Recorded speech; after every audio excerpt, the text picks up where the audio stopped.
Hi, my name is Chinami, and I moved to America all the way from Japan when I was 12 years old. The first thing I noticed about being here was just how big everything was. The houses, the food portions, the cars, everything was huge in America, and I loved it. I ate as much food as I could at every restaurant I went to with my mom and always asked for seconds, which left her totally embarrassed, but I didn't care. I didn't even want to move here, and I had to break up with my boyfriend before we left because I wouldn't see him again for so long. We both cried a lot. So that's why I figured I would have as much fun as I could in America since I didn't really have a choice about moving. As you may have guessed, some of the kids at school were horrible because I looked different and couldn't speak English very well at first, but I didn't let their awful hazing make me feel bad. I was confident and knew who I was, so I always walked with my head held up and didn't let anything anyone said or did make a difference in how I felt about myself. The bullies were not used to this approach at all. It just left them confused and scratching their heads. I guess they never met anyone quite like me before. Good. So eventually, they just left me alone. One day, my mom asked why I had no friends at school, and I told her they were all jerks. I don't believe that. I'm sure a lot of them are exactly what you say, but there must be some nice ones too. I love how independent you are, but everyone needs a friend. The truth is, my mom knew something I was trying to hide, which was, as comfortable as I was with myself, I was terrified of making friends or dating anyone new. In Japan, we had moved at least 6 times because of my mom's job. Each time we went to a new town or city, I had to say goodbye to one of my best friends or boyfriends. My heart broke every time it happened, and I always asked my mom if we could just stay in one place for at least a couple of years so I could have some real friends, but she said she couldn't guarantee that. So I decided to only rely on myself, but the truth was, I was getting pretty bored and lonely hanging out with only myself and my cat all the time. But still, I couldn't do it. I was too scared. I ate lunch alone, walked home alone, and spent every weekend playing video games or dressing my cat up in fun costumes. Until one day when I was in 8th grade, a boy called Max came to my lunch table and sat across from me. He started talking as if we knew each other our whole lives, and I didn't even have time to be scared like I had been with everyone else because, well, he just didn't give me a choice. I told Mom I wouldn't talk to Max anymore in case we had to move, but she told me this time we would be living here for a long time, so I may as well try to find a real friend. From then on, Max and I were best friends. He helped me to learn English, and I taught him some Japanese, but he was terrible at it. I know what you're thinking. We're gonna fall in love because we're such good friends, but nope, we just stayed friends. Even as we grew up and went to high school, neither of us had feelings for each other. Thank God, too, because he was my biggest helper when it came to boys, which is ironic since he was constantly getting broken up with. I tried to warn him about the girls he was dating. They were all shallow and absent-minded, but he didn't care. As long as he had a pretty girl beside him, he felt like he was on top of the world. But of course, they would always break his heart and leave him for someone else, which only made him more sad and want to date prettier girls to prove that he wasn't, as he put it, a total loser. And the cycle would begin all over again. You really deserve better, Max. Not according to the girls I date. They always leave me for someone stronger or smarter. Because they don't care about anything other than how popular they are. You're kind and fun and really thoughtful. Why don't you date someone like that? Look who's talking. You don't date anyone. What do you mean? I go on dates all the time. Yeah, one date. And then, no matter how cool they are, you stop talking to them. So many really cool guys want to at least try to be your boyfriend, and you never give them a chance. Like who? There was George with the gelled hair and nifty vest, Tom who asked you to the dance, and Pete who, well, doesn't have a lot going for him, but he's really nice. What's so wrong with being single anyway? What's wrong with dating around? You only do it because you're insecure. And you're only single because you're scared. It's a miracle we even became friends. All you ever want to do is be alone with your stupid cat. If you're not careful, you're gonna miss out on a lot of great things in life. And what if you meet the one and don't give him a chance? Well, if it's up to you to meet the girl of your dreams, you'll probably pass her up for someone with an expensive car and a pretty face who doesn't even know where Japan is. You know it's happened before. All of a sudden, he stopped talking and just stared off. I thought maybe I really insulted him or something, but then he smiled and said, "You're right. What if we switched lifestyles for a month just to see what happens?" Switch lifestyles? Yeah, you go out with one of those nice guys who likes you for at least 3 dates, and I'll ask out someone who knows where Japan is, and maybe who won't dump me for the football captain for once. Date someone for 3 dates? That's practically a relationship. I can't do that. All of a sudden, I couldn't breathe, my palms got sweaty, and I got nauseous. Well, what do you say? But before he had a chance to ask again, I ran out of the cafeteria and hid in the bathroom. I avoided him all day after that and ran home so fast he could never catch up. I guess I was even more afraid than I realized. Mom saw how frazzled I was when I got home and asked, "Honey, what's wrong?" "Max wants me to date someone nice and be happy." What a jerk. I know. I was kidding. Oh, well, I don't need a boyfriend anyway. Well, there we agree. You're not even allowed to have one. What? Since when? When you were little, it was okay, but now you have to focus on your schoolwork, so no boys. You're the reason I can't get close to anyone, and now you won't even let me if I want? You have too much to do to prepare for college. Sorry, honey.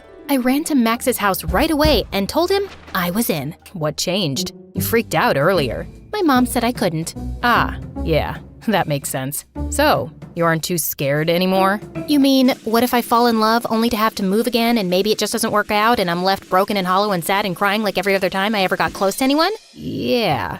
Well, that's easy. I just won't fall in love. And you? You're gonna be able to date a normal girl who doesn't look like a supermodel? Hey, I'm not shallow like that. I just date them because it makes me feel good about myself. But I know, you don't have to tell me. That's not a good reason to be with someone. Then why do you do it? Because if I date a girl I actually like and she breaks up with me, it won't be because she wants to be more popular. It'll be because I really wasn't good enough for her. I don't know if I can take that. Well, I won't do it if you won't. You have to. You can't be scared your whole life. And you can't be insecure your whole life and just date girls who don't even care about you. Fine, but we both have to do it. Okay. We shook hands and made it official. As scared as I was, at least I knew I wasn't alone. Now, all I had to do was find someone I liked, but didn't like enough to actually fall in love with. I stalked the halls trying to find the perfect guy who wouldn't be boring or too full of himself, but also wasn't very cute or smart or caring. This was a lot harder than I expected. I liked Peter, who played basketball and was very confident, but that made him way too attractive, so I kept looking. Eventually, I found Sean, my neighbor who was quiet, respectful, but he didn't play any sports or do any plays. He had only one friend, and I think he got mostly C's in class. He was perfect. Not too confident, not too smart. He was just average. Hi, Sean. Do you want to take me on a date? Cool. Come to my house tonight at 7 and pick me up. At home that night, I got dressed and ready and just paced the house waiting for him. But by 7:30, he still hadn't shown up. Hey, you were supposed to pick me up. No, I wasn't. I never agreed to date you. Wait, what? He didn't want to date me? My whole life, I never met a boy who didn't want to date me. Except for the bullies, of course. Are you a bully? No, I just don't want to date anyone. I'm happy as I am. Really? Me too. So why do you want to date me? I'm just trying to get over my fears. Oh, so you're just using me. OMG, I was using him. How could I do that? I'm so sorry. You're right. I'll go away forever now. I left thinking about what a jerk I was for doing that. I have to go to the store if you want to come. We walked and talked, and it didn't feel like a date at all. Only 2 new friends hanging out. I couldn't believe how smart he was and how comfortable he was talking to me, who he barely knew. We ended up getting dinner and ice cream, and he even paid. I guess it became more like a date than we realized. That night, I realized I had been so judgmental, thinking he wasn't confident just because he didn't play sports or act all cool. He was just being himself. And even though he was very smart, he only got C's because he wasn't that interested in school. Then I realized I really liked him. And oh no, maybe I was falling in love. Max, we have to call it off. I went on 1 date with Sean and I'm already falling for him. Okay, good, because I asked out Ariana, but then I realized I loved how she's so kind and nice and smart and caring, and I just can't handle being rejected by someone like that, so I stood her up. You did what? That's so mean. She's the nicest girl in school. I know. I feel terrible, but I just can't. I'm too scared of what it could do to me if she doesn't like me or we break up. I guess I know how you feel. I feel the same way. I really like him, and now I'm too scared to even talk to him. He could totally break my heart with only a few words. Okay, so we agree. We will end this here. Agreed. We shook hands again. After school, I tried to avoid Sean while Max avoided Ariana. We snuck out with our heads down in the halls as classes were dismissed, trying to blend in. And as we turned the corner, there they were, both Sean and Ariana. He was smiling at me, but Ariana was glaring at Max. She marched up to him, almost knocking Sean out of the way, and planted herself right in front of Max. Just because I'm nice doesn't mean you can do that to me. I was ready and waiting and deserve respect. What do you have to say, huh? Oh, so when you ask me out, you're all smooth, but when you get confronted, you're all like, I don't know. Don't talk to me again. Wait, I'm sorry. I was just scared because you're so nice and so great and everyone loves you. And if we went out and you didn't like me, I would feel so worthless. But you're right. It was so wrong and I'm a coward for not talking to you about it and trying to avoid you. I'm so sorry, Ariana. Say more about how great I am. Everyone knows you're the nicest girl in school, and it's true. You're always doing things for other people. But you also don't take any disrespect from anyone, and I love that. The truth is, since we were little, I liked you, but I just didn't have the courage to tell you because if you didn't like me, I couldn't handle it. So I date girls who are shallow and not nice at all because they're so different from you. And when they break up with me, it doesn't hurt as much because they're not you. Wow, I had no idea he felt that way about her or about anyone. Ariana kissed him right there in front of everyone and left together. Then Sean came up to me. My turn to be honest. Hi, I'm sorry, but I was going to avoid you too.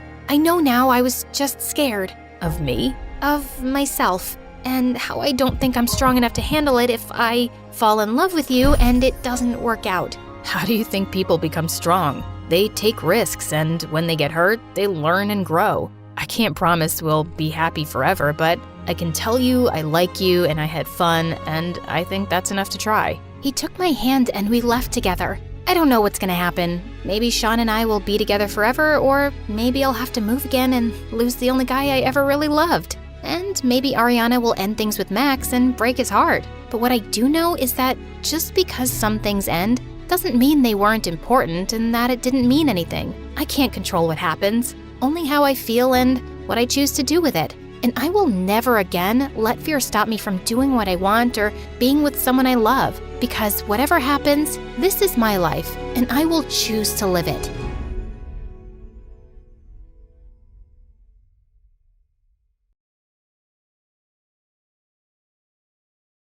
Hi everyone, I'm Alina, the enchanting enigma. Want to see a magic trick? Choose a card. Ready? Hocus pocus. Is this your card? Are you sure? Well, I should keep working on that one. Let's begin. But before I continue, make sure to like and subscribe. I grew up in one of the most beautiful places on earth, Norway. I loved everything about my home. The natural beauty, the epic history, even the grumpy shopkeeper at the corner store. But the best part was the northern lights. Every year, starting around September, shimmery curtains of light appeared in the sky like a giant kaleidoscope. With my family, we went to see them every night, making bonfires, toasting marshmallows, and telling Viking stories. Those are my most cherished memories. I say memories because those times ended abruptly. Your father and I are getting a divorce. I'm in love with my business partner Hans, and we're moving to Argentina. That wasn't even the worst part. Astrid, you're coming with me. You're too young to be without your mother. But Mom, I want to stay with Alina. It's not up for discussion. Pack your things right now. Growing up, my little sister Astrid idolized me. She was 2 years younger and thought everything I did was amazing, especially my magic tricks. For my next trick, I'll make a piece of gold appear out of thin air. Wow. Okay, technically it was a chocolate candy with gold foil, but Astrid still loved it. She was my biggest fan, even when I didn't believe in myself. So I was devastated about her leaving, but Mom's mind was made up. And just like that, she left me with my dad and my big brother Frederick. Of course I love them, but let's just say they are... Vikings? Not the word I have in mind. Immature? They spent all their time playing Vikings like children. Check out the spoils of our last hunting trip, sis. Frederick, shut up. You bought that from a grocery store. You're not a real Viking. Tell that to the village we just razed to the ground. Good one, son. Still, I always had fun with them. I even went to some Viking battle reenactments. It was better than staying home alone. We still went camping under the northern lights from time to time, but it wasn't the same without Astrid. I wish Astrid was here too. Me too. Fast forward 9 years later. I was a senior in high school, and after a lot of training, I finally started getting magic shows. At first, I'd put on shows in backyards for my classmates' birthday parties. For my first trick, I'm going to pull a rabbit out of my... Uh-oh. Bunny, where are you? Oops. Yeah, sometimes things go wrong, but eventually I got really good. And every time I looked out at the audience, a part of me was hoping to see Astrid sitting there clapping and laughing like she did when we were kids. She was still all the way across the world. She grew up to be a full hippie, completely in love with nature. For the first 2 years, we talked every single day, even despite the time difference. Did you watch the last MSA video? Of course, it was amazing. She is my new favorite main character, at least until tomorrow. But then we started talking only once a week, then once a month. Over time, Astrid grew colder and colder until one day she snapped. First, I was pulling this really long handkerchief from my mouth. Suddenly, a kid from the audience grabbed the end. Before we knew it, we were both rolling up in it, turning into a giant handkerchief burrito on stage. And oh God, can you stop talking about that? There are bigger problems in this world. Who cares about stupid magic anyway? Then she hung up. Rude. I tried calling back a million times, but Astrid ghosted me. Well, she was a teenager after all. They all have mood swings, right? But when a few months passed since Astrid had gone radio silent, I started getting worried. I called my mother and Hans, but neither was helpful. She can't come to the phone right now. She's playing football. Isn't it like midnight there? Yeah, so late. Oh, good night. Oh, that Elena. Right. Your sister's not home. Bye. But with no other choice, I got a plane ticket to pay them a surprise visit. I only sent Astrid a DM so she knew I was coming, but again, there was no reply. Okay guys, see you when I get back. Try not to burn the house down. I can't promise that. I'm still saying don't go. It's okay. Have a safe flight, kiddo. When I got to the airport, I didn't even have time to step into the security line before I had the shock of a lifetime. Hey sis, excuse me? Who are you? Astrid? You look so different. What are you doing here? I was just about to go see you. I know. I read your text when I took back my phone in the middle of my escape. Luckily, they didn't know how to work Instagram, so they hadn't read it. Escape? Who is they? What's going on? I need you to hide me. Nobody can know I'm here, not even Dad and Frederick. Before I could ask any of the million questions I had, Astrid took us outside and put us in a cab. What's with all the secrecy? Did you rob a bank or something? Of course not, sis. Why would you ever say such a thing? Astrid kept looking nervously at the taxi driver. A few minutes later, he dropped us and Astrid pulled me into an alleyway. Tell me what you know. About why you're here? Nothing. I called you nonstop for months. Tell me what's going on before I call Mom. No, don't call her. Mom changed a lot after we moved. She does whatever Hans says, and he's a monster. Like a real one. Months ago, he took my phone and kept me locked in my room. Are you for real? I can't tell you more than this for now. The first thing I did after escaping was get a ticket here. I need you. You're my last hope, sis. Astrid's story was disturbing. I had to help her. She was my baby sister. So we went to the mall to give her a makeover. New clothes, new hair color, different lenses. But I didn't know if her disguise would fool anyone. You really think Dad's not gonna recognize his own daughter? I don't think so. He hasn't seen me in person since I was 7. Plus, Dad and Frederick aren't exactly geniuses. No offense. I was a little offended, but she wasn't wrong. As we got home, I almost fainted from the smell. There was trash everywhere, food smeared on the walls. Alina, you're back. Dad, Alina's back. Thank Thor.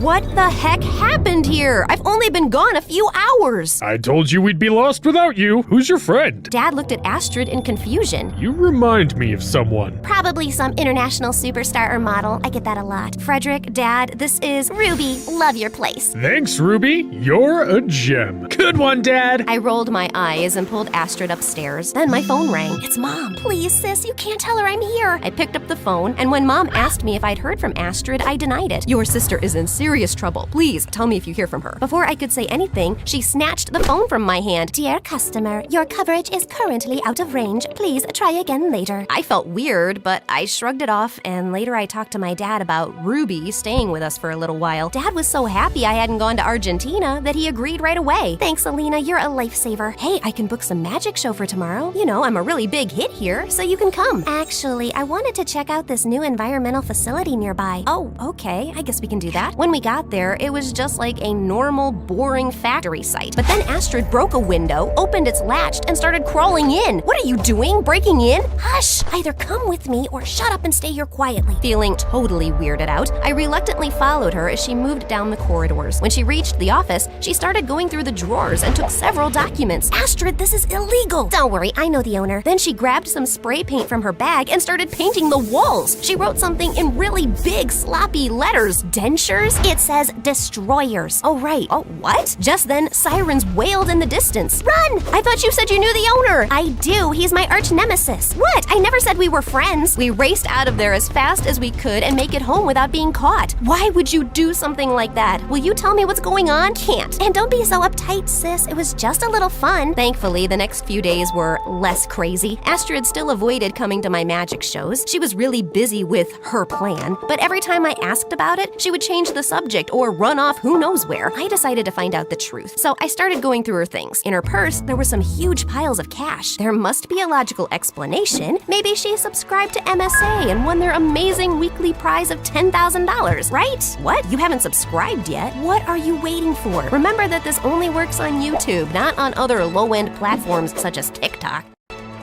As soon as Astrid came back, I confronted her. Astrid, where did all this money come from? Oh, that. I saved up a bunch from working at a restaurant in Buenos Aires. Then she started a long and passionate speech about the environment. I was angry and confused, but also a little proud of her. She had so much passion and knowledge. She kept talking until we both fell asleep. In fact, I think she kept talking even in her sleep. The next morning, my dad was scrambling around the house searching for something. My savings! I kept all my cash in random cereal boxes, but it's all gone now! I told you to open a bank account. Then it hit me. Oh no, Astrid. I ran upstairs to confront her. You need to give that money back. What are you talking about? You stole Dad's money. What? No, I didn't. You're just mad because I didn't go to your stupid magic show. I'm sorry. I'm just too busy saving the world. She stormed out of the room. She was out of control. First, she'd almost gotten us arrested, and now she was stealing from our dad and even calling my magic stupid after everything I did for her. I'd had enough. Knowing she wasn't telling me the whole truth, I called Mom right away. You did the right thing calling me, sweetie. Astrid needs help before she ends up in prison. I went to school, but when I came back, all of Astrid's bags were gone. Then Frederick appeared dragging a wooden boat into the kitchen. Check it out, sis! A real Viking boat! That's a canoe, Frederick. Frederick, how did you pay for that boat? I found a bunch of money in a box of Cocoa Puffs. So cool! Oh no, so it wasn't Astrid who'd taken the money. What if she was telling the truth all along? My sister had come home for the first time in years, and I totally betrayed her. I needed to find her. I called her over and over, but again, no response. Then I decided to tell Dad the truth. When he found out that Ruby was Astrid, his face lit up again. A part of him already knew. Still, the rest of the news wasn't that good. Just as we were about to jump into our car to look for Astrid, an all-black car with a chauffeur pulled into our driveway. Out of it came Mom, Hans, and a huge bodyguard. Where is she? Mom?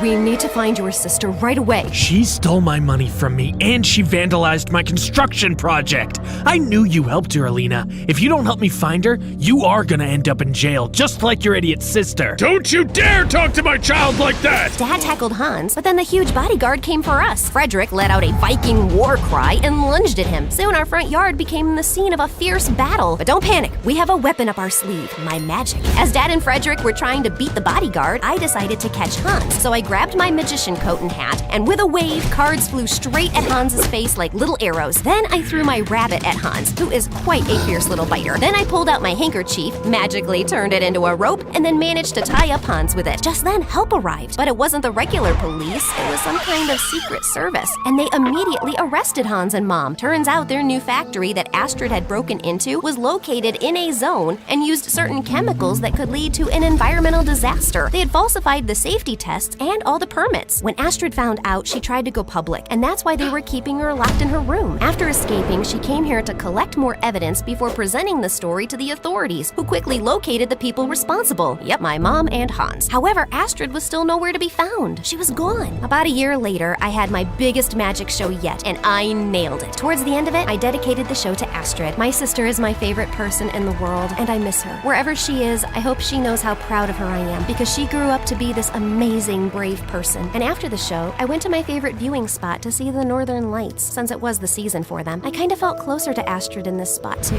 because if you think about it, maybe the lights wouldn't be here if she hadn't fought for the environment. It was like I could hear her there. Alina! Alina! Like she was right there with me. Alina, are you deaf? Can't you hear me? Wait, Astrid? I looked around and she was really there. I leapt up and hugged her. Oh my God, you're here! I decided I should check out that magician that everybody keeps talking about. I thought magic was so stupid and not real. I used to think that till I heard that magic kicked Hans's butt. Since then, it's my second favorite thing, right after nature. We both laughed for a second, then we apologized to each other and hugged. Remember, guys, siblings should stick together. That is the first rule of families. I called Dad and Frederick to join us. So after all these years, we were finally seeing the Northern Lights as a family again, and that was the most magical moment ever.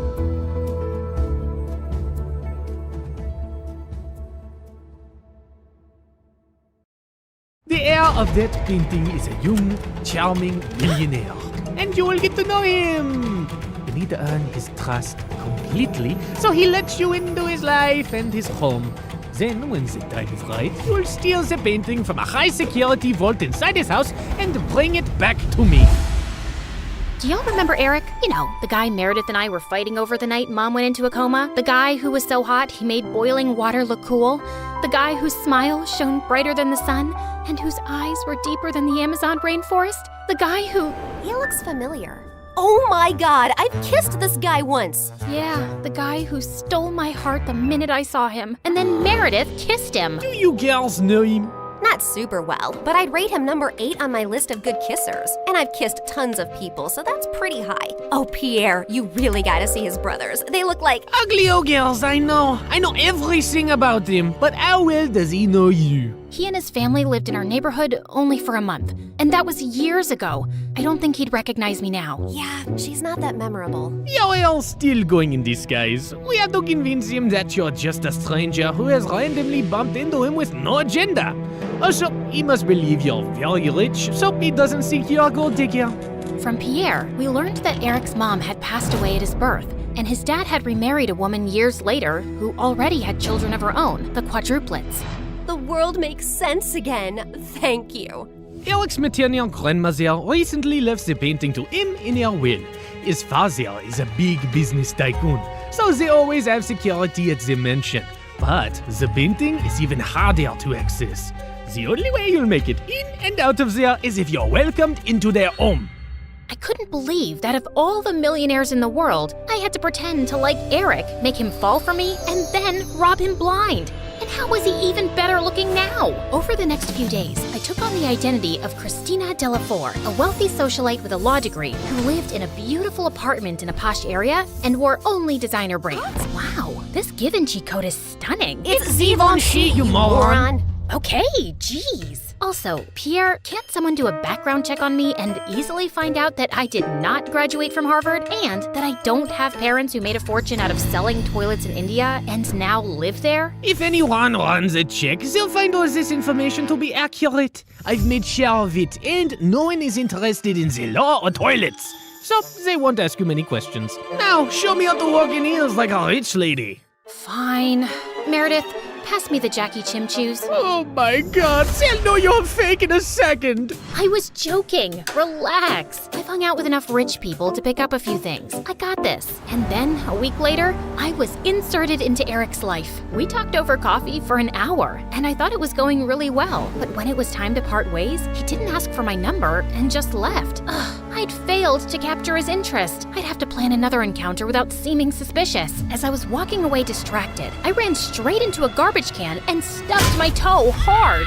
Son of a biscuit! Holy mother of fudge! I was still hopping around when I crashed into a woman pushing a stroller, and a doll went flying out of her hand onto the road. Just then, the car ran over the doll and turned it into a pancake. You destroyed my child's precious doll! I'm so sorry. It was an accident. I'll get your little girl a... Wait, your child is a cat? Yes. And that was my childhood doll, which I passed on to my baby. Look, here's some money. Get your baby another doll. She loves that one, and they don't make those anymore. Your baby is a cat. She doesn't love that particular doll. She probably doesn't even love you. She'd eat your face in your sleep if you weren't the one to feed her. Now please. Just then, someone tugged hard at my purse, and I saw a thief running away with it. You've gotta be kidding me! I took my heels off and sprinted after the thief. He jumped over a fence into a park, and I followed. I was gaining on him and sent a flying heel at his head. Just then, someone ran past me, pounced at the thief, and pinned him to the ground. Gotcha! Eric? The park security immediately arrived on the spot and took the thief away. Aren't you glad I followed you and came to your rescue? My rescue? I hit him with my shoe to slow him down and was about to catch him, but then you swooped in at the last minute, and now you want credit? Whoa, easy. I was just flirting with you. Oh, sorry. Wait, you said you followed me? Yeah, I felt stupid that I left without asking for your number. I definitely want it now. You became even more interesting when you stubbed your toe, murdered a doll, yelled at the cat lady, and chased a robber. Eric and I started seeing each other, and even though I knew it wasn't a real relationship, it still felt wonderful. We both hated rom-coms, but were always up for watching horror movies. We supported different baseball teams and had heated debates about who sucked more, and we both loved eating from street vendors and walking around the city at night. I enjoyed his company more than I cared to admit, and my heart skipped a beat every time he took my hand or gave me a goodnight peck on the cheek. And then one night, as we watched a fireworks show in the park, he pulled me close and kissed me, and I practically melted in his arms. Soon enough, he told me his parents were hosting a party at their house, and he wanted to introduce me to them. This was the first time I'd be in his mansion, and I needed to make sure I got invited often enough to find out where the vault was. Eric's dad was lovely, but his stepmom looked at me with a stare so icy, it could make hell freeze over. I escaped from the party for a while when the dancing started. Yeah, that's when Meredith dropped by as Catwoman with a cheeseburger. But soon enough, Eric came around to call me in for dinner,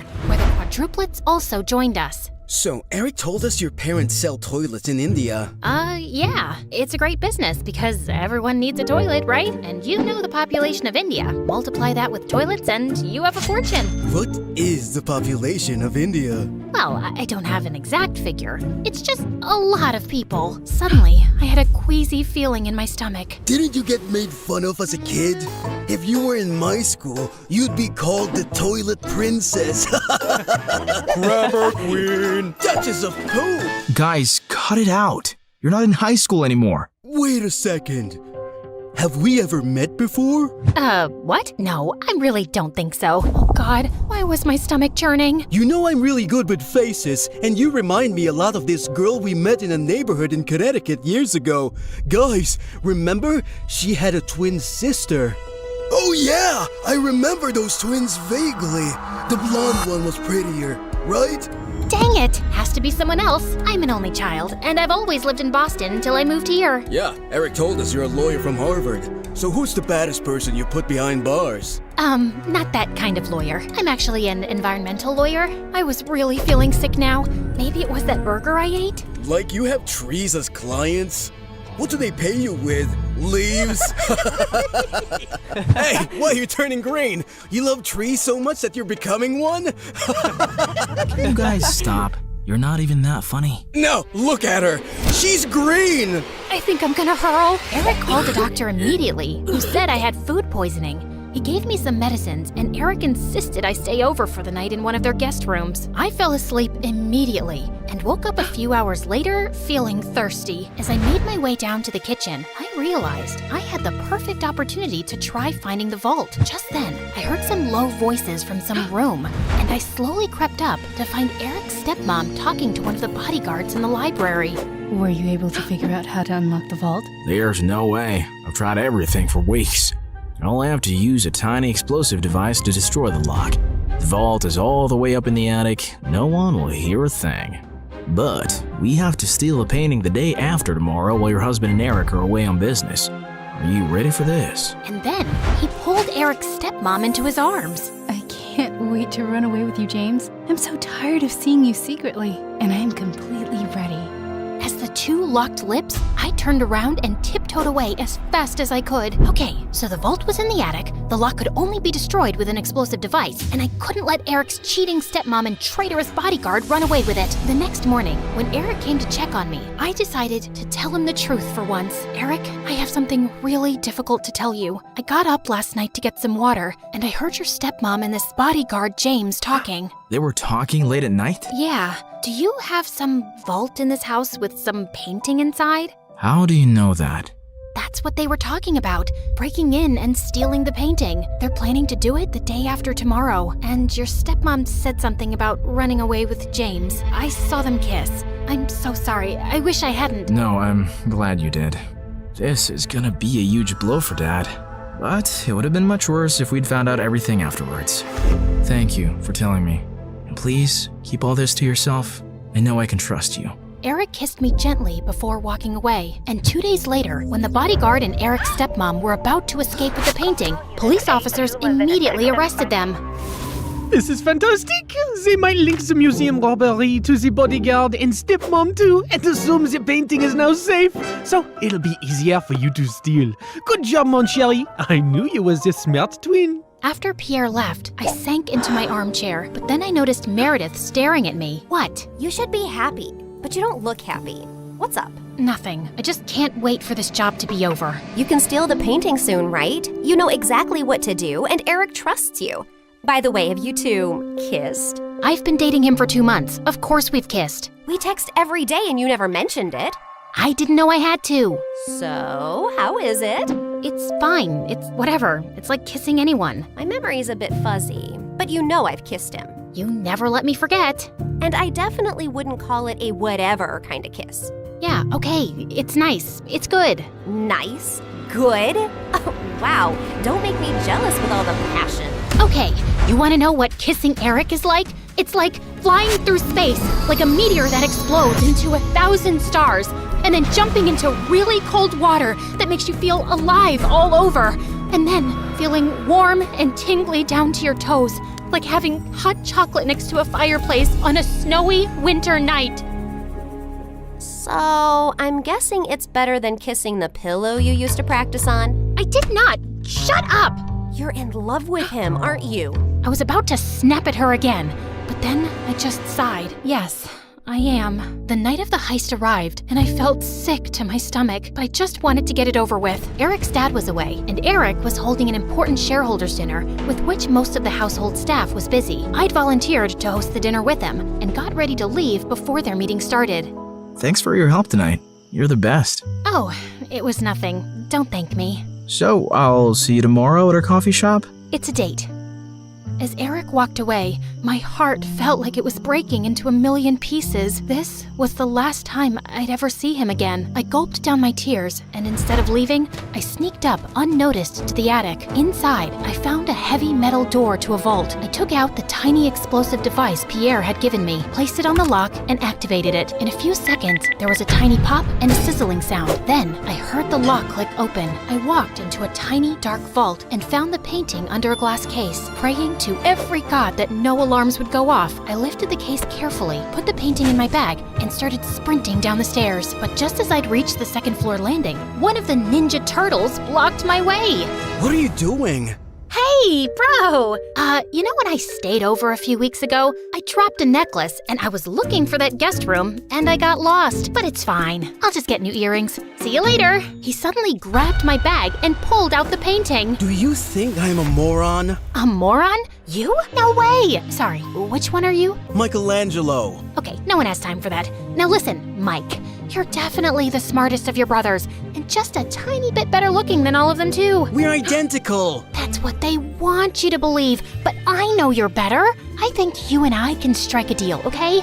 I'll sell this painting, and you and I can go halvesies on it. Just give me an account number and I'll wire the money to you. No, you're not leaving with it. Okay, look, dude. I'm doing this for your mom. I have to sell this painting so I can pay for her bail and get her a really good lawyer. Don't you want that? No, my mom's in jail because she did something wrong, and she abandoned us all. She shouldn't have stolen Eric's painting. What do you care about Eric? Don't you hate Eric? He's so good looking and smart and perfect and gets all the ladies. It makes you guys look even worse than you really are. You should want to hurt him. So let me take the painting. That'll really hurt him. Eric's the best brother in the world, and I love him. Okay. I have an offer you can't refuse. How about I become your girlfriend? I bet you've never had one. I'm gay. Jesus! All right, I surrender. Just one last thing. Without warning, I punched his face so hard that he went reeling back with shock and dropped the painting. Then I kicked him into a room and locked the door shut. I'm sorry, Mikey. You're a really good guy. I sprinted down another flight of stairs and jumped out of the first-story window. I ran across the garden to the fountain, climbed the tree next to it, jumped onto the wall, and then landed softly outside on all fours. Just as I got up, I found myself facing Eric.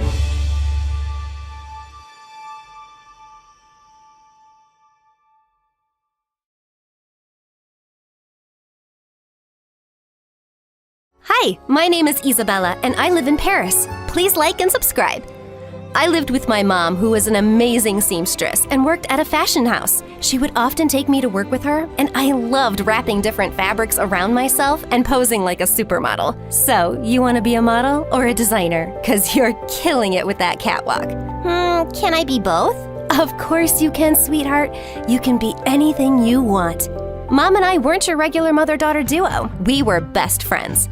I think that cute guy is looking at you, Mom. Don't look in his direction, please. Is he? Oh, do I look okay? How's my hair? Mom, you gave him that weird smile. Now he's gone. No problem. I've got you, baby.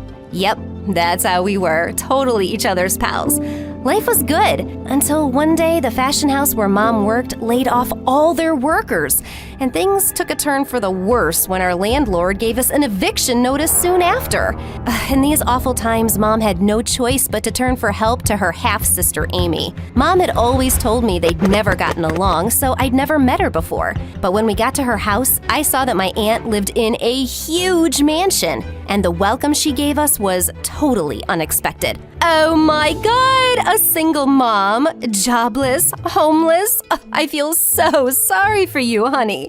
You must stay with me, I insist, as long as you like, and we have so much catching up to do. Wow, Amy, thanks a lot. Please let me know the rent, I'll arrange it. Rent? Oh, nonsense. I wouldn't dream of taking money from my sister. Mom looked as surprised as I felt, but I guess some people can change. She also had a daughter my age, Tanya, and the two of them led us excitedly to the guest room and had the cook make a really special dinner. But the very next day, my aunt called in a servant to move our things to the attic. Oh, it's a guest room. And since you're not a guest, I want to give you a more permanent arrangement. The attic is perfect. There's no noise and you'll sleep peacefully.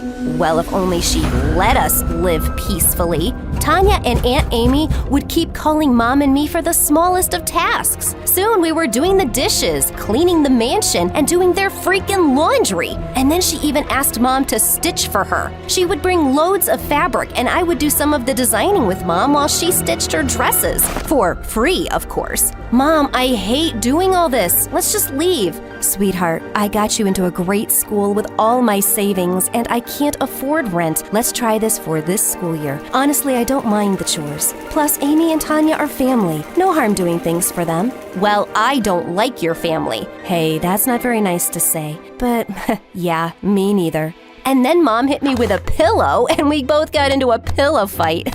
We laughed and laughed until Aunt Amy yelled at us to keep it down.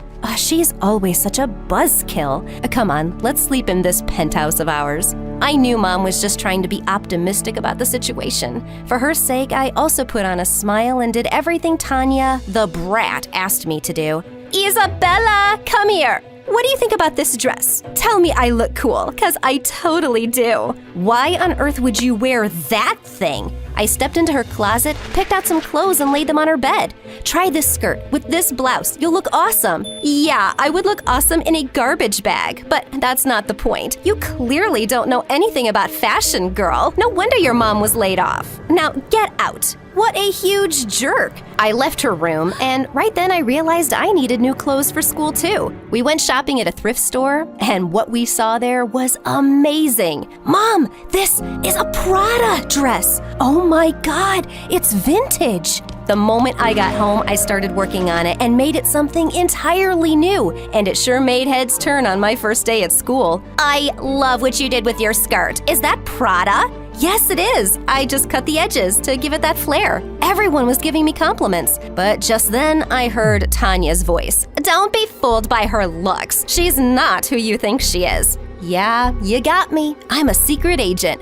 My name is Bond, Isabella Bond. The girls around started to giggle, and Tanya looked annoyed. What are you talking about? And why don't you just tell them where you got the dress from, huh? She got it from the thrift store. Yeah, you heard me, a thrift store. Suddenly, all the girls who were praising me just moments ago looked at me with disgust. So what? I still look better than all of you combined. Girls, don't hate me 'cause you ain't me. I just flipped my hair and walked to my class. Sure, Tanya's mom was letting us stay in the attic for free, but Mom was paying for me to be at this school, and I wasn't putting up with anyone's nonsense. Tanya and her friends kept being a pain in my butt at school, and one day I was feeling particularly bad-tempered when I got home, only to find Aunt Amy in a great mood. She seemed really excited. The moment she saw me, she handed me the keys to the guest room and started giving Mom and me instructions on cleaning. Someone very special is coming to stay for a few days, and I want my mansion to be spotless. And while our guest is here, both of you will call me and Tanya ma'am. Is that clear? Off you go now. When my aunt was out of earshot, I asked Mom who the guest was. How would I know? You think ma'am tells me anything? I'm sure it's someone just as awful as ma'am.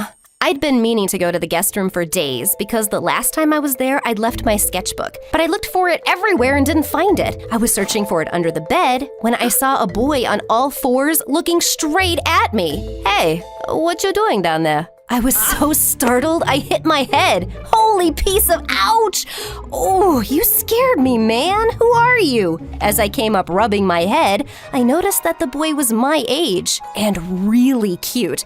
Sorry, I didn't mean to. I'm Josh, and I'm staying here for... Just then, Tanya came prancing into the room, wearing shorts and a tank top in the middle of freaking December. There you are, Josh. I was looking everywhere. Hey, you haven't cleaned yet? Hurry up. What do we pay you for? Maids these days, so lazy and useless. Maid? How dare she? I'm done here. I was just leaving. Shall I fetch your coat since you forgot to wear clothes, ma'am? No, thank you. Josh, what do you think of my clothes? Yeah, great. You look great, Tanya. I agree. And you're welcome to look. Gosh, she was such a shameless flirt, and soon enough it was obvious what Aunt and Tanya were up to. Josh was the son of Aunt's rich friend, and clearly both of them had one goal: set Tanya up with Josh. Tanya was desperately trying to impress him and making a fool out of herself in the process. One evening, she brought out a jigsaw puzzle she'd been working on for months. You see this? I did it in just 4 months. Can you believe it? Am I missing something?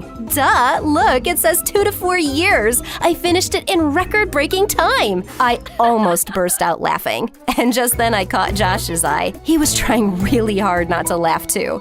Later that night, it was snowing outside, and I picked up my skating shoes to go to the frozen lake nearby. Just as I was sneaking out, I heard a loud noise from the kitchen, and I found Josh there. Hey, did I wake you up? I just wanted some hot chocolate, and I can't find anything. Oh, well, good luck. Wait, can you make it for me? I could, but I'm not gonna. I'm going out. Okay, fine. Can you at least switch the stove on? You don't know how to switch the stove on? Yeah, well, I've never done it. Wow. Why are you rich people like that? Like what? Just so spoiled. You'll go to the best schools and travel the world, blah, blah, blah, but you don't know something so basic? Is it beneath you to learn that? No, I just never needed to. Well, now you do, and you look like an idiot. Goodbye. I ran off to the lake, and as I started skating, I felt I'd maybe been too harsh with Josh. Just then I heard someone yell my name, and I looked around to see him behind me. What are you doing here? I came to tell you that I think you're really judgmental. You don't even know me, and you've just decided that I'm some spoiled brat. And I'm... Suddenly, Josh lost control and crashed right into me. We landed in a heap. I got up on my feet immediately, but Josh winced in pain. Ouch! I think I hurt my ankle. Help me up now. Okay, but say please. Say please help me, oh Isabella. Geez, okay. Please help me, oh Isabella. I helped him up and he leaned on my shoulder, but at this rate, we'd get home by dawn. So I carried him back home. Brought you back safe and sound, Your Highness. Just put this on your foot, it'll get better. Shall the servant take her leave now? Thank you for everything, but tell me, you're not really a maid, are you? I ended up telling Josh everything, and he was rather shocked. He seemed like a really nice guy, and our friendship grew over the next few days. Josh told me how his mom and Aunt Amy had a business together. His mom was a designer, and he was in town to apply to top fashion universities. I showed him some of my designs one night, and he was really impressed. The next time we met, Josh brought some admission forms for me and made me fill them in. You can be a top designer. I know it, Bella. Bella? Did you just give me a nickname? Yeah. Tell me, do you like it? He was so close to me, and just when I thought he'd kiss me, I heard Aunt Amy's voice. "Oh, you're here! What are you guys talking about?" Josh was asking me where fashionable ghosts shop, and I told him the truth. They go to the boutique.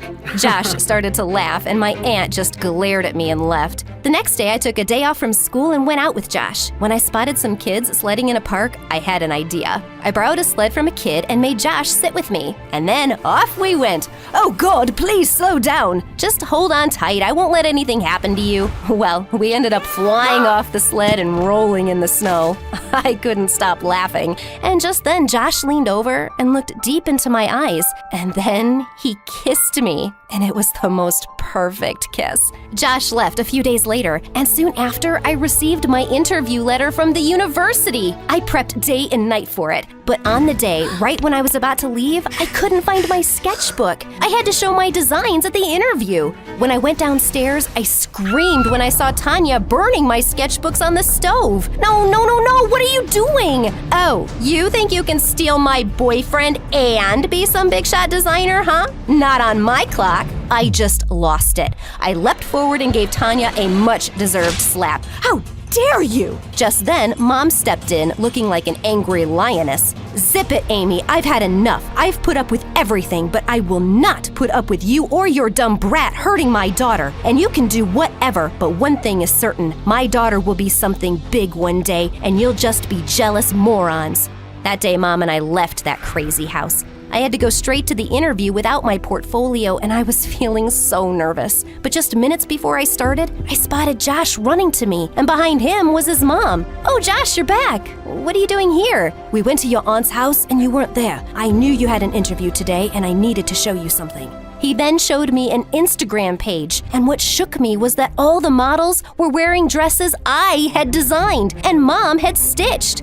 "What? These are my designs." "Yes, and your aunt was selling them and claiming them as hers. The moment you showed me your designs, I figured she was up to no good." My missing design book and all the dresses she made Mom stitch. It made sense. That witch was making us work without a penny or any credit. Josh's mom went inside where the interview panel was waiting, and she told them how her brand was using my work. The panel was pretty impressed seeing my work on her Instagram page, and I got in. Josh's mom cut all business ties with Aunt Amy and even hired my mom. I heard Aunt was in a great deal of debt and had to sell almost everything, including her house. Well, she deserved it. I got into fashion designing school with Josh and graduated with flying colors. He asked me to marry him soon after, and of course I said yes. By the time I was 25, I became one of the top fashion designers in my country. And when my work was showcased at Paris Fashion Week, I was my own showstopper. I could never be what I am today without my first inspiration and my best friend. I don't know if you know this, but ever since I was a kid, the person I've wanted to be the most is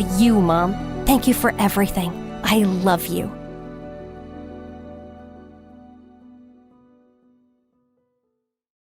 Hi guys, my name is Maya and I'm from Jordan. I have two sisters who are a couple of years older than me. They both have blonde hair, blue eyes, and fair skin, while my eyes are black like my curly hair. My sisters thought they were prettier than me, and they made sure I never forgot that. Once when I was in kindergarten, I came home to show everyone the family tree I'd made. My oldest sister, Layla, the meanest girl on earth, snatched the card from me and said, "Aw, you drew this? I can't deny it's beautiful, but I think you missed something." And with that, she colored my face with a black crayon. "See? Now it looks better." She threw the card at me and left laughing with my other sister, Selma. I cried, but Mom hugged me tight. "Oh, Maya, ignore your sisters. They're jealous of your beauty." Mom always cheered me up, but I realized she was lying when I was 8 and some guests came to visit. One of the women said to my mom, "Your daughters are pretty, but this youngest one is quite unlucky. I doubt she'll ever get married. Oh well, she can take care of you and your husband in your old age." I think Maya is special in her own way. And then Selma spoke up. "Mom, she is ugly. Just face it. Stop being stupid and shut up already. Don't talk to Mom like that, you witch." I pounced on her and bit her arm so hard it swelled up. She had to put on a bandage for a week. As if my sisters weren't awful enough, Dad was a jerk too. He didn't love Mom at all. He was only with her because she was rich. He thought I was ugly too and always blamed Mom for giving me her genes. Since I was Mom's favorite, she did her best to make up for the rest of my terrible family. When I was only in the 7th grade, I had a big closet full of the fanciest clothes and makeup brands. I liked that, but what I really wanted the most was to join an international school in the capital city. Mom said we'd move, but my sisters threw a huge tantrum when they found out. Why would we leave our amazing lives and friends and go live somewhere else? It's not our fault that Mia is ugly and no one likes her here. Mom, Mia is worthless. She would be more useful if we used her as our broom. Her ugly curly hair is perfect for that. The two witches started laughing like maniacs. Just then, Dad walked in and shouted, "Listen, woman, if you decide to move out, you can consider yourself divorced." Mom, that's amazing. Mom smiled at me and decided to leave. And Dad did divorce Mom. My sisters had no choice but to come with us. And now they hated me even more. My birthday usually fell on the first day of school and Mom would always throw a huge party. But this time, I told her that I didn't want to celebrate my birthday anymore. Why would someone celebrate losing a year of their life? To celebrate getting older? That's just weird. Baby, why are you saying this? I see celebrating a birthday as being grateful for living another year. Listen, why don't we just celebrate it at school? I'll give all the kids fancy presents and they'll like you from the first day. No, Mom, I don't want to buy anyone's love. I just want people to love me for who I am. Well, the new school wasn't a lot better than home. On my first day, I met a girl named Noor. She was a redhead and her beauty was unique. When I entered the classroom, she stared at me from head to toe, then said, "Ooh, attention everyone. We have a new baby here, but we all know our classroom only has pretty girls with fair faces and light hair. What are we going to do with this ugly duckling?" The room fell silent and everyone was staring at me. Suddenly, I just snapped and started screaming, "Shut up! Shut up! You and everyone here, just shut up! I hate you! I hate you! I hate you! You shallow people!"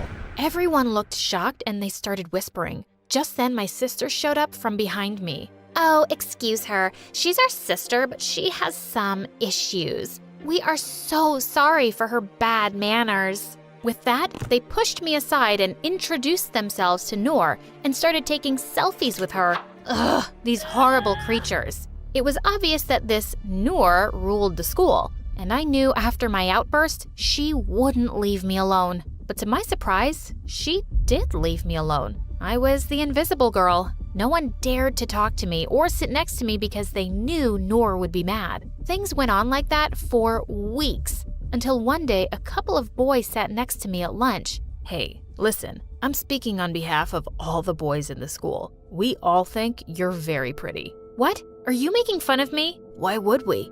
Those big black eyes, this long curly hair, and that tanned, flawless skin? God, I really wish Noor wasn't around. You're so pretty, Maya. Oh, so you're man enough to confess your feelings, but only when Noor isn't around. You're like scared mice in front of her. Just go away and leave me alone. Told you. She's not only pretty, she's brave too, and always speaks her mind. Man, I think I'm falling in love. Just then, Noor passed by and the boys ran off like little baby rabbits. Later that day, when I walked past the bathroom, I heard some girls scream whispering and cursing. I opened the door and found Noor and Layla pushing another small girl who was screaming in fright. I immediately pushed Noor aside. What are you doing? Stop this. Oh, look who's here.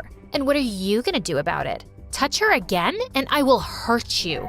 Oh, really, Robin Hood? Watch this. And then she pushed the small girl again. I was about to attack her when Layla jumped in and the two pinned me against the wall. Just leave before you regret coming to this school. They let me go and I ran away, straight to the principal's office. If they thought I'd let them get away with being bullies, they were so wrong. And I was so happy when Noor and Layla got suspended for 2 weeks. Layla and I didn't talk at home, and I didn't tell Mom about anything. One day during lunch, the cute boy from the other day came to me and announced in front of everyone, "I think you're right. I can't be scared forever. I like you, Maya. Can we be friends?" Just then, Noor came running to us screaming, Heck no!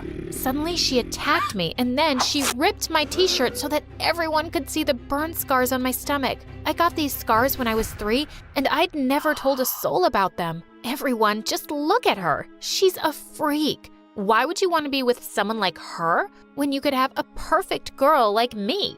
The boys were staring at my stomach, speechless, and so was everyone else. I was shocked. Of course, only my sisters could have told Noor about my scars. Angry tears started rolling down my cheeks. Oh, look at this crybaby. Not only do you have an ugly face, it's just that everything is so ugly about you.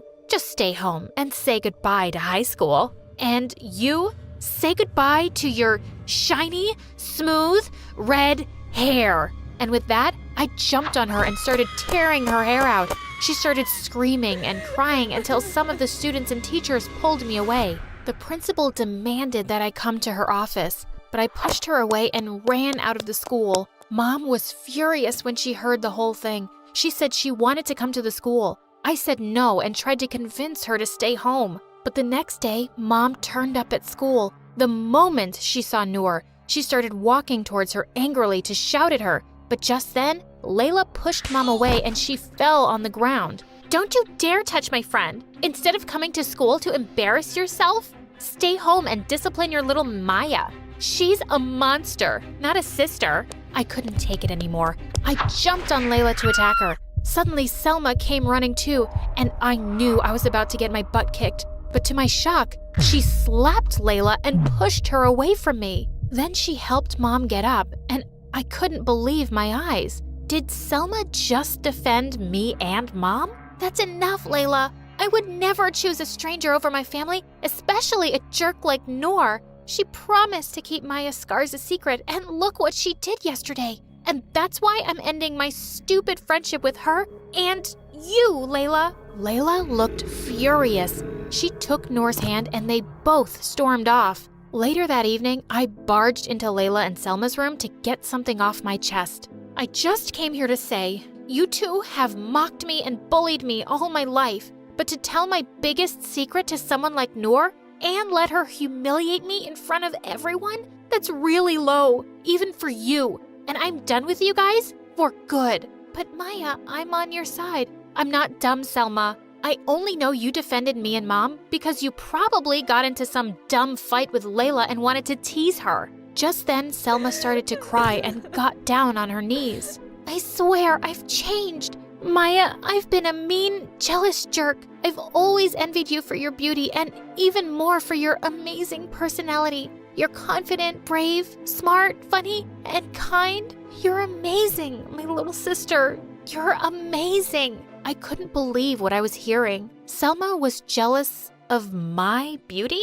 I helped her get up and hugged her tight. And for the first time, she said, I love you, Maya. I truly do. I'm sorry about all the pain I caused you. Please forgive me. It's all right now. I forgive you. And I love you too. Ew, I think I'm gonna barf. I still think you're ugly, Maya, and I don't regret telling Noor anything. I'd choose my gorgeous BFF over you two losers any day. I can't even share a room with you anymore, Selma. You disgust me. And with that, she picked up her things and moved to the attic. Some weeks later, Layla had to make a presentation on Earth Day in front of the whole school, including some important guests like the Minister of Education. When it was her turn, she went onto the stage confidently and turned on the slideshow. But to my horror, I saw pictures of me on the screen with terrible things written about how dark and ugly I was. Layla, what is this nonsense?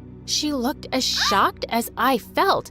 I swear, sir, I have no idea. This is not the slideshow I made. Suddenly, I spotted Noor in a corner laughing her head off. Of course it was her. Sir, I'm her sister, and I know she didn't do that. She wouldn't. It's that girl, Noor. Shut up, Maya. Who asked you to defend me? No, babe. She's right. I just hate her. And you're just so dumb and made it so easy for me to ruin your sister. I'm the queen of this school, and no one can replace me. And imagine if it was a dark, ugly girl like her. That's enough. I will not tolerate this awful behavior anymore. Noor, Layla, you're both expelled. Just then, the minister rose from his seat. Not only expelled, I'll make sure that you only get enrolled in a strict Catholic school so you can learn some manners and discipline. You're such a disgrace to this school. Bullying people for how they look? Everyone is beautiful in their own way.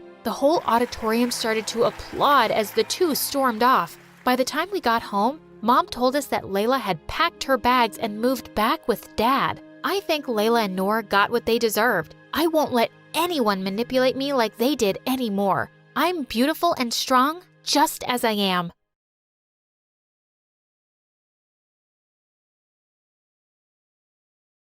Hi, I'm Olivia, and this is my story about living with a literal devil. Before I continue, please like and subscribe. Ever since I was a kid, I've been obsessed with space, the planets, and the stars. When I was 10, I painted the Milky Way all over my bedroom walls. Look, Mom, doesn't it look amazing? Ew, it looks like a bird pooped all over a blue wall. You're such a geek. At least it's better than having a pea-sized brain. You take that back. Evelyn pounced on me, and the two of us fought like wild pigs, till Mom separated us. In case you're wondering who Evelyn is, she's my sister. A monster, a witch, and a literal devil.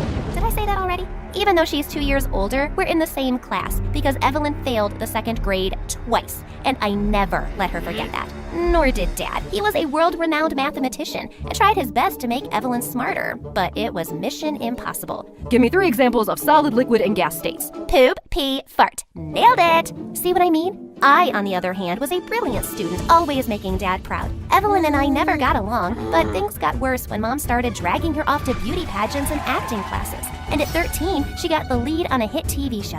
Evelyn became famous overnight and turned into a self-absorbed diva. Even at school, she constantly threw tantrums and treated everyone like her personal assistant. This milkshake is trash. I said no sugar. Get me a new one. Are you going to a hideous skirt convention after school? Have fun, but do my homework before you leave. She was horrible, but people still loved her because she was famous. She had no time to study and failed more classes, which made Dad madder at Mom. Evelyn's on a mission to destroy her own future, and it's your fault for pushing her into this stupid career. But she's good at what she does. Not many girls her age are this famous. And once her looks are gone, what will she have to fall back on? Nothing. Pull her out of this glam business before she becomes a total lost cause. The more Dad tried getting Evelyn to study, the more rebellious she got, until eventually he gave up.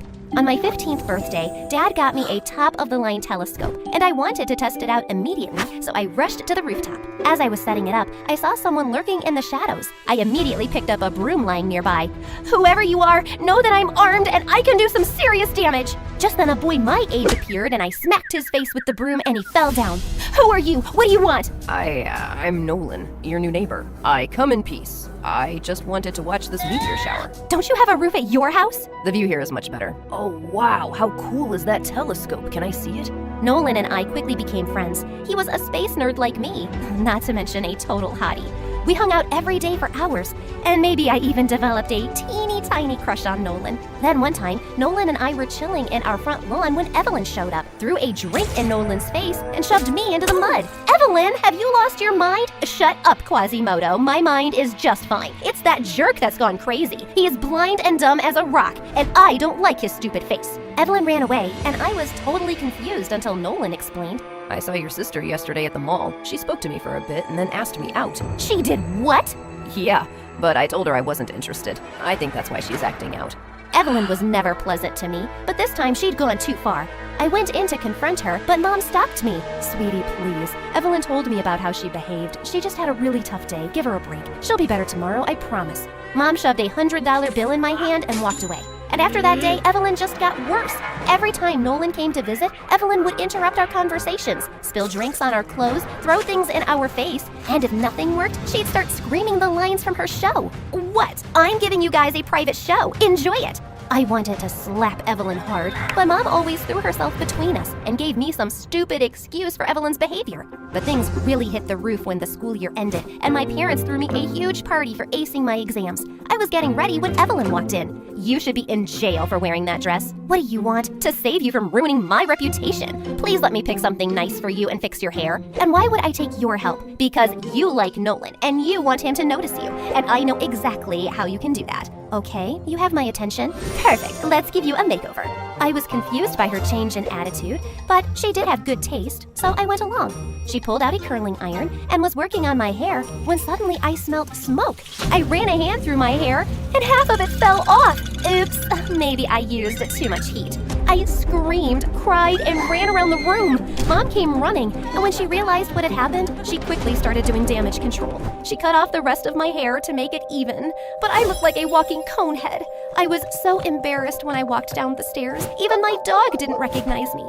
Just then, I caught Evelyn in the corner with this weird grin on her face, and I grabbed her by the hair. You did it on purpose, didn't you? Olivia, leave me alone. What are you doing? I lunged at her, and we got into a huge fight. The party was an epic fail, and Evelyn tried apologizing to me after. But of course, she didn't mean it. I refused to listen to a word. And after that, I stopped talking to her altogether and avoided her like the plague. Thank God I had Nolan as a great distraction. In 12th grade, I started a summer internship at an observatory. On the first day, all the new interns were paired up with lab partners to tackle research projects, and the best one would be published in a super fancy science paper. I was partnered with a boy named Aaron. I think we're gonna ace this research because your mind is out of this world. Get it? Out of this world? Like aliens? That was pretty lame, right? I've heard worse. Aaron was smart, and together we were the best team. But writing a research paper was a lot of work, and I wasn't able to spend much time with Nolan. The night before we had to submit the research, Aaron and I were going over last-minute changes, and it was late by the time I got home. Even my phone had died, and when I recharged it, I saw Nolan had called and texted me a lot. That's when it hit me. It was Nolan's birthday, and we were supposed to meet at a restaurant hours earlier. I called him immediately, but he ignored my calls, so I went to his place. I'm the worst friend ever. I'm so sorry. I waited all night like a loser. Aaron had some important stuff to discuss about the research. Oh, Aaron had important stuff to discuss, so you forgot my birthday? Hope you two had a good time. Then Nolan just slammed the door in my face. Feeling bummed, I walked back to my house and bumped right into Evelyn. Wow, you look like you've eaten 1,000 chilies. Have you been crying? Want to talk about it? Stuff your face with ice cream. It'll make you feel better. Just leave me alone, Evelyn. I spent the next week trying to make it right with Nolan, but he was still distant. Soon I got some really good news. Our research paper had won. Aaron and I decided to have a party at the observatory to celebrate, and thankfully Nolan accepted my invitation. Even my parents and Evelyn showed up. Everything was going great till Nolan left to get some drinks. And then Aaron walked up to me, pulled me in, and kissed me on the lips. What are you doing? What? Your sister told me you liked me, but were too shy to ask me out. Before I could react, I saw Nolan staring at us from across the room. He turned to leave, but I caught up with him. Where are you going? Back home. You have Aaron to keep you company. You don't need me. Nolan, you've got it all wrong. I'm not an idiot, Olivia. I saw you two kissing, and I get it. You like him, and that's fine. It's not like you and I are together. I just need to go. Nolan left, and after that he refused to take my calls or see me. I was so mad at Evelyn, I wanted to throw her in a shredder. When I got home, she and Mom had already left for Paris for a photo shoot. The last couple of weeks at the internship with Aaron were awkward, and we didn't keep in touch after. But to my dismay, Nolan now had a girlfriend that Evelyn never failed to rub in my face. I caught the two of them making out last night on the roof. Oh, such cuties. Look, I even clicked a picture. You're sick, Evelyn. First you lied to Aaron that I liked him and drove Nolan away, and now you're rubbing his new girlfriend in my face? I didn't drive anyone away. Nolan was just way out of your league anyway, says the girl he rejected on her face. That's just because he has bad taste. Not bad enough to date you, but still bad. Anyway, I have a shoot tomorrow and I need my beauty sleep. But the next morning, I woke up to Evelyn screaming like a maniac. One of her co-stars claimed that during their time together on set, Evelyn swapped her shampoo bottle with hair remover. Another colleague said Evelyn spiked her food with chili powder, making her sick and miss a huge audition. The whole media was exploding with hatred for Evelyn, and of course, she denied it. How dare they? I never did any of that. Why are they lying? But no matter what she said, Evelyn's reputation was done for. She got kicked out of her show, and no one wanted to work with her.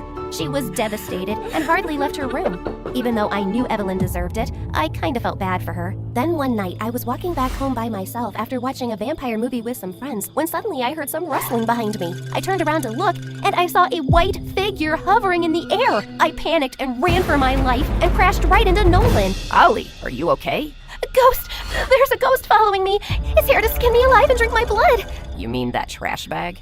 I turned around and saw that it was indeed a large white trash bag flying around in the breeze. And the two of us started laughing like crazy. We decided to get some coffee, and it felt great reconnecting with him. So, how's the girlfriend? We broke up. And Aaron? We don't talk anymore. Nolan, that kiss with Aaron. You don't owe me an explanation, Ollie. It's not like we were together then. But we can be now. I've always liked you, Ollie.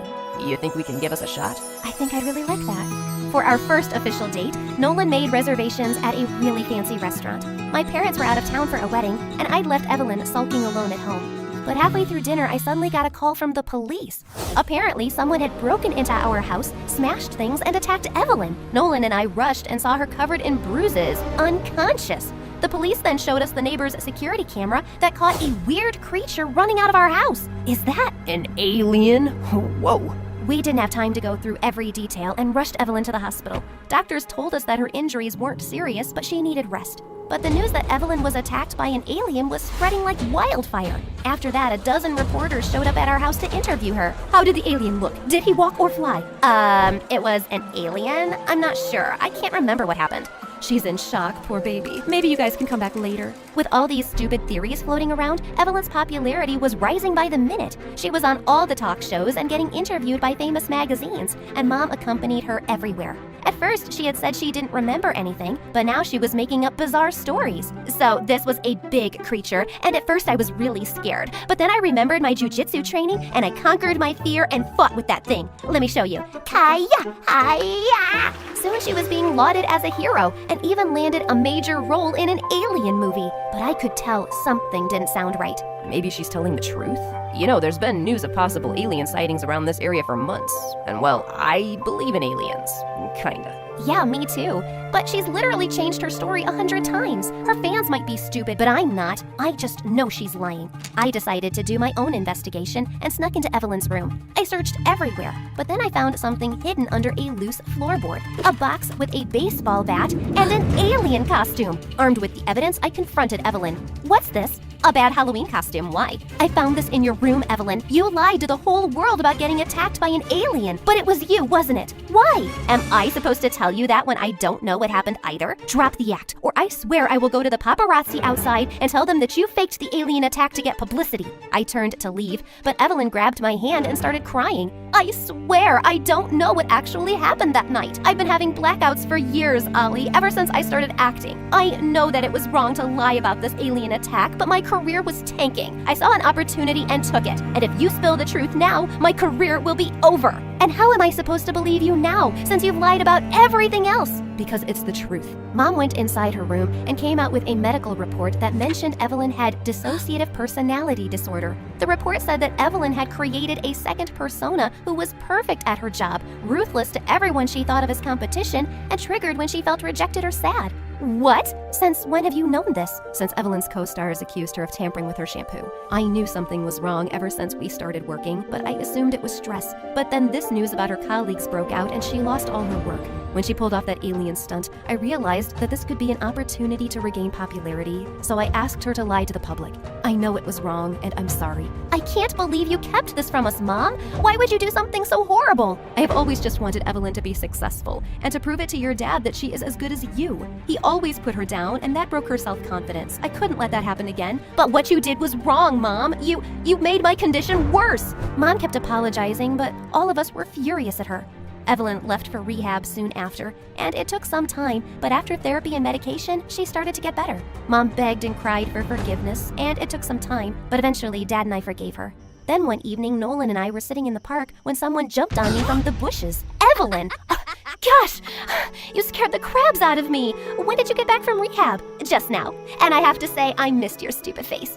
I know I should have said it sooner, but I'm sorry, Ollie, for all the times I've been a miserable sister to you. It's okay, all in the past. Really? You're the sweetest. Here, I got you a present.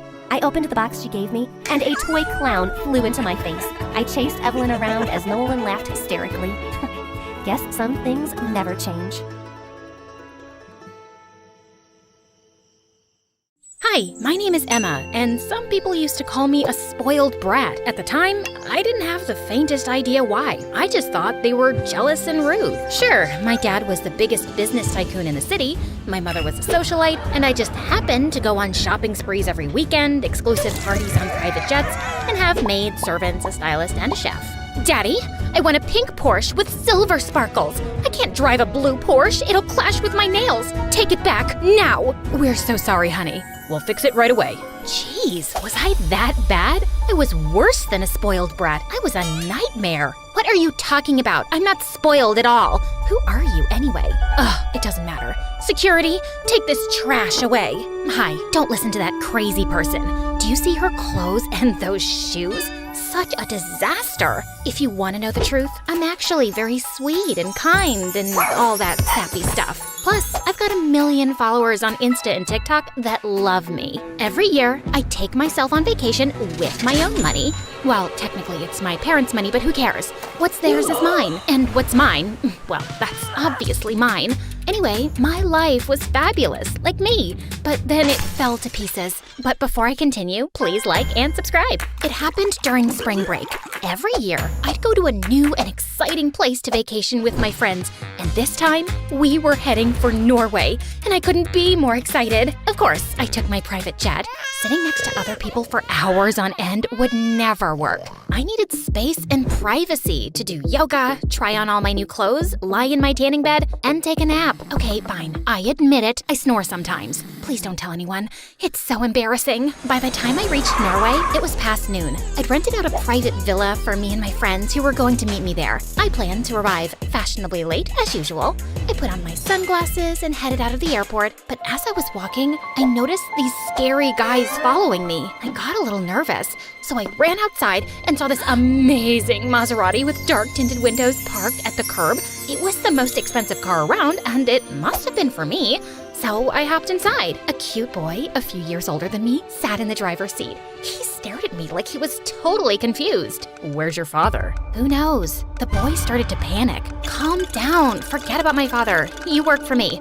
Let's get going. The boy glanced out the window, then sped off at top speed. He said his name was Grayson. I told him I'd call him Gray because I didn't have time to waste on him and his extra syllables. I posted a bunch of cool selfies, and I must have dozed off because the next thing I knew, the car was swerving and I was jerked out of a lovely dream where I was being crowned Miss Universe.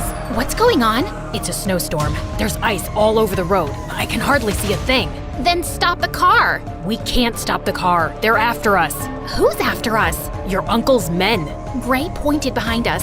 3 SUVs were hot on her tail. But I don't have an uncle. Gray gave me the strangest look, then pulled a photo out of his pocket of a girl that looked just like me. Hold on. You're Stephanie Spaghetti, right? No, what kind of name is that? I'm Emma Stringbean. Hi, I'm MSA lawyer. Sorry about this stupid tie. It's ugly, and I didn't have a choice. And the names have been changed to protect the innocent. Oops, I forgot to mention my name. Sorry. Now can you please leave? You're standing in my spotlight. What a stupid tie. Yeah, right? I was like, guys, give me a blue one. It suits my eyes better. But the owner was like, no, our icon is purple, so your tie should also be... Why would anyone hire someone like him? Anyway, back to my story. When Gray realized that I wasn't this spaghetti girl, he turned really pale. Then one of the SUVs pulled up beside us. Stop the car, now! Leave us alone, or I'm telling my dad. The scary man smirked, then rammed our car really hard. Gray drove faster, trying to get away, but our tires slid on some ice, and Gray lost control. The car smashed through a railing, ran off the road, down a slope, and straight for a tree. Gray jerked the wheel, and we missed the tree by an inch, and the car rolled into a ditch. Gray pulled me out of the car and held me in his arms. He was so handsome and strong that my heart skipped a beat. Are you hurt? I didn't have any broken bones or bruises. I think I'm fine. Gray put me down, and my shoes got all wet. I started screaming like a maniac. What's wrong? My shoes! They're ruined! Gray glared at me. Forget about your stupid shoes. It's dangerous out here. Those guys are still after us, and when it gets dark, we'll have to worry about wolves or worse. I know these woods, and there's a cabin that's not too far from here. We can lay low there for the night, and then I can contact my associate to pick us up. I'm not going anywhere with you. You're not even my driver. You kidnapped me. I didn't kidnap you. You jumped into my car. Tomato tamale. That's not how that saying goes. Whatever. This is all your fault. Who are you anyway? Are you some kind of criminal? Are you a crazy psycho? I'm a driver for the Spaghettis, but we don't have time to argue. We need to get to that cabin. It's a hike, but if we hurry, we can get there before the sun sets. Follow me. Gray headed into the forest, but I just couldn't move. move. What are you waiting for? Do I look like I'm dressed for a hike? I'm wearing Versace. Are you kidding? You're worried about your dumb clothes? Do you know how much this outfit costs? Suit yourself. I'm out of here. Gray walked away. I couldn't believe he was being so inconsiderate. You're fired. I don't work for you. I pulled out my cell phone to try to call my dad, but I couldn't get any reception. So I tried to get to higher ground. I walked past a creek and a clearing of trees, but my stupid phone still didn't work. Then I heard a wolf howl in the distance. I was so scared, I didn't know what to do. Come on, Emma. Don't be afraid. You're a girl boss, a tough chick. Nothing can hurt you. I took a deep breath to calm myself down, and then I heard footsteps coming toward me. A half-man, half-wolf appeared in the shadows and whispered my name in this creepy, deep voice. Emma. I screamed, threw my phone at the monster's head, and ran as fast as I could. But I tripped on a log and fell. I rolled over, covered my face, and pleaded for my life. Please don't eat me. There's not much meat on my bones. There's a boy around here somewhere, and he's got lots of muscles. He'd be a better meal than me, I swear. Gray stepped out of the shadows. He had a big bruise on his head. Are you crazy? You almost took my eye out with your cell phone. I thought you were a wolf man, and you were gonna eat me or turn me into your wolf girlfriend, and then I'd have to eat rabbits and squirrels. I can't be a wolf girl. I get hair all over my body and even my face. My face is too cute to be covered in hair. Gray helped me to my feet and told me we were going to the cabin. Why did you come back for me? You'd freeze out here by yourself, and I guess I felt kind of guilty about leaving you behind. Aw, that's sweet. Do you have a crush on me, Gray? No. Why not? I'm gorgeous, smart, and my family has lots of money. Are you playing hard to get? Sorry, I'm not into rich girls. Well, I'm not into broody boys with bad attitudes and stupid muscles and handsome faces and… Right. Gray and I walked for over an hour in the freezing cold. We reached the cabin just as the sun set, and it was the worst. It was dusty and smelled like a bus full of farts. We should start a fire. There's some firewood out back. I sat on the couch and wrapped myself in a tattered old blanket. A little help, please? No thanks, I'm fine here. And while you're out, could you find something to help with the smell? Gray rolled his eyes and left. He came back 5 minutes later with a handful of wood. He started a fire, but I was still pretty cold. You're shivering. I'm fine. Gray sat next to me and put his arm around my shoulders. Our body heat should warm us up. I smiled. I knew he couldn't resist my spectacular beauty and charm. Why are you looking at me like that? You're confusing. First, you're mean to me, and now you're nice. I'm sorry about earlier. I've got a lot on my mind. And what? Admit it, you have a crush on me. Gray tossed me a blanket and walked over to the window. I'll keep watch. Those guys might still be after us. Try to get some sleep. I tried to sleep, but my stomach wouldn't stop making weird noises. So I went to the kitchen and sat at the table. What are you doing now? It's time for dinner. Can you please make me something to eat? I'm not your chef. Well, I can't cook and we can't order in. What do you want me to do, starve to death? Ray pulled out 2 crusty cans of beans out of the cupboard and plopped one down in front of me. You're kidding. I am not gonna eat that. It's either that or an air sandwich. I pouted and crossed my arms as Gray ate his beans in front of me. Gray finished his food and checked his cell phone. He still couldn't get any reception. He searched the drawers and found a walkie-talkie. Hello? Hello? Can anyone hear me? My stomach started gurgling really loud. I was so hungry I couldn't take it anymore. The beans were so disgusting I almost gagged. But I forced myself to take a couple of bites. Then, the most amazing thing happened. A couple of headlights shined through the window. Hey, look! We're being rescued! Oh, thank goodness your friend came early. I ran to the door. Emma, wait! I was so excited. I ran outside and started waving my hands in the air like a madwoman. We're here! Save us! An SUV pulled up to the cabin, and the scary men from the airport stepped out. Why do your friends look like the scary men that ran us off the road? Those aren't my friends. Ray grabbed me, pulled me into the cabin, then slammed the door. Didn't you call them on that silly gadget? You mean the walkie-talkie? Whatever. It's broken. One of the scary men pounded on the door. The other smashed a window with a rock.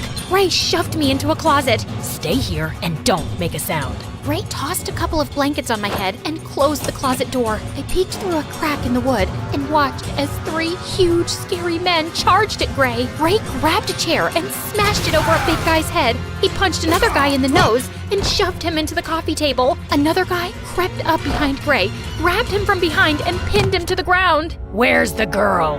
Let her go. She doesn't matter. She's not even a spaghetti. That little witch saw our faces. Both of you have to go. Gray was a goner. I had to do something. I couldn't just sit back and watch. I burst through the door, growling like a wolf. The Batman turned to me and laughed. Then he punched Gray in the stomach, tossed him to the side, and started running toward me. I ran into the kitchen, grabbed my half-eaten can of beans, and threw it in his face. The beans got into his eyes, and while he was distracted, I grabbed a huge pot and whacked him over the head. The big man dropped to the ground. I pulled the keys out of his pocket and rushed back to Gray. Come on, we've got to go! I helped Gray to his feet, and we ran to the SUV. I started the engine, entered the address for my private villa into the navigation system, and then we sped off. A few minutes later, we were on a highway. Did you see me back there? I was amazing! You were all right. I saved your butt. Okay, fine. I owe you one. Really? You could rub my feet, or maybe give me a massage? Just then, an SUV jumped onto the road and rammed us from behind. They're still after us. How? They must have put a tracker on the SUV. What do I do? Keep driving. I clutched the wheel and pressed my foot hard on the gas. Then suddenly, my phone started beeping. I reached into my pocket to check it. It was my best friend, Tracy. Hey girl, where are you? We've been waiting for you for hours. Who's that cute guy? Oh, that's Gray. He's my driver. I think he's got a crush on me. Emma, keep your eyes on the road. Sorry, girl, gotta go. Bye. Gray snatched the phone out of my hands and called 911. The SUV was gaining on us. Then 2 more hopped on the road beside us. Gray grabbed the wheel and started swerving the car like a lunatic. I saw a road sign up ahead.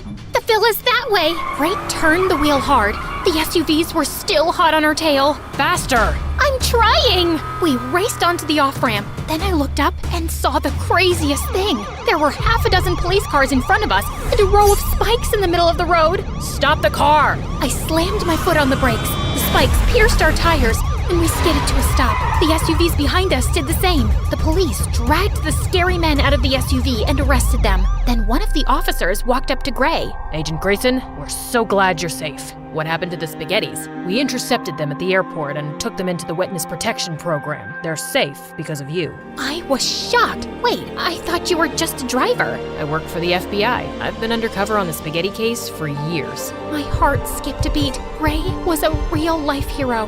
And somehow, he was even cuter than before. The next morning, Arranged.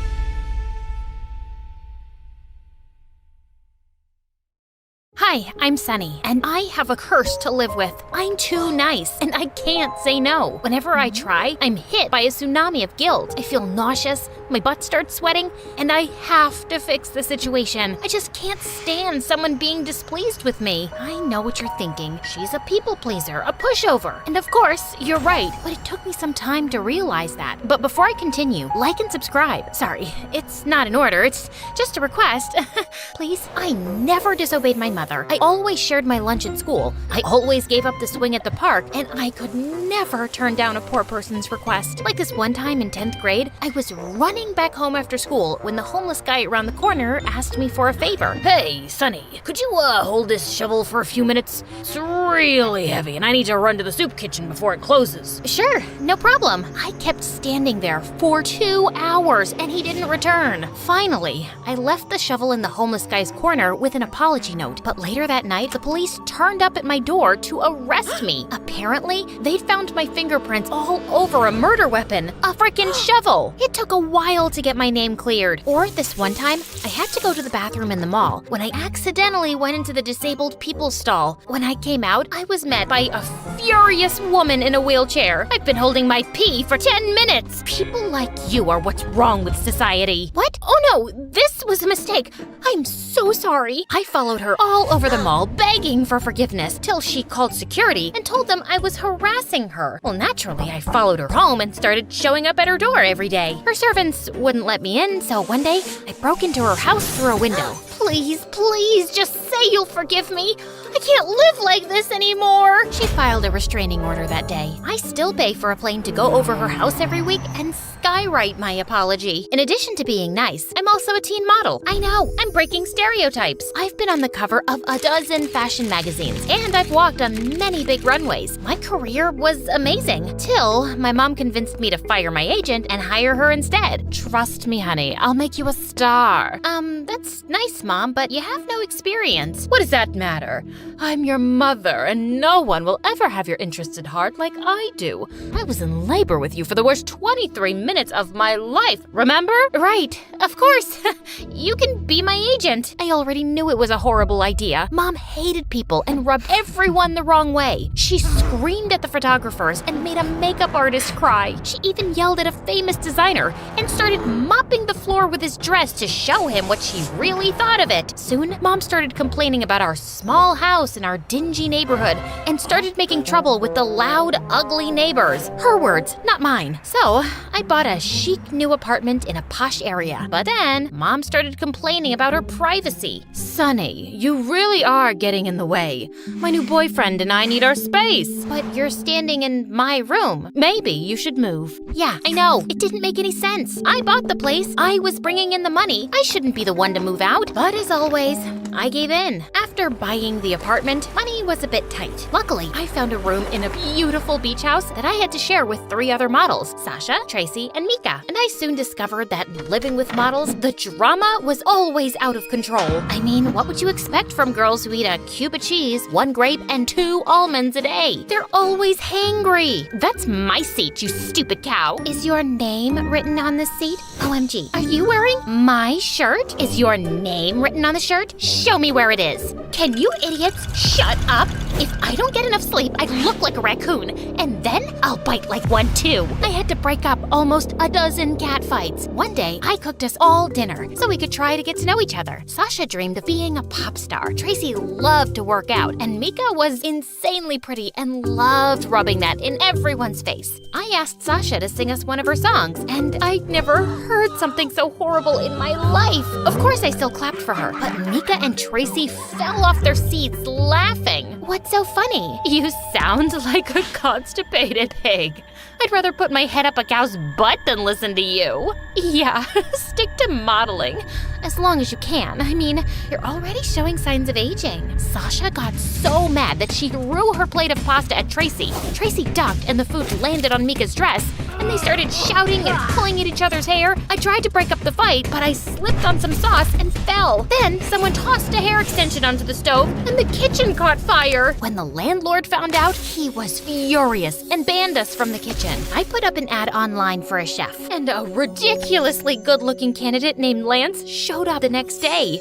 So Lance, you can cook, huh? Yeah, that's why I applied for the job. Lance, your cologne is to die for. I'm not wearing any cologne. Lance, did you just fix our sink? You're such a genius. It wasn't broken, you just left the faucet on. Your biceps look like boulders. Can I touch them? I'd prefer it if you didn't. Lance was an amazing chef, a handyman, and even a gardener. One day, all of us were drooling at his abs as he pulled out weeds, when suddenly, some crazy paparazzi climbed over our garden wall. Lance ran towards them like Tom Cruise, broke their cameras, kicked their butts, and sent them running. Oh my God. I can't take it anymore. I have to ask him out. No, he's mine. What? I saw him first. I don't think he's interested in dating any of us. Shut up. Who asked you? The girls cornered Lance in the hallway to get his attention. Sasha sang Lance an awful love song. Tracy did a cheerleading routine. Then Mika walked up in a bathing suit. Hey, Lance, you want to go for a swim? No thanks. I gotta get back to work. But the girls' constant flirting and fawning over Lance got so out of hand that he couldn't do his job properly since he was always trying to hide from them. One of the toilets got clogged, the shower stopped working, and the front yard was starting to look like a jungle. I can't live like this! How are we supposed to share one bathroom? I haven't taken a shower in 2 days! I proposed a solution. Okay then, from here on out, Lance is off limits. No one is dating Lance. They reluctantly agreed, and we made a pact. We all left Lance alone, and soon the house started getting back to normal. A couple of months later, I threw a party and invited a bunch of rich models. Sasha, Tracy, and Mika seemed to forget about their crush on Lance in about 2 minutes. Just then, the doorbell rang and Mom walked in. Hey, honey, did you miss me? Clearly not, or you would have sent me a proper invite. Mom, actually, yes. you're right. I'm sorry, but I'm glad you're here now. Just for 10 minutes. I don't want to overstay where I'm not wanted. I just need to borrow a couple of dresses from you and about, $20,000. But I let you borrow $10,000 last week. Don't be cheap, honey. It's unattractive. Don't you want Mommy to buy something nice for her birthday? Your birthday isn't for another 11 months. But Mom was being pushy and I knew she'd make a scene. So I gave her my credit card and told her to return it in 2 weeks. Just then, I noticed Lance shaking his head at me, and then he walked away. After the party, the house was a mess. So I asked the girls to help me clean up. Sorry, I have plans with my new boyfriend. I'm allergic to dirt. I twisted my ankle. I'm gonna rest. Okay, no problem. Sleep tight. I was up well into the night still cleaning when Lance joined me and started to help. Why are you still here? You don't need to do this. I stayed back in case you girls needed me. I don't mind. As we were cleaning, I kept catching him looking at me strangely. Okay, I can't take it any longer. Why are you staring at me like I have 2 heads? You're not like the others. You're a misfit. Well, that's rude. No, it's a good thing. You're beautiful, but not self-absorbed. You're smart, and you seem like a really kind person. You think I'm beautiful? That's all you got from what I said? Lance gave me that strange look and went back to work. You're doing that thing with your face again. Did I do something to make you mad? Are you disappointed? Why do you care what I think? I don't know why, I just do. It's how I'm built. Want some advice? Just stop caring what others think and stop letting people push you around and use you. You deserve better. Excuse me? I am not so naive that— Really? Then how come you're the only one who's cleaning up after the party? And has your mom ever returned the money she keeps borrowing? That's none of your business. Okay. That was kinda rude. I'm sorry. Why are you always sorry? Also, would you like to go out with me sometime? What? After you just insulted me? No. I mean, I'm sorry to crush your feelings, and it feels nice to be asked out by someone like you, but no, sorry. I spent the rest of the night replaying my conversation with Lance, feeling angry. But as I cooled off, I couldn't help thinking that maybe he was right. I did a lot for Mom and the girls, and I couldn't remember the last time they did anything nice for me. The next day, I was watching my favorite MSA videos on the TV when the girls walked in and Tracy just snatched the remote from me and changed the channel. I want to watch a movie. Sonny, please sit on the other sofa. No, Sonny, don't sit anywhere. You've got to drive me to the nail salon. Sonny, all my clothes are wrinkled. Iron them when you're back. Lance was right. I was a pushover, and I didn't like it. No! What do you mean, no? I won't take you to the beauty salon. I won't iron your clothes, and I was watching TV. All you do is use me, and you don't respect me, and that's not cool. Oh, also, I'm gonna go out with Lance, and you all have boyfriends, so I don't care if you're mad. I am breaking the pact. They were shocked, and so was I. I'd never yelled at anyone in my life, and it felt good. Later that day, the girls apologized for treating me badly and promised not to take advantage of me anymore. They even gave me their blessing to date Lance, and of course, I forgave them. Lance and I started dating soon, and we had such a good time together. He helped me stand up for myself more often and gain confidence. I even booked some modeling gigs without involving Mom, and I was doing great. One evening, Mom invited me to dinner at a fancy restaurant, and I decided to introduce Lance to her there. Break up with him, honey. That boy's a waste of time. I'm sitting right here. Mom, Lance is a nice guy, and he makes me happy. He's a loser. By the way, Lance, are you gonna finish that cheesecake? Before I forget, Sonny, I need to borrow your credit card again to book a flight to Hawaii. So just give it to me after you've paid for this meal, okay? I felt a wave of rage sweep through me. No! What's that sound you just made? I've never heard it from your mouth before. Hear it now, loud and clear. No, no, no, no, and sayonara. Oh, one last thing, you're fired. I snapped my credit card in half, grabbed Lance's hand, and stormed out of there. I'm sorry about my mom. She shouldn't have treated you that way. Don't worry about it. I'm so proud of you for standing up to her. Lance was such a supportive boyfriend, but Mom got more conniving by the minute. She started sending me dozens of texts begging me for money, and it got harder to ignore her each day. One night, Lance caught me sneaking out of the house. Where are you going? For a jog. At midnight? Fine, I admit it. I can't help myself. It's a curse. I know my mom's using me, but I can't sleep at night since I refused her money. There's no hope for me. I'm doomed. Leave now and save yourself. I started crying like a baby, and Lance pulled me into a hug. Maybe you should try giving money to a good cause, Sonny, to people who really need your help. I thought that was a great idea. The next day, Lance introduced me to his cousin Nancy, who owned a nonprofit to feed hungry kids. I was so excited to help that I wrote Nancy a big fat check. Sonny, that's a lot of of money. Maybe you should think about this. No, I insist. A couple of weeks later, I donated double the amount, and the month after, I tripled it. It felt amazing! But one morning, Lance didn't show up to work and didn't answer any of my calls either. When 2 days passed by, I started getting really worried and filed a missing person report. I even called up Nancy, but her phone was off too. And then I found pictures of Lance and Nancy on social media living their best life on some beach. Lance wasn't even his real name. Their whole charity was a big scam. And duh, Nancy wasn't his cousin. I was so devastated I couldn't get out of bed, take a shower, or comb my hair for days. What is up with you, girl? You smell like a gym sock soaked in spoiled milk. Is there something living in your hair? I burst into tears and told them everything. I knew Lance was trouble with his perfect eyes and hair. He was way too good to be true. Of course he was evil. We'll make him pay. First, we went to the police, who put out a warrant for the pair's arrest, but they were smart and couldn't easily be found. Next, the girls and I went online and told our followers about Nancy and Lance's scam and asked for help to find them. Within minutes, we got a dozen leads. Nancy and Lance were arrested at an airport trying to leave the country. Sasha threw a party at the house to celebrate, but for some reason, I still wasn't happy. We took a walk to get some air, and I saw these kids waiting in line outside a soup kitchen. Suddenly, it turned on a light bulb in my head. Before I knew it was a fraud, it had made me really happy thinking my money was going to needy kids. I could start my own charity. Being nice didn't have to be my weakness. It could be my superpower. And now, 5 years later, I'm running soup kitchens all over the country. My model friends volunteer sometimes too. How about I perform for these kids after they've all eaten? No. You two are just jealous. You like my music, right, Sonny? Sasha, I love you, but I really, really, really hate your music. Sorry, I'm not that nice anymore.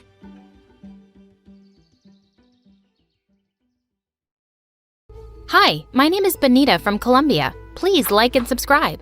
I was raised by a single mom who was always so busy at work that she never had any time for me. So she'd try to make up for it by getting me expensive gifts. Honey, I bought you this lovely dress in your favorite color. It's red, Mom. My favorite color is green, and this dress isn't even my size. Well, it was no surprise that Mom knew nothing about me, but things got too much when she even forgot my birthday. I am so sorry, Benny. I was just so caught up and… Forget it, Mom. You're never there for me. I guess you're not so different from Dad. Hey, that's not fair. But I just walked off to my room and slammed the door shut. I knew she hated it when I compared her to Dad. And I decided if she didn't care about me, then I was going to learn how to be happy on my own. After that day, I became friends with the neighborhood kids and started playing with them until Mom got back. And it was pretty fun. Until one day when I was 8, one of the kids kicked a ball and it broke a neighbor's car window. Shoot! All the kids ran away, but I was too slow and the neighbor caught me. You did this. I'm gonna tell your mom now. Before I could even protest, a little girl spoke up. No, it wasn't her. The girl who broke your car ran that way. The neighbor immediately ran in that direction and my eyes lit up. Hi. Thanks for saving me when my own friends ditched me. Guess they ain't your friends then. She introduced herself as Sarah and told me her parents had recently moved to the neighborhood. And just like my mom, they also kept busy most of the time. After that day, Sarah and I started spending time with each other, and soon we became besties. We even started with our very own china collection after we bought the most beautiful green-colored teapot in a yard sale. One day, we'll have a whole room filled with beautiful china. Yeah, and everyone is gonna call us queens. Queens of China. Time went by and our friendship grew stronger until one day, Sarah told me her family's business had grown and they were moving to a richer neighborhood. Of course, both of us were really sad, but there was nothing we could do.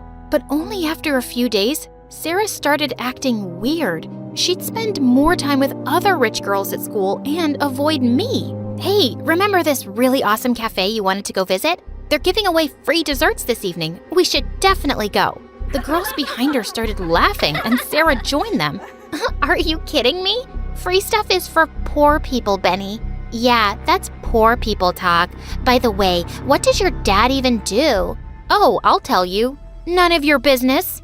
Chill out, Benny. And sorry, I can't hang. I'm going shopping with my friends for a party tonight. A party? Well, that sounds fun too. I wasn't invited, but we could go together. I don't think so. If they didn't invite you, maybe they don't want you there, but I'll see you later. How could she say that to me? The next few days, I saw her running errands for other rich, bratty girls, and I felt so bad. She was my best friend after all, and I wasn't gonna give up on her so easily. So I thought of reminding her of the good old days. Hey Sarah, it's been ages since I saw our China collection.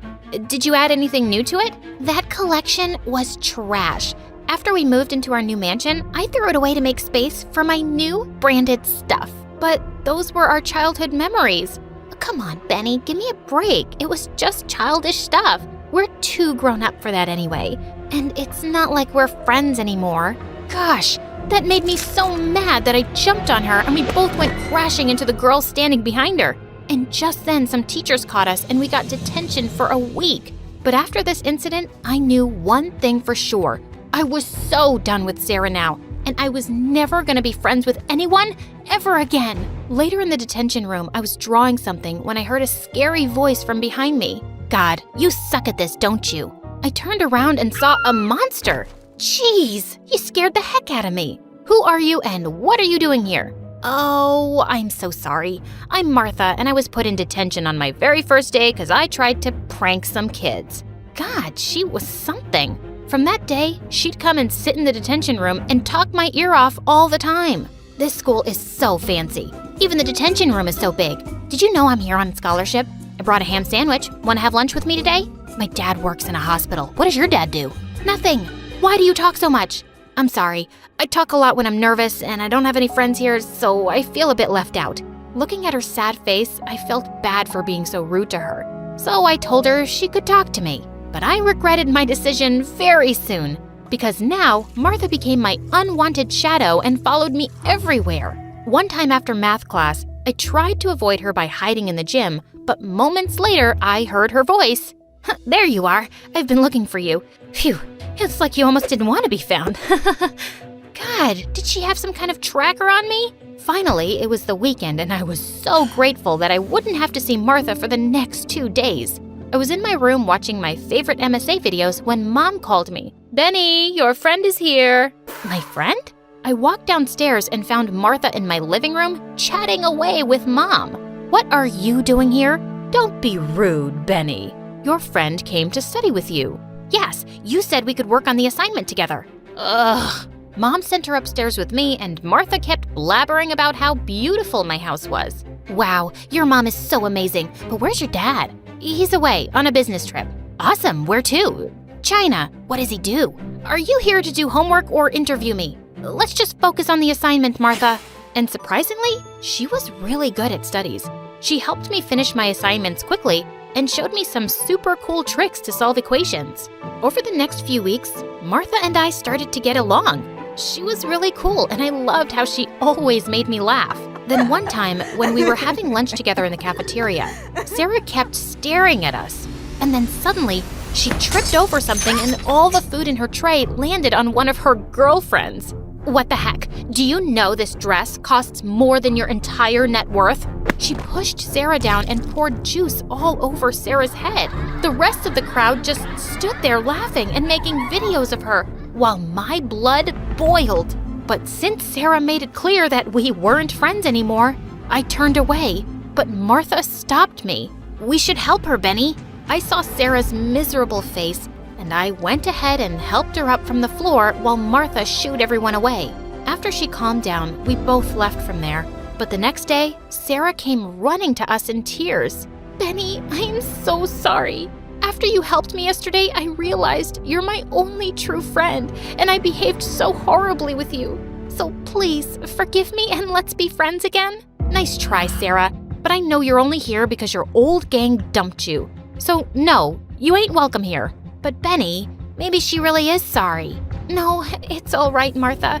If she doesn't want me here, I'll leave. She got really sad and walked away. But then a few days later, something shocking happened. It was raining very heavily, and I heard a knock at my door. When I opened it, I saw Sarah covered in bruises. Oh God, Sarah, what happened? It's so slippery and I tripped on my way, but luckily this didn't break. Here, it's for you. She handed me a box, and when I opened it, I screamed with joy. It was the first antique green china teapot we bought together. You had it all this time? Yeah. I lied in front of those girls to look cool, but I could never throw it away because we had so many memories with it. Oh, Sarah. I let her in and got her some hot chocolate to drink. After that, I dressed her wounds and she apologized to me for everything. I could see how sorry she was, and I decided to forgive her. And just like that, Sarah, Martha, and I became friends. It was so great to have her back because, to be honest, I really missed her. One night, I decided to call both of them for a sleepover at my place. I went downstairs to get them more snacks, but when I came back, Martha wasn't there. I went looking for her and saw her going through my stuff in my room. Martha, what are you doing? Sorry. I was just looking for something to wear. I spilled some juice over, and that's when I saw her holding up a magazine in her hand. Where did you get that from? I snatched it from her hands, feeling sick to my stomach. It was like my worst nightmare had come true. It's your dad, right? I stood there like a statue, but then she held my hand. You know you can trust me, right? Yes, that's my dad, and he's in jail. My mom and I had to move here and restart our lives after Dad was arrested in England. I've always felt so ashamed, and Mom was so heartbroken that she threw herself into her work, leaving me all by myself. Oh, Benny, I'm so sorry about this, but you're not alone anymore. I'm here for you. I'll always be with you. She hugged me tight, and I felt like a weight lifted off after talking about my dad.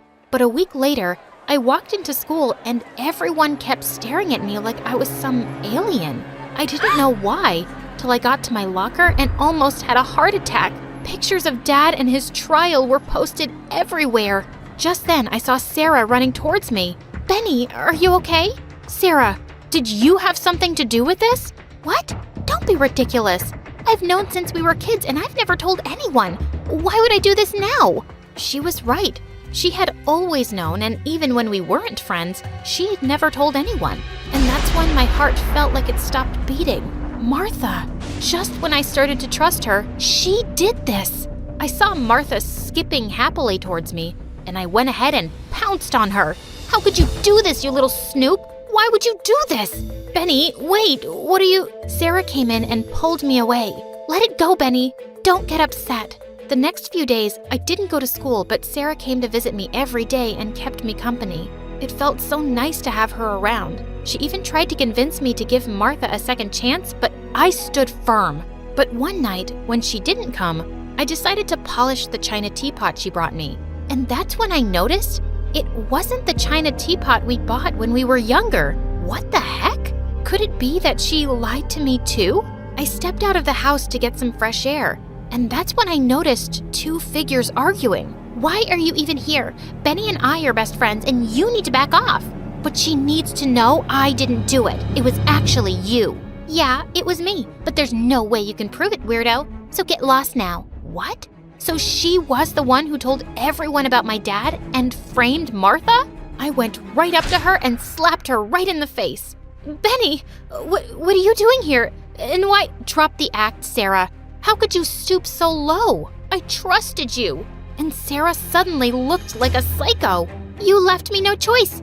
I hated seeing you so happy with her, and I just wanted my bestie back. And about your dad, don't worry. Everyone at school will forget about it in no time. You know high schoolers and their short-term memories. No harm done. God, you're crazy. I know the teapot is fake, Sarah, and so is your friendship. I hate you, and you stay away from me. I went over to Martha and immediately apologized to her. I am so sorry for not believing you, Martha. Please, forgive me. It's okay, Benny. It wasn't your fault.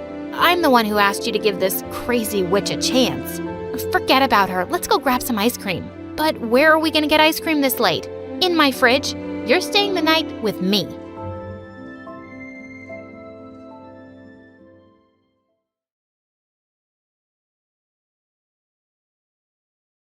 Hi, I'm Maria from Mexico. Everyone called me the Crystal Girl because I was so delicate and always at risk of getting hurt. In fact, my whole life was caught inside a bubble. But before continuing, don't forget to like and subscribe to My Story Animated. Once when I was little, I hurt my two little arms and cried so much. When Mom saw me cry and suffer as a newborn baby, She went crazy and grew crazier since then. Maria, don't get on there. No, Maria, you know you can't play on the swings. You can't ride a bike. No, no, no! When I was 7, Mom made a protective shield around me, so I literally grew up in a bubble.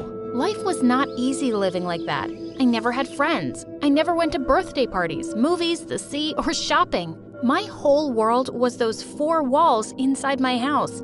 I was even educated at home. Mom played at being my classmate. Is there anything more creepy than that? Maria, do you want us to go to recess together? Mom, you're not a girl. You're my mother. I want to go to school. Please, I beg you. Oh, Maria, how funny you are. Let's play in the yard. The one that arrives last loses. I hate my life. The years went by. Mom decided to change the bubble models, and I got them air-conditioned. My life was boring, very boring, and Mom was becoming crazier and crazier. One day when I was 9, Mom left the front door open. I tried to get through it, but my bubble got caught in the middle of the door frame and I was trapped there for 3 hours.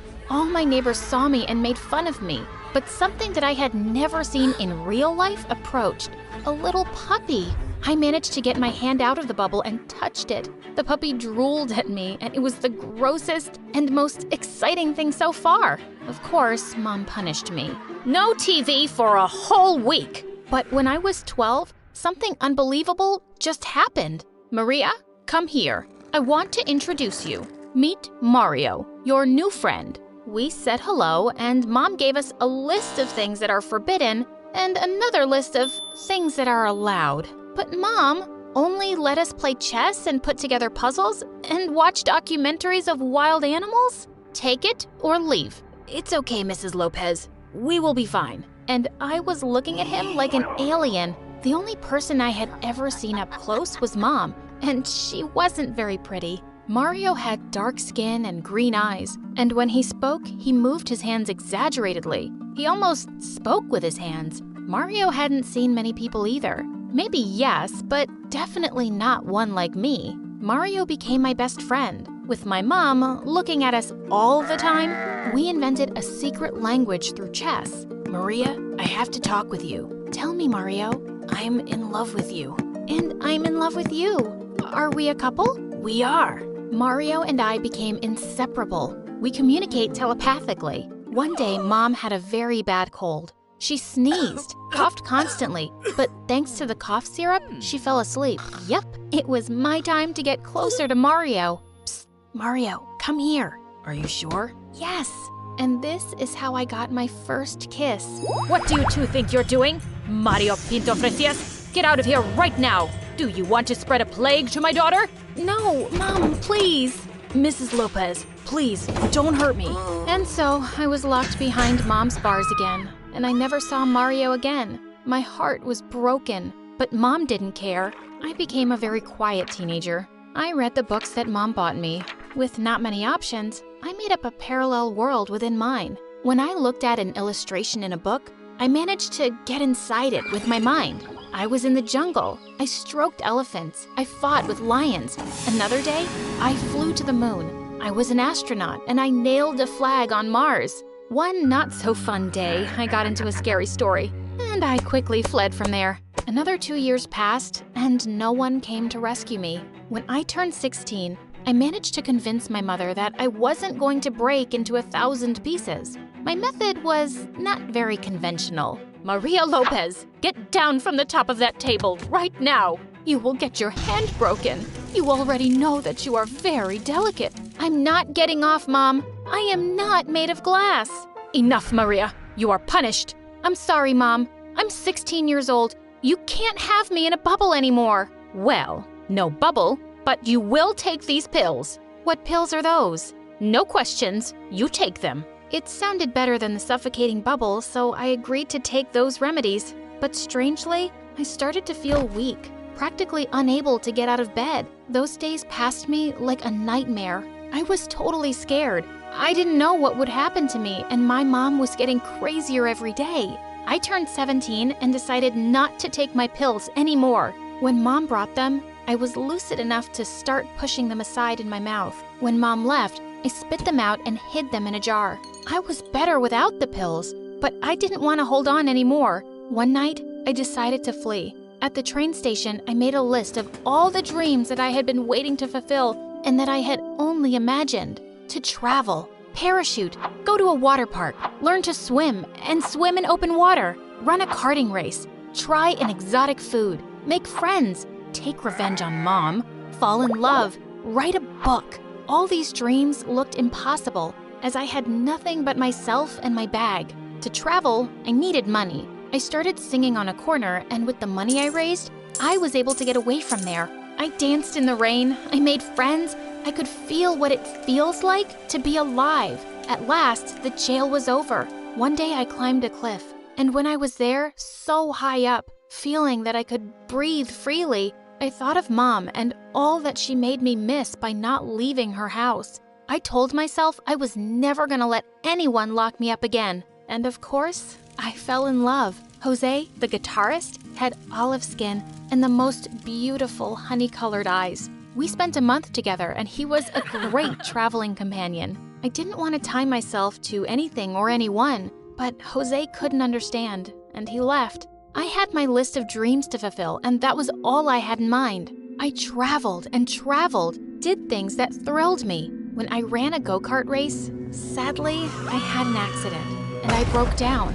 That's not because I am made of glass. It just happens when one lives. It strikes. But while I was unconscious, they called my mother. When I opened my eyes for the first time after the accident, I saw her huge, on top of me. I felt totally collapsed. It was like the freedom and happiness I had never existed. Easy, Maria, my little one. Here I am to take care of you. Look how you ended up. No, Mom. I don't want you to take care of me anymore. You make me sick. Sorry, Maria. Here's the rule. I have your custody because you can't take care of yourself. You won't get away with it. I think the medication is confusing you a bit. Mom is going to take care of you. Stay calm. And just like that, this doctor was whom I could talk to telepathically because, coincidentally, it was Mario. Mario, thank God it's you. You have to save me. Of course, Maria. I'm never leaving you again. Ma'am, are you responsible for this young lady? Yes, I am the only one responsible. She is very sick and she cannot take care of herself. Mario, tell this to Mom. Exactly everything I tell you. Very well. What a good mother. So devoted. As you know, your daughter has a very serious fracture. We're going to operate on her. No, I will not be separated from my daughter again. I'm going into the surgery room with her. Please, have a glass of water. We put Mom to sleep with a powerful sedative. We left her at the hospital. Mario left a very clear indication. This patient must start psychological therapy. And because of that, I took revenge on my mother. And at the same time, I fell in love. And so, I checked my wish numbers 8 and 9 off the list. Mario asked me to marry him, but I said no. I didn't want to get married yet. We have all the time in the world. And so, we wrote a new wish list, but this time together. Wondering what happened to my last wish? Write a book? Right now, I am writing the last sentence of my book, and this is my story, how the crystal girl turned to steel.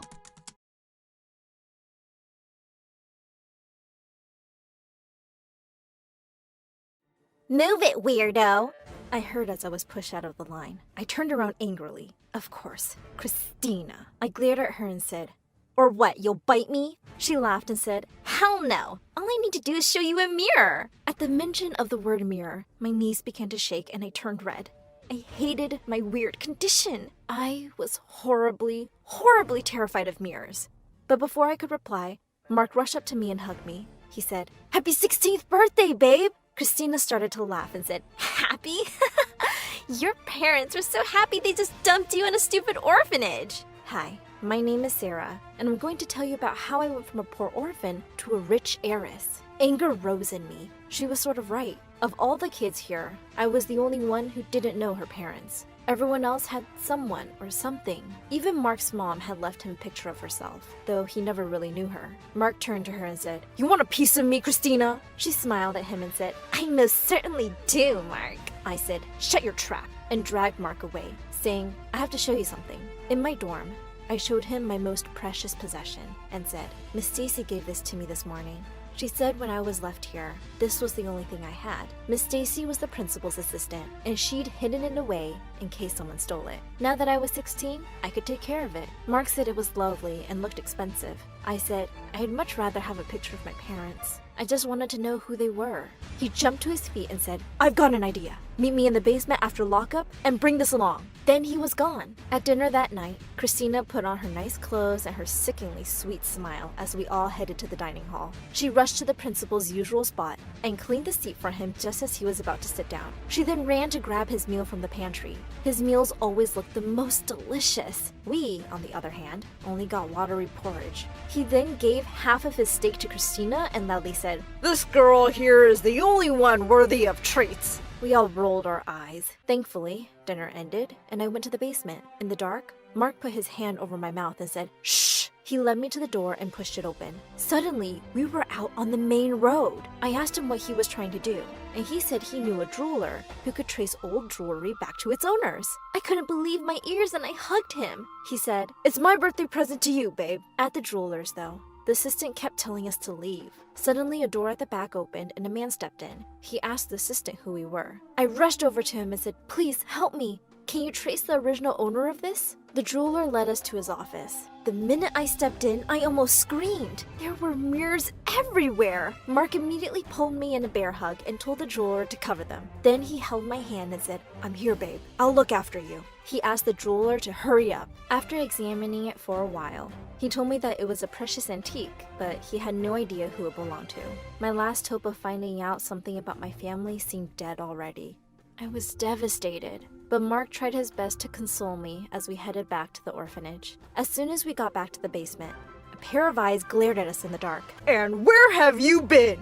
But just as I was about to speak, I heard another voice mocking us, and I knew immediately why the principal was in the basement. Christina!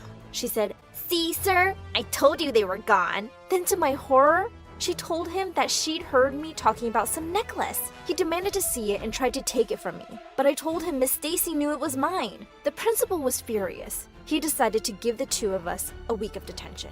Immediately, Christina said, Oh no, it's not Mark's fault. She convinced him. I heard them. He just went to keep an eye on her. He shouldn't be punished. The principal agreed and dragged Mark away. Before she left, Christina turned to me saying, I'll make sure to keep him company for the time being. The next morning, as I waited for Miss Stacy in her office to be assigned my punishment, I could hear voices from the principal's office. He was saying, Don't worry, my friend. This land is as good as yours. I'll make sure that the old bat sells it to you. Just remember me when you build your hotel. I was shocked. They were selling the orphanage? Just then, Miss Stacy came in and said, Could you sort these, dear? But the very first envelope I picked up made me super curious. It was addressed to the principal. I opened it, and what I read almost made me pass out. It was by some woman who said she was the mother of one of the children here. But what was really crazy was that she'd written that the father of her child was the principal. The letter said, Look after your child, Stephen, or I will ruin you. The next day, as I was working in Miss Stacy's office, a man came in. Miss Stacy immediately led him to the principal's office. Curious, I listened to what was going on. Pretty soon, I heard the man say that he had been looking for his niece. Having had no luck, he was planning to sell the orphanage. It was the owner, Mr. Douglas. After a while, I heard the principal ask if the woman in the picture was really Miss Douglas's sister. Then the principal said, Well, Mr. Douglas, I think I recognize your heirloom. I believe I will have quite the surprise for you when you return next week. The next Monday, I had a plan. I was going to expose the principal and save the orphanage. Mark and I waited for Mr. Douglas at the door, but as soon as he came in, we were both pushed aside. Then Christina ran past us and hugged him, screaming, Uncle! It turned out that Christina was his missing niece. The principal had apparently recognized her from the picture. Once things settled, I went up to him and told him we needed to talk. But the minute the principal saw me, he yelled, Get away from him, you shameless girl! Then he told Mr. Douglas that I was a bad kid who snuck out at night with her boyfriend. Before I could get a word in, he dragged me to his office and said, If I ever see you near Mr. Douglas, I will kick you out. Do you understand? He then told Miss Stacy that I was to stay indoors the whole day. Mr. Douglas was overjoyed at finding his niece, and he decided to spend a few days at the orphanage. A few days later, Mark surprised me with a date in the orphanage garden. He said he hated seeing me upset, saying, "We'll always have each other." Suddenly, I saw something that left me shook. Miss Stacy and Mr. Douglas were behind the bushes. Mr. Douglas was declaring his love for her while she nodded shyly. Then they kissed. Mark and I started laughing. As soon as Miss Stacy saw us, she jumped out of the bushes. She then introduced us to Mr. Douglas. Mr. Douglas seemed like a kind man, and he offered for us to walk with him. I instantly accepted his offer, even though Mark was a bit hesitant. Just then, the principal came out yelling, "You beast! How on earth are you roaming around freely? And when you're supposed to be in detention! Miss Stacy, aren't you supposed to be taking care of all this?" Before Miss Stacy could respond, Mr. Douglas asked why I was being punished. However, the principal diverted his attention, saying they had important issues to discuss and that Miss Stacy would deal with it. I was furious.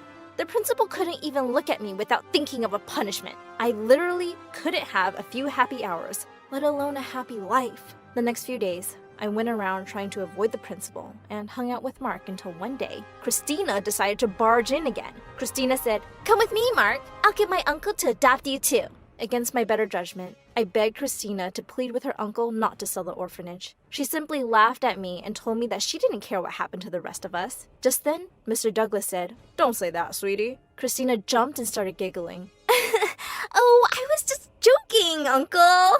But he turned to me and asked me why I was upset at the idea of the orphanage closing. I told him that while we, the older ones, could probably make it, the younger ones would be in a lot of trouble. They couldn't work or look after themselves. He looked at me for a minute. I felt nervous, but then he just left, saying, "The city isn't good for my family." The next day, the principal called me and Mark to the office. He said that we were behaving shamelessly, and he had seen us kissing. He yelled and said, "You two are setting a bad example for the kids. I never want to see you together again." Then he ordered us to leave, and as I left, I heard him tell Mark that for the next week, he was to be Christina's personal bodyguard. "You're not to leave her side, do you understand? Your job is to make sure she's happy at all times." Thankfully, something happened that pushed all the drama out of my mind. The next day, we found out the craziest thing.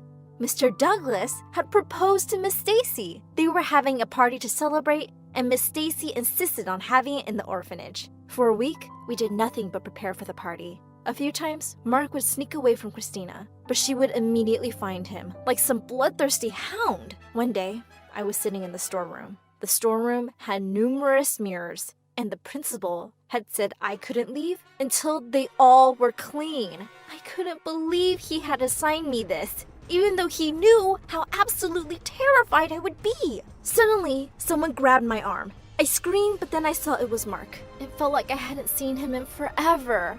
I hugged him and told him I missed him. He asked me to wait outside and quickly cleaned everything. Then he leaned in to kiss me. At that moment, the door flew open and Christina screeched, "Oh, Marky Mark, come here. I have the most important job for you. I'm bored. Come watch a movie with me." Then she practically dragged him away while I wanted to gag. On the day of the party, I was looking for Miss Stacy and ended up in Mr. Douglas's office. On the table, I spotted something. I got closer and gasped. The woman in the picture was wearing the same necklace as me. Just then, I heard the principal's voice from outside the door. He was holding Miss Stacy's hand and said, "Oh, darling Stacy, don't go with him. Stay with me. I love you." Then to my shock, he tried to kiss her. She pulled back, slapped him, and ran away. The principal yelled, "Just you wait." But I had another problem. The picture. I went to get my necklace, but to my horror, it was nowhere to be found. Just then, Mark came looking for me. He said, "Where are you, babe? The party is starting." I showed him the picture and told him I couldn't find my necklace. He said we'd discuss it with Mr. Douglas later. But at the party, while everyone was busy admiring how lovely Miss Stacy looked, suddenly a murmur ran through the crowd. Someone said, "What a lovely necklace!" I turned to see what the commotion was for and almost passed out. It was Christina, but she was wearing my necklace. Suddenly, I was livid. I yelled, "What the hell?" Everyone fell silent, and Mark and Miss Stacy rushed over to me, but I was quicker. I jumped onto Christina, yelling, "You witch! You good-for-nothing thieving witch! Give me back my necklace!" Christina screamed and said it was hers, and the principal knew it too. Suddenly, the two of us were fighting. Miss Stacy jumped in to try and break us apart, but to my horror, Christina took out a mirror and thrust it into my face. I began to scream, and then everything went black. I finally snapped back, when I heard a mirror break and Miss Stacy screamed. When I came to my senses, she was lying on the floor, hurt and cut. I stood stunned as everyone gathered around her. Mr. Douglas tried waking her up, but she wouldn't move. He ran around like a madman, yelling for an ambulance. The ambulance came, and Miss Stacy was taken away. Suddenly, Mr. Douglas turned to me and said, "You! This is all your fault!" I tried to explain, but the principal jumped in and shouted, "You disgusting monster! Get away from us and pray that we don't kick you out after what you've done!" But there was no way I was giving up. "Not after this!" I screamed. "That necklace is mine, and you know it! I saw that picture. That woman was wearing it too! Who is she?" But to my utter shock, the principal said I was a liar, and he had never seen me with the necklace. Then he took Mr. Douglas away, saying, "She has a history of violence, sir." The two left, and Christina followed, crying. For the next 2 weeks, everyone was gloomy and silent. There had been no news about Miss Stacy, except that she still wasn't awake. The doctors had apparently told Mr. Douglas that Miss Stacy had lost a lot of blood and also had some heart problems, possibly due to the stress of our fight, and that he should prepare for the worst. But he was acting like a madman. Every morning he left and would only come back at night. I mostly stayed in my room, and Mark was forbidden from seeing me. The last thing he had said was the woman in the picture was Mr. Douglas's sister. The necklace was hers. That meant Mr. Douglas was my uncle, but he hated me. One day, he came back when I was working in the garden. The minute I saw him, I ran over to him to apologize. Miss Stacy was the only person who'd ever looked after me. But as soon as I got near, he gave me a look of death and said, "My niece and I will leave this place as soon as Stacy is better. Don't come near me, ever." That broke my heart, and I knew there was only one thing left to do. The next morning, I slid a note of apology under Mr. Douglas's door and left the orphanage forever. I got onto a bus and went to the next town over, where I worked in a local McDonald's. Even though I missed Mark, I tried to date another guy. Mark would be better off if he dated Christina. I moved into a shelter. Months went by, and then one day, when I got back from work, I almost fainted. At the door sat Mark. The minute he saw me, he ran over to me and dragged me with him. I protested, but he didn't reply. When he finally stopped, I was stunned to see who else was waiting for me. Miss Stacy! They told me Mr. Douglas and Christina were set to leave the next day. I told them, I don't care. He hates me. But they told me I had to try one last time, especially now that Miss Stacy was there to tell him the necklace was mine. We rushed back only to find the entire orphanage in an uproar. A woman was outside yelling at the principal. "I want my child back, you monster!" She was yelling at the top of her lungs that he had left her alone. I knew who she was, the woman who wrote the letter. Just then, Mr. Douglas and Christina came out. The woman jumped at Christina and screamed, "My daughter! My lovely daughter!"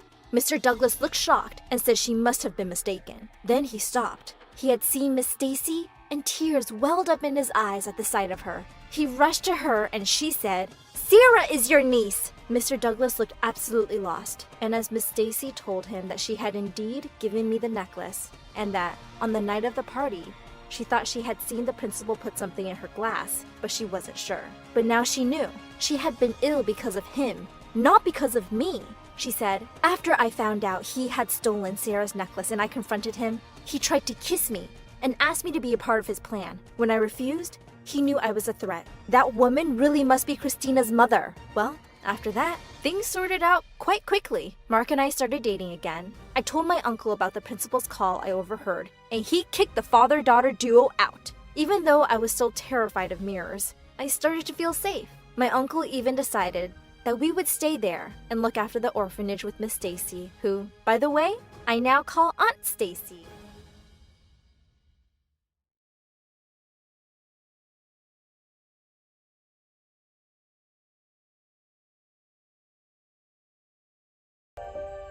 My 6-year-old sister opened the classroom door during my exam and started crying. Mommy said I'd find you here. You promised to buy me donkey milk for my skin, and not ostrich milk. What am I supposed to do with it?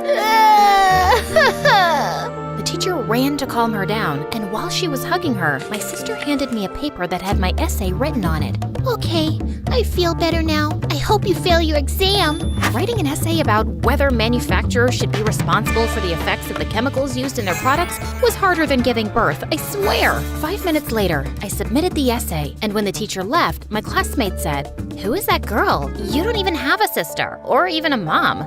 You're an orphan." And smart, she's someone I hired. AskBrain2 wrote me the essay. And how are you so sure that's a good essay? Oh, it's not the first time, and I always get an A+.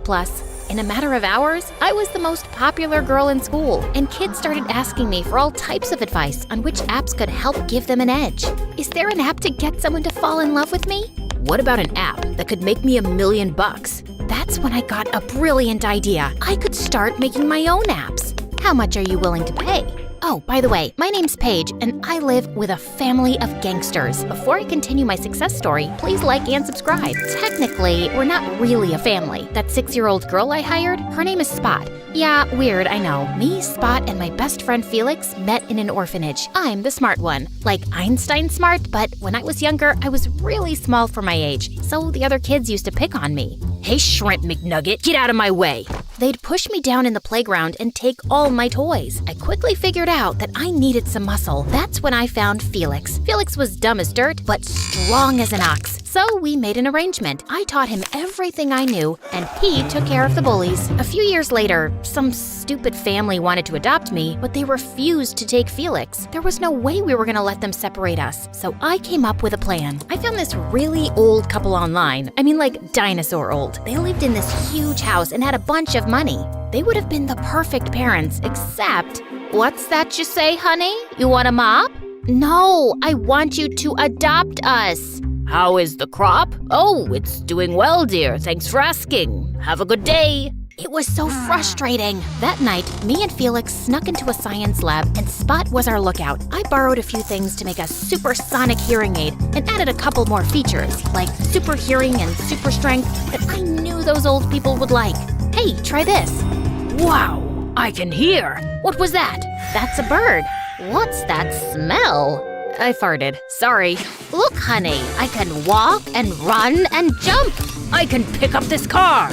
I told the old couple they could keep my gadget if they adopted me, Felix, and Spot, and they agreed. The next day, we moved into this huge house. We had our own rooms, and I had my own science lab in the basement. And the best thing was that the old people let us do whatever we wanted. I spent all day in my lab making gadgets and apps. I made a robot that brushed Spot's teeth and washed her hair. No, anything but the shampoo. Please don't. Felix liked to cook, but he always burned the food. I made him an assistant chef to help him out. This is unacceptable! This chicken tastes like poo! It flipped over a couple of tables and sent Felix crying to his room a few times, but the food was delicious. My new parents invested a ton of money into my gadgets. Come to find out, they weren't just a sweet old couple. They were leaders of a notorious underground gang that... Hold on, editor. Cut that out of the video, please. I'm not supposed to talk about that. You won't tell anyone, right? If you do, you'll end up sleeping with the fishes. Okay, they get it. Don't scare them, guys. We're watching you. And listening, too. Anyway, moving along. After a while, I got bored and enrolled in a fancy high school. Felix and Spot weren't interested in school. They liked to sleep in all day, go on shopping sprees, and run other errands for our parents. My first day of school was pretty lame. I was smarter than the teachers, and the kids didn't like me much. They even made fun of my green hair. What? Green's my favorite color. Then I caught this boy named Lucas checking me out. He was popular, captain of the football team, super smart, class president 2 years in a row, and even volunteered in a food kitchen on the weekends. That is, when he wasn't doing a photo shoot. Did I tell you he was a teen model? Yuck, I could barf. Did he walk out of an MSA video or something? Lucas was so not my type, but he didn't get the hint. During lunch, he sat beside me. I mean, seriously, there were a dozen open seats. Hey, Paige, is this seat taken? Yeah, I was saving it for Nunya. Who's Nunya? None of your business. He eventually cornered me in science class. Somehow, he convinced the teacher to pair us up for a project. Lucas and I started spending time together. He was almost as smart as me. His sparkling brown eyes, his perfect hair, and handsome face were nice to look at. But there was one thing that really annoyed me. He was such a goody two-shoes. I'd never met anyone so honest. One time we went to a coffee shop and the barista gave him change. We were all the way across town when he realized that she'd given him an extra penny, so he insisted that we walk all the way back to return it. It's a penny, it's no big deal. Plus, I'm tired and my feet hurt. But he couldn't rest until he returned it. On my birthday, Lucas bought me a shirt, but it was the wrong size, so we went to the store to return it, and we ran into this woman who had on a hideous dress, and she caught us staring. Young man, what do you think? Does this dress look good on me? You look wonderful. The moment we left the store, Lucas started freaking out. I shouldn't have lied to that poor woman. That was wrong. I should go back and tell her the truth. And Lucas, being Lucas, found the woman and told her the truth. I'm sorry, ma'am. That dress is horrible. It makes you look like a cow. The woman punched Lucas in the face and stormed off. Later, when I put a cold bag of peas on Lucas's eye, I asked him why he was so obsessed with being honest. I just think it's the right thing to do. Speaking of honesty, I really like you, Paige, and I was wondering, maybe you liked me too? By then, Lucas had grown on me. He was less annoying than all the other kids at school, and he made me laugh. You're cool, I guess. Cool enough to be your boyfriend? Out of nowhere, Lucas held my hand. He took the peas off his face and stepped close to me. I mean, our faces were inches apart. And then, I don't know how, but suddenly we were kissing, and to my surprise, I liked it. After that, we were officially dating, and life was pretty good. But then everything turned upside down. Felix spotted my parents came home from one of their vacations. Paige, it's terrible. We lost all of our money. I was in shock. Just a week earlier, we had at least $2 million in the bank. My parents explained that they spent all of our money investing in my gadgets. They stored my gadgets in a bunch of warehouses downtown. But someone burned them all down and we lost everything. All of the warehouses caught fire? How is that possible? What about the insurance? Did you report it to the police? There's no insurance. And the police, well, Just 1 second. Hey, editor, we'll need a bit of privacy. It's about the family business. No problem. I guess they can hear the rest. Gotcha. So we're gonna lose the house? And the cars? And a bunch of bad guys are after us. We kind of owe them too. Always so much excitement. I forgot how much fun it is being a businesswoman. What am I supposed to do about it? You're the brains of this operation. Save us! And that's when I decided to make a new app called Pea Mind Soup Juice. Yeah, that's not the real name and the app doesn't exist anymore, but it was awesome. I cleverly designed a game where kids had to keep paying money to play the higher levels. And when they reached level 7, they got a ticket for the $1 Million National Lottery. Of course, no one ever wins that thing, right? But the kids were hooked. They were using up all their pocket money and even stealing their parents' credit cards to keep paying and playing. And I was getting richer by the day. Wow, Paige. This is awesome. This is almost enough to pay off our debts. You're my hero. You're the best. But things got a little complicated with Lucas. One day after school, he showed up at my house. You have to shut down Pea Mind Soup Juice. Why? It's unethical. No, it's not. Yes, it is. Don't be such a goody two-shoes. Paige, everyone's getting addicted and it's driving all the kids crazy. I need my Pea Mind Soup Juice. You can't take it away from me. It's just an app. It's not my fault they're too dumb to turn it off. You have the highest IQ and you could use it for good, but you're using it to ruin people's lives. Plus, if the principal finds out you're making money off of these kids, you'll get expelled. Everyone loves Pea Mind Soup Juice. No one's gonna tell. The principal doesn't ever have to know. I know. What's that supposed to mean? I love you, Paige, but what you're doing is just wrong. If you don't shut it down tonight, I'll have to tell the principal.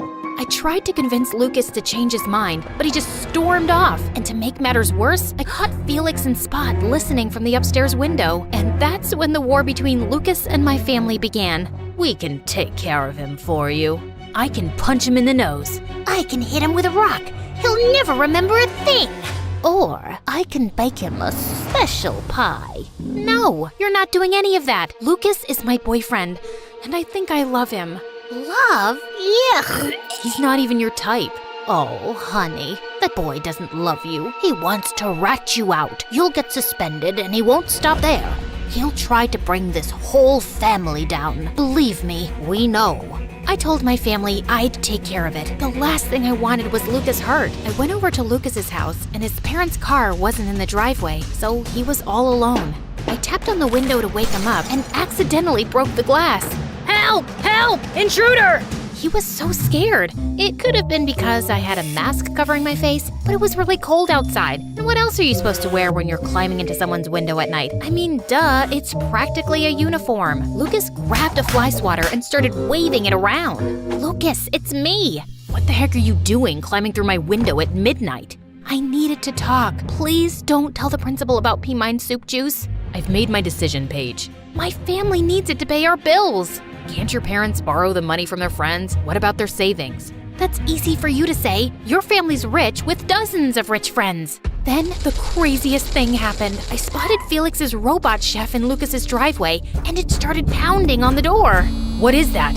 I got a FaceTime call from my family. What's going on? We all discussed it, and we decided that RoboChef, that's what we're calling him now, can take care of our little Lucas problem.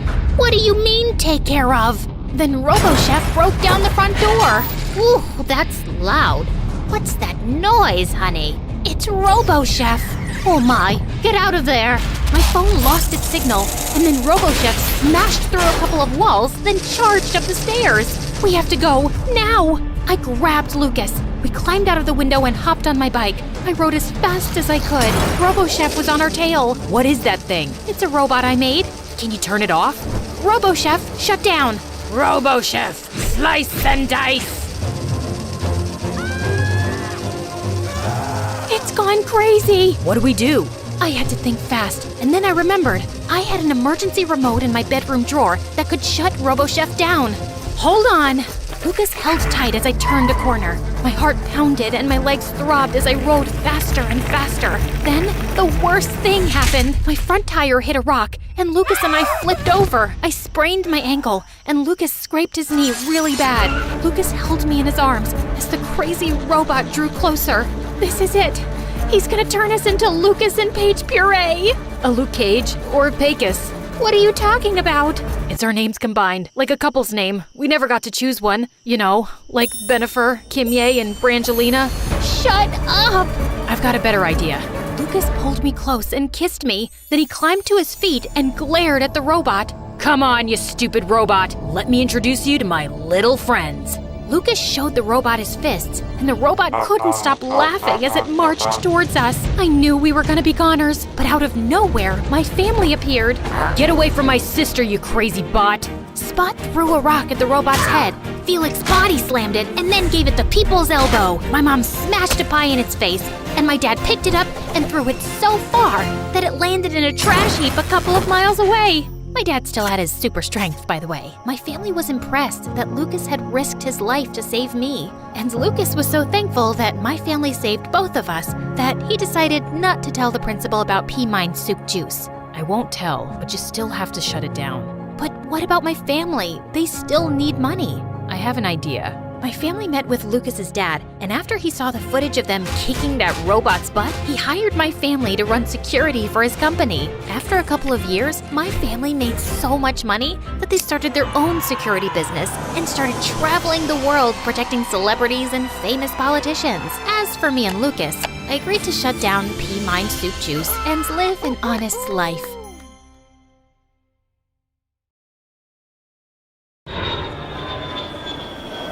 Hey guys, I'm Eva from Canada.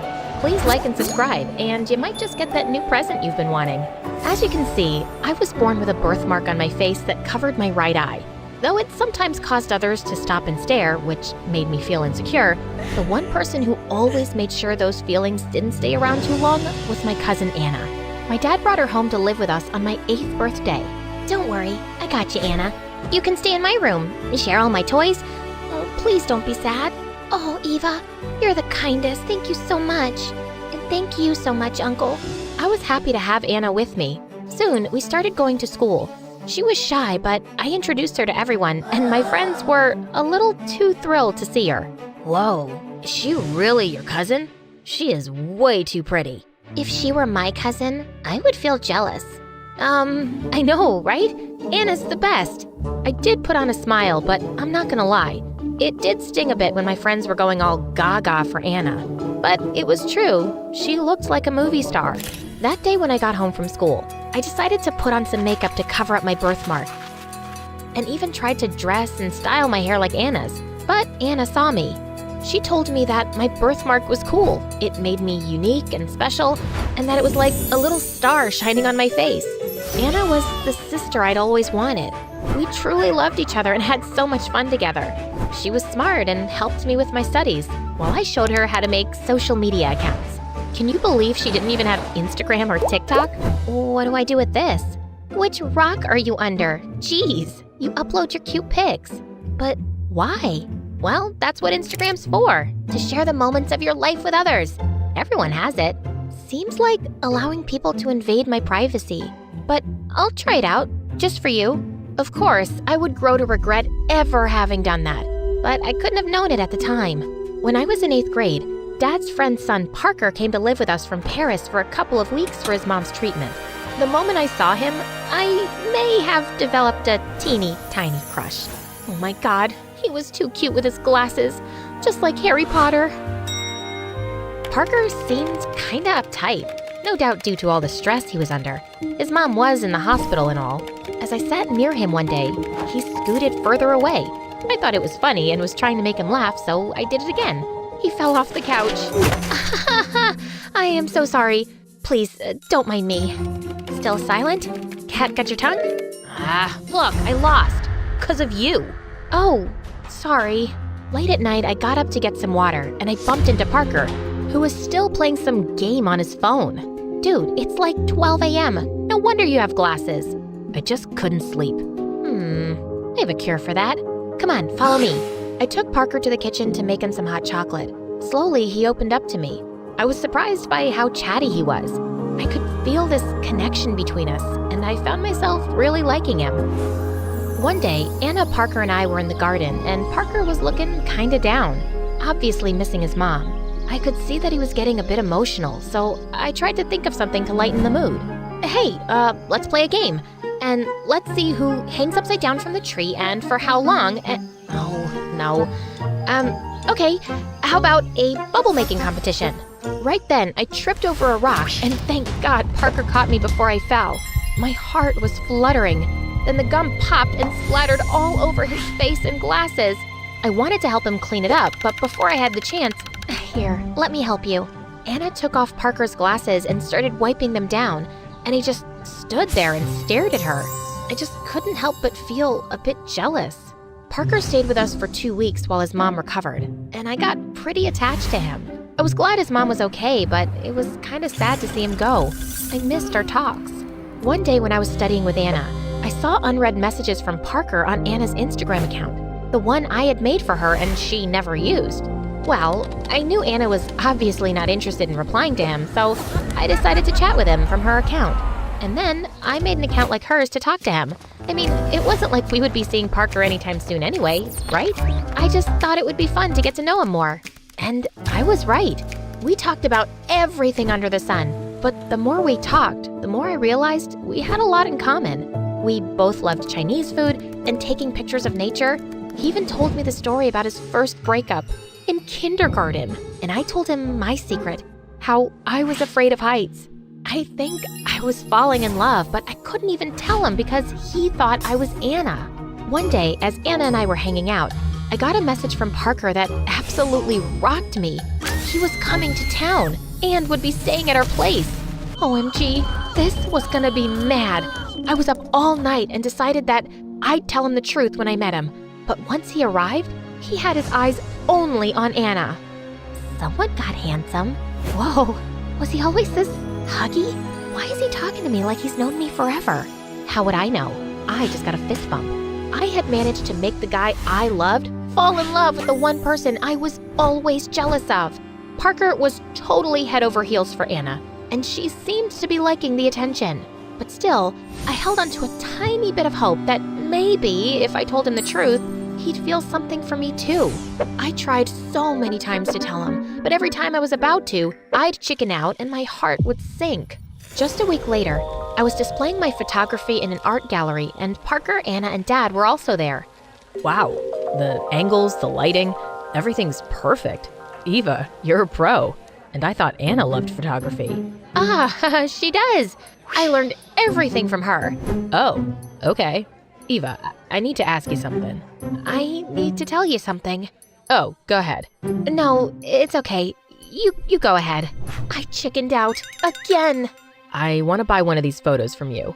Really? I never sold my photography before. Yeah, I want this one of Anna. I'll give it to her when I ask her out. Do you think she'd like it? And right at that moment, I felt like I was hit by a train. You want to ask her out? Really? Don't you want to get to know her more first? I know her better than anyone else. She's my soulmate. I've known that all these years, and she's the one. I was too shocked and just smiled. Yeah, I think she'd love it. Parker bought it right then and there and gave it to Anna. I couldn't hear them, but I knew what he was asking. And then he kissed her. Once we were home, I asked Anna why she agreed to date Parker, and her answer broke my heart into a million pieces. Eva, I really like him. Boys have always chased me, but Parker, he's different. It's like we've known each other forever. He's so confident with me. That's nice. I walked away with a heavy heart. Parker and Anna both liked each other and were happy. I couldn't take that away from Anna. A couple of days later, Anna was out shopping and called Parker to join her. He asked me to accompany them. I tried to refuse, but he practically begged me, saying how much he hated shopping and would need someone to talk to while Anna shopped her heart out. The ride started off a bit awkward, at least for me. Parker broke the ice by playing some songs and asked about what music I like, which made me feel a lot more relaxed when we started talking. It was so much fun. It feels like I've known you forever. Like you felt like you knew your kindergarten girlfriend forever? Wait, how did you know about that? What? Oh, Anna told me. After we picked up Anna, Parker asked to take us both out for lunch. How about Chinese? Oh, I love it. Chinese? No way. I don't like it at all. I'd rather just get a burger. But I thought you loved Chinese food. Parker was super confused, and I felt goosebumps all over my body. To make matters worse, when Anna told Parker how she wanted to try skydiving, he looked totally shaken. But I thought you hated heights. Me? No, it's this scaredy cat who's afraid of heights. It was the most difficult lunch of my entire life. That's when Parker looked at me all side-eyed and suspicious. I quickly excused myself for the restroom, but ended up running into a waiter carrying a glass pyramid, and it tipped all over the next tables. Eva, are you okay?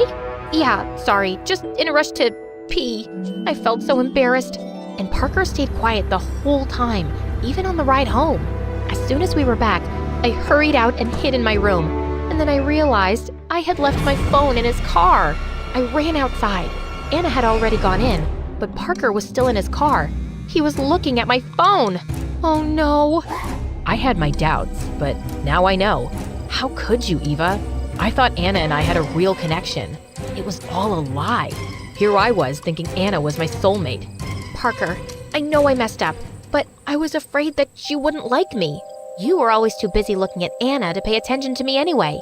I was just trying to get to know you. But then I fell in love with you and couldn't stop myself. You couldn't stop yourself? That's your excuse? What am I supposed to tell Anna now? I can't do this. But she likes you. You still don't get it, do you? Eva, I am in love with the person I talked to all these years, but now I don't know if I can ever trust that person ever again. Saying that, Parker walked away while I crumbled. I was stuck in this mess of lies I'd created for myself. I had no idea how to get out of it. I went for a walk, trying to clear my head and think of how I would explain it to Anna, when I heard her crying at the top of her lungs.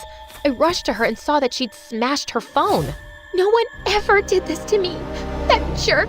He said he wanted to date me, and now he called and said he wants to break up because I'm not the one? I can't believe this. Like, who even breaks up on the phone? Oh no. I hugged her tight and told her there must be a misunderstanding. I needed to talk to him and make him get back with Anna. I couldn't see her cry like this, and it was my fault.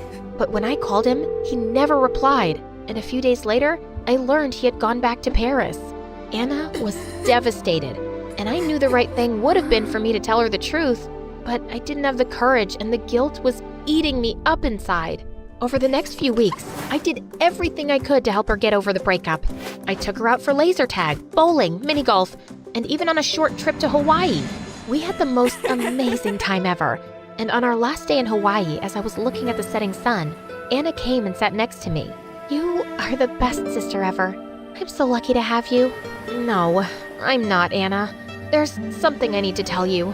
I told her the truth. I'd expected her to be upset, but I hadn't expected her to be so silent. I felt like my heart was going to burst out of my chest on our flight back home. When we got back home, Anna didn't talk to me at all. I was desperate to make things right, so I started doing little things for her.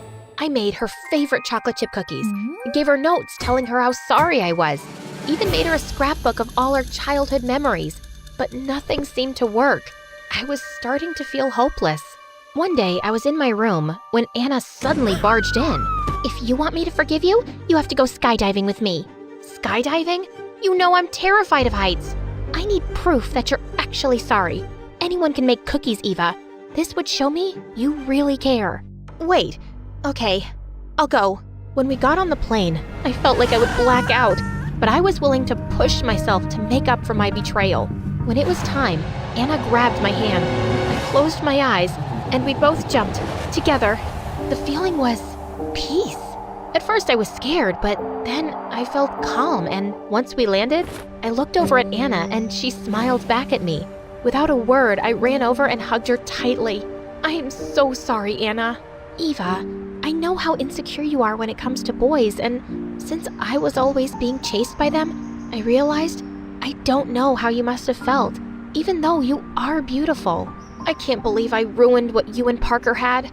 Maybe you can forgive me, but I can't forgive myself. But it wasn't real, our relationship.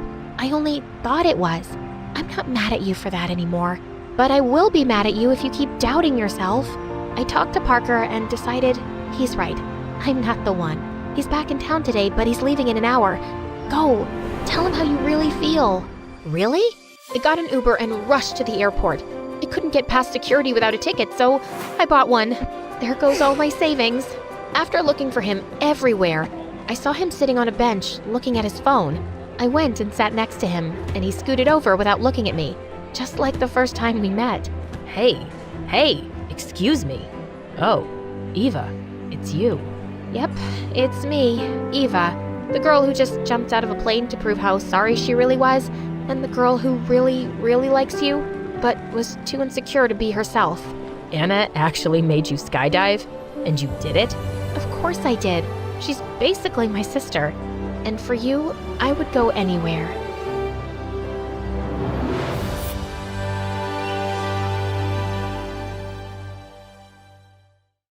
Hi, I'm Lily, and when I was 13, my parents moved to the seaside and opened a seafood restaurant. We lived in an apartment right above the restaurant, and I got to swim in the ocean every day, help my dad catch fish on our sailboat, and eat the most delicious seafood. Life was perfect. At least it would have been if it wasn't for Enzo. Who's Enzo, you ask? He's a nightmare, a monster, a terrible, diabolical fiend. Oh man, I need a moment to calm down. Before I continue, please like and subscribe. Enzo was my age. His family owned the restaurant next door, and they were the absolute worst. They were always trying to steal our customers. One time, Enzo and his dad put a sign on their restaurant that claimed that their food was better than ours. Of course, I wasn't gonna let that go. So I made a ton of flyers saying that our restaurant was the best and posted them on dozens of mailboxes, street signs, and lampposts. 2 minutes later, I caught Enzo pasting his flyers on top of mine. What are you doing, you jerk? What does it look like, pea-brain? I'm saving the people of this town from eating your lame food. Take it down or else. Enzo laughed in my face. I got so mad I ripped off his flyer, he ripped mine, I pushed him, and he shoved me back. Then I slipped and scraped my knee on the ground. Sorry, I didn't mean to push you so hard. Are you okay? I grabbed a cold fish out of my dad's cart and hurled it at Enzo's dumb face. Enzo ducked, and the fish hit Enzo's dad in the head, who lost his balance, fell down, and broke his arm. For a week, Enzo's restaurant was closed because his dad was their only chef. At first, I felt really bad, but the next day at school, I opened my locker, and a bucket of sardines fell on my head. The stench was so bad, I had to sit outside during class, and all the kids started calling me fish face. And if that wasn't enough, during our dinner rush, I caught Enzo creeping around behind our restaurant. I chased him off, but a few minutes later, our power went out. All of our customers left and went to Enzo's restaurant, and we couldn't get the lights back on for a week. Enzo was evil, and he was obsessed with destroying me and my parents. Every time we saw each other, we'd give each other death glares. But then one day, the strangest thing happened. My parents invited Enzo and his parents over for dinner, and then they made a huge announcement. We've talked it over, and we've decided To go into business together. I couldn't believe we were joining hands with the enemy. Enzo and I begged and pleaded for our parents to change their minds, but they didn't budge. After the restaurants merged, Enzo worked at the restaurants on the weekends just like me, and I tried avoiding him as much as I could. But things at school were worse. The kids loved making fun of me thanks to Enzo and his stupid prank. So I kept to myself and focused on my studies. But then one day, a new girl named Yasmin sat next to me in history class. She was beautiful and wore the most fashionable clothes, and everyone wanted to be her friend. The teacher partnered us up for a huge assignment that was almost half our grade, and we met at the library to work on it. Ugh, I can't do this anymore. My brain is on fire. My eyes are about to go numb. We've been working on the assignment for less than 10 minutes. I'm not a machine! Yasmin had a meltdown and ran off. She didn't come back for hours. I finished the assignment on my own. Just as I was about to leave, Yasmin came back with a brand new outfit on, looking like she'd stepped off a runway. Where have you been? We were supposed to work on this together. Sorry, girl. I had to get ready for my date. Are we almost done? What do you mean, we? You didn't do anything. Then these mean girls walked up to us. Gosh, Yasmin, you're so cool and pretty. Why are you talking to that fish face? Drop the geek and come hang out with us. I thought Yasmin would join them immediately, but she didn't even laugh at their jokes. Hard pass. Have you looked in the mirror lately? Your face is hideous. Your dress is so last year. And that cheap perfume you're wearing smells like rose-scented turds. The girls were speechless. I was shocked. It felt so good to have someone stick up for me. So, about that assignment, you gonna add my name to that or what? After that, Yasmin and I started hanging out all the time. I helped Yasmin with all her homework and helped her pass her tests. No, it wasn't cheating. I just liberated the answers and shared them. That's what besties do. Hanging out with Yasmin was the best. I got to sit at the cool kids table at lunch, even if it meant carrying Yasmin's books around. She had delicate arms. I couldn't let her strain herself. One day during cheerleading practice, I was getting Yasmin a bottle of water when a football came flying toward my head. Then Kurt, the most beautiful boy in the world, came out of nowhere and caught it. Kurt winked at me with his dreamy green eyes, and my brain turned to mush. Hey, fish face, is that for me? He grabbed the water bottle out of my hand, took a sip, and handed it back to me. You're sweet. His finger touched mine, and I fell in love. I felt like I was walking on a cloud, but I must have wandered onto the football field because all of a sudden someone crashed into me. Of course, it was Enzo. What's the matter with you? This isn't a sidewalk. Stop daydreaming and watch where you're going.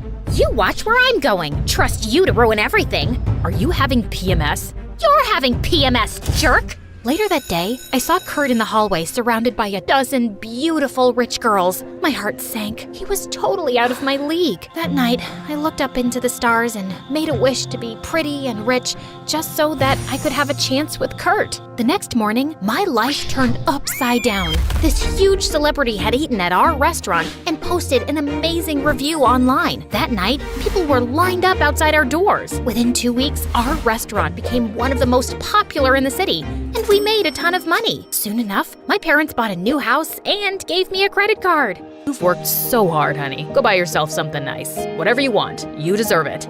I told Yasmin all about my new credit card, and she suggested we go on a shopping spree. I bought us a ton of matching outfits, expensive shoes, and jewelry.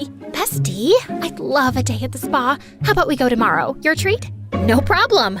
I didn't mind picking up the bill at all. Yasmin was a great friend. She even invited me to a cool party. She did my makeup and my hair, and I looked like a goddess. When I walked into the party, all the boys noticed me, even Kurt. But when he waved at me, I got really nervous. What's wrong? You look like someone pooped on your shoes. I told Yasmin all about my crush on Kurt. Don't be shy, girl. Go get him. I gathered up the confidence to ask Kurt to dance, but just as I was approaching him, Enzo stepped in my way. Hey, Lily, you look great. Get out of my face, Enzo. No, really, I'm being honest. You look amazing. Listen, I've been meaning to talk to you. I want to apologize for always being a jerk to you. I guess all the pressure from working at the restaurant and school was getting to me. I was hoping we could have a fresh start. Just then, Kurt walked up to me. Hey, beautiful, you want to dance? Excuse me, we were in the middle of a conversation. Actually, we were at the end of it, and I'd love to dance with you. I ditched Enzo to dance with Kurt. After the song was over, I asked Kurt out, and he said yes. On our first date, we went to a really nice restaurant, but when the bill came, Kurt asked if I could pay. Sorry, babe. I forgot my wallet and my other pants. Oh, so embarrassing. But no big deal, I'll handle it. I paid the bill, then Kurt pulled me close and kissed me. That kiss was so magical, I couldn't stop smiling for days. Soon, we were a couple. Kurt loved it when I bought him nice gifts and took him and his friends to concerts. But after a while, things didn't feel right, so I talked to Yasmin about it. Oh, don't be so shallow. Kurt's the boy of your dreams. Girls buy their boyfriends gifts all the time. By the way, can I borrow $500? I've had my eye on this Gucci purse. Yasmin and I went shopping, and I felt so much better. For a while, my life felt like a fairy tale, with the perfect boyfriend and the best friend in the world, though Enzo was still a troll. Ever since the party, he's been acting so strange. Whenever he saw me and Kurt, he'd shake his head and walk the other way like he was disgusted. He even had a problem with Yasmin. Like this one time, he saw her leaving my house with a bunch of shopping bags from our latest shopping spree, and he lost his mind. Are you an idiot? Kurt and Yasmin are using you.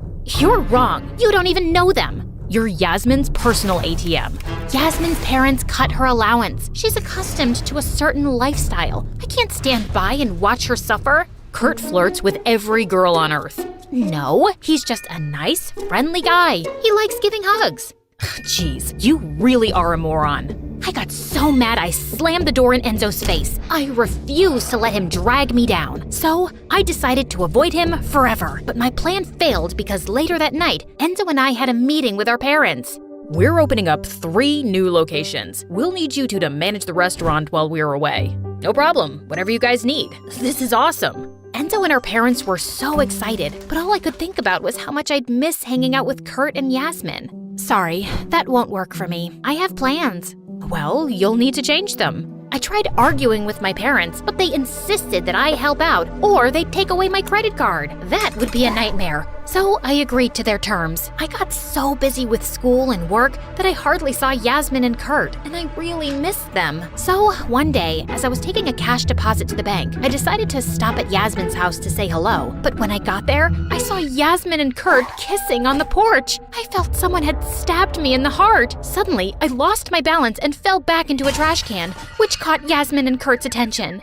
What's going on? I saw you kissing. Lily, it's not what you think. Yeah, we were just practicing. Practicing for what? That play, Romeo and Suzette. You mean Romeo and Juliet? Right, that one. When did you guys join the drama club? Oh, silly. We told you weeks ago. You must have forgotten. You know my heart belongs to you. Kurt hugged me and I started crying like a baby.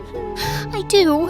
It's just, I'm tired of working all the time. And Enzo is the absolute worst. He's been saying all these mean things.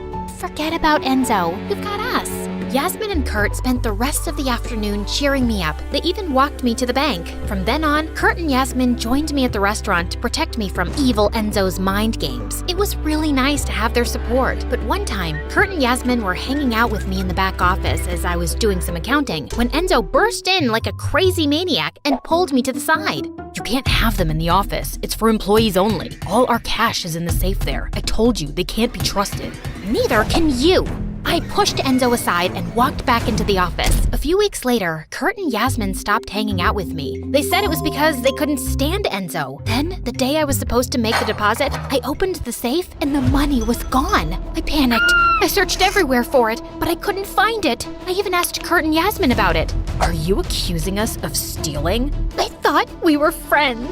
After After that, Kurt broke up with me, and Yasmin stopped taking my calls. My parents came home the next week, and they were furious. They told me that the accountant discovered that the money from the deposits had been short for weeks. I looked at the calendar, and I noticed that it all began when I started hanging out with Kurt and Yasmin in the office. I realized that I'd opened the safe in front of them on numerous occasions. We checked the surveillance cameras, but they had mysteriously stopped working when the robberies began. The last image we saw was of two kids in masks sneaking into the office, spray painting the cameras. One of the robbers was wearing a fancy bracelet and a pair of really expensive sneakers. The same bracelet and sneakers that I bought Yasmin months ago. My blood boiled. I marched straight to Yasmin's house, where I found her and Kurt hanging out by the pool with a bunch of their popular friends. Hey Lily, what's up, girl? How could you do this to me? I didn't do anything. You and Kurt stole from my parents' restaurant. I showed her the footage of the robbers.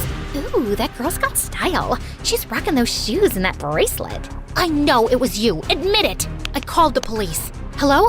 I'd like to report a robbery. My friends Yasmin and Kurt.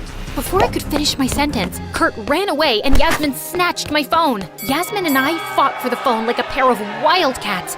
I slipped on a towel, hit my head, and fell into the pool. The next thing I knew, I was in the hospital. Enzo was sitting by my side, holding my hand. Please, Lily, you have to wake up. I miss you. I never got to tell you that. He paused, then looked away. I should have let Enzo know that I was awake, but I was so curious to hear what he had to say, so I pretended to be asleep.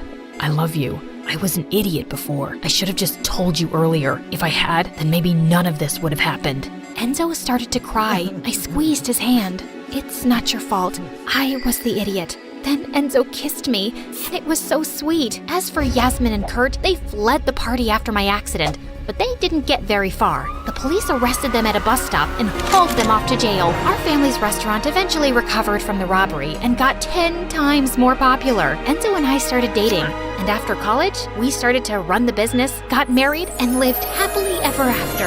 So, yeah, I was wrong about Enzo. He wasn't an evil monster after all. Wait, what now? It's a long story.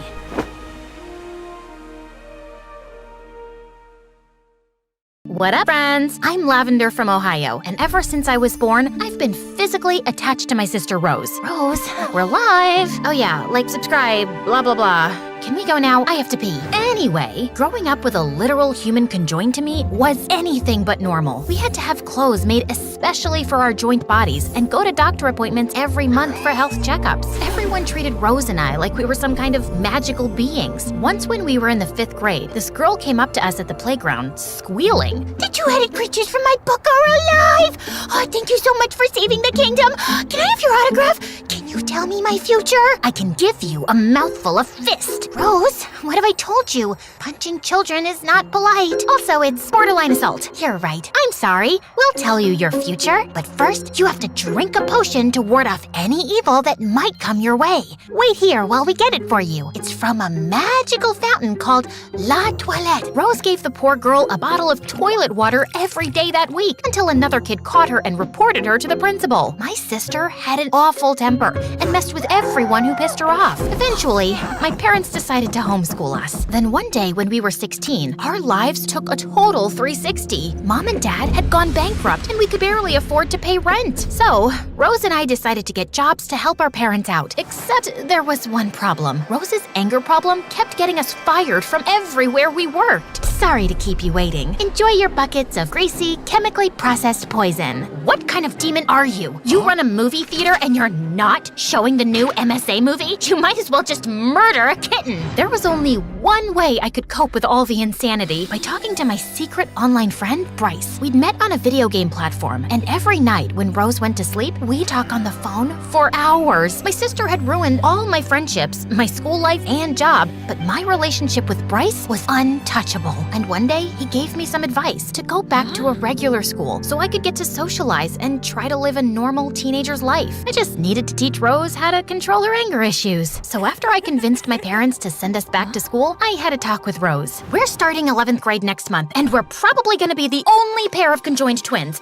So unless we want to be the school freaks again, riding on a freak show train, wait, no, we never take the train. But if we want to go to a normal high school, you have to learn to control your psycho ways. Yeah, Yeah. Why do you want to go back to real school anyway? Because I'm a 16-year-old girl with needs. I want a social life that's so busy, it'll make jealous witches scream while looking at my Instagram. I want to be like other teenage girls. You know, have friends, go to parties, cry into a pint of ice cream after a breakup in a bathrobe. Why can't I have that too, Rose? Rose seemed to take my speech seriously because when we entered high school the next day, she was actually on good behavior, even when kids inevitably stared, whispered, and pointed at us. But when lunchtime came, we got a wild shock in the cafeteria. Guess who?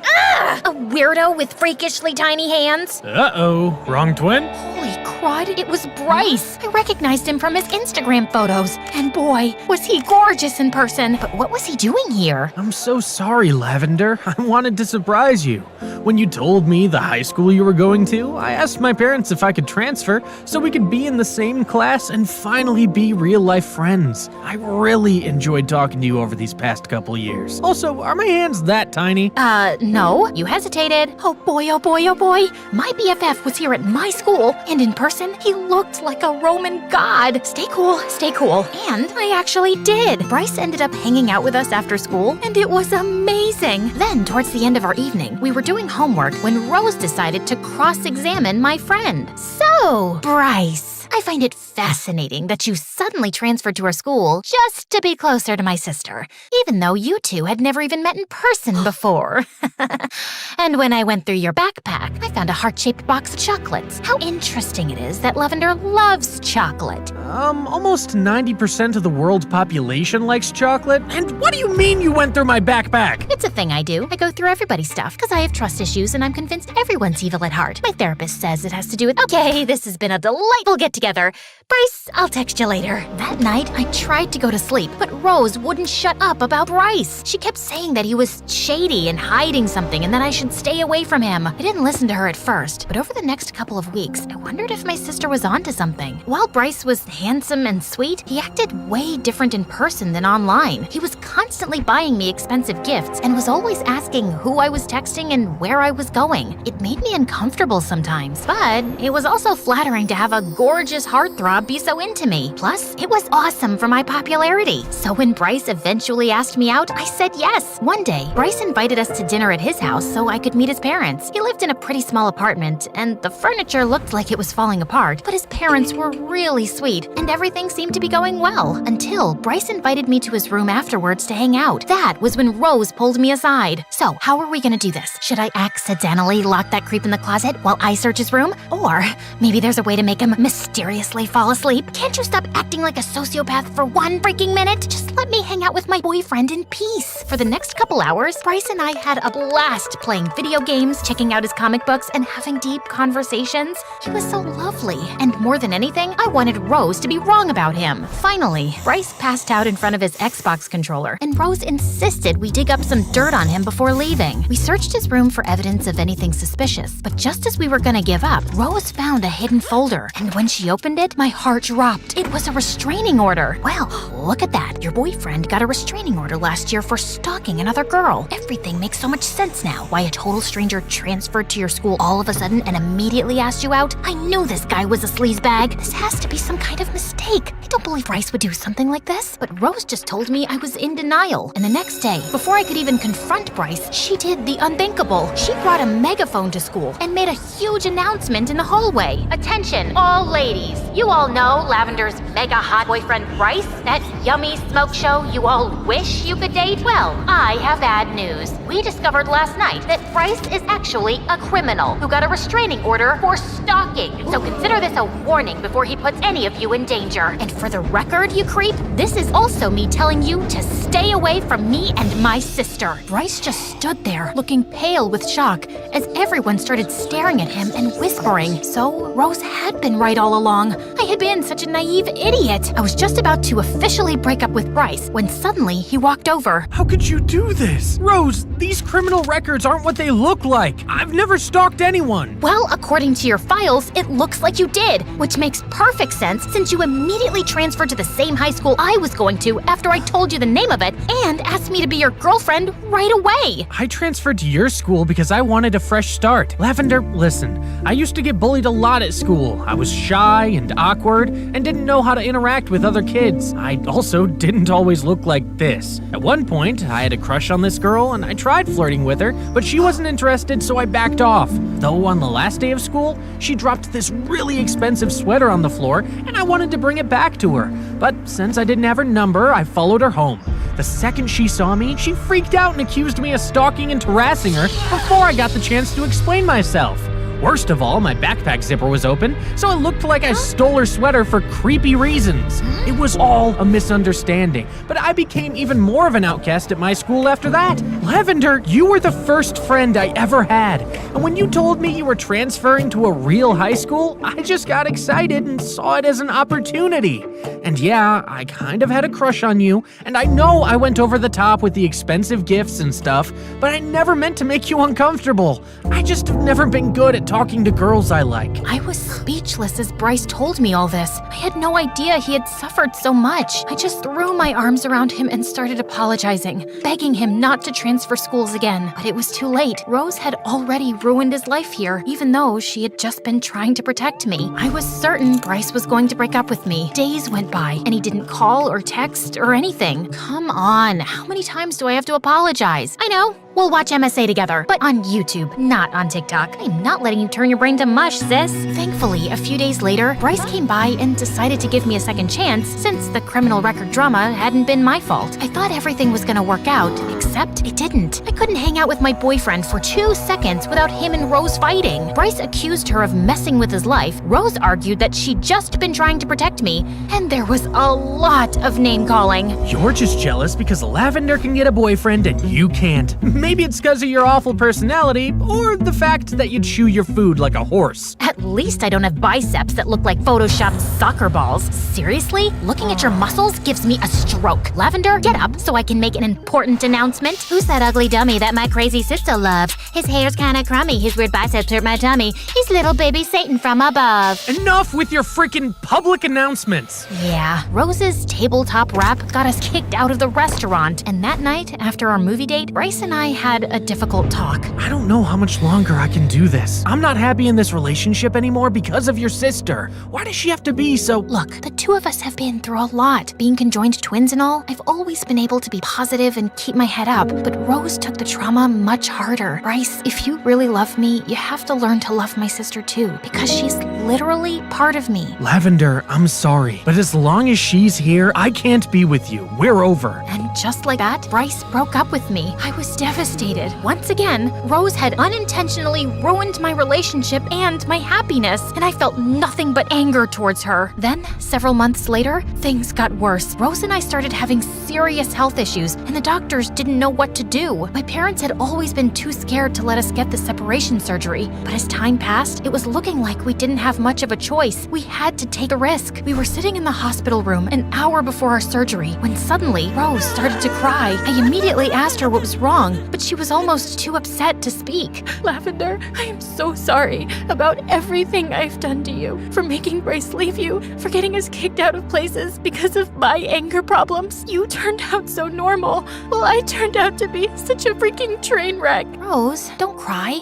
This is why we're getting separated. We can finally live our own separate lives. But I don't want to get the surgery. I don't want anything to happen to you. It hurt me to see Rose so sad and scared. Though when we finally got the surgery, the doctors were amazed by our quick recovery. And yeah, we each had to get a prosthetic leg, and it felt weird walking in my new solo body, but we felt healthier and happier than ever. We even got to do a news segment about our successful separation and make some money. Are you ready for your new life? Are you ready for a new boyfriend? Because that weirdo in the audience has been checking you out. Don't worry though, I won't wreck your love life this time.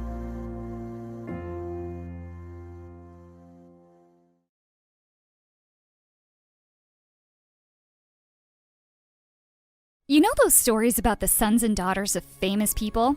Well, that's not my story. I mean, I am the daughter of an Oscar-winning actress, yes, but my story is far crazier. My name is Layla, and I live in a huge mansion in Beverly Hills with my mother.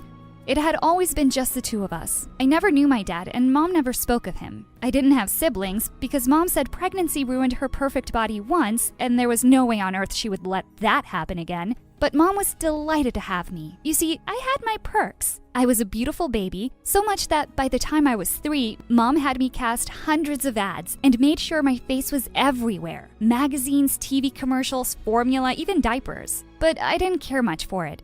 On my 4th birthday, she woke me up saying we were late for a photo session. Mommy, I don't want any more photos. I want to watch Cinderella. It's my birthday. She rolled her eyes and tossed the CD aside. Cinderella is poor and filthy. You have nothing to learn from her.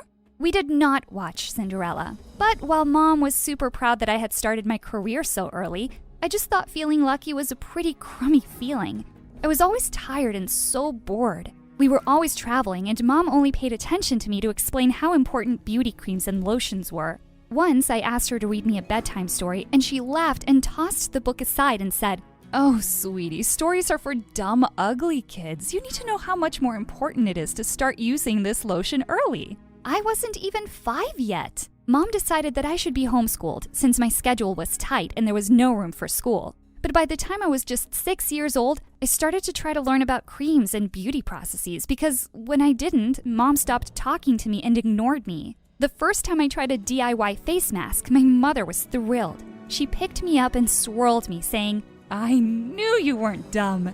I was so happy with her attention that by 7, I was practically a professional. I knew everything there was to know about beauty, and trust me, I knew a lot. Day creams, night creams, shower creams, astringent lotions, and flowers. So many flowers. We lived in a pretty big house, and Mom and I had started cultivating all these flowers when I was 8. By the time I was 12, it was hard to distinguish which part was the greenhouse and which part was the rest of the house. We practically lived in a jungle. Mom loved flowers and was always talking about how pretty I would look because of them. "You'll look like a flower too."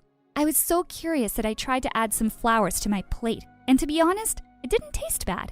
But Mom wasn't the only one obsessed with beauty, and once she finally allowed me to go to school, I began to realize everyone was obsessed with beauty. Not only was I famous, but I was also a living encyclopedia of DIY beauty hacks, so obviously every girl wanted to be my friend. One day they all started to beg me to take them home. "We'd love to see where you live." I was thrilled. I'd never had any friends over. But as soon as we got home, they ran to Mom and said, "Oh, MG, we thought we'd never see you." One of them actually said, "Adopt me so I can be as pretty." My mother was delighted with my new friends. She turned to me and said, "At least you're smart enough to be friends with the right kind of girls." Then she spent hours talking about flowers and beauty. Pretty soon I realized that I didn't have any real friends. Everyone just liked me so they could be beautiful. I talked about flowers at home, I talked about flowers at school. I was beginning to lose my mind. Luckily, around that time, Mom took me to the Cannes Festival. That's when my entire life changed. We went to see an art exhibition of this famous artist and the paintings. That was a whole new world for me. And suddenly, I realized I wanted to do that. I wanted to paint flowers. I immediately signed up for art class at school. I became obsessed with it. A few years of practice, and I was getting really good at it. It was my hiding place because my friends just wanted to drag me to the mall all the time. "You're so lucky to have your mom. Mine doesn't understand anything about beauty or fashion. She lives in flip-flops." Oh gosh, don't even get me started on mine. She doesn't even know what a primer is. But now I started to care even less about fashion, and that translated to my clothing quite quickly. One day, we were walking through Rodeo Drive, and my mom looked uncomfortable. I was enjoying a greasy bagel. "Honey, people are staring at you." "So?" "You're not even wearing makeup." "So?" She stopped walking and looked at me desperately. "You look ugly." I realized we were in front of the beauty salon. I sighed and we got in. It was still nice to share a moment with my mom from time to time. This was the only place where she was really happy. "Layla, it's been so long since the last time you were here." The shop owner put on her glasses and scanned my face closely. "Oh, that porcelain skin, no makeup at all and still perfect. It reminds me of your mom's younger days." My mom looked at her annoyed and didn't smile again throughout the entire day. I got the impression that something changed inside her after that. She became more obsessed with creams and lotions and makeup and fashion, and the day I said, I want to go to art school when I graduate, she snapped. That beautiful body of yours is not going to last forever, you know? Do you know how lucky you are to have inherited my genes? All your friends would kill to be in your place. Maybe I don't care about beauty or fashion. Maybe I don't care about your stupid creams. You seem to like my friends more than me, so why don't you throw me to the street and adopt them? Oh, honey, they are not even half as pretty as you are. I went to my art studio and continued to paint. Mom followed me and looked at all my pieces with disgust. There's no future in the art world, honey. You should take advantage of your beauty while it lasts. Like you did? It doesn't look like it worked. What are you talking about, you little brat? Look around you. How do you think I got all this? You really think you'll get all this with those stupid drawings? I don't care if I get all this. I never cared for any of this. All I ever wanted was to be with you. Mom rolled her eyes and said, Drama, drama, drama. I wasn't going to leave my dream aside, so I applied to every university in the country that had a good art program. My mom looked at my computer monitor from behind and said, I'm not paying for this nonsense. I don't need your money. My art will speak for me. I received acceptance letters from 6 different universities. High school was finally coming to an end, and I would probably choose the one with more miles between it and my home. I felt invincible and free. But when I got home that afternoon, not only was my mom not there, but all my paintings were gone. I started panicking. I needed my work for university. I had over 50 pieces. Where the hell were they? My phone started to buzz with hundreds of messages. Your mom is so awesome. I didn't know your mom was such a gifted painter. Your mom rocks. And emoticons everywhere. Mom? A painter? I saw a picture of my mother with all my paintings, and behind her, the place, National Museum of the Fine Arts. I jumped into an Uber and rushed there. There were photographers everywhere. There she is, it's her daughter, and blinded me with her flashes. I saw my mother waving at me and smiling. That witch! She came to me and said to the reporters, My beautiful daughter, isn't she beautiful? She's always there for me. For you? You stole my art! She stole my art! The flashes stopped for a moment, and then my mother started laughing. Everyone laughed too and followed her back inside. You will not get away with this! But it was too late. I was alone. I went back home and directly to my now empty art studio. I got a message on my phone. It was a video of me shouting at reporters. It went viral in an instant. The very next day at school, everyone was looking at me like a freak. I heard their laughs and whispers. I went to the art room. It had been my refuge for years. Now I felt like an imposter. What's wrong, honey? I looked around and saw my art teacher. She must not have seen the video. Before I knew it, I had broken into tears. My mom stole all my art. I felt helpless. No, she didn't. I looked at her and she was smiling. She didn't steal these ones, and I have you on video.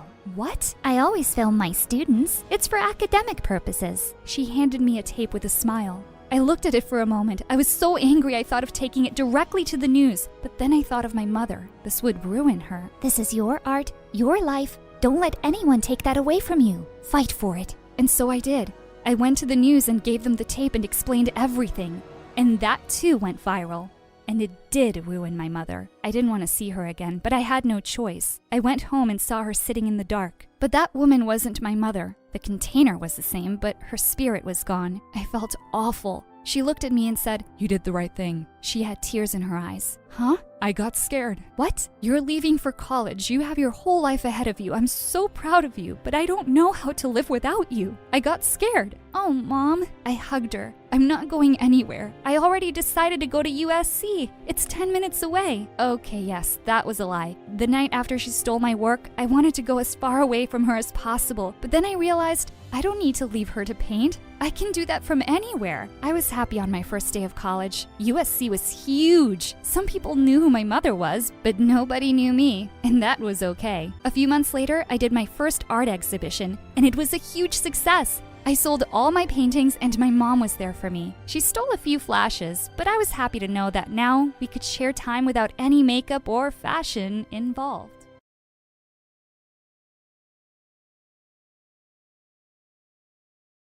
I slammed my bedroom door shut and spit at my best friend's picture. I hated her and everyone in my family. Because I had this condition, they thought they could use me. But oh boy, they messed with the wrong girl. Hi, I'm Lulia from Ukraine. I'm the youngest in our family with 3 older brothers. My dad never wanted a girl. He just wanted to raise a team of healthy young boys. He was very proud of himself for being so manly that he had only produced sons. But Mom had always really wanted a daughter.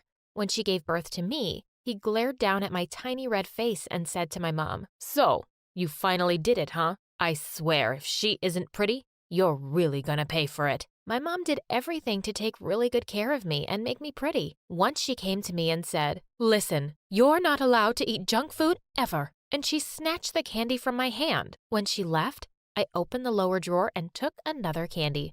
I ate whatever I wanted behind her back. Mom started taking me to salons when I was 5, and she would leave me there. I would regularly get manicures and pedicures. Every day I'd have a routine of face masks and visits to the hair salon. But no session would go on for more than 10 minutes before I interrupted it. One time, I pushed the ladies away and yelled at them. I took out my stories. "Read this for me, and I will tell Mom you did a great job." They loved it. One day, I also asked them to start teaching me how to read. They said I was too young, but I said, "Try me." I never knew I was going to learn how to read and write in a hair salon. Dad was delighted that I turned out to be so pretty. He used to carry me around on his shoulders all over the neighborhood to show me off. One day, when I was in the 5th grade, my teacher gave me the role of the princess's dad. When Dad heard about it, he came to the school the next day and yelled at the teacher and insulted her. He made her make me the princess or else. When he left, I told the teacher, "I apologize for Dad's stupidity. I'm going to play the role of the princess's dad because I love it." And I hugged her. There was nothing Dad wouldn't do for his favorite child. But suddenly, all that changed. When I was in the 7th grade, I came back home one day feeling really itchy all over. I looked at the mirror and saw my skin was as red as a rotten tomato. Dad came in, of course without knocking, and saw me. He freaked out and quickly took me to the best skin doctor in the city. After examining me, the doctor said I had a rare condition called dermographism, which means skin writing. That's because I could etch my name into my skin using only the pressure of a fingernail. He said there was no reason for why it might flare up at times, and there was really no cure for it. When we left the clinic, I told Dad, "Don't worry, Dad. I will read about this disease and find ways to fix this." Dad looked at me with disgust and said he didn't want a daughter like me. I wished Mom would just slap him, or one of my brothers would tell him he's being a complete jerk, but nothing happened. Dad just turned away and left the house.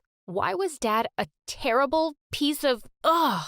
I swore to always keep my condition a secret. I couldn't trust anyone with it, except my best friend Monica. "You should come over tonight so we can read about this disease together." When Dad saw her, he hugged her. "Your parents must be so proud to have such a beautiful daughter." My brothers were even more ridiculous. They knew she was really rich, and my youngest brother kept asking her how many servants she had. The eldest kept hitting on her, and when she told him to stop, he said he would if she paid him $100. I threw my shoe at him and told him he was a pig. I told them all to shut up and took Monica's hand and led her to my room. We both read about the disease for days and found nothing. When I got to middle school, I had eyes only for one boy, Elon. Once, we were sitting in the library. I noticed my hands had started to turn a little red. Feeling alarmed, I let go, but suddenly, Elon pulled me in by the waist and kissed me. Just then, I saw Monica. She was standing there, staring at me with the most hateful expression. She came to me with a manic look and suddenly grabbed my wrist. Instantly, big red welts started to appear. She snatched the friendship bracelet she'd given me, sending beads flying everywhere. "How could you even think of going out with Elon when you knew he's my dream? I hate you." I just stared at her, stunned. "How could I possibly know? You've never said a word. You need to stop seeing him or I'll tell him about your secret." "Oh,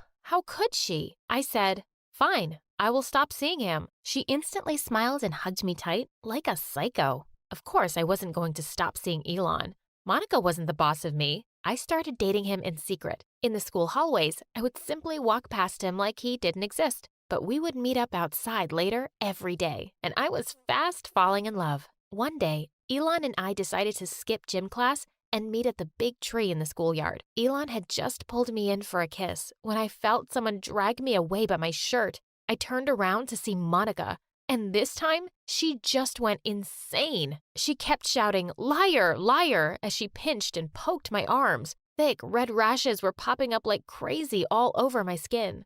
Elon stepped back, looking horrified. "Look, Elon, she's a complete freak." I felt helpless at first, but then I felt a wave of fury rise inside me. I slapped her hard across the cheek and ran off. Elon kept texting me and said he couldn't care less about my allergies. All he wanted was to see me. I didn't reply to any of his calls or messages. One night, I heard a gentle tapping on my window, and I pushed back the curtains to see that it was Elon. Please, leave me alone, Elon. You deserve someone much better. I'm not leaving until you talk to me, Lulia. He just wouldn't go away, no matter how hard I tried. I was afraid he'd wake someone up, so I let him in. He took my hands and looked at me earnestly. Lulia, there isn't a thing about you that could make me love you any less. My heart completely melted, and I let him stay with me for the night. Suddenly, we heard some noises downstairs, and Elon quickly snuck out. A few moments later, I heard a knocking on the window. I smiled and ran to open it, but when I parted the curtain, I almost screamed and fell back in horror. It was Monica. What do you think you're doing here, you witch? I'm here to warn you, that boy is mine. I'm not sharing him with anyone. You better break up with him or else. I locked the window and shut the curtains in her face. Thankfully, it seemed like she'd left. But man, the girl was turning into a complete nut job. The next day in school, I could see Monica by the lockers giving me a deathly glare. I also spotted Elon smiling and waving at me. If she thought I was scared of her, she was mistaken. I ran up to him, grabbed his face, and gave him a long kiss. When I looked up, she had disappeared. What was this psycho up to? Later that day in art class, I was painting away my self-portrait when suddenly I felt a dash of cold water on my back. I gasped, and to my horror, I saw that my painting was completely ruined. That's so much better, actually. Now it looks more like you, a freak. I just snapped. I turned around and was about to throw a tin of paint in Monica's face, but I stopped when I saw the teacher coming. My eyes, my eyes! This monster is out of control! What? I didn't even touch her. The art teacher swooped down in no time and started yelling at me. Lulia, I will not stand for this behavior. How could you hurt the most gentle girl in class? She wouldn't listen to a word I said. I kept pointing to my ruined work, but she kept on insulting me and said I'd been raised by savages. I'd just had it. Shut up, you idiot. I know her daddy's donation set up this art studio. That's the only reason you're taking her side. Of course, I ended up in the principal's office and waited while she called my parents. As soon as I saw Dad walk into the office instead of Mom, I just knew I was ruined. He'd probably ground me for life. The principal pursed her lips. We are shocked that any student of ours would behave like this. She has no respect for anyone and is a disgrace to this school and to you. I was sure my dad would agree with her. He rose up from his chair and punched the table. No one talks about my daughter this way. I'll make sure you regret it. She's the smartest girl you will ever meet. And he took me by the arm and we left. On our way home, he finally looked at me directly after such a long time and said, Don't ever give up on what you want. Be strong and keep fighting. And that was the last time I ever saw Dad. By the time I woke up the next morning, he had already packed all his bags and left for good. Mom, where did Dad go? My stupid brother scowled at me.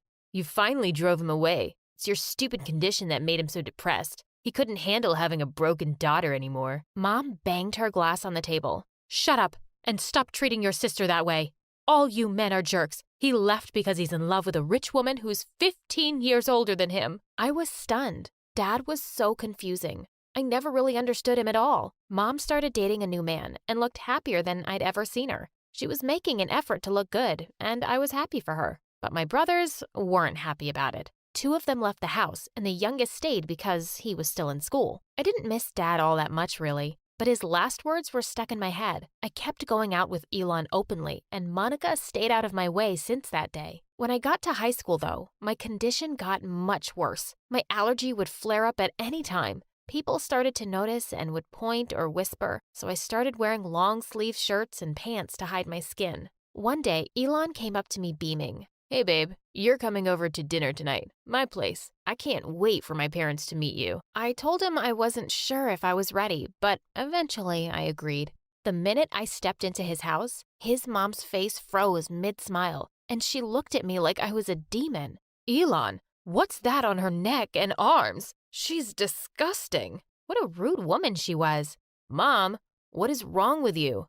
You want to keep seeing her? Fine, but you can have another girlfriend, can't you? How about that beautiful rich one who comes here often? What's her name? Yeah, that Monica. I couldn't believe my ears. What a cheater! Elon turned to me and said he could explain, but I just slapped him and left. I was so heartbroken and angry at this betrayal. I never spoke to Elon again. He tried approaching me at school a couple of times, but I always rejected him. One day, I was sitting alone on the bleachers when a handsome jock came and sat next to me. "Hey, I need some help with math. Will you be my tutor?" I knew exactly who he was, even if he didn't know me. Yes, of course. It's the best revenge ever. What revenge? Oh, never mind. Let's start now? We got closer over time and started going out. One day, Sean invited me over for dinner at his place. As soon as I entered the house, I spotted Monica on the stairs, staring at me in complete shock. This was priceless. "What are you doing here?" "Oh, didn't your brother tell you? I'm his girlfriend." "You can't go out with her. She's a big freak. Break up with her now."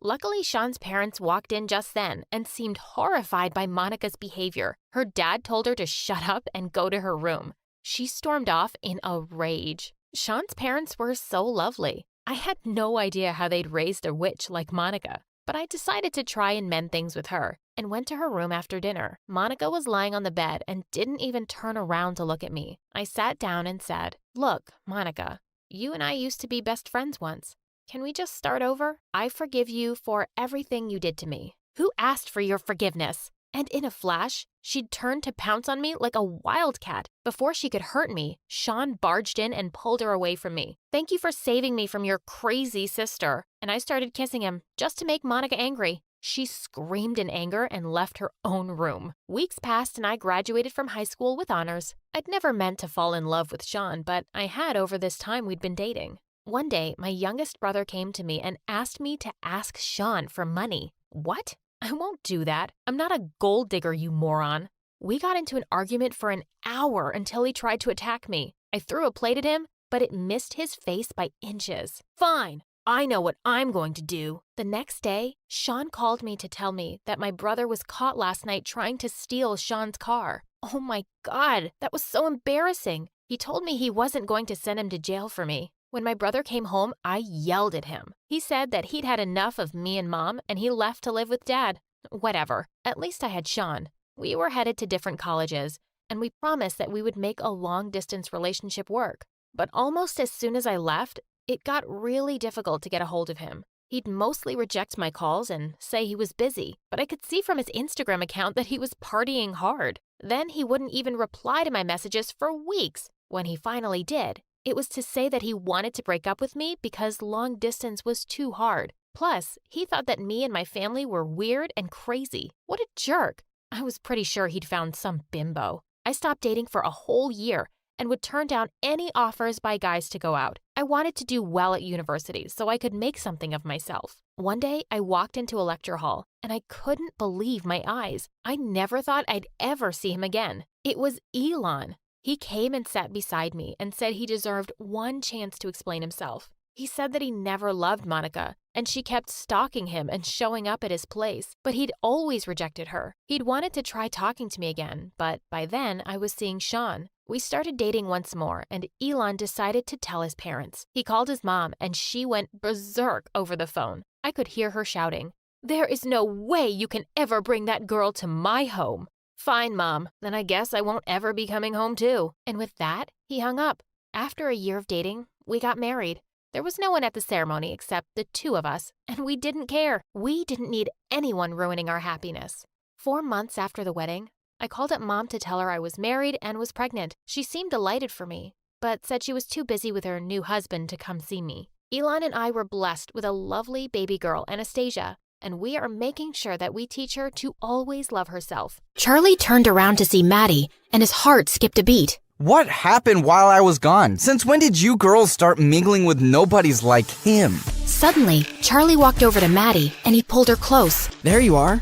I've been looking for you everywhere. I've missed you. And then he kissed her on the lips, and Brianna was even more surprised than Maddie at Charlie's move. Elijah gritted his teeth and walked away. Wow, what was that about? I've been wanting to say it the whole week, but not on the phone. I do feel the same way. I care about you too, Maddie, a lot. Madison hugged him and smirked at Brianna. Once everyone knew that Maddie and Charlie were dating, his life in school took a 360-degree turn. People stopped to smile at him, say hello, crack jokes. Why does it feel like even the teachers are nicer to me? The other two Barbie angels welcomed him into their gang, and being with Madison was a dream. They went on long walks, watched sunsets, ate ice cream, and kissed on top of a Ferris wheel. But later that night, Brianna and Amber cringed hearing Maddie throw up. Is Charlie trying to kill me? That gross ice cream at the amusement park made me sick, and my feet hurt from the long walks. And what is so fascinating about freaking sunsets? I think it's sweet. Yeah, 'cause you're not the one suffering. But there is one thing about Charlie. He sure can kiss. Makes you feel like you're the only girl in the world. Ugh, please, spare us the makeout details. Okay. Listen, Brianna, try giving him a hint about planning fancier dates for me. I know he's poor, but come on, he's dating me. The next day, while Charlie was watching football practice, the ball suddenly came in his direction, and he gave it a strong kick back. Hey, kid, you play football? I used to, but I don't have time now. Come on, grab some shoes and join for a game. Just then, Charlie caught Elijah looking at him like he was a bug, and that motivated him. Elijah was coming at him aggressively, but Charlie dodged him and kicked the ball straight into the goalpost. Charlie, you're a natural. You have to join the team. Sir, I really don't think I can commit to practice. Kid, just try it out for a month and see if it works, okay? Elijah, you better watch out. He's gonna give you a run for your money. Charlie ran off to the locker room to put back the cleats. But when he walked out, someone had pushed him to the ground. What the heck, dude? I just don't understand why a low-class idiot like you is in this school. I'm here on scholarship, which means I earned my spot here. But that doesn't mean you belong here. Well, Maddie doesn't think so, and the coach. Don't let the coach's stupid words get to your head. And as for Maddie, gosh, you're a moron. Do you really think? Just then, someone pushed Elijah away hard. Dude, seriously, what is wrong with you? Why are you jumping to his defense? Because he's my friend. And what, are you threatened by a little competition on the field? Oh, please. This loser just had beginner's luck today. I'll crush him next time. And he won't have mommy out there to defend him. Elijah and his friends went out laughing as Charlie picked up his bag and fished out a broken snow globe. Great, this was for Maddie. She's so excited about her Vogue photo shoot coming out, and I wanted to give her something thoughtful. Maybe you could do something a little extra? Rent a car, get some flowers, go out for a nice dinner? Girls like being pampered.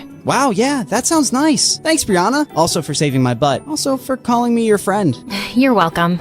This is the place you were raving about? And why don't you have a reservation? It's walk-ins only, but it's so worth the wait. After 30 minutes, when they finally got a table, the place was dirty and loud. Isn't the energy of this place something else? Yeah, it's something. Oh my god, I just felt something on my foot. Maybe it was my foot. But just then, a mouse jumped onto Maddie's lap. She screamed and started jumping around like a maniac. Then she tripped on her dress and went crashing straight into another table. Ah! Oh my god. Madison, I am so sorry. Why would you bring me to this horrible place? And did you see all those people who were making videos of me? This is gonna be all over the internet. I get why you're upset. But you know, today's video is tomorrow's old news. No one remembers these things. Excuse me? Are you gonna explain to me how fame works? People don't forget anything. Once something's on the internet, it stays there forever. People can pull it out anytime they want. Ugh, this is officially the worst day of my life. With that, Madison stormed out of the car. Brianna couldn't stop laughing as she watched Madison's video posted online, but now she had to do some damage control, so she called him as Maddie. I've had some time to cool down, and I'm sorry for going off on you like that. And I'm sorry about the mouse and the video. You're right, I don't know what it's like to be famous. It's the best and the worst. It's great to have people look up to you, but sometimes they talk about you like you're not even a real person. And imagine having your failures or embarrassing moments splashed across the news as entertainment. It sounds brutal. I'm almost glad I'm a poor nobody. As they were talking, Charlie ended up telling Brianna all about his amazing grandma and how she'd made him apply to the school. I just want to get myself into a good university so I can make something of myself and spoil my grandma rotten. She deserves the whole world. Well, you're definitely the guy who'd get it for her, Charlie. Over the next few weeks, Charlie found himself bewitched and confused by Madison. He felt closer than ever over their late-night talks, but in person, she was totally unpredictable. One moment, she'd be all over him, and the next, she was snapping his head off. Charlie, do you think I'm fat? No. Why did you pause before answering? What? No, I didn't. Yes, you did. You said, no. You even looked at me before replying. I shouldn't have looked. Why would you look? Don't you just know? Maddie, you're being irrational. Now I'm crazy, am I? Well, I'm not fat. I'm PMSing, so I'm bloated. I hadn't noticed. Really? Ugh, you're so insensitive. You have no idea what it's like to go through this every month. Right now, I feel like killing someone. And I also really want that Thai red curry ice cream. I'll get it for you, babe. Whatever helps you feel better. You getting out of my face would make me feel better. And yes, the ice cream. Now. You got it. Amber and Maddie started laughing hard as soon as Charlie was gone.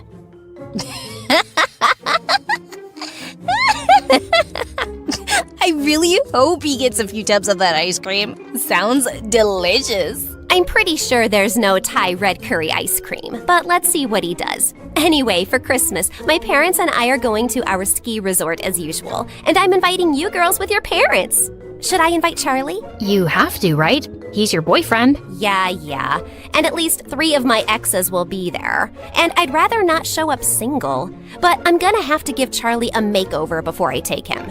On his first day at the resort, Charlie slipped out of his room at 5 in the morning and found Brianna waiting in the kitchen. Oh, you're here. I almost thought you wouldn't come. I almost thought that too. I don't know why I agreed to this early morning skiing lesson. Because you're a good person and you like me? I'm just saving Maddie some embarrassment, because you'll definitely make a fool of yourself without my help. Couldn't agree more. They headed out to one of the smaller slopes, and she explained skiing techniques to him. I think you're ready. Well, as ready as you'll ever be. If I die, please break the news gently to Grandma. You play football against Elijah. You'll survive this too. Now don't be a wuss. Time to go!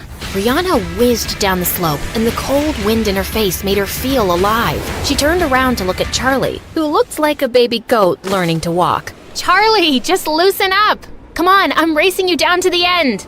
Charlie took a deep breath and relaxed. He was gaining momentum and actually starting to enjoy it. Brianna was flying ahead effortlessly, but he was catching up. But then suddenly, he was going too fast. He tried to slow down, but he just couldn't. And moments later, he felt himself crashing straight into Brianna, and they went tumbling into the snow. Oh my God, Brianna, are you alive? Is your neck broken? Please don't die. Say something. Oh, can you shut up for just 1 second? Yes, of course. Oh, I thought I'd killed you. Charlie pulled her into a bear hug. You're really okay? Yeah, I just got the wind knocked out of me. Imagine the headlines if something had happened to you. Stupid, worthless nobody injures beautiful teen goddess. You think I'm beautiful? Well, duh. It's not even opinion. It's just a scientific fact. The sun rises in the east, water boils at 100 degrees, Brianna's beautiful, you got some snow on your face. As they started making their way back, Brianna felt her heart racing. Oh, shake it off, Brianna. You cannot be attracted to your best friend's fake boyfriend. After an exhausting day of skiing, Charlie wanted to crash, but he had to dress up for a fancy dinner instead. The seats next to Maddie were taken, so he quickly took one next to Brianna. Please tell me, why are there 6 forks in front of me, and which one can I use to stab myself in the eye? Oh, definitely the meat fork for a quick death. Madison watched the two laughing, and she didn't like it. I don't want her getting more attention than me, even if it's from stupid Charlie. Hey, Charlie, could you sit next to Amber, please? Her parents couldn't come, and she, broke up with her boyfriend. She could use some cheering up. Charlie nodded reluctantly and took the seat next to Amber. So, Amber, you want to talk about your breakup? Okay, sure, why not? It happened 3 years ago, and his name was Leo. And that's what you're sad about today? That's a bit offensive. I'm not sad. Do I look sad to you? Just then, Brianna's mom, who was sitting opposite him, spoke. So, Charlie, where were you studying before? Well, I was in public school in another town. I got a scholarship here, so I moved with my grandma, who raised me. And what does your grandma do? She's an amazing healer. She cures people with herbal medicines and different techniques. So she's not a real doctor? No, not in the typical sense. And this healer thing, it makes her enough money? Mom, stop! It's okay. Yeah, she earns enough. And I work at the cinema, and I also DJ on the weekends. We manage to take care of each other. There was an uncomfortable silence, and Charlie felt his face turning hot. Then, Maddie's mom spoke with her country accent. That's sweet, honey. You seem like a bright kid, and I'm sure you'll go places one day. It's funny how life turns around. I mean, look at me. I was raising little Maddie as a single teenage mom in a trailer park with nothing. And then, boom, one day I won the frickin' lottery, and we were rich. Soon after, I met my husband, and life's amazing now. Let's raise a toast to our blessings. Brianna looked over at Madison, who looked like she was gonna crush her glass. She always felt ashamed of her past and that she wasn't born rich like everyone else. Just then, Amber said she wasn't feeling well, and as she was leaving, she tripped over the carpet and fell down. Amber, are you okay? Did you hit your head? No, I didn't. But it hurts so bad lately. And even my eyes, like sometimes I wake up and it takes me like 2 seconds to see the light, and I swear the lights are on. You know, I'm a scared cute mouse, right? I don't sleep in the dark. Okay, I'm gonna take her to her room to rest. When Madison returned later to the main hall, she suddenly overheard Brianna's mom and another woman talking. That woman sure loves to tell her trailer park story. She's been rich for years now, but she still sounds so trashy. Money can't buy class. And now look at Madison's choice of boyfriend. I mean, he's sweet, but no amount of designer clothes can hide where you really come from. Madison's ears burned as she stormed off and ran straight into Charlie in the hallway. Hey, I was looking for you. How's Amber? Why did you say all that nonsense at dinner? What? Oh, I'm on scholarship, and I work at the cinema, and my granny does voodoo. It's not voodoo, and why would I hide all that? It doesn't embarrass me. And even your mom was poor, and she's not ashamed of it. Well, she should be. I don't know why she keeps telling that story so proudly. No one respects her for it, and I don't want to be reminded of the cheap start of my life. She said all that stuff because of you. I've been trying to please you all day, Maddie, but I'm really tired now. I hate skiing, these clothes are pretentious, and I don't like talking about my grandma like that. Charlie stormed off to his room, packed his things, and called a cab. Charlie didn't speak to Maddie for a few days, but he gave in after all her apologies. I'm really sorry, okay? I just wanted my stepdad to like you, and he is a bit difficult. But I shouldn't have asked you to act differently. I like you, just as you are. Well, if you really want to make it up, you'll have to spend more time with my family now.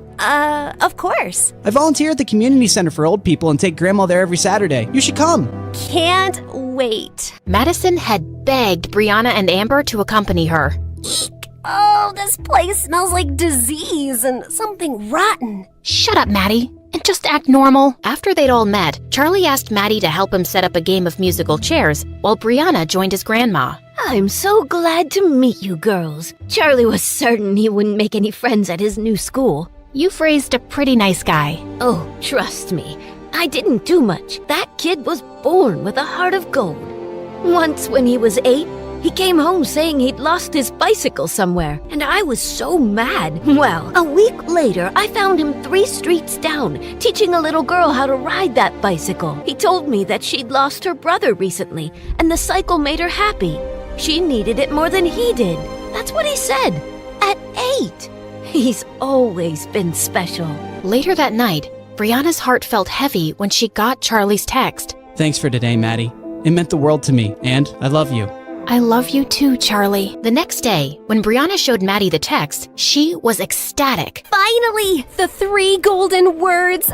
It's time for phase 3 of Project Plaything. Dump his sorry butt. Yay! Then sushi in Tokyo. But Maddie, he really cares about you, and dumping him out of the blue feels cruel. Can't we think of an easier way to let him down? But this was always the plan. Are we supposed to care about his feelings now? Well, yeah. We've gotten to know him, and I just think he would take this really hard. You know what? You're right. He is a bit oversensitive. Maybe I can be really difficult the next few weeks, and then he'll just get sick of me and be happy to break up. That sounds better. Thanks.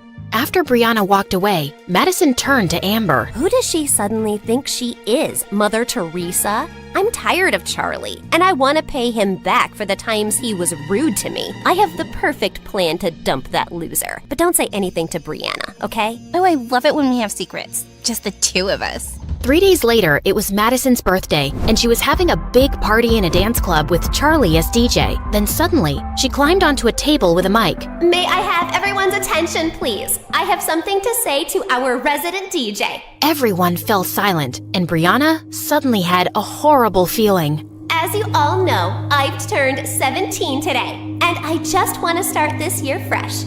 So Charlie, I'll start with you, because I just can't fake things anymore. You are just a game to me, okay? To us. I got bored, so my girls and I decided to make you fall in love with me as a challenge.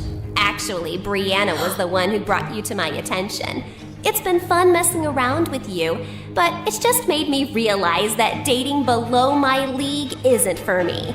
I don't relate to you and your third world problems, dude. But thanks for a few fun weeks, and I'm sure you'll find a nice average girl soon. Ciao! Charlie just stared at her, frozen in his place.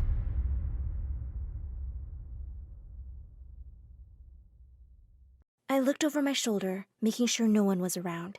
Then I grabbed 3 of my shirts and stuffed them into my bag. I had to run away tonight. It was now or never. Just then my mom barged into the room and yelled, "Why are you still here?" I was studying. Studying? Go milk the cows. Books are not for you, stupid girl. I rolled my eyes and grabbed the milk bucket.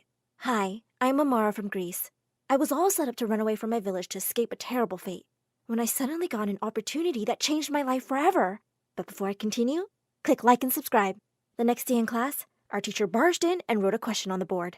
Now who can solve this? I looked around and then raised my hand. No sweat! As soon as I was done solving the question, I saw everyone staring at a tall woman walking towards me to the front of the classroom. So, you're the famous Amara. Your teachers did say you were a genius. Signomi, who are you? She's Miss Mercedes, the vice principal of a huge school in the city. She's come here to offer a scholarship to the smartest kid in class. I just stood staring at her, my mouth open. Was this for real? I don't have all day, child. Will you accept it? Yes, absolutely. Just the day I had planned to run away, I'd been given a scholarship? I was being saved by God. 20 minutes later, my teacher was at my house, trying to convince Mama to let me go, but she kept shaking her head stubbornly. Mama, I'm not doing this for myself. I want to be a doctor so I can take care of you.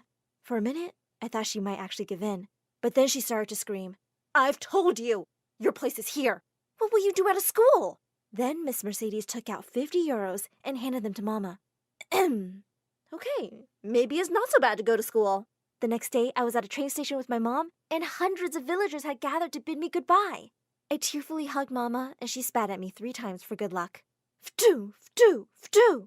Then she put a talisman around my neck. My darling girl. Take this. It will bring you good fortune. Come back rich and make your mama proud. I rolled my eyes, but accepted it. And then suddenly every woman was giving me a talisman of her own. I finally hopped onto the train and was so impatient to leave, I could almost push it. Just then, the train started moving away. I couldn't believe it. I was actually getting out of here. I could almost dance with joy. Sit down. I will be watching you constantly. One wrong move, and I'll have your stupid villager butt back here in no time. When we finally got to the house I'd be staying at, I was spellbound.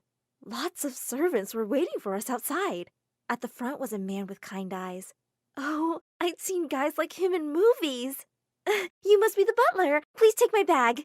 There was a pin-drop silence for a moment, and everyone looked horrified. Then the butler burst out into laughter. You stupid girl! Does he look like a butler? He's the owner of this house and your benefactor, Mr. Armitage. What? Sir, I'm so sorry. Oh, never mind. I'm just happy to see you, and I'm sure you'll do wonderful things. I noticed he had tears in his eyes. He seemed nice, but a bit weird. When Miss Mercedes led me to my room, I was thrilled to see it was full of books, and there was a TV and a really fancy-looking laptop. I jumped onto the huge bed in delight. Is this really all mine? Are you crazy? This is Dakota's room and her bed. You will sleep there. Before I could ask her who she was, the door flew open and a girl barged in. Oh my God! Miss Mercedes, why is there a beggar on my bed? Miss Dakota. She's a scholarship student. She'll be sharing your room because she can learn lots of things from you. Like manners. I'm talking to Daddy about this. And with that, the girl stormed off. That's Dakota. A real girl of the city. Later that evening, as I roamed around the house, I was walking past the library when I heard Miss Mercedes' voice. I don't see why you needed to bring that girl here.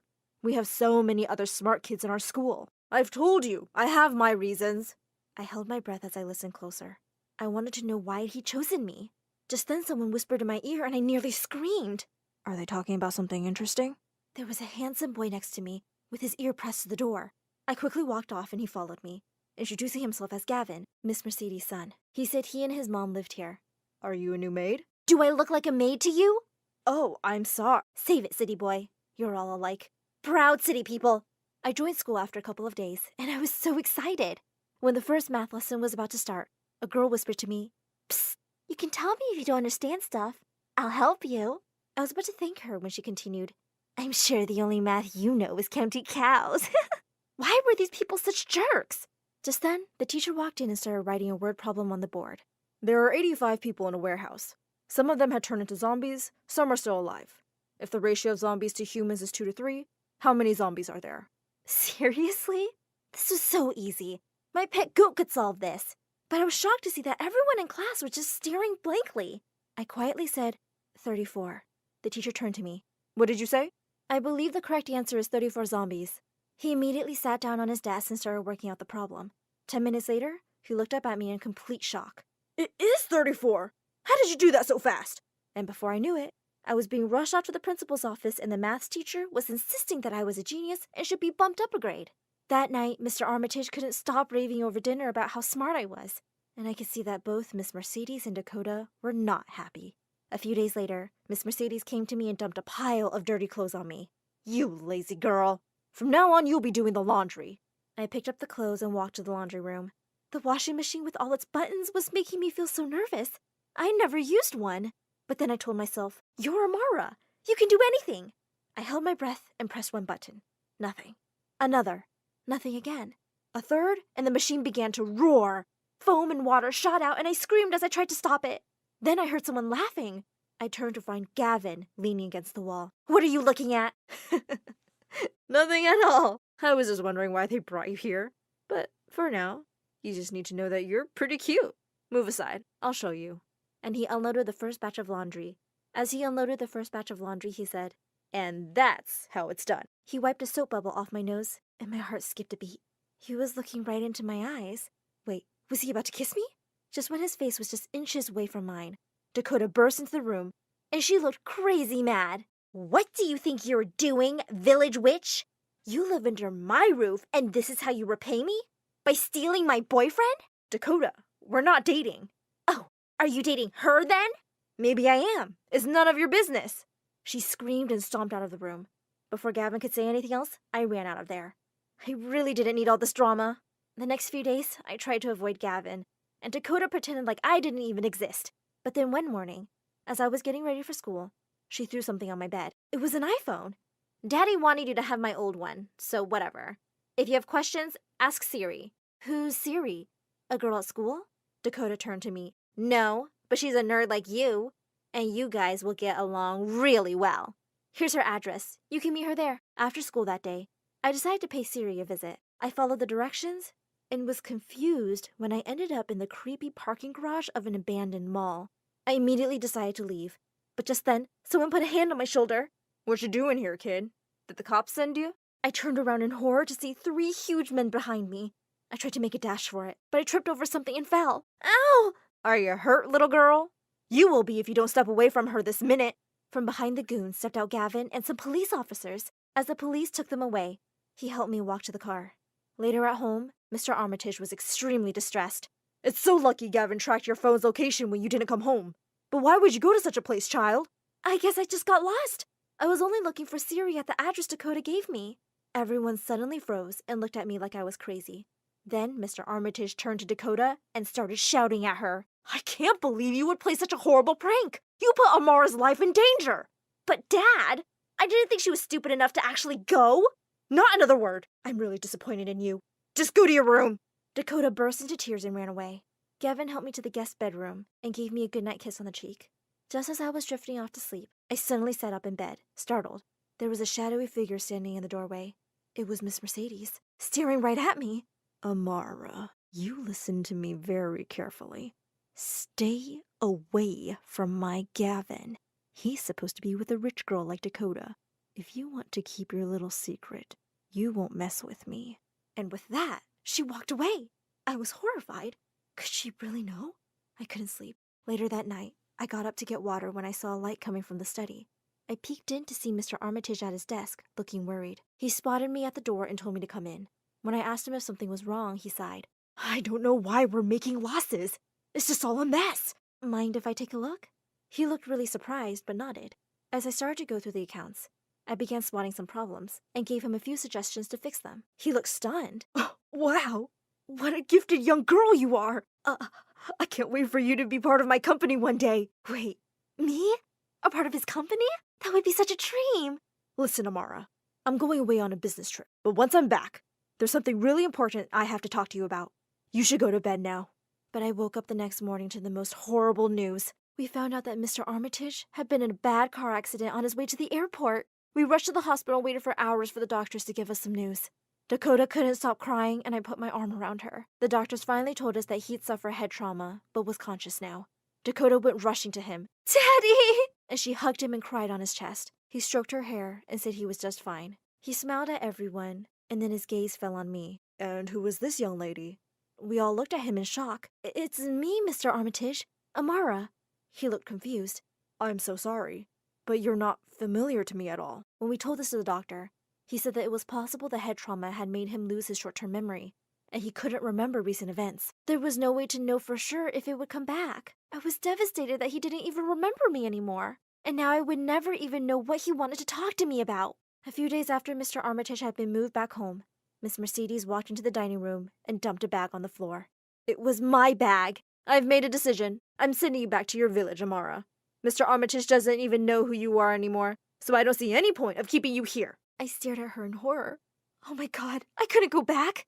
Suddenly, Dakota got up from the table. She's not going anywhere. I don't exactly love her, but my dad wanted her here, so she'll stay. Yeah, Mama. Why would she go now? Besides, we really like having her here. The vein on Miss Mercedes' head looked like it was gonna pop, but she just pursed her lips and walked out of the room. A few weeks passed peacefully. Mr. Armitage was recovering well, but still didn't remember me. I was doing really well at school, though, and Gavin and I had started going out. Little did I know that this was the calm before the storm. One night at dinner, there were 2 extra plates at the table. When Gavin asked his mom who was coming, she just said excitedly, "Oh, you'll see. There are some very special guests." A few minutes later, the butler came into the room, followed by someone. When I looked up, I nearly fainted. The whole reason I'd run away from the village was standing in front of me, my fiancé Dimitri, and there was Mama right behind him. Oh, Amara, my love. I came back to the village when you stopped writing to me, and I found out you were gone. Gavin spat out his food. What is going on here? Oh, this is Amara's fiancé. She just forgot to tell us about him. I rose from my chair. No, I can explain. I was forced into this engagement because Mama owes his father money. I don't love him. Gavin, you have to believe me. Gavin just looked at me and walked away. I was about to run after him when Dimitri grabbed my arm. Can you please pay some attention to me, your future husband? There was complete silence in the room. You and your family will pay for this, Amara. And with that, he stormed off. Mama burst into tears and said I had to come home and fix things with Dimitri, or she and my siblings would be kicked out of our house. She looked so much weaker, and it broke my heart to see her cry. I said I would leave with her the next day. The next morning, as we were leaving, I told Mama that I wanted to say goodbye to Mr. Armitage. Mr. Armitage, you don't remember everything you've done for me, but I wanted to thank you. What do you mean I don't remember, Amara? I know exactly why I brought you here. I looked at him in shock. Wait, your memory's back? Just then, Mama came running, saying Dimitri was waiting for us, but she suddenly froze. She and Mr. Armitage were staring at each other like they'd seen ghosts. You, how dare you trick my child and take her away from me? Amara, we're going, now! She dragged me towards the door and I kept yelling at her to let me go. Please, just stop! I was going to tell her everything. I'm really sorry I didn't take a stand for you all those years ago, but I'm trying to fix all that now with our daughter. Dakota and I shrieked together. Daughter? Dimitri put an arm around each of our shoulders.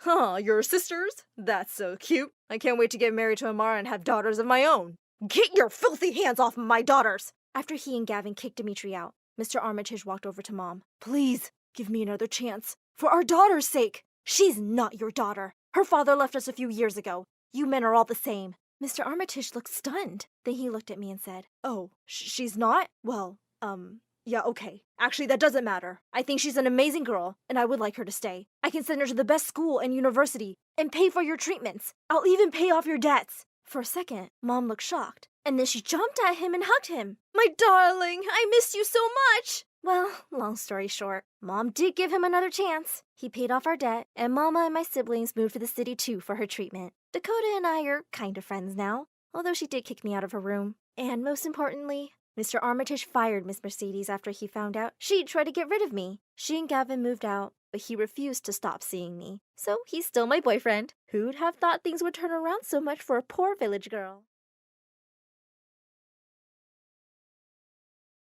I was racing through the hallway. I knew I had to run for my life. I pounded on the first door I saw. Open the door, please. Hey, who are you? What do you want? He's after me. What? Who? Help me! No, don't go outside! Okay, hold on. Let's get some context here. I'm Luna, and I was born in a small town in Switzerland. Before we go any further, like and subscribe to hear my story. Thank you. It took my mom hours to give birth to me. So much so that doctors and nurses figured it would be okay to take a lunch break since they'd be there forever. Maybe it's cause I was scared with everyone there. But as soon as the room was empty and my dad took a bite of a sandwich, I decided to come through. My mom gave birth to me pretty much by herself. What a hero. We should name her Heidi. Really? The most ridiculous Swiss name you could think of? We might as well have named her Cheese Fondue or Swiss Army Knife. After arguing over it, they agreed on Luna. Luna means moon in Italian. It's no wonder that I grew up to be a dreamer. When my parents split, I was a little upset. Pack your suitcase. We're leaving. In order to keep me from destroying our house, Mom decided to take me on a trip and explore the world. Life was amazing. Why don't we travel the world for the rest of our lives? Mom was skeptical. I just graduated high school. It's the perfect time to take a break. And how will we afford that if I don't work? Ugh, see, the Lunas of this world, the dreamers, we aren't made for sitting in classrooms for hours. So we're not gonna travel the world? I'm not saying we won't. I'm saying I won't. And with that, she just gave me a wink that could have meant two things. Either she was giving me the green light to go on this trip alone, or she had something in her eye. Either way, I was left feeling confused and a little nervous. I had never traveled without her before. I mean, she was the one who packed my bags and reminded me to put on clean undies. But there was no turning back now. I ran out of things to break in the house, and Mom was starting to look at me like a caged animal. I needed to get out of there before I started gnawing on the furniture. When I told my mom I planned to go to Australia, she looked at me like I had announced I was joining the circus. Australia? That's on the other side of the world. Yes, because I got the best deal. I used my student card to get the cheapest package to Australia during peak season, and there were no other countries available, so I had to act fast since there was only one spot left. Do you know how big the spiders are in Australia? Of course I knew, but I had refused to Google anything about Australia out of fear I'd get too afraid to go. I had to do this. It was now or never. Obviously, she wasn't thrilled, but I went to grab my suitcase from the attic, feeling excited for my trip until I saw a spider. It wasn't a horror movie spider, just a tiny one that I could easily crush with a tissue, but my phobia of spiders caused me to panic, and that tiny one looked like a giant 8-legged beast. I wanted to scream and run, but my legs were frozen in place. I swear, I could hear the Jaws theme playing in my head as I slowly reached for the door, trying not to alert the spider that I was there. I managed to shut the door without letting out a scream, but as soon as I was back downstairs, all hell broke loose. I started hyperventilating, my arms flailing around like some sort of demented windmill. The next day, Mom dropped me at the airport. I'm gonna miss you. You can still change your mind and come with me. You know I can't. The trip to Sydney took forever, like at least 40 hours. I was daydreaming about my future. What if I fell in love with a handsome, sun-tanned Australian? What if the universe had this planned for me all along? As I made my way toward the airport exit, I realized I had no idea where my ride was supposed to pick me up. Frantically checking my phone, I noticed that my battery was almost dead. Luna, Miss Luna. He looked like a driver, but what if he was a stranger trying to trick me? My heart was racing as I hesitantly made my way towards him. As I got closer, I realized he was indeed my ride. I let out a sigh of relief, but it was short-lived. As soon as we got into the car, the driver started blasting music that was way too loud. I tried to ask him to turn it down, but he couldn't hear me over the noise. Just when I thought things couldn't get any worse, I realized I'd forgotten to convert my currency. How was I supposed to pay for anything without any Australian dollars? I started to panic when we pulled up to my apartment. As I made my way out of the car, I heard a loud crash behind me. Turning around, I saw that my massive suitcase had fallen fallen out of the trunk and was now spilling its contents all over the pavement. Oh no, let me help you. Here, let me get that for you. Don't worry about it. This ride is on me. He drove away, and I was stunned by how nice Australians were. As I reached for my wallet to check my funds, I realized with horror that it was missing. That sneaky driver must have swiped it while I was distracted by the chaos of my spilled suitcase. I couldn't believe it. I had just been robbed by the same guy who pretended to help me. I had only a little food left and chump change in my bag. I had to find my thief immediately, or I would starve. That day had been a total dumpster fire, but then I saw something that caught my eye outside my apartment window. There was the driver, standing by the beach with a surfboard. I immediately ran downstairs and headed towards the beach. I looked around frantically, trying to spot my driver. After a few moments, I saw him in the water riding a wave. Without a second thought, I decided to steal a surfboard and join him in the water. As I made my way into the ocean, ready to catch my thief, wham! What the heck just happened? Is she okay? That must have hurt. As I opened my eyes, I saw a bunch of people surrounding me. Ouch! My face was hurting. So after I got up, the lifeguards told me that you should never enter the water holding your surfboard in front of you. Waves will hit the board and slam it right into your face. But I didn't care about any of that. My thief was gone, and I still had this board that I had borrowed and wasn't sure where to return it. That's Adam's board. Huh? Adam? He lives in that building.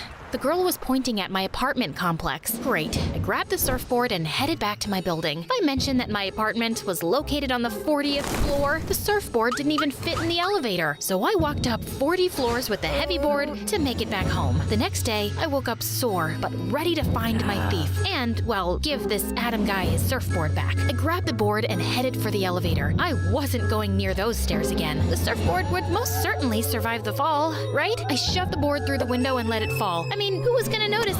Ouch! I scanned the beach like a hawk trying to spot my thief, but I couldn't see beyond the waves. I needed to get everyone out of the water to identify the culprit. Shark! Shark!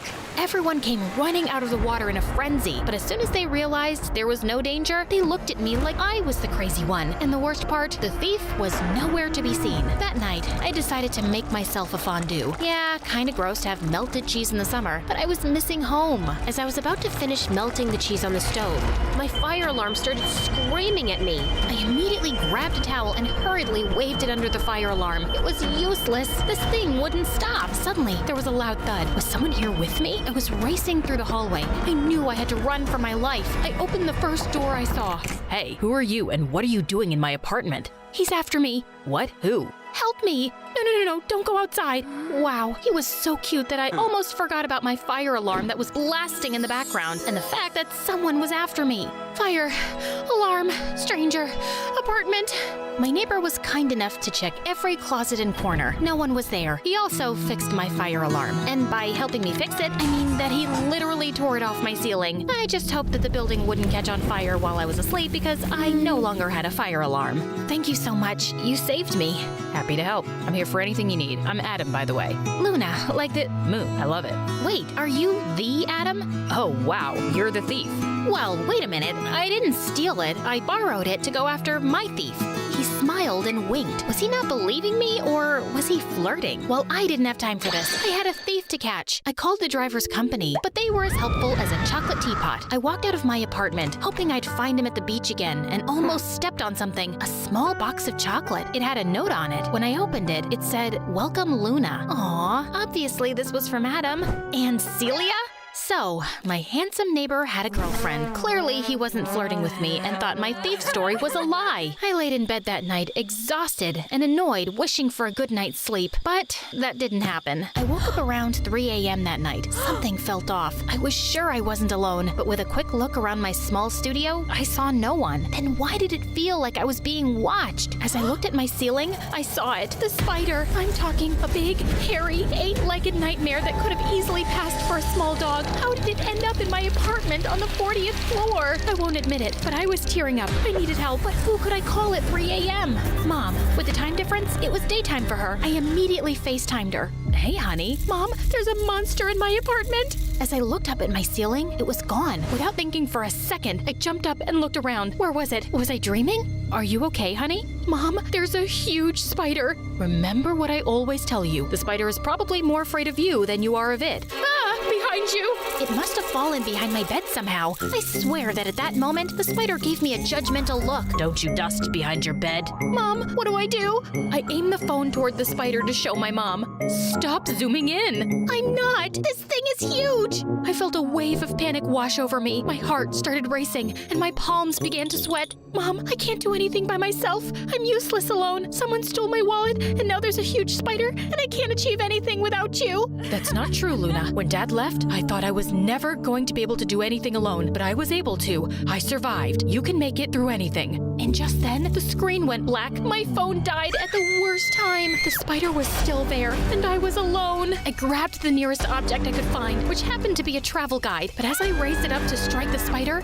I started to have second thoughts. What if I missed and it crawled on me? Or worse, what if I missed and it called for all its spider friends to come and get me? There was no one to save me. I considered calling the police, but I was afraid they'd lock me up for disturbing them over a spider. I stood still watching the spider. It was looking back at me like we were in some Western movie scene. Eventually, I made a move toward it, hoping I could scare it away, but it wasn't scared. It lifted its legs, ready to attack. Okay, the spider wasn't going anywhere, so I did what anyone would have done. I slept on my doormat. A few hours later, I was woken up by my neighbor Adam. Luna, what are you doing? Spider, huge. Oh, you must have met a huntsman spider. They're great. They eat mosquitoes. Mosquitoes? I'm surprised this thing doesn't eat cows. It's huge. Adam was laughing. He helped me up and looked me in my eyes. You could have knocked at my door. So I wasn't wrong. He was hitting on me. I didn't want to wake up your girlfriend. My girlfriend? Oh, Celia? That's my sister and current roommate. Oh, and just then, he pulled out my wallet from his back pocket. How?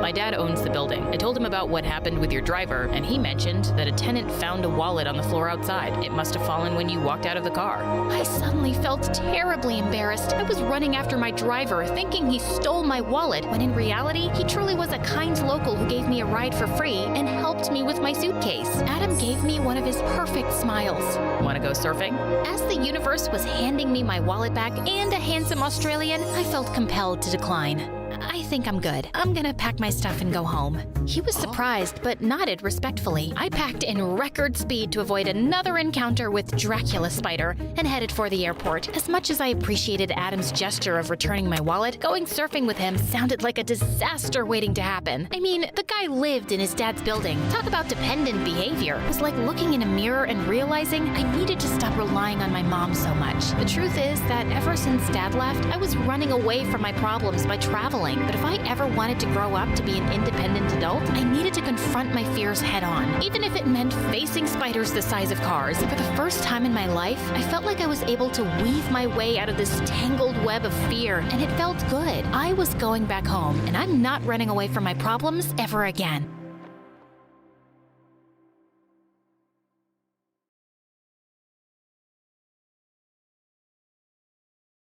Hi, my name is Arella, and you won't believe my story. But before I continue, my story animated will give $1,000 to one lucky person who subscribes in the next 7 days. Tell your friends, your sister, brother, and mom to subscribe now. When I was born, Mom and Dad swore they had the most beautiful daughter in the world. Look at her eyes, they're gray. No other kids have such beautiful eyes.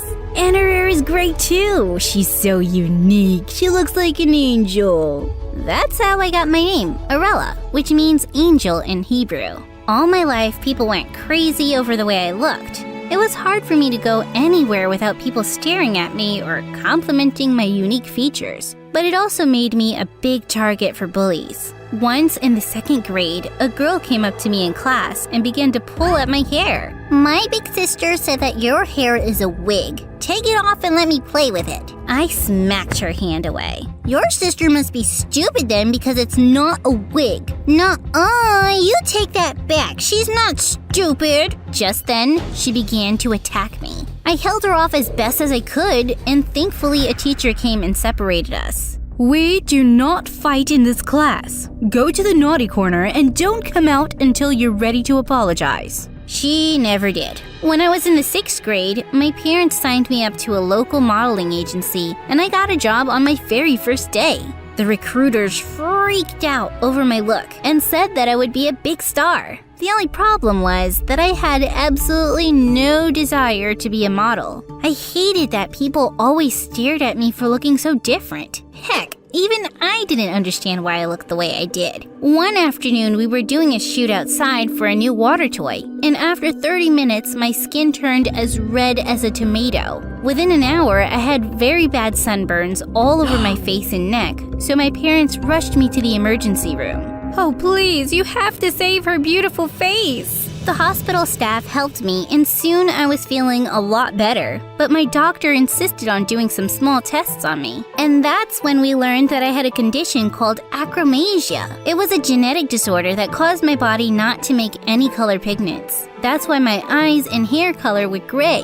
This condition also made me super sensitive to the sun, so I needed to be extra careful. Life went on normally enough, but Mom and Dad didn't stop with the whole modeling thing. They had me doing so many different shoots and campaigns that I had almost no time for school anymore. My grades were so bad, and whenever I tried to study, they told me not to worry about it because my beauty would get me through life. So when I turned 13, I decided enough was enough. I'm not doing this anymore. It's not fun for me, and I don't like being used like this. But Angel, you're so beautiful. The world needs to see it. We want the world to know how beautiful our daughter is. I don't care. I'm done. I'm not some display angel for the Christmas tree. I'm my own person. Deal with it. Luckily for me, they didn't push me any further to model, but they still went wild taking pictures of me around the house. I ignored them as best as I could, but they were getting so weird.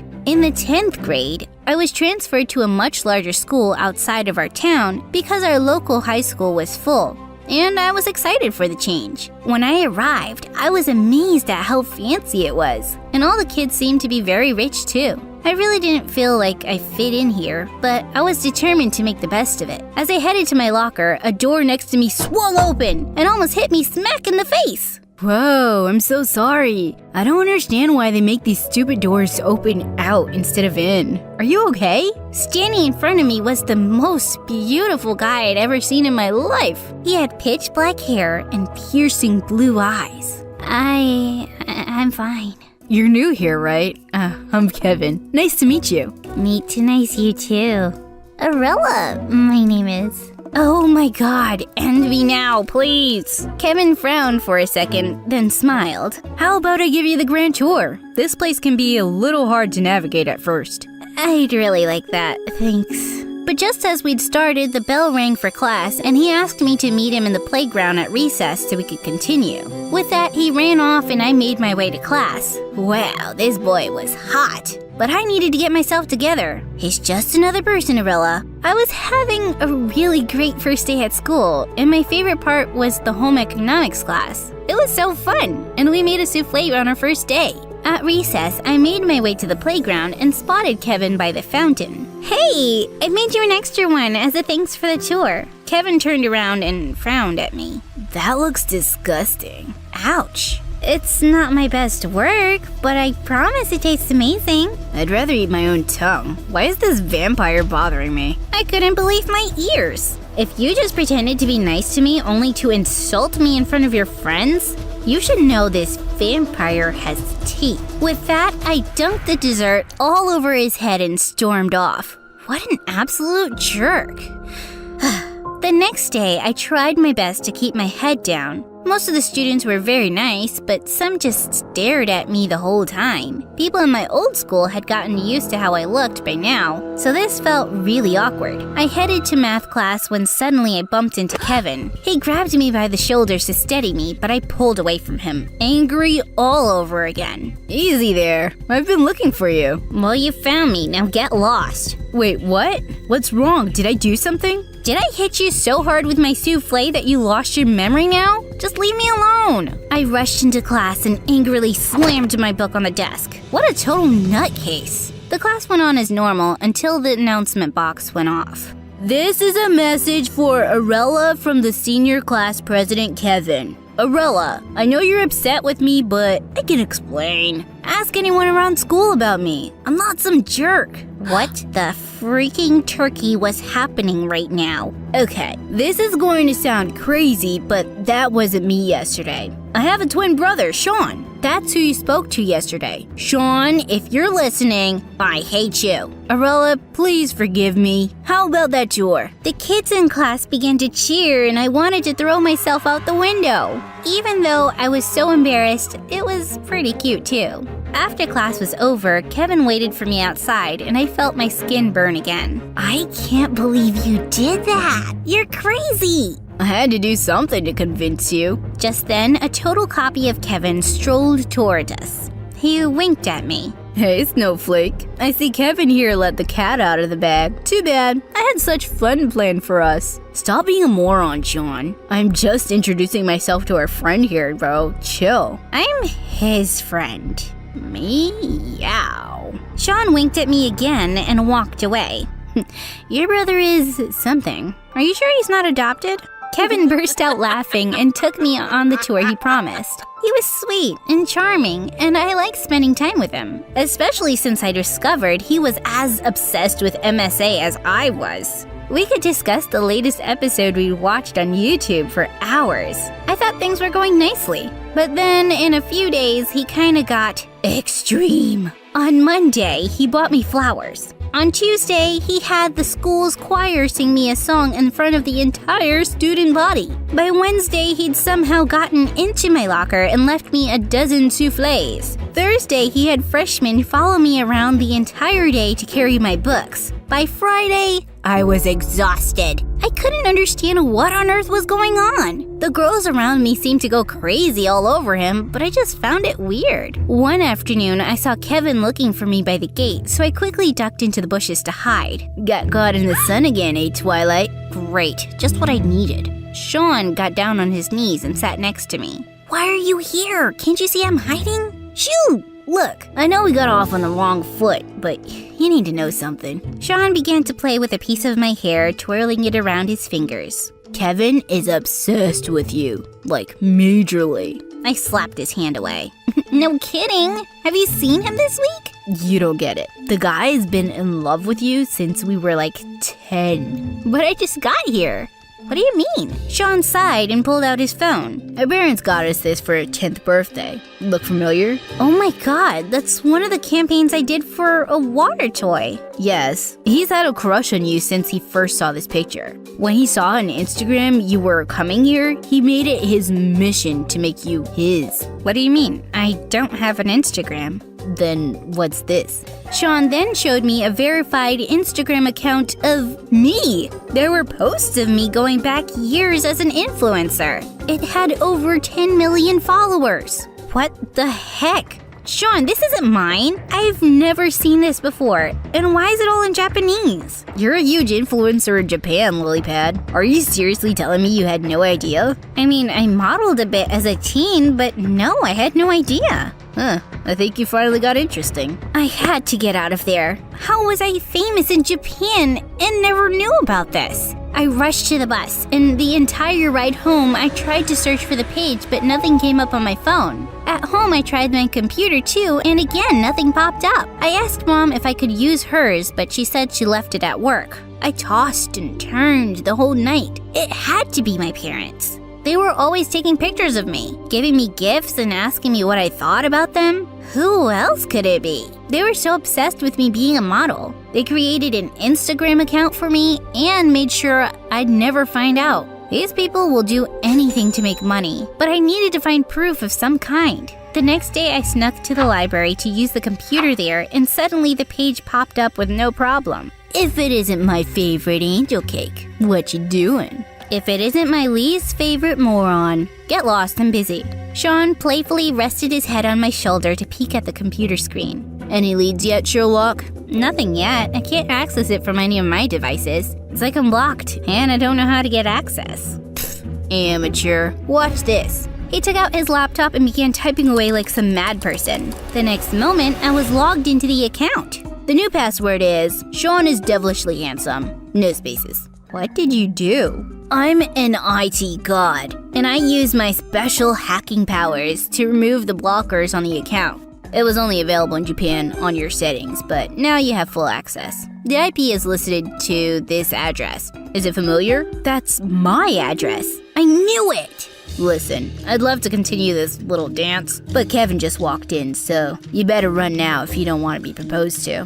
Don't be crazy. Wait, you don't think he'd actually propose? But before I could say anything, Kevin spotted me and began to run to me. Sean jumped up and distracted him long enough for me to get away. When I got home, Mom and Dad looked like someone had died. They were panicking, throwing things around as they were looking for something. What's going on? What? Nothing. We're just looking for something. Arella, have you seen my black address book? I can't find it anywhere. It's in the kitchen junk drawer. Mom sighed in relief and rushed over. But the password won't work either way. I changed it. Both my parents stopped dead in their tracks. What?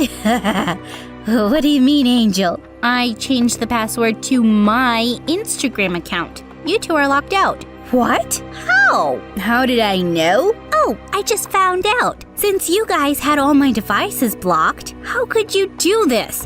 Why did you do this? Honey, when you quit modeling, everyone still wanted to work with you. The world needed to see your beauty, Angel, so this way you could be a model and still be happy. You mean by keeping me in the dark? Making money off of my condition on Instagram and not telling me? You make it sound like such a bad thing. That's because it is. I can't believe you. My parents began to talk together, but I held up my hand to stop them. Here's what's going to happen. You two are going to donate every single cent to a charity for achromasia, and then we're going to shut the page down. I will not let this go on. You can't make us do that. Yes, I can. Unless you want me to tell the world about your lie. How will you explain that away? They both grew pale and agreed to do it. I watched them donate the money, and then I made a final post where I announced my retirement. I was surprised that people didn't want me to leave, but they didn't know me to begin with. I shut the account down and put all that nonsense behind me.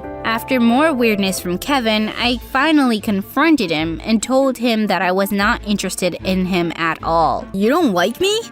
That's fine. I don't like you that much either. You're kind of weird. And with that, he walked off.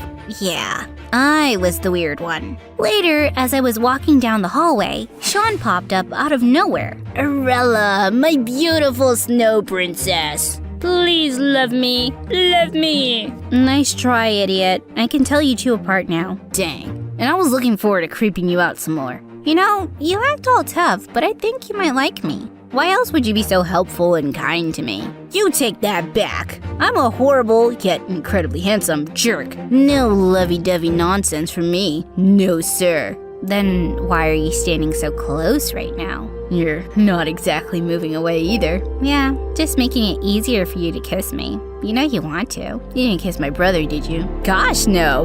Okay then. And then he leaned over and we kissed.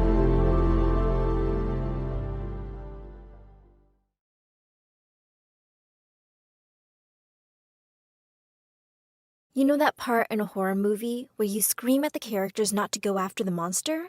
That scene where there's a blood-curdling scream and you know someone's about to die if they go after it? Well, that's how I felt about going after that noise in the woods. It's not some ghost or goblin out there, though.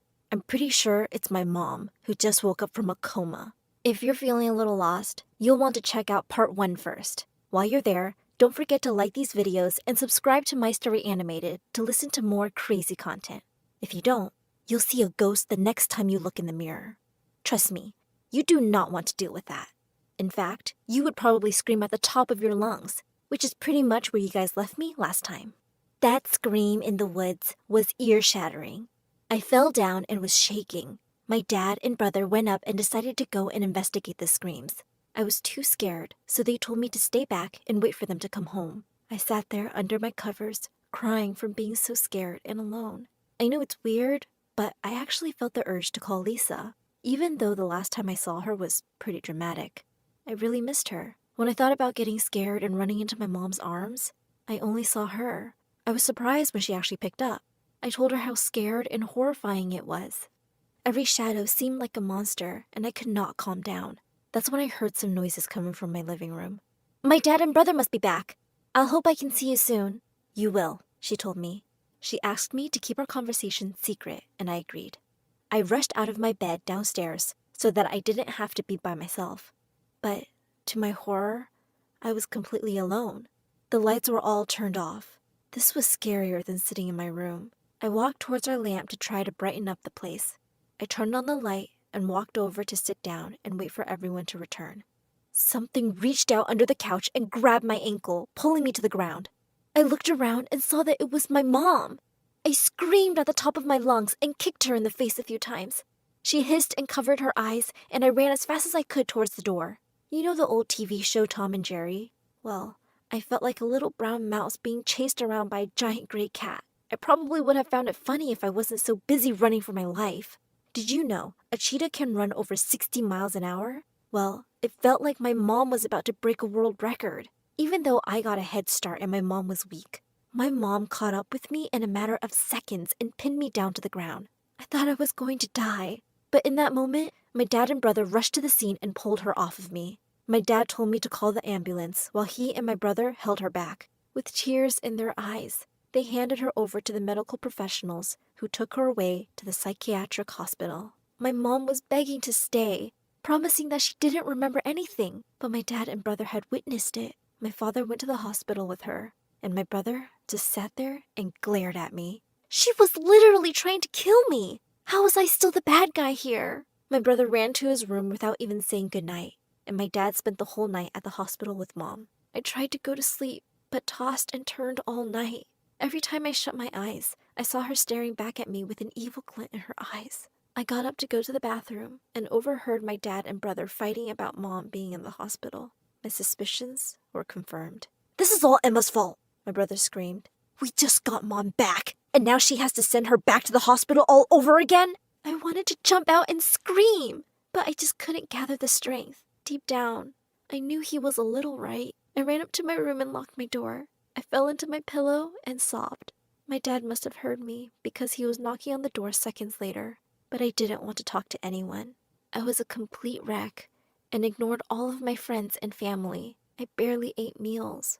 My brother tried to apologize with gifts, and my dad tried to convince me to go out to my favorite stores. Nothing made the darkness inside of me go away. I know that they say time heals all wounds, but it didn't for me. Every day that I stayed like this, I just got a little worse. I was always crying alone in my room.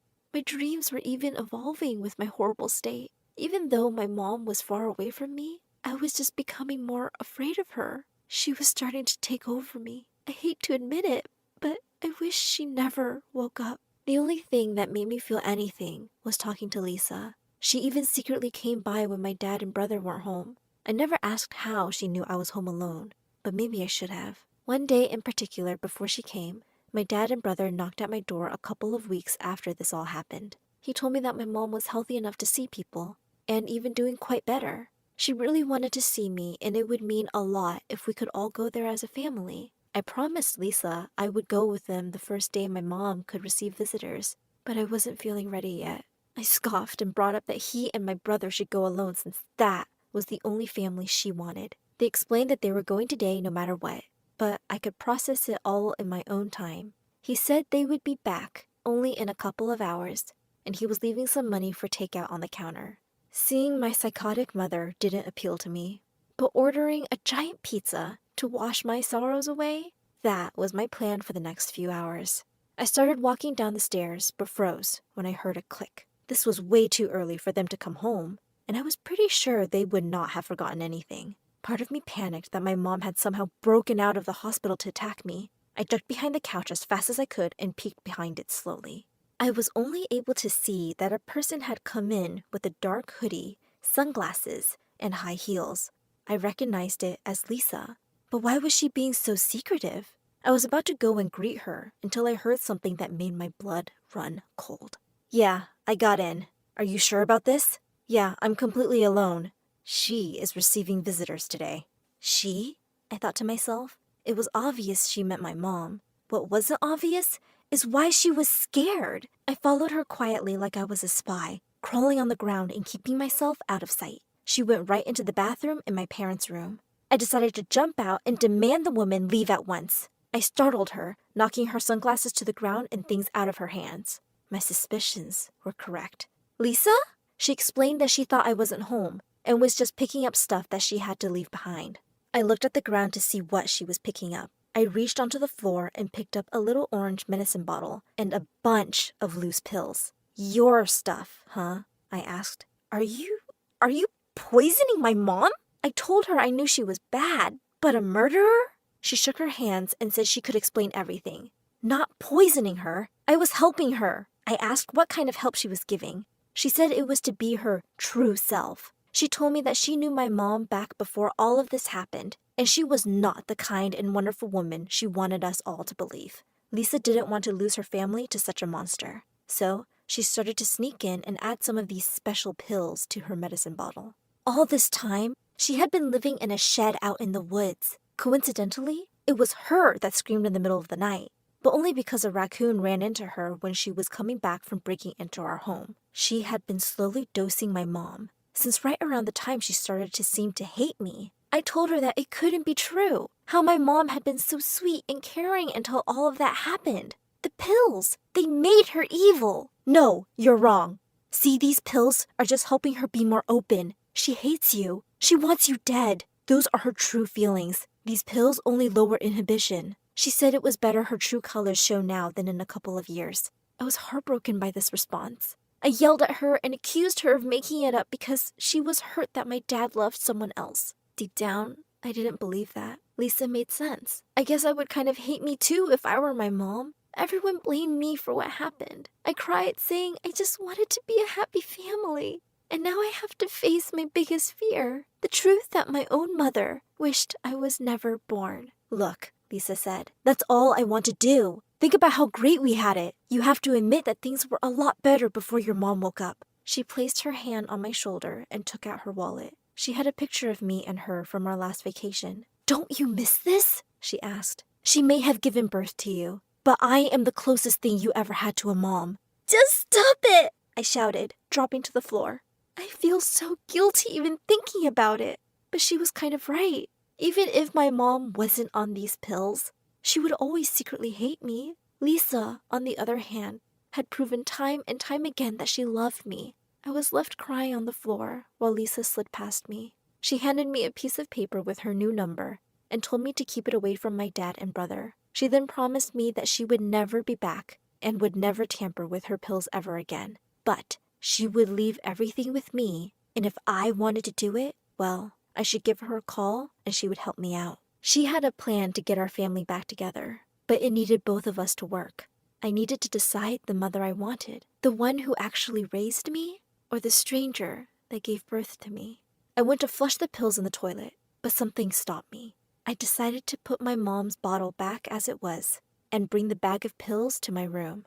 Why was I hesitating to call the police or toss the pills? Suddenly, my thoughts were interrupted by a click at the door. My dad and brother were home. I know this was stupid, but instead of telling them about Lisa immediately, I ran to greet them. They seemed, well, pretty happy. They explained that Mom could come home pretty soon, maybe even a week or two if we're lucky. I know I should have been happy, but this just sent me into tears. I ran into my room and locked the door. What if she would try to kill me again? Or worse, what if she pretended everything was okay, but secretly hated me? I tried to collect myself and went out and told my dad and brother that they were just happy tears. I was overwhelmed. I insisted I was okay and understood, but deep down, I was pretty scared. I decided that I was just going to forget it all ever happened, to toss the pills and forget Lisa ever happened, at least until that night happened. See, I had so many nightmares. Every time I closed my eyes, there were new terrible twists of horror, all of them involving my mom as a monster saying she hated me, and Lisa being washed out to sea. After waking up every 20 minutes for a couple of hours, I decided to go get myself a glass of water. That's when I heard my dad crying. I peeked around the corner to see him sitting there in the kitchen, sobbing to himself while looking at a piece of paper. I walked in and asked if he was okay, and he quickly shoved the paper into the drawer, and I pretended not to notice. He just told me he was feeling overwhelmed right now. Everything had been a big adjustment for him. I asked him why he wasn't happy about Mom coming home. He said he was super excited. It was just adult stuff, and it was complicated. He left and said he was going to bed, giving me a kiss on the forehead and telling me he loved me. As soon as he left, I ran over to the drawer and dug through it. Crushed in the back of the forks and spoons was a picture of Lisa.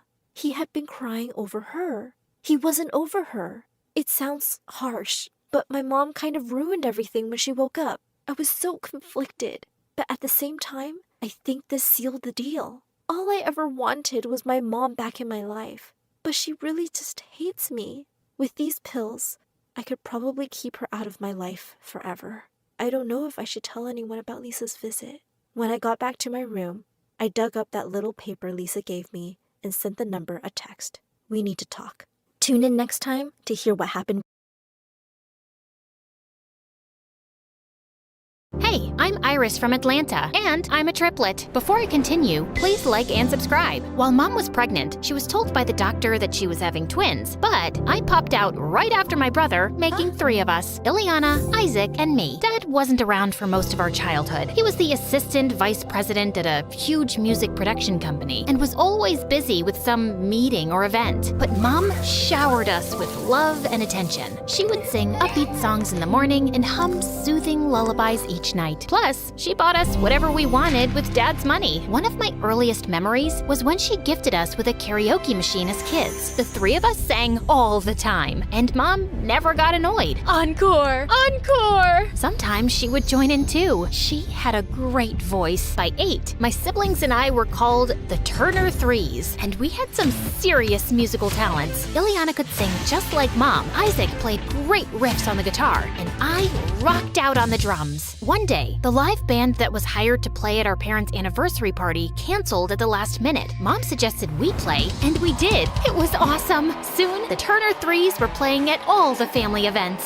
Things stayed pretty entertaining throughout middle school, but then life took an unexpected turn during our freshman year of high school. One day, Ileana, Isaac, and I were relaxing by the pool when we heard a loud thud inside the house. We found Mom unconscious on the floor. It turned out that she had a stroke and would need at least 3 months to recover. Then, Dad lost his job shortly after. The company he worked for lost a massive copyright infringement lawsuit. Dad needed to find work soon to pay for Mom's medical bills and keep the roof over our heads. He took up the first job he could find, freelancing as an agent for local musicians. One evening, Dad invited a client over for a business meeting who overheard the 3 of us practicing our music. I heard him ask Dad about the music coming from down the hall. My kids have a band thing, just for family events. The client requested to hear more of our songs and suggested Dad help us book bigger shows. They're pretty good. If you set up their career now, they'll have some real financial independence in the future. For the first time, Dad took interest in our music and took his client's advice. And soon we were playing at cafes, restaurants, and private events. We weren't making much, but it was a start. Dad didn't have the same positive attitude though, especially as Mom's recovery was taking a while. The bills were never ending and his savings were running low. He was always in a sour mood and fell into a deep depression. But despite her health issues, Mom kept cheering us on. Keep playing,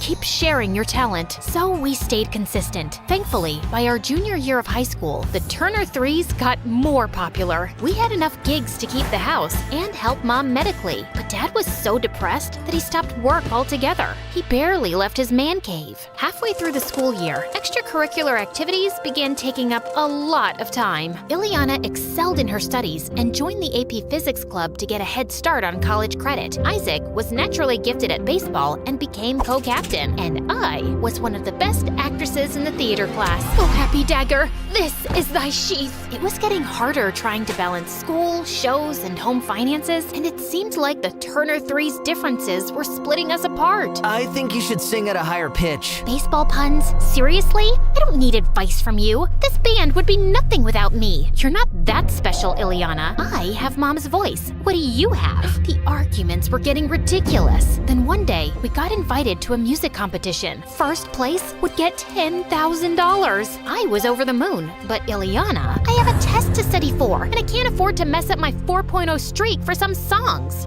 Some songs? Our music has been keeping the bills paid. But Ileana was adamant. Isaac and I went to the competition anyway and tried to make do with what we had. We were practicing in our room back backstage and trying to sing together, but we just couldn't hit the right key. Just then, we heard a voice behind us. I could sing, if you want. I turned around, and a girl with a blue afro and a turtleneck was leaning against the door. And you are Kat.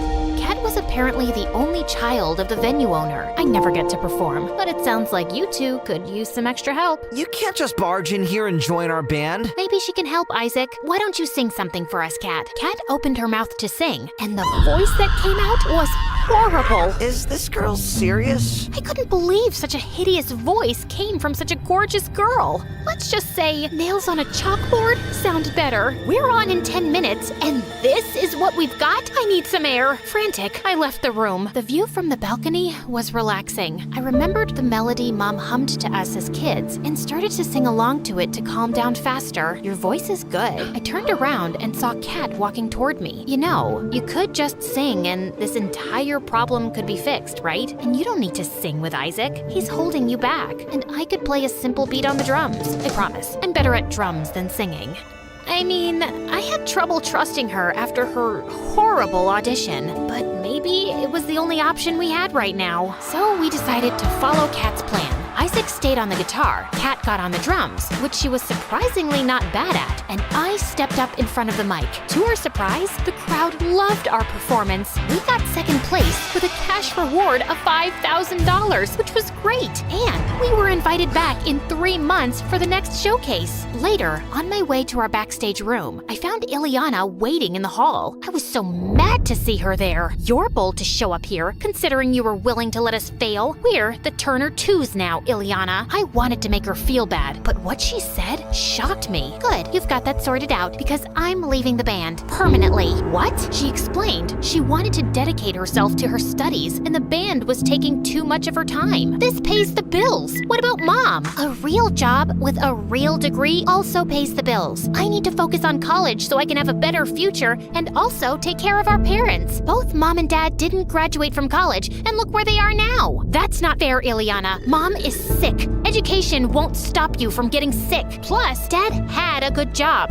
Life happens. Well, I'd rather have my education to fall back on when accidents happen. Plus, education will give me the job I need to pay for medical expenses if I get sick. And with that, she stormed out. At the music showcase after party, I found myself sitting alone outside. I hadn't even broken the bad news to Isaac yet. Soon after, Kat joined me, asking why I looked so worried. And I ended up spilling everything about our family problems and Ileana's selfishness. Sorry you're going through all that. Why don't you take your mind off of it for a bit and enjoy your win for a few hours? So we went back inside, and I was glad for the distraction. There were CEOs, music producers, and of course, super attractive celebrities. One woman came up to me and introduced herself as Riza, and then she pulled out a contact card and shoved it into my hand. You've got some raw talent. The world needs to see it. Sounds like something my mom would say. Your mom sounds like a smart woman. Since there was no changing Ileana's mind, we recruited Kat as a permanent member of our band. With practice, she got better on the drums, and we quickly fell into sync. We continued participating in competitions Riza signed us up for, and making money. And Kat and I grew super close. We painted each other's nails. I love this color. Shared clothes. Wow. Do you only wear turtlenecks? Did each other's hair. A high puff looks so good on you. And I love the middle part on you. Plus,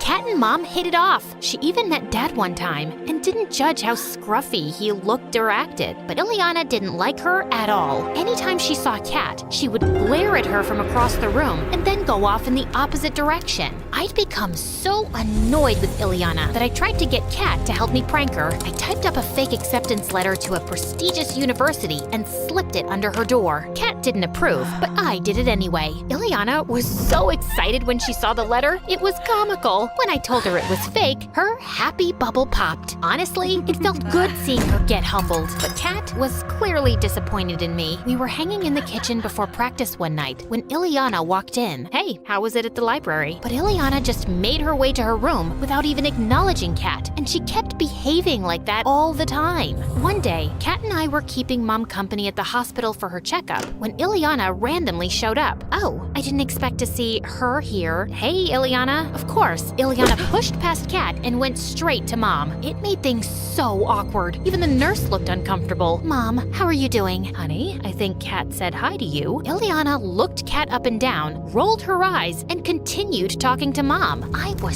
so fed up with her. I couldn't take it anymore. What is wrong with you? Kat has helped this family stay afloat by joining the band, and that's how you treat her? I was so angry I could feel my face burning. Calm down, Iris. Yeah, Iris, this isn't the time or place. Let's get some air. What is this turtleneck-wearing weirdo even doing here? And I don't owe her anything. She didn't join the band to help our family. She just did it because she was some friendless loser. I lunged at Ileana, but the nurses came between us. Kat grabbed me by my arm quickly and dragged me out of the room. We went for a walk and then sat down on some swings so I could breathe. You're still fuming. She's just so rude. And since she's my sister, I'll yell back unapologetically. Kat stopped swinging and turned to me with a serious look. She lowered her turtleneck and held up a dainty necklace with a locket. This is my brother Austin. I thought you were an only child. Now I am. Austin got into a car accident with my mom when he was 10. Mom made it, he didn't. What? Oh my gosh, I'm so sorry. Why didn't you ever say anything? I don't like to talk about it because I feel guilty.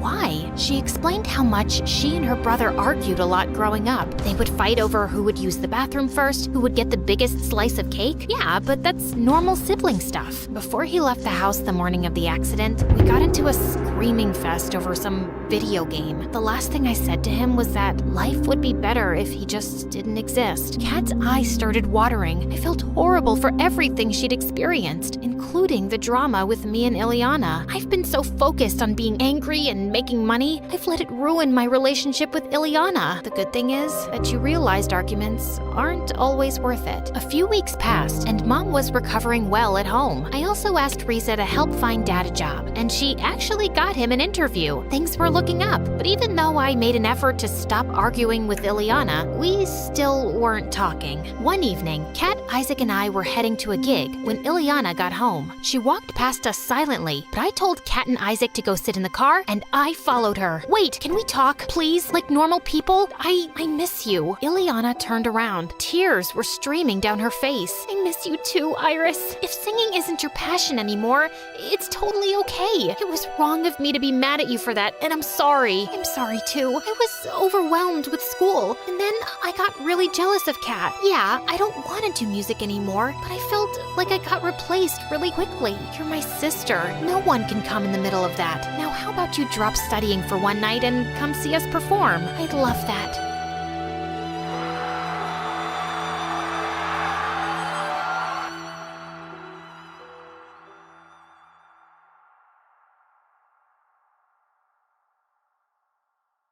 Hi, my name is Hermione, and I'm from Greece. Please like and subscribe. My dad left before I was born, but I grew up with the most amazing mom, who was a hairdresser at a really fancy salon. But when I was 10, I ran into the salon one day to show Mom my report card while she was working on a beautiful woman. Suddenly, I tripped over something and went flying straight into Mom, who ended up snipping off half the woman's hair. And she went ballistic. You moron! What have you done? I look like a hideous boy.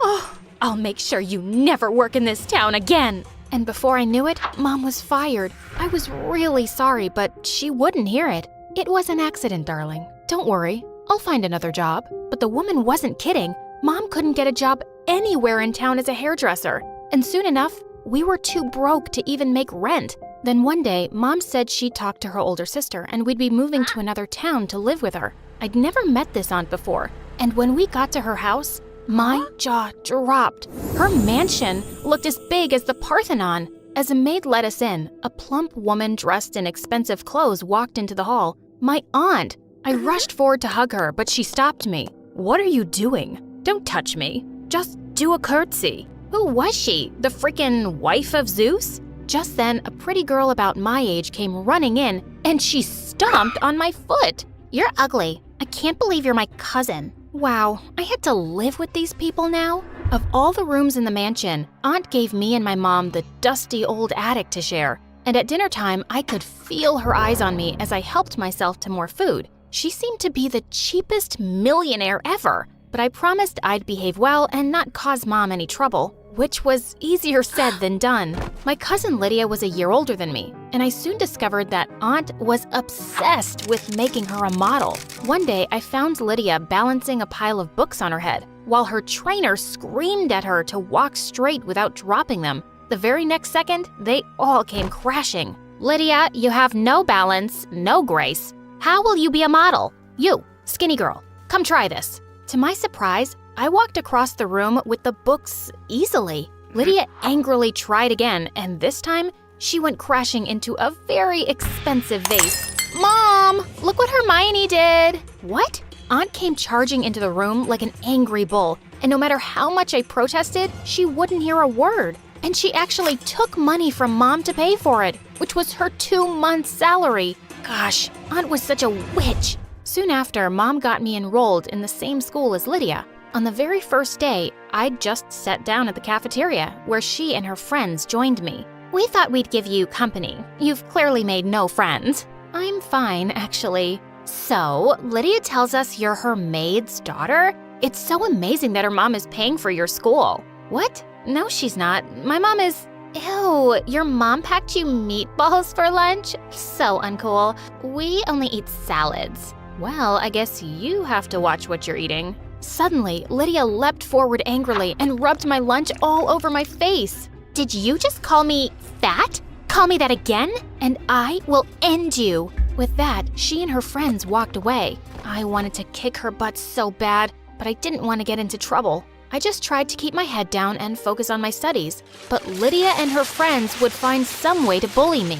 And it didn't help that I looked really bad in Lydia's oversized hand-me-downs. When Lydia's 15th birthday came around, Aunt threw her a huge birthday bash. And even though she had tons of servants, she made me slave away in the kitchen too. I finally managed to escape and snuck up to the table with a plate. Just then, Lydia came running and snatched it. "What do you think you're doing?" "Are you stupid? I'm about to eat, so give that back." "No, it's my birthday and I decide who eats, and you can't." "Oh, yes, I will." "What you gonna do? Go crying to mommy, you big baby?" "What did you just call me?" "I said, you're a big baby."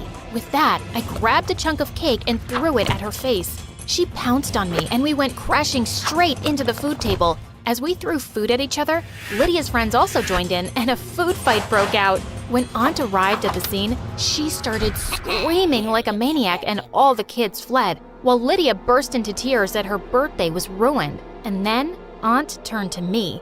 You clean up this mess right now, or I'll throw you and your mother out tonight." "Do what you like, you miserable creature. I'm not cleaning." I grabbed some food, dashed to my room, and locked myself up. Oh God, what had I just done? A few hours passed, and no one came to my room. I was beginning to get worried why Mom wasn't home yet, so I snuck down quietly to find her wiping the walls and floors clean. "Mom, why are you doing that?" "I'm really sorry. I'll do it."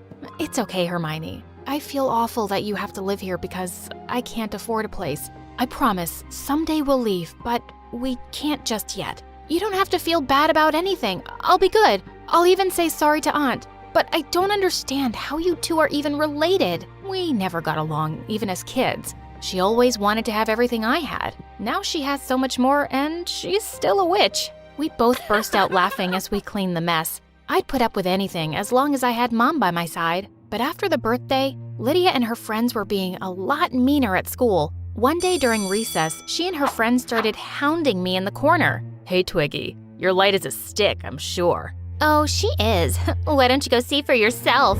Suddenly, the guy just picked me up as I kicked and screamed. "Let me go! Put me down right now!" But they threw me in the janitor's closet and locked it. Just then, I heard them all running off, and seconds later, the principal opened the door. He'd seen everything, and he punished the bullies by suspending them for a week. And when I got home, who was Aunt furious at? Me! "It's your fault my darling was suspended. She's just a kid, and she's never been punished for anything in her life." "I'm a kid too, and she got punished for bullying me." "Well, if she's getting punished, you will too. You'll serve all the guests at my party tomorrow, or else." I didn't want Mom to suffer again, so I kept my mouth shut. Aunt's party was full of super rich friends, and I was busy serving them when a lady caught up with me. Hi, you're really pretty. Are you interested in modeling? Before I could answer, Aunt interrupted. Her? A model? No. She's just a maid. Don't waste your time on her. But you're naturally built for a model. You're perfect. I can see you being Miss World, I tell you. Turns out the lady was the owner of a big fashion magazine, and she wanted to have me as her cover page model. What? That was supposed to be Lydia, not this stupid maid. Well, darling, I'm sorry. Lydia isn't fit for my magazine. Aunt went totally bonkers. She grabbed the woman's drink and threw it in her face. Then she started screaming at everyone. Party's over. Everyone, get out. And you're grounded. But when I told Mom later all about it, she was so excited. She insisted we'd go together to meet this woman. We went to the lady's office the very next day, and she was really happy that I showed up. She immediately signed me up for a big magazine shoot. I woke up super pumped on the day, but seconds later, I was screaming at my reflection, that which Lydia had chopped off my hair in my sleep. I looked terrible, but Mom came to the rescue. She gave me a beautiful pixie cut, and the magazine lady absolutely loved it. And I totally nailed the shoot. Everyone thought I was a natural. Within the next 6 months, I was on lots of magazine covers and billboards, and suddenly, things at school changed too. I was no longer the skinny kid with hand-me-downs. I was the popular model kid now, with a wardrobe that fit me just right. And the best part was watching Lydia burn.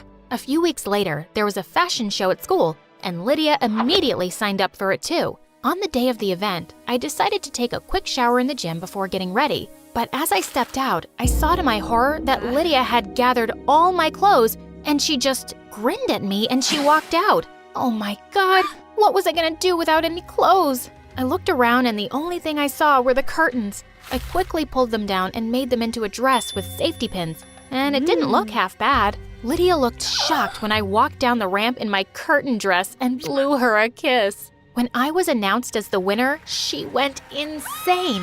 She literally jumped on me, trying to snatch the trophy away. She would have poked my eye out if some teachers hadn't rescued me. That night, I was walking down to the kitchen when I heard Lydia and Aunt talking about me. Just make her go away, Mom. I can't stand her anymore. She's ruining my life. Okay, baby. I'll get rid of her somehow. You know, I got rid of her father too a long time ago. Wait, what? Got rid of my father? Is that what you just said? What are you doing here? Can't I have some privacy in my own house? Just shut up and tell me what you meant about Dad. Yes, I got rid of him. After my stupid husband left me, I fell in love with your father, but he fell head over heels in love with your stupid mom. I couldn't stand it. So I convinced him that your mom was pregnant with someone else's child, and he left. If I couldn't have him, no one could. While I stared at her speechless, I heard Mom behind me. How could you do this to me? All these years, I thought it was him, but it was actually you. Are you completely crazy? Why should you have everything? You didn't deserve him anyway. I would have given him the world. But before she could finish, Mom leapt forward and slapped her hard. You've had this coming for a long time. Come, Hermione. We aren't staying here another minute. We packed our bags and checked into a hotel for a few days. We decided that the first thing we had to do was track down Dad. Mom started calling up their mutual contacts, and luckily, we found out soon that Dad lived in another city now, and that he owned a $1 million company. My dad was a millionaire? The very next day, we flew over and showed up at his company. Mom asked me to wait outside while she went to talk to him in his office. Half an hour later, Mom called me excitedly. As soon as Dad saw me, he hugged me tight. I can't believe you're my daughter. This is a lot to take in. I'm so sorry for leaving. I should have been there for you. I never should have believed your aunt's lies. I never want to spend another minute without you both. He then showed us a picture of Mom in his wallet and said he'd never gotten married because he'd never loved anyone the same way again. Soon after we moved in with Dad, I planned a wedding for my parents because they never got the chance earlier. I decided to personally invite Aunt, so I went to her place. Come begging for a place to stay again, haven't you? I handed her the wedding card.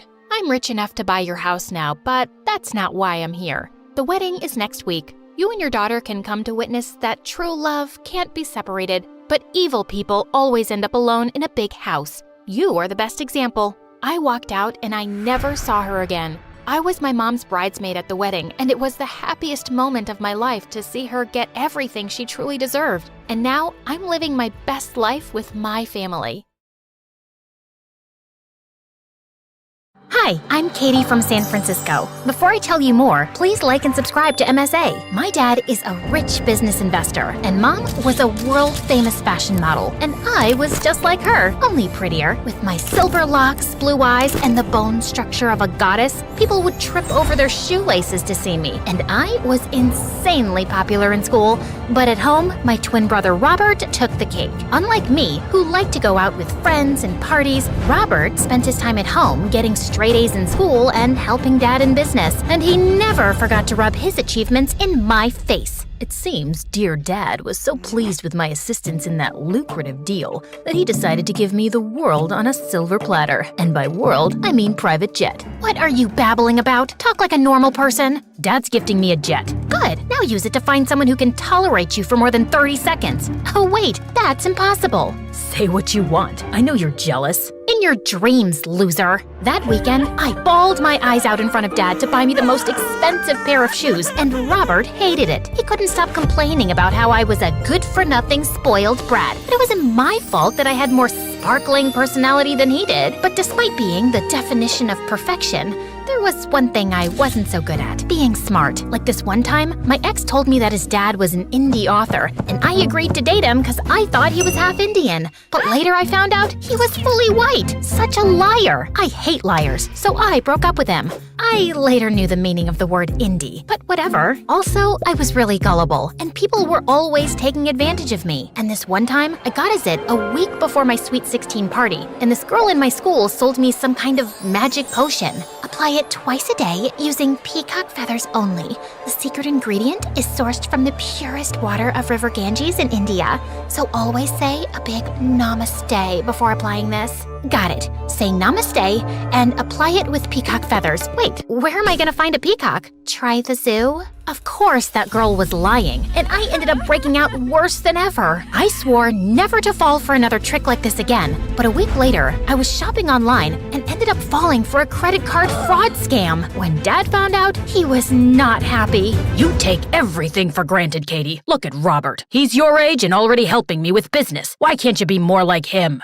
Because then I'll have to be boring like he is. I'm not boring. I just don't like blowing up money on useless things like you do. It's called experiencing life. You should try it. It's fun. And you should try to become more responsible instead of being so spoiled and selfish. Blah, blah, blah. You're such a snooze fest. Okay, I've had enough. Robert is right. You need to understand the value of money. That's why I'm taking your credit card away. How am I supposed to pay for things then? Just come to the office tomorrow and I'll find you a job. Earn your money and the card is yours. I did what Dad said and went to the office, but I was bad at everything. I jacked up the printer, spilled coffee on expensive documents, and mailed the wrong file to the wrong client, which cost us a huge deal. I tried apologizing, but Dad blasted me in front of the whole office, cut me off for 3 months, and it was super embarrassing. I was sobbing in the lift lobby when Robert walked up to me. Can you stop hyperventilating? It's not the end of the world. Of course it is. I need money for clothes, makeup, shopping. I cannot be seen in the same outfit twice. Oh my God, this is a mess. Your materialism is nauseating. But if you want, I'll talk to Dad to reinstate your privileges. Really? You would do that for me? Only if you do something for me. There's this guy in my school, Jason, who's constantly knocking me off the top spot. Your job is to make him fall in love with you and keep him distracted. You want me to impress a guy? I can do it in my sleep, with a face mask on while getting a pedicure. Let me finish. If Jason knows you're my sister, he'll never entertain you. You need to get a makeover. You're dyeing your silver hair and wearing lenses. You'll still be pretty, but not I descended from the heavens pretty. Now, do we have a deal? How do I know you won't back back out. I won't. I'm a man of my word. Yeah, not gonna cut it. I'm shedding my beautiful personality to help you, so I need reassurance. I'm surprised you know that word, but fine, I'll draw a proper contract. The next day, Robert signed the contract and enrolled me in his school under a different name. He told Dad I was going for a yoga retreat to India, and the same night, I moved to the beach house. I changed my hair, wore lenses, did some makeup, and a week later, I was ready to step into my new life as Masha. On my first day, I walked into school feeling confident, but my stupid fake glasses kept sliding off my face. I was just adjusting them when I missed a step, flew right into someone, and fell on my butt. I'm sorry, but are you blind or a complete moron? Before I could finish, I looked up and saw a very handsome guy staring at me. Jason. Robert had shown me his pictures, but that was nothing compared to how he actually looked. He was like Tom Cruise and Brad Pitt had a love child, only taller, cuter, and way more hotter. I was literally speechless. You were saying something? Me? Oh, well, I'm always saying something. Why don't you say something? What? You're absolutely sorry. I'm sorry. And new, Masha. I'm new to the school and my name's Masha. Good for you. Now can you move? You're in my way. Aren't we all in each other's way? You meet someone and you get to know them and find out that they're the one you've been waiting for all your life. It's destiny, or luck, or just how the world works. You see where I'm going with this? But Jason just turned around and left without even answering me. That was kind of rude. Since my first interaction with Jason pretty much blew up in my face, I decided to up my game and sign up for all the same classes Jason was in. I guess luck was on my side because we got paired up as partners in biology class. We meet again. I'm starting to think this is destiny. And I'm starting to think you're stalking me. What? No! The teacher thought it would be a good idea to pair the new girl with the smartest guy in class. I'm guessing that's you. You know, biology is in fact one of my favorite subjects. It's just amazing how we can explore so much about nature with...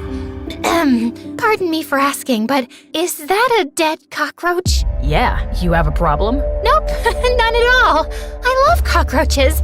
They're...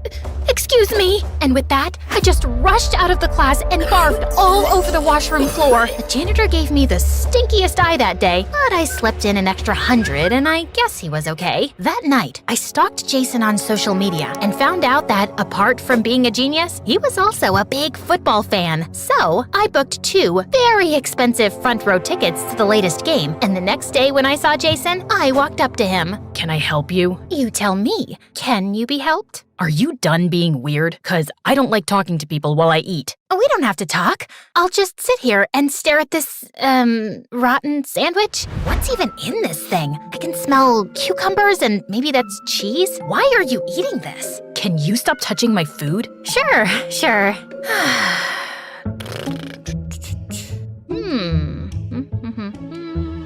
So, I was wondering, what are you doing this Friday? I have 2 front row tickets to tonight's football game, in case you're interested, just as a thank you for helping me in biology class. Oh, wow. These seats have the best view. That's what I'm talking about. And these were so hard to get. My little brother would be thrilled.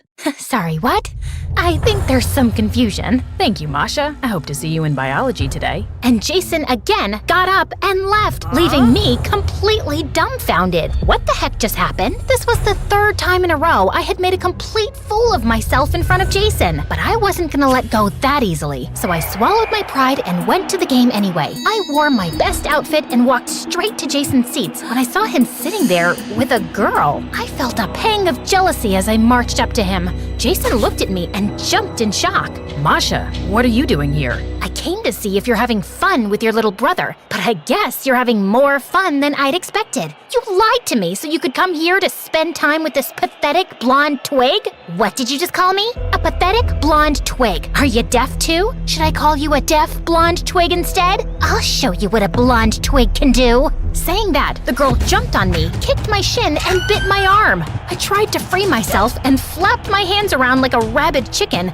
but it was useless. She was too strong. It took Jason and 2 security guards to throw that girl off me, and we both got kicked out of the stadium. The whole thing was televised, and the whole world saw me lose my mind. If that wasn't humiliating enough, Robert came to the beach house that evening and tore me apart. What the heck is wrong with you? I was just trying to get Jason's attention like you asked me to. By behaving like an animal? I thought you could impress a guy in your sleep. Did you lose your brain while getting your hair changed or something? It's not like that, okay? I got the date. I was just not on it. Yeah? And whose fault is that? Figure something out fast, Katie, or you can kiss your allowance goodbye. I wanted to punch Robert in the face with a chair, but I decided to focus on the bigger picture. Jason was a different kind of guy, so if I needed his attention, I had to think out of the box. And I got my chance when a few days later, I was coming from the salon and saw Jason's bike parked outside the cafe. I got down to say hello when I saw him going into a dark alley. I followed him and saw him exchanging an envelope. I wanted to see more, so I tiptoed my way to get closer when this homeless guy popped out of nowhere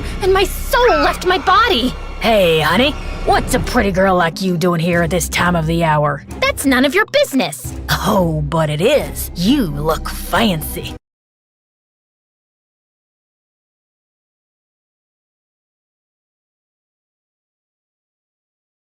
Hi, I'm Hazel from Wisconsin. Please like and subscribe. My older sister Maggie and I lived with our uncle who ran a small ice cream parlor. Ever since I was a kid, I was obsessed with being a superhero.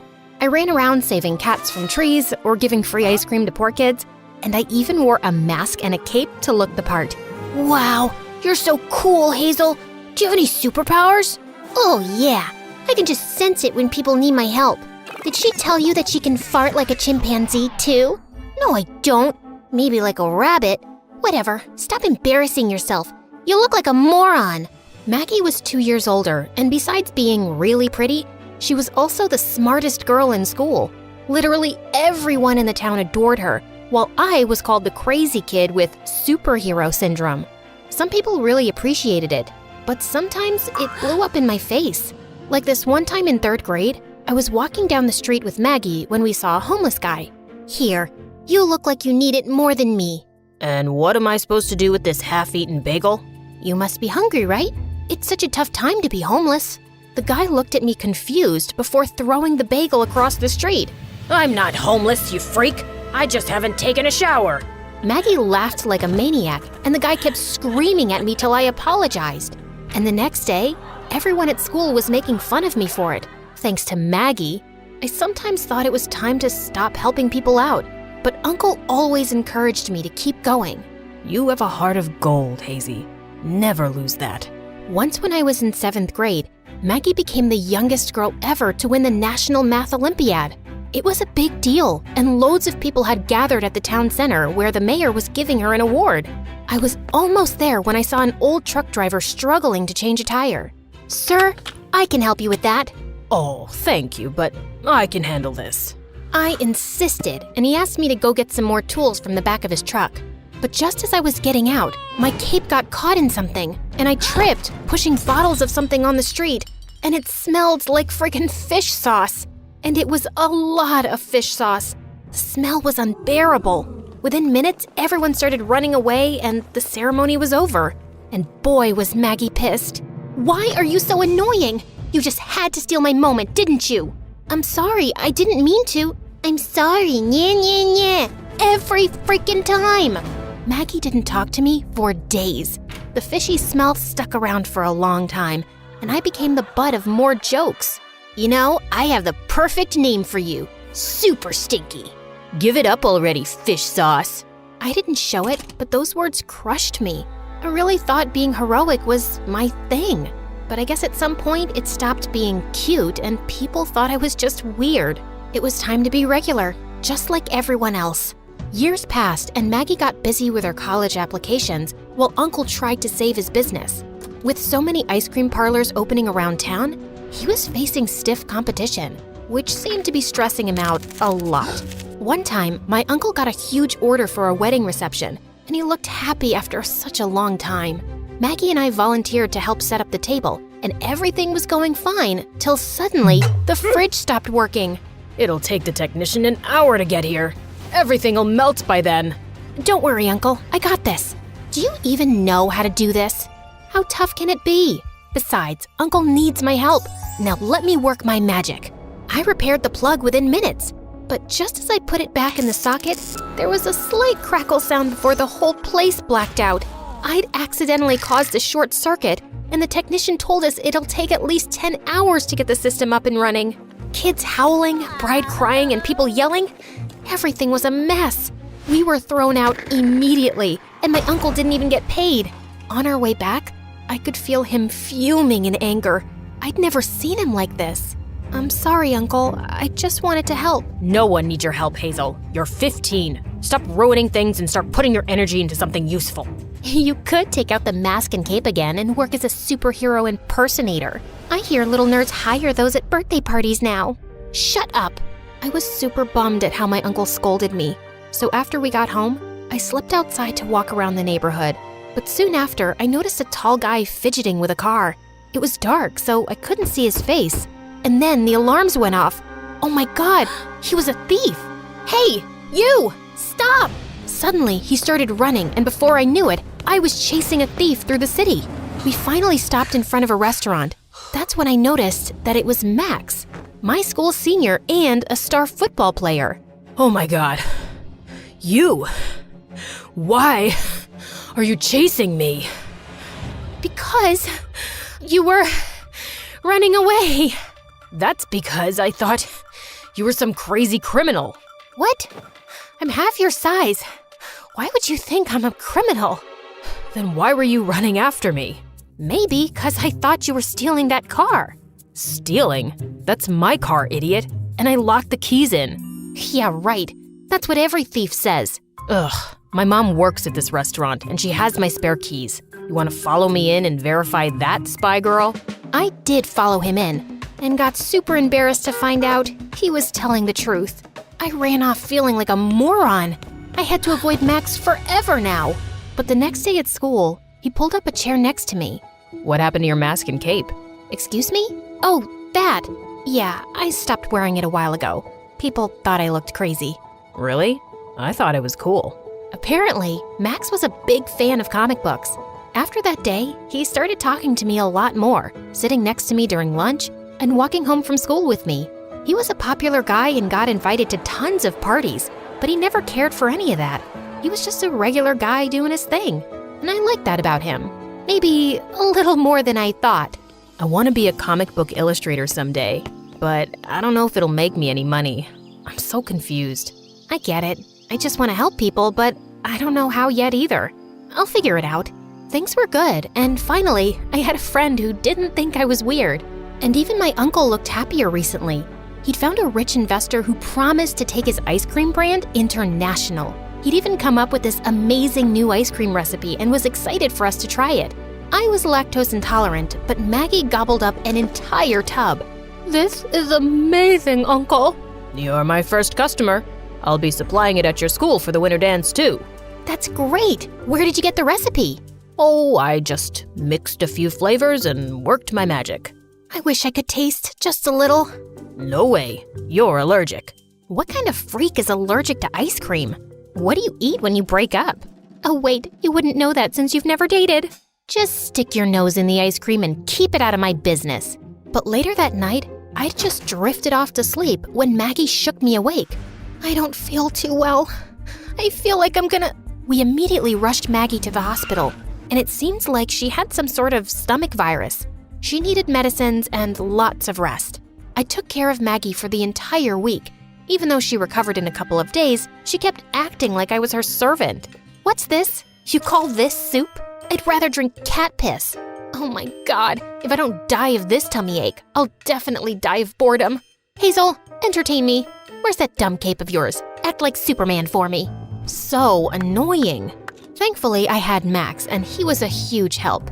He'd often come by and help me with homework while Maggie shouted orders like the Queen of Sheba. Don't you get tired of all that howling? You have no idea. Listen, I was wondering if you'd like to go with me to the dance. That is, if you're not going with anyone else, because then it would be awkward, like... Relax, Yappy. I'll go with you. We need to find matching costumes, though. I might have acted cool, but I was dancing inside to have Max as my date. But as always, Maggie had to ruin it for me. You're crazy if you think he's into you. You don't even know him.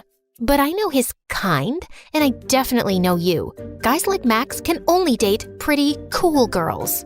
Say what you want, but the truth is that I get to go to the dance with a hot guy while you're stuck in the house.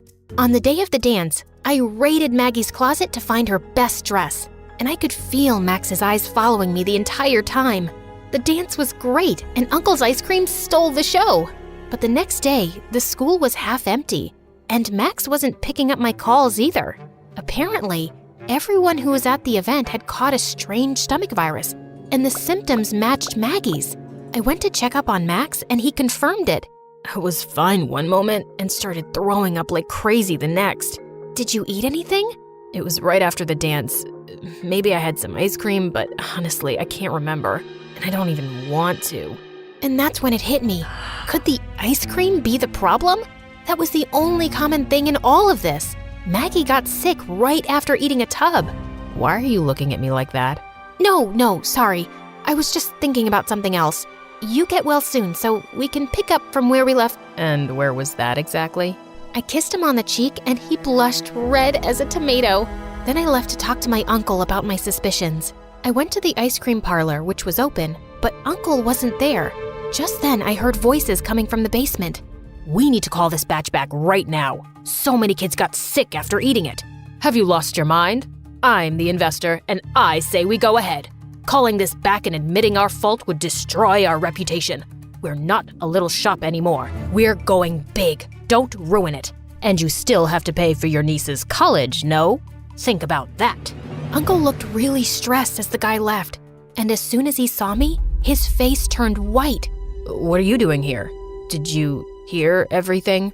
Yes, I did. What kind of evil man are you working with? The business was suffering, and I needed the money. I knew he was a bit shady, but you girls are growing up, and I only wanted you to have a good life. I get that, Uncle, but you have to tell the truth, even if it means shutting down the shop and losing the money. We'll be just fine. And when we told everything to Maggie, she totally backed me up for a change. Uncle decided to make a public announcement by calling an emergency town meeting. As he began talking, I could see people getting angry. Our kids are suffering because of your stupid ice cream. You should rot in jail. Hey, let the man talk. Yeah, he made a mistake, but now he's here and he's owning up to it, which isn't an easy thing to do. You're angry and we get it, but he deserves to be heard. Uncle beamed at me and continued with his apology. He publicly admitted everything about the bad batches and how he'd called them all back. The investor had vanished into thin air, so Uncle had to pay heavy fines all by himself, and his shop was sealed by the food authorities. I'm sorry about the shop, Uncle, but we did the right thing. You always do the right thing, Hazel, and I'm lucky to have you. You're my hero. A year later, after all charges were cleared, Uncle's business license was returned and we started rebuilding the brand. Max and I were dating, and Maggie bagged a scholarship to an Ivy League college. So, you know what you're gonna do next? Yeah, I guess I'll be a politician and help people from a position of power. You sure can talk all day. So yeah, suits you. Just drop the cape and the mask. What are you saying? That's my statement symbol.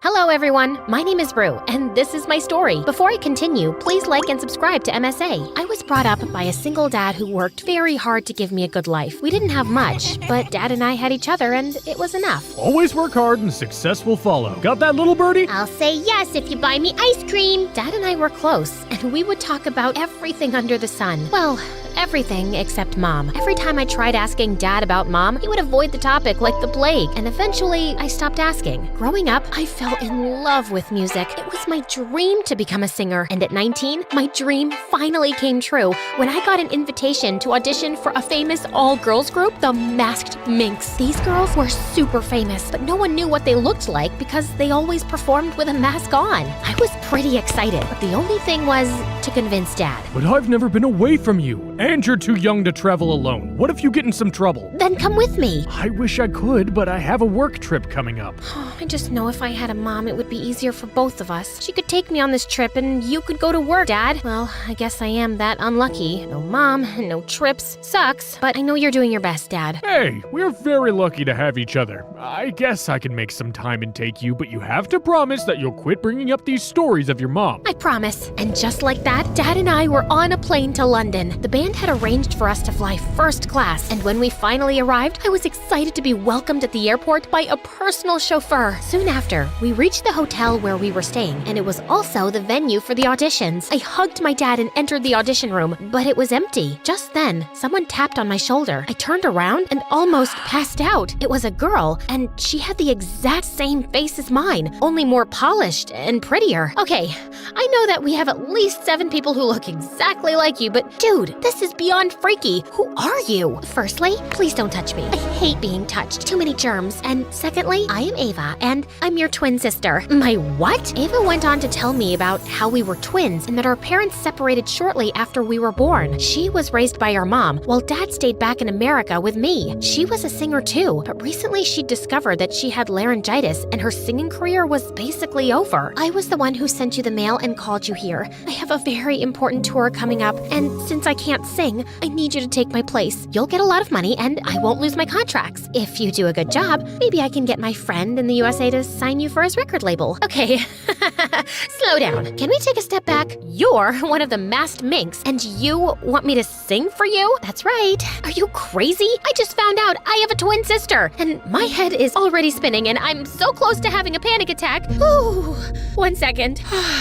Even if, in some parallel reality, this whole thing was true, I would still have to tell my dad about you. Your dad, our dad, can't know that we've met. I do not want him to get suspicious. Mom has always told me how Dad has hated her all her life, and now I don't want him to take you away. Please, Rue, help me. How do I even know you're my sister? Ava showed me a copy of my birth certificate and a few pictures of us together as babies, but I couldn't trust her. So before I agreed, I placed a condition. I'll agree if you make me meet Mom. Deal. Dad was waiting for me in the hotel lobby, and I felt so angry by looking at his face. How could he hide such a big truth from me? I wanted to confront Dad, but I also wanted to meet Mom, so I decided to stay quiet and go with the flow. I went back to my room and dozed off, and hours later, I was woken up by a frantic call from Ava. I need to see you. Now, come to the lobby and I'm sending a car. I got dressed urgently and did as Ava asked. We met at a restaurant where Ava walked in with the most gorgeous guy on her arm. She introduced him as Jason, her boyfriend, and I just couldn't stop staring at how perfect he was. I need you to convince Dad to pay $100,000 to my manager. Yeah, he's very cute. Wait, sorry, what? I need money, and I promise you will get back much more money when I get you signed on at my friend's record label. Why do you need so much money suddenly? To make arrangements for my tour. Why else? Mom spent all the money I made on my treatment, and I have no savings left. Please, if you do this, I will take you to see Mom. I promise. I was a little taken aback, but I wanted to see my mom so desperately. So I agreed to help Ava out. But Dad would never let go of such a huge amount, so my only other option was Grandpa. He owned several big shopping malls all over the country, and he always told me that I could ask for anything. I called my grandpa and explained the situation to him. He was so happy that I finally met my twin. He apologized for not telling me all this time and promised to help with the money. The next day, Ava let me practice with her background singers and dancers, and I got such a rush out of it. She even let me sign some autographs for her fans on her behalf, and I loved being in the spotlight. After the practice, Ava and I were on our way back when I asked her if I could meet Mom. Not yet. Mom just had a minor heart attack last month, and seeing you might put her into shock, so we need to wait. Meanwhile, could you be a doll and get me some more money? Why? I've already spent enough, Ava. I need to see Mom now, or I will call off the deal. I asked the driver to stop the car and walked out feeling confused and angry. I wanted to cry because I had just lost my grandpa his $100,000 and I still hadn't seen my mom. I was outside the hotel when suddenly someone yanked at my arm. Jason, what do you think you're doing? Listen to me carefully, Rue. You have to get out of here. Ava and her mom are bad news. I heard Ava's mom talking about how they're going to drain your dad's finances. I think you're a really nice person, so please just tell your dad the truth and go back home. And why should I trust you over my own family? Because I know them. I've been with Ava long enough to know when she's lying, and her mother is no saint. She's my mom too, and I think I'm old enough to know what's right and wrong, so thank you, but I'll take it from here. here. Saying that, I turned around and left, but Jason's words kept ringing in my head. I couldn't sleep a wink that night, and the next morning, I decided to finally tell Dad everything, but he was nowhere to be found. So I went downstairs and saw him talking to a strange woman in the hotel lobby. I walked up to him, and when he saw me, he turned white. What are you doing here? I could ask you the same thing. This is Claire, your mom. I am so sorry you had to find out like this, and I know you met your twin. Your grandpa called me after Claire called him demanding for $1 million. We will be heading home tomorrow. I was just saying goodbye. So you're saying goodbye and I don't even deserve a hello? How is that fair? Don't blame your dad, sweetie. Don't call me sweetie. You know why I asked Ava to meet you? So I could stand in front of you and ask you how you could abandon your own child. I could only afford to bring up one child, and I randomly picked Ava. Not that it was a good decision. She's pretty much useless now. Your absolute disregard for humanity amazes me. And thank God I never got a chance to know you, or I would be the only kid in the world who hates their own mother. I turned around and ran to my room. An hour later, Dad showed up and told me the whole truth about how Claire had been using the excuse of raising Ava alone to get money from both my dad and Grandpa. And they kept it as a secret to protect me. You could have told me the truth. You would have gone behind her anyway, little birdie. I know you that much. Dad and I left for home that night, but I couldn't go back without meeting Ava. So I asked her to meet me at the airport, and surprisingly, she showed up. I introduced her to Dad. He was so happy, and he hugged her and shed tears. Ava and I sat down, and I told her about what Mom had said. Mom didn't raise me. She gave me up at birth, and I lived in an orphanage. I only got back with her a few years back when someone from the orphanage told her about my singing talent. And since then, she's been trying to use me as a money-making machine.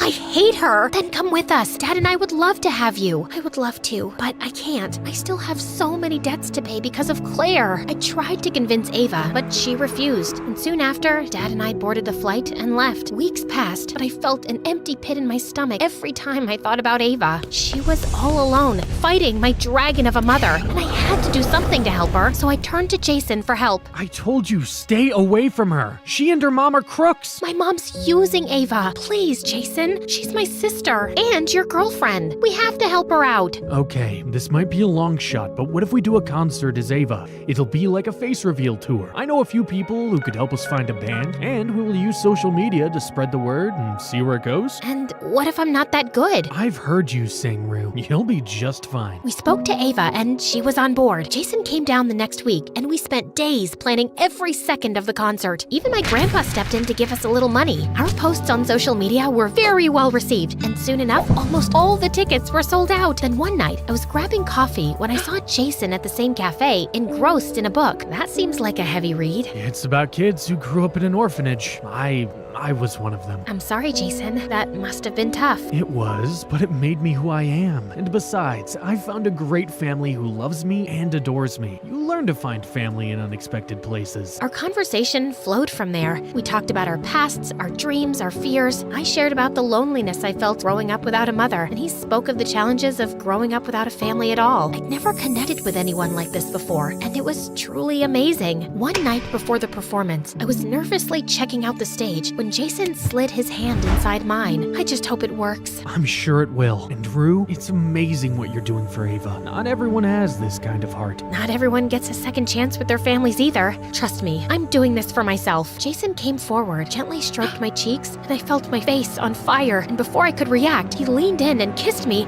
but I pushed him away. This is not right. You're with Ava. No, I'm not. Ava and I were just dating for the public. Trust me, we mean nothing to each other. She's still my sister, and you and I have to respect that. I walked away from Jason knowing I really wanted the kiss, but family is more important, so I decided to put my feelings aside and concentrate on the bigger picture. The next night was the concert, and it was a huge hit. We collected a lot of money, and when Ava found out, she was beyond happy. That night, I slept with the best feeling ever, but the next morning, my dad shook me awake, and then he told me the most shocking news of my life. Apparently, Ava had turned down my offer to move in with me and Dad, and instead, she slapped me with a legal notice for impersonating her without her permission. The only way she would take her complaint back was if my dad agreed to pay her $10 million. I feel so stupid for wanting to help her. It's not your fault. I guess she's just more like your mom than you thought. I could not stop crying because I knew this was going to make me and Dad so poor. I had to come up with a solution before we ended up homeless. So I decided to approach Ava, but my calls and messages went unanswered. I was running out of options when a couple of days later, Ava showed up at at my front door, along with Jason. What are you doing here? I ran away. I'm finally free. Free to do what? Brand me as a liar? I tried to help you, and you threatened to sue me. It wasn't me. It was all Claire's idea. Apparently, Claire had taken all of Ava's phones, and she was the one who had sent the notice in Ava's name. I'd gone back home to talk to Ava in person, but she was missing. I tried to tell her how wrong this was, but she just locked me up. But somehow I ran away and hid at my friend's place till Jason found me.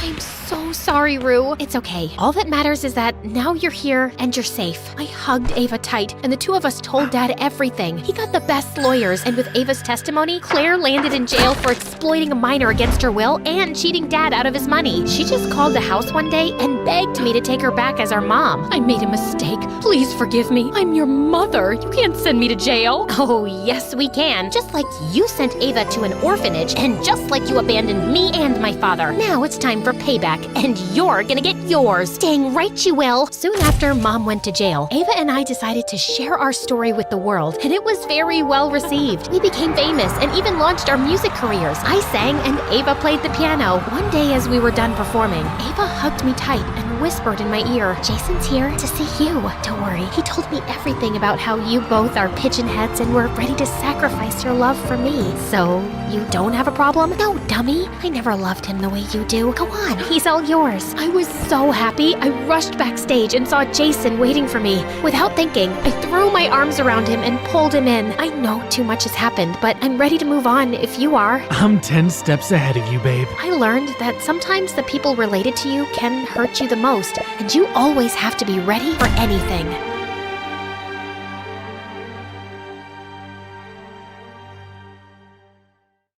Wondering why I'm running down the streets of New York at night in the pouring rain with a mob of angry girls chasing me? I'll tell you when I catch my breath. I turned a corner and ran down an alley, only to find a dead end. I looked around frantically and burst through a tiny door that led into a dingy cafe, which was empty, except for a boy sweeping the floor. Quick, I need you to hide me. He just stared at me silently. Sometime today would be nice, buddy. What's the magic word? I don't know. Hurry up? That's not one word. Jesus Christ! Wrong again. Please is the magic word.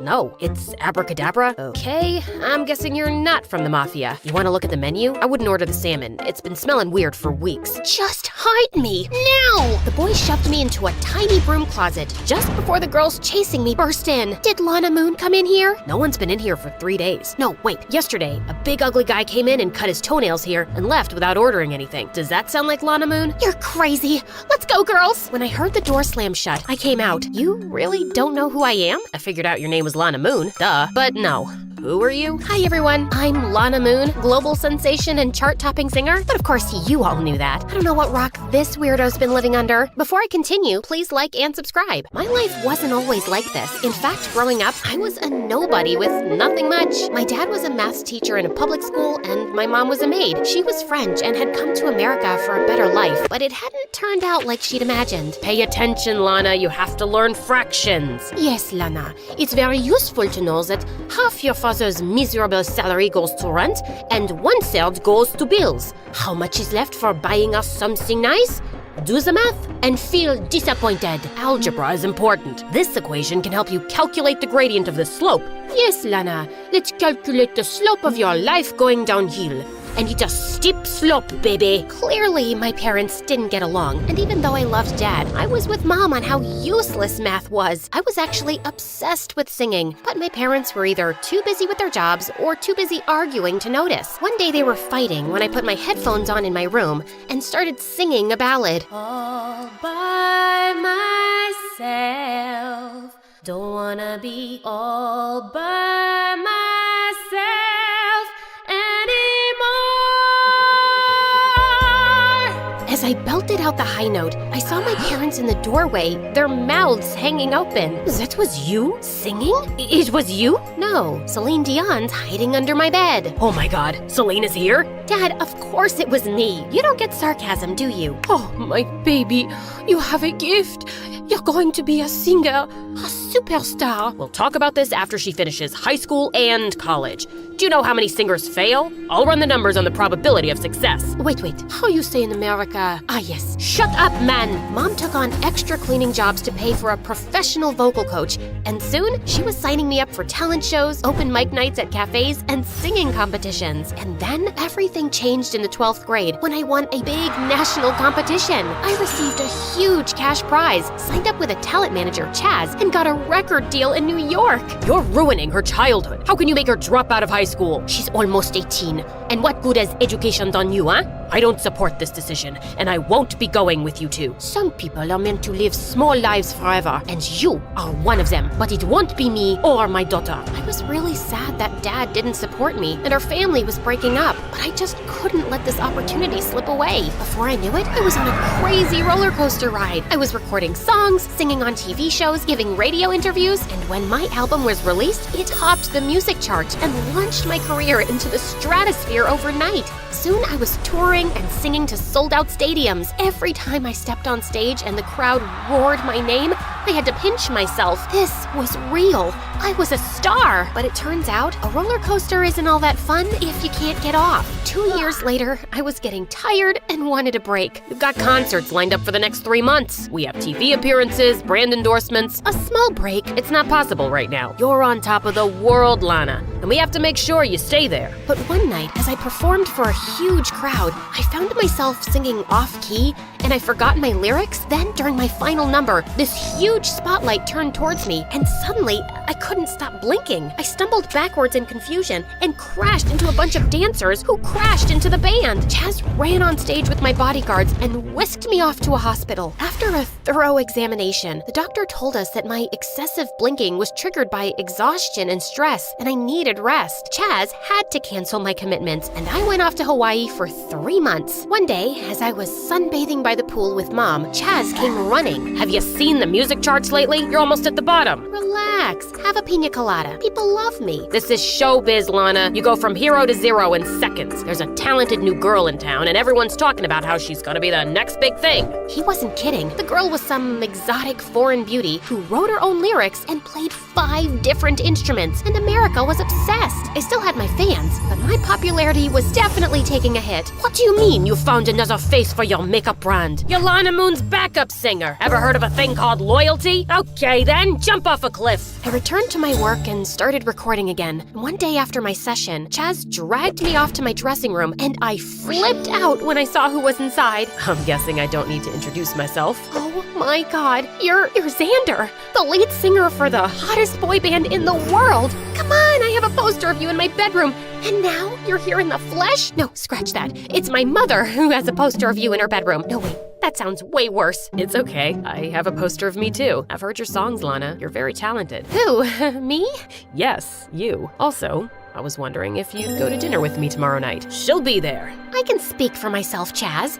Yeah, I'll be there. The next day, Xander whisked me off in his limo to a super exclusive restaurant. And sure, I was impressed with the food and Xander's dimples, but we also had a lot in common. This life can be so lonely. It's hard for regular people to understand. It does get overwhelming sometimes, but we're also really lucky. I love your positivity. You look beautiful, by the way. Xander took my hand, and butterflies fluttered in my stomach. The next week, Xander sent his private jet to take me to a beautiful island town. We spent all weekend on the beach talking and laughing. The night before I left, we had our first kiss under the stars. Then he asked me to be his girlfriend, and I was so caught up in the moment, I just said yes. Soon, Xander and I moved in together, and we became the new it couple. We were on magazine covers, we were doing interviews together, and the paparazzi were obsessed with us. My album sales were through the roof again, and Xander and I released a duet that the public went wild for. Life was perfect, but soon a new side of Xander started to show itself. Are you seriously wearing that to the gala? This is Chanel. From last year's collection. Looks like someone gave you those clothes as charity. Please go change. It's not a good look for me. I thought Xander was being rude and superficial, but I changed anyway to avoid an argument. But he only got worse. He became more and more controlling, telling me what to wear, when to smile, how much to eat, who to talk to. Why do you talk to that woman on the phone so much?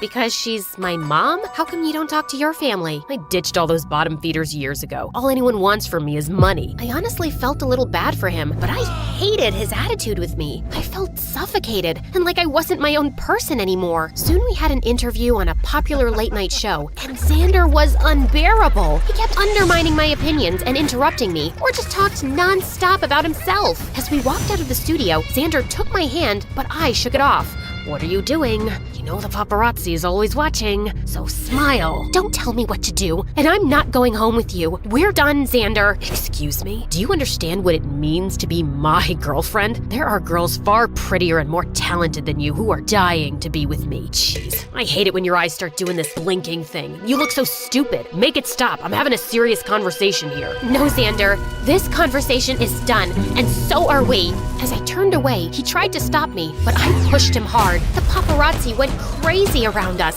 and I jumped into a cab and fled the scene. I checked into a hotel that night, and as I sank into the bed, I felt relief wash over me. I was free. But the next morning, I woke up to 100 angry voicemails from Chaz. When I turned on the TV, I saw the video of me pushing Xander being played on every news channel, and he was crying. Lana was only with me because of my fame.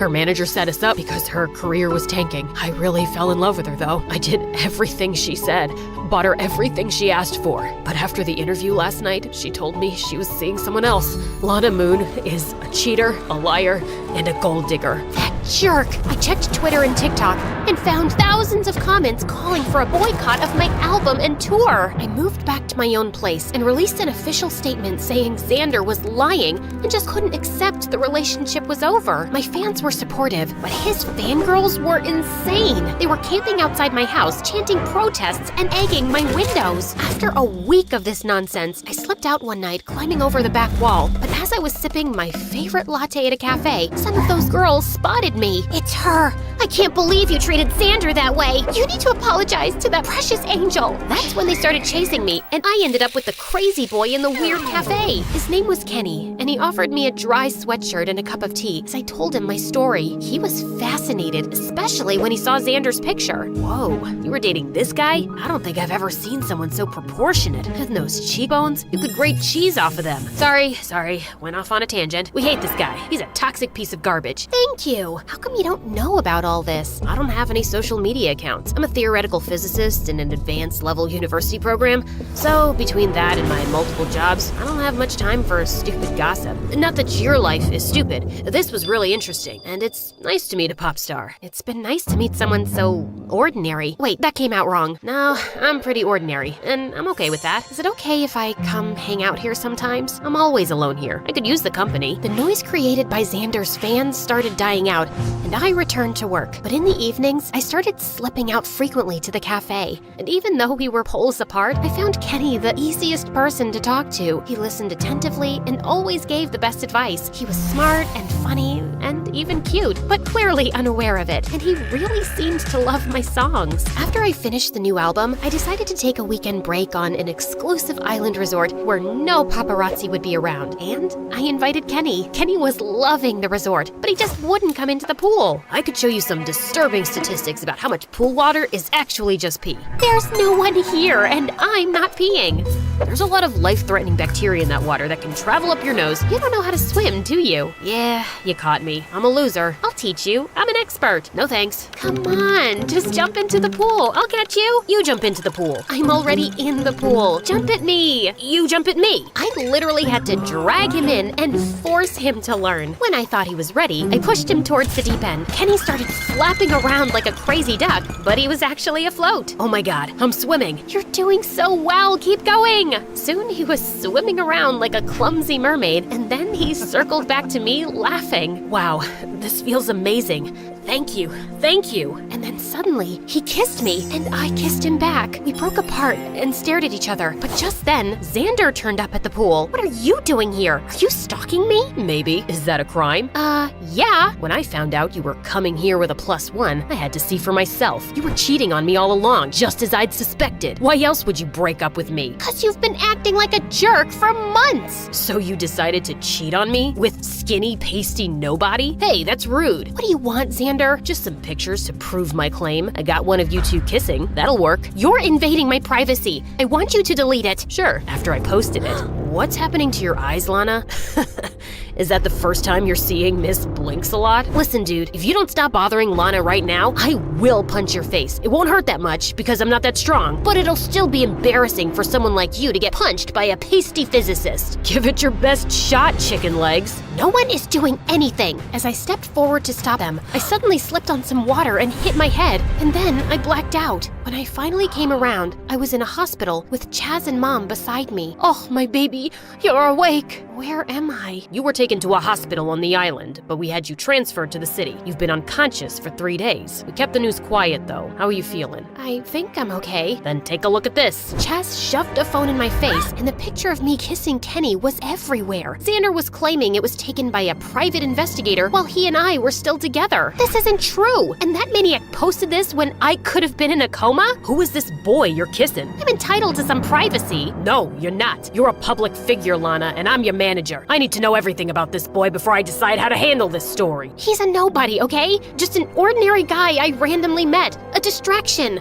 I only invited him to the resort because I didn't want to be alone. Don't drag him into all this drama. He's no one important. Of course I lied to get Chaz off my back. Kenny meant a lot to me, and I wanted to talk to him about us before I made anything public. I texted Kenny, but he didn't reply. Soon after I was released from the hospital, I went to the cafe, and sure enough, he was there. Hey, why haven't you replied? You didn't want to know how I was doing? I knew you were fine. Okay then. Kenny, we need to talk. Yeah, and I'll go first. Lana, I don't think you should come around here or keep in touch with me. Oh, so you don't want to see me anymore? Yeah, 'cause I'm just an ordinary guy you randomly met and hung out with. So you wouldn't be alone, right? I came to see you at the hospital and I heard you and Chaz talking. Listen, it's not... It's fine. I am ordinary. And I have a lot on my plate. I don't want to be in the public eye and I don't need distractions. You and I belong to 2 different worlds and they're never going to intersect. So let's just back off before anyone gets hurt, okay? If that's what you want, okay. I felt kind of heartbroken, but maybe it was for the best. He didn't want this life, and perhaps it was better for me to not be in a relationship right now. But on the bright side, karma hit Xander soon. He started dating the exotic foreign singer who recorded him acting crazy jealous and screaming at her,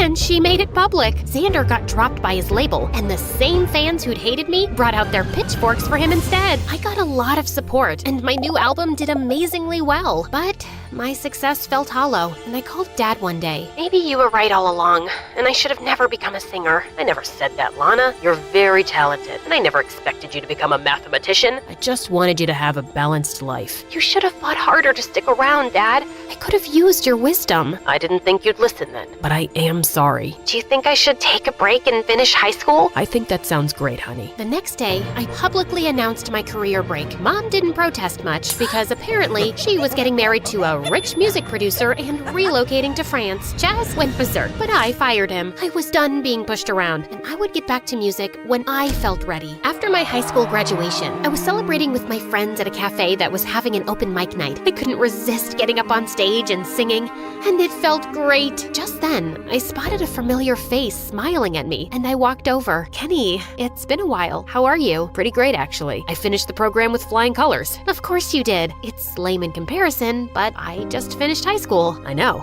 I made a social media account just to follow you. Kenny, all those things I said to Chaz, I didn't mean them. You weren't a distraction or a rebound, and you're not at all ordinary. Not to me. Anyway, I'll see you around.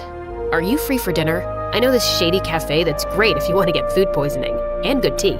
We could talk more? Sounds good to me.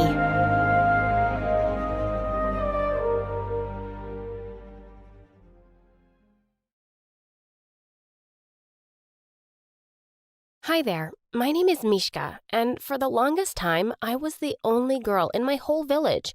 Before we continue, please hit like and subscribe. My village was stunning and bountiful, but for ages, our people thought this land was cursed. Before me, no girl had been born in this village for 50 years. Everyone just kept giving birth to boys. Some couples had 14 babies just to get one girl, but they all failed.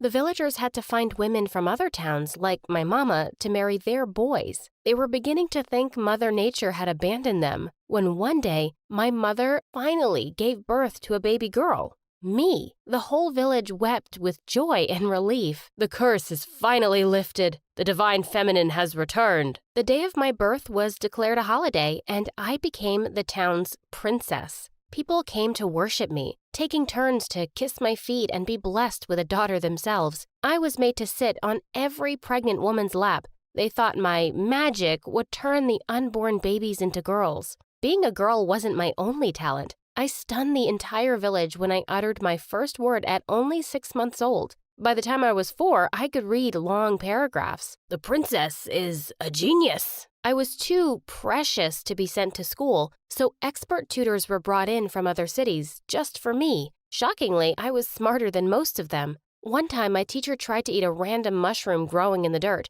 I slapped it right out of her hands before she could take a bite. There's white stripes on the stem. That's poison. She ran through the town screaming, "The princess is an angel! She saved me! She saved my soul!" The entire village worshipped me even more now. If I was spotted, everyone would fall to the ground and start bowing. People showered us with gifts and jewels that filled our vaults to the ceiling. One man even gave away his sons to become our servants for free. "Take 2 of my boys to serve our precious princess. I don't need these 2. I have a lot of them." At first, I kind of enjoyed the attention, but as I grew, I became more beautiful, and that's when things started getting crazy. One day, my teacher told me about a special new library full of books. "I can take you there. Jump into my cart." "I want my mama to come with me." She grabbed my wrist. "Come on, princess. You don't need mama anymore." She tried to cover my mouth, and I bit her. "Ah! Mama!"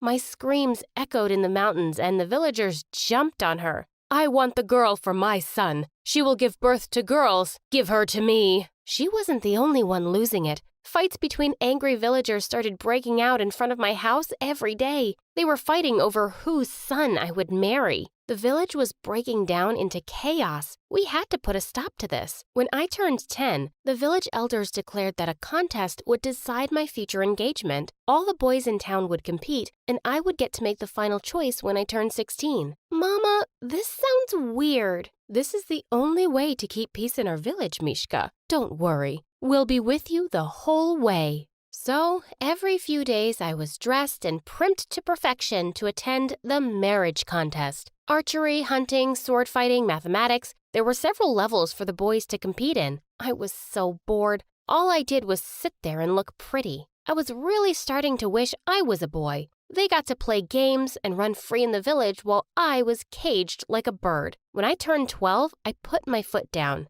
"I want to go to school, Mama." "It's too dangerous, Mishka." "I'll dress up as a boy. I'll wear a wig. Please, Mama. I need a life." After a lot of begging, she accepted my request. She bought me a wig and helped me pick out boyish clothes. Soon enough, I was ready to start my second life, as a boy. I was so nervous on my first day. What if someone found out about me? I should have been more worried about the school bully, Carl. Once he saw me, he said, "Do everything I say, or we'll throw you in the lake." What? I refused his orders, and he actually threw me in the water. He was horrible, not just at school, but also during the marriage contest. He said, "My stunning princess, if you choose me, all of my lands will be yours, and all of my body." Ew! I would never choose a horrible bully like him. One day when he threw me in the lake just for fun, again someone came to help. It was Ren, the son of the village chief. He was really quiet and aloof,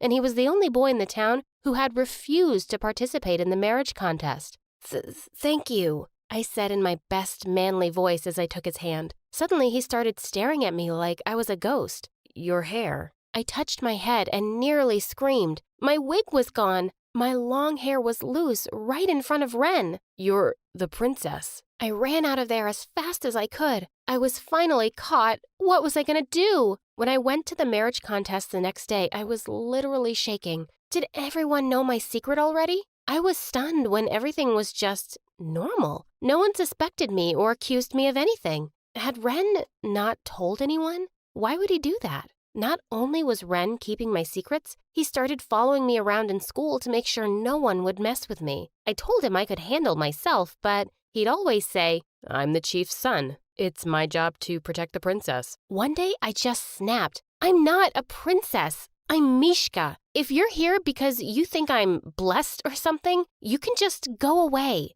"I don't think you're blessed, but you could get hurt if anyone finds out about you." Was he actually just nice? I started trusting Ren, and before I knew it, I was actually falling for him. He was the kindest, strongest person I'd ever met. One day I lost all control and I kissed him. I was so amazed when he kissed me back. I didn't want to do that stupid contest anymore. I just wanted to be with Ren. At the next event, I made a public announcement that the contest was over. People went mad with rage, but I ignored them. Surely they'd get over their disappointment soon enough, right? Wrong. One day, some unexpected guests showed up at home. The entire town, with Carl and his family standing right ahead. They had pictures of Ren and I kissing and hugging. She has been pretending to be a boy to enter the school, and she chose a husband without the consent of any of the villagers. No! None of you have any right to choose who I marry. You're the only girl. We own your future and your destiny. You own nothing. I'm not just a girl, I'm a person. I slammed the door shut and ran up to find Mama. When I got there, I found her puking on the bathroom floor.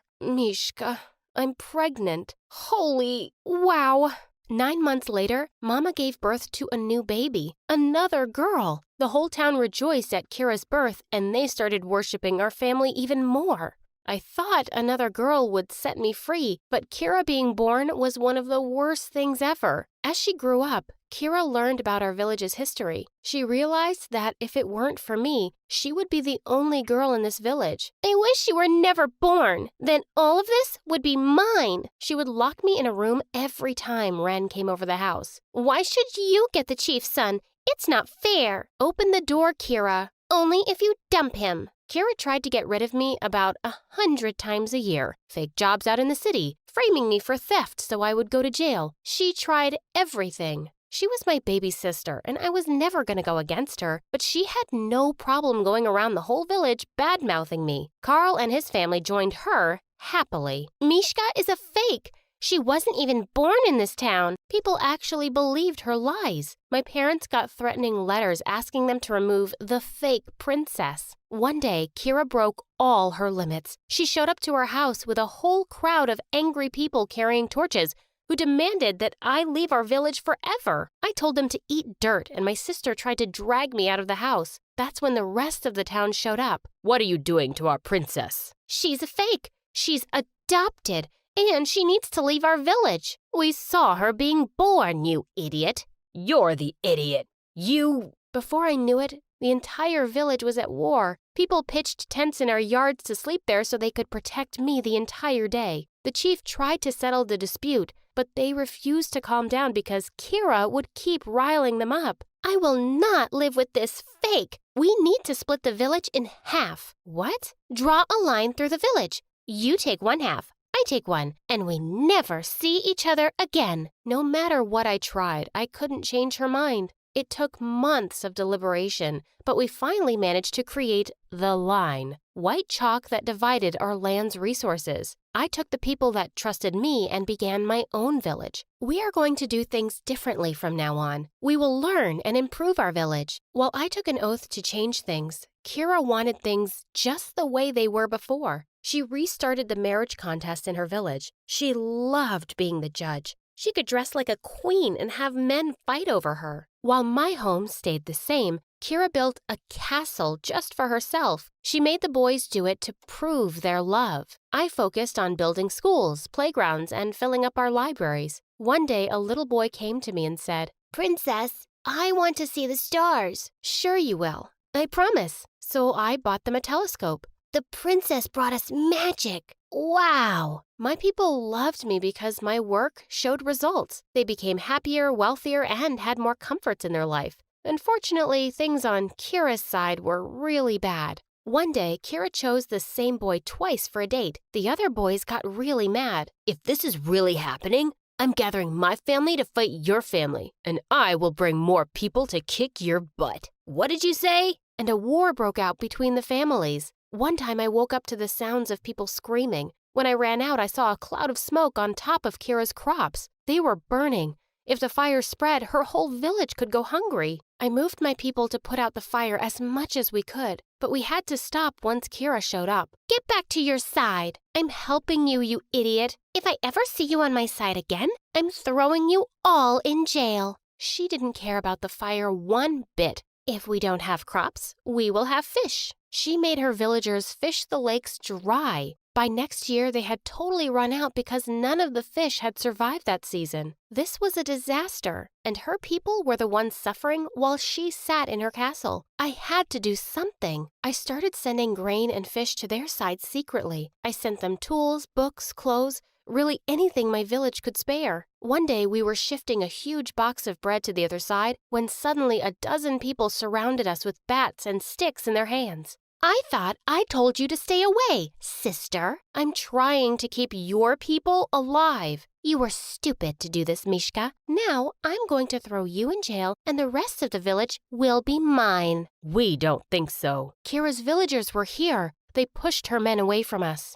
Mishka has done more for us than you ever could. We were fools to believe you. But I'm the princess. You're a moron. We will not suffer and ruin our land for you anymore. We choose Mishka. Kira was shunned to the side, and that day, my home became one again. The villagers who doubted me wept with apologies, but I couldn't let their tears flow too long. This was a time for celebration. We joined together and finally rebuilt our homes. Years later, I married Ren, and we became chief and chieftess of the village. Even Kira showed up for the ceremony. She fell to my feet when she saw me and began to beg for forgiveness. I'll kiss your feet. I'll clean your house. I'll do anything, Mishka. I grabbed her shoulders and pulled her up.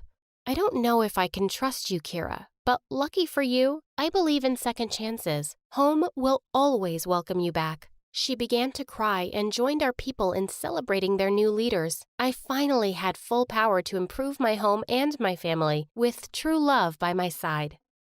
Hi, I'm Rigel from Washington. Please like and subscribe. My parents were space scientists at NASA, so they named me after one of the brightest stars in the galaxy, Rigel.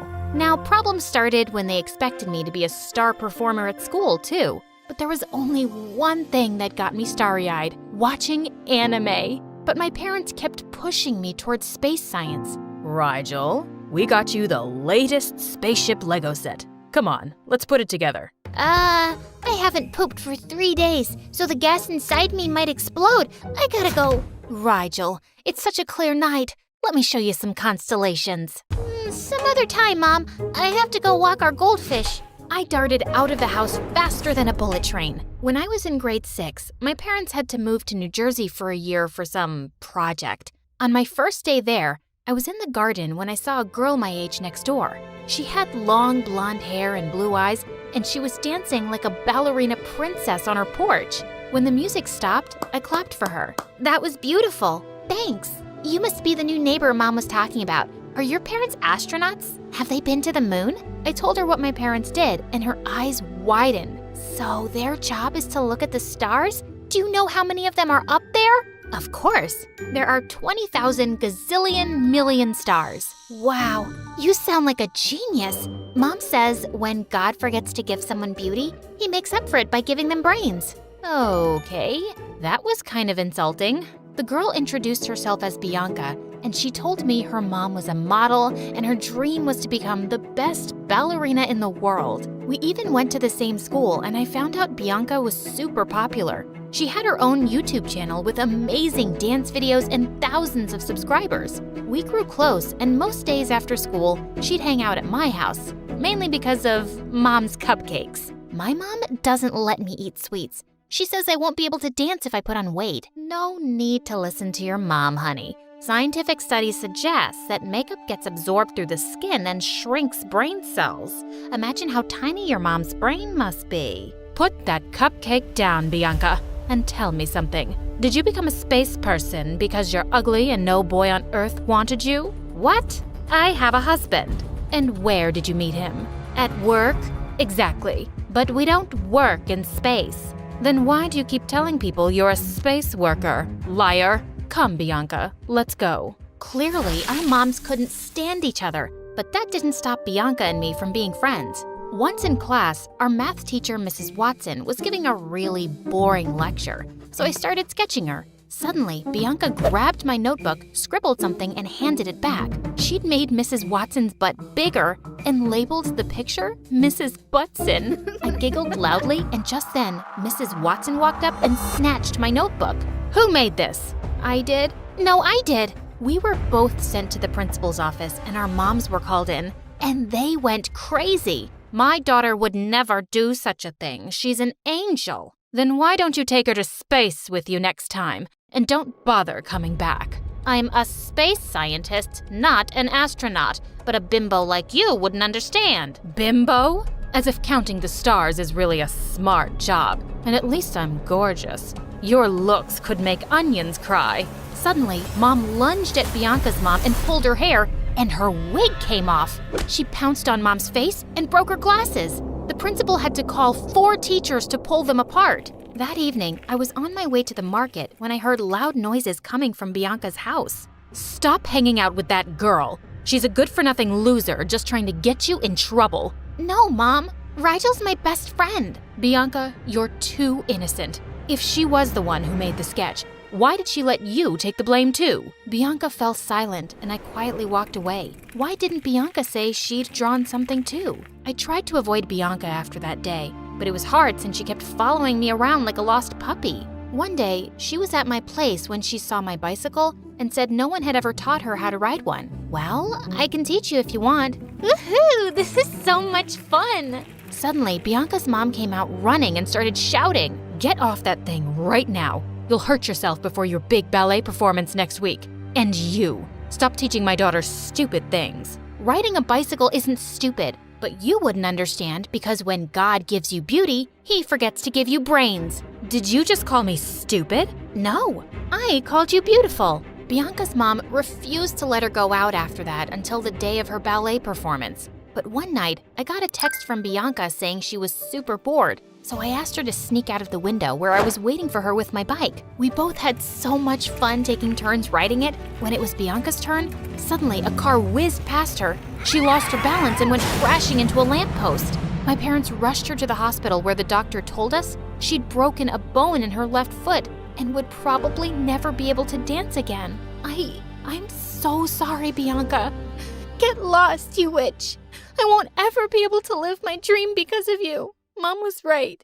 You're just a good-for-nothing loser who can't stand anyone who's prettier and more popular than her. I was shocked at her words. How could she mean that? She made it sound as if the accident was my fault. Honey, she's really upset right now. But don't worry, she'll come around. Only Bianca never did. She blamed me for what happened and turned into this mean bully who didn't miss a chance to put me down. Thankfully, I didn't have to deal with it for long since we moved back to Washington soon after. By the time I was in high school, my parents had given up all hopes of me becoming a NASA scientist, but I was still obsessed with anime. So when our teacher announced career day in class, I decided to dress up as my favorite anime character. As I entered the classroom in costume, I saw all the boys gushing over a new girl. She had blonde hair and really blue eyes.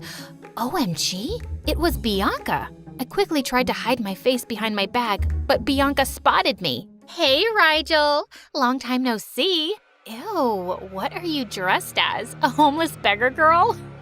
I'm dressed as my favorite anime character, Mikasa Ackerman.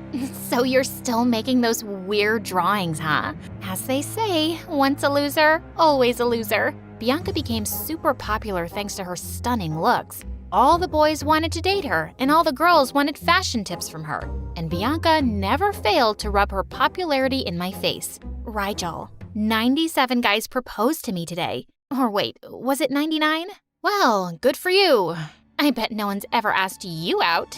Such a loser. Mikasa Ackerman can never be a loser. I turned around to see Toby standing behind me. He was a year senior to us and was an awkward skinny guy with braces and huge glasses. I just wanted to tell you that I loved your outfit that day. Thanks. Are you into anime too? Yeah, big time. We ended up discussing our favorite shows and characters and didn't even notice when Bianca marched off angrily. After that day, I started hanging out with Toby, and he told me something shocking. Bianca was his stepsister. Her mom married my dad a few months back. Things are weird between Bianca and her mom. They hardly ever talk to each other. I told him about our friendship and how things ended between us. Now I get why she's mean to you. Do you want me to talk to her? No, I don't want things to turn ugly between you two because of me. Toby and I started getting closer day by day, and we had tons in common. One evening, he invited me to his house to show me his collection of anime comics. His favorite anime character played the guitar, and he had a similar one in his room too. When I asked him if he knew how to play, Toby shyly took the guitar and started playing, and he was phenomenal. Wow, Toby, you could easily play in our school band. You're so good. The next day, I insisted Toby meet our school band teacher, and he agreed to give him a chance after hearing him play. After that day, Toby joined the school band. I even gave him a little makeover, and his popularity in school shot through the roof. But he just wanted to hang out with me, and this really pissed off Bianca. My brother doesn't know what a two-faced person you are. Stay away from him. He deserves someone better. Why do you have to be so mean, Bianca? What happened all those years ago wasn't my fault. Really? You have to have some nerve to say that. If you hadn't made me sneak out of my room that day, I'd still be dancing. How was I to know you'd get into an accident? We were just kids, Bianca. Let it go. Easier said than done. She pushed me aside angrily and marched off. Gosh, this girl was something else. A few weeks later, Toby and I were chilling at my house when he saw some of my anime drawings on the table. Oh, it's nothing. Just a hobby right now. I tried hiding my drawings, but when Toby insisted, I showed him the anime series I'd been sketching. Wow, these need to be published. You have no idea how amazing you are, Rigel. Can I show these to my dad? Toby told me his dad's friend owned a big publishing house and he could actually get my series published. I was super excited by the idea, so I put my sketches in a folder and gave them to him. The next day, I reached school early and waited anxiously for Toby when a girl from my class told me he was waiting for me in the auditorium. But when I got there, it was completely empty. I was about to leave when the stage lit up and Bianca walked onto it. And she was holding the folder Toby took with him. Surprise, surprise. So what were you saying that day about letting things go? Well, today, I'm gonna do something, and you're gonna have to let it go. Okay, Rigel? Just then, Bianca pulled a lighter from her pocket and set my folder on fire. I watched in horror as years of my hard work got burned to ashes. But just then, I noticed a spark from it land on her dress, and in a fraction of a second, it caught fire. Before Bianca had a chance to react, I ran on stage, peeled off the thick carpet, and wrapped it around her. Thankfully, that was enough to put out the fire. Are you hurt? No, I'm okay, I think. Bianca, what did you just do? Are you insane? Toby told me he'd been looking everywhere for the folder this morning, and a maid told him she'd seen Bianca take it from his room last night. Yes, I stole the folder because I wanted to show Rigel how painful it is when something you've worked so hard for is snatched away from you. Bianca, I'm so sorry for what happened to you, but it was an accident. Yeah, but it ruined my chances of becoming a ballet dancer. It's everything Mom ever wanted. After I stopped dancing, Mom basically lost interest in me. And then she got remarried and got busy with her life. I felt so lonely. I was always there for you, Bianca, but you never warmed up to me. Because every time I saw Mom being nice to you, I felt jealous. And then you started hanging out with Rigel, and that just made me angrier. Life always gives us a choice, Bianca. We can choose love or we can choose hate. You chose hate today, but I choose love. I forgive you for burning my drawings. With that, I walked out of the auditorium. A few weeks later, it was my birthday, and I'd thrown a small party for my friends. I was in my room getting ready when I heard Mom talking to someone. It was Bianca. Rigel, you never told me Bianca had moved to Washington too. It just slipped my mind. Just like it slipped your mind to invite me to your birthday party? Well, I'm here anyway. Happy birthday, Rigel. I don't want anything from you. Just open it. My jaw dropped when I saw it was a book of my anime series. But you'd burned all my drawings. I tried, but I couldn't. I just burned the empty folder that day, Rigel. When that accident happened, Mom kept blaming you for it, and I started believing her. And when I saw you after all these years, the hurt came back. I'm sorry for what you went through, Bianca. Believe me, if I could turn back time, I'd be on that bike instead of you. I know. When I saw you being so nice to Toby and encouraging him to play in the band, I realized maybe I was wrong all along. I know you think of me as this evil person, but I'm not as bad as you think. No, you're not. I hugged Bianca, and she hugged me right back, and it felt great. Okay, now I'm feeling a little jealous. Bianca and I laughed as we pulled Toby into a hug too. My anime series soon became a huge hit. With success came money, and my parents were shocked that what they considered a waste of time could actually be a full-time career opportunity. So, do you guys still want me to be a space scientist? Yes, but only in an anime.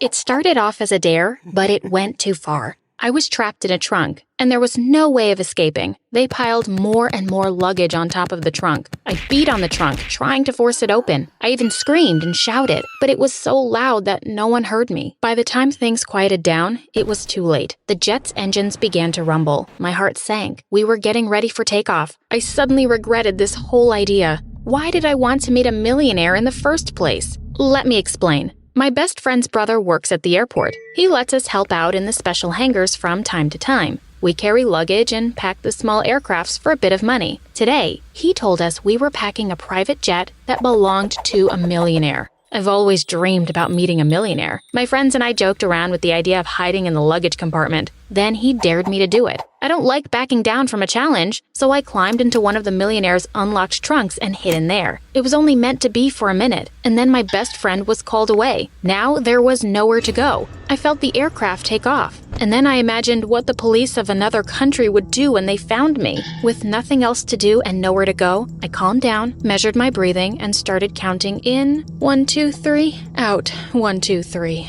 It worked. At some point, my adrenaline-drained body got tired. I passed out. I woke up in the dark, cramped trunk. My body was aching. My phone was in my pocket. I reached for it and found that it didn't have any signal. We traveled like this for what seemed like days. But when I checked my phone, 5 hours had passed. That was when I felt the jet touch down. I heard the luggage doors open. Then people were talking in a strange language. Soon they rolled the trunk I was in down a ramp. I was loaded into a car, I think. My heart was racing. I knew that any moment they would open the trunk and find me here. But no one opened the trunk. I remember hearing an elevator and someone grunting when they tried to pick up the trunk. Some guy sat on my trunk and farted. It was terrible as the smell seeped in. I had to stifle a grunt of displeasure and hold my nerve. A few minutes later, I heard the sound of people stopped. I heard a door click shut. I waited a few minutes to make sure, then I pushed open the trunk to peek out. This time, it opened. I was in a hotel room, a very nice one. This was a penthouse suite filled with beautiful furniture, Persian rugs, and the most breathtaking view of the city. And lucky for me, the suite was empty. I walked around and looked out the windows and figured out by the language I was seeing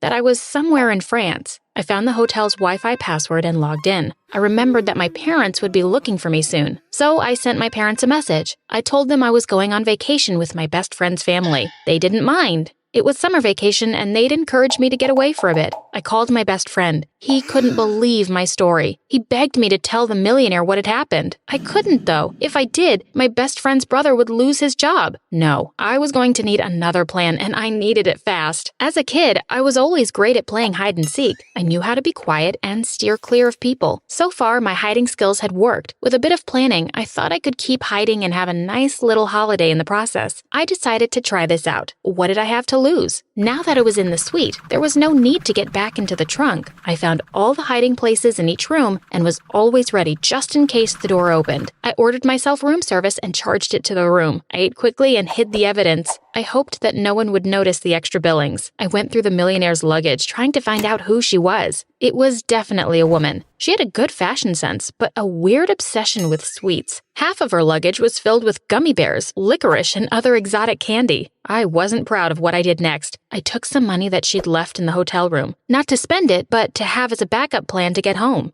If this blew up in my face, I was going to need some cash to get me back home quickly. At 9 p.m. that night, the door opened and the millionaire came back. I couldn't believe my eyes. She was a fashion designer. I remember seeing her in different magazines. Fashion wasn't my thing, but this lady stood out. She was eccentric and colorful. She was also known for being impatient and even had a temper when it came to answering silly questions. In the photos, she always wore the most extravagant, even ridiculous outfits. Tonight, she was so exhausted that she literally flopped onto her bed and started snoring. When I was sure she wasn't going to get up, I fell asleep in the far corner of the next room. The knock on the door the next morning woke me up. I heard the millionaire fashion designer speaking to someone from the hotel. She was telling them that she didn't know what they were talking about. She didn't order any room service. She sounded irritated. My heart started beating faster. The door closed, and she started getting ready for the day. I relaxed. It was a close one. I was going to have to be more careful from now on. I spent the morning watching TV and reading the documents that she'd left behind from her meetings the day before. I also found her diary and looked at her schedule. I saw that this would be her final day in the city. For the next month, she would be visiting 15 countries around the world. Part of me was excited by the idea of all this travel, but another part of me cringed. It meant a lot of time hiding out in the trunk. The silver lining was that with her busy schedule, I may get a chance to see cities I never dreamed of visiting. Now I just needed a way of affording this little holiday. It didn't take me long to think of an idea. My best friend back home is a computer geek who's obsessed with auctioning stuff online. I was sure this fashion designer had raving fans from around the world who would pay good money for her belongings. I went online and found recent photos of her. I matched what I saw in the photos to what I found in her wardrobe: rainbow-colored stilettos, a blouse that reminded me of a blue marshmallow, and a scarf that looked like an electrified boa constrictor. I contacted my best friend. Within an hour, he had created an online auction for these items. I hoped it would work, and within 2 hours, I couldn't believe what was happening. People from around the world were making huge bids for these items. I didn't feel great about stealing from her, but I knew that right now I didn't have many choices. We sold the stilettos to someone in India an hour later. My friend wired me some of the money. I snuck out of the hotel, making sure that I had a spare room card with me. I found a company that packaged the shoes and shipped them off to the lucky bid winner. While I was out, I bought myself new clothes and saw different parts of the city. I knew my host would be out until 7 p.m. that night, so I arrived back at the hotel with plenty of time to spare. Over the next few days, the millionaire followed her schedule like clockwork. She may have been eccentric in the way she dressed, but she was seriously organized. We traveled to a new city.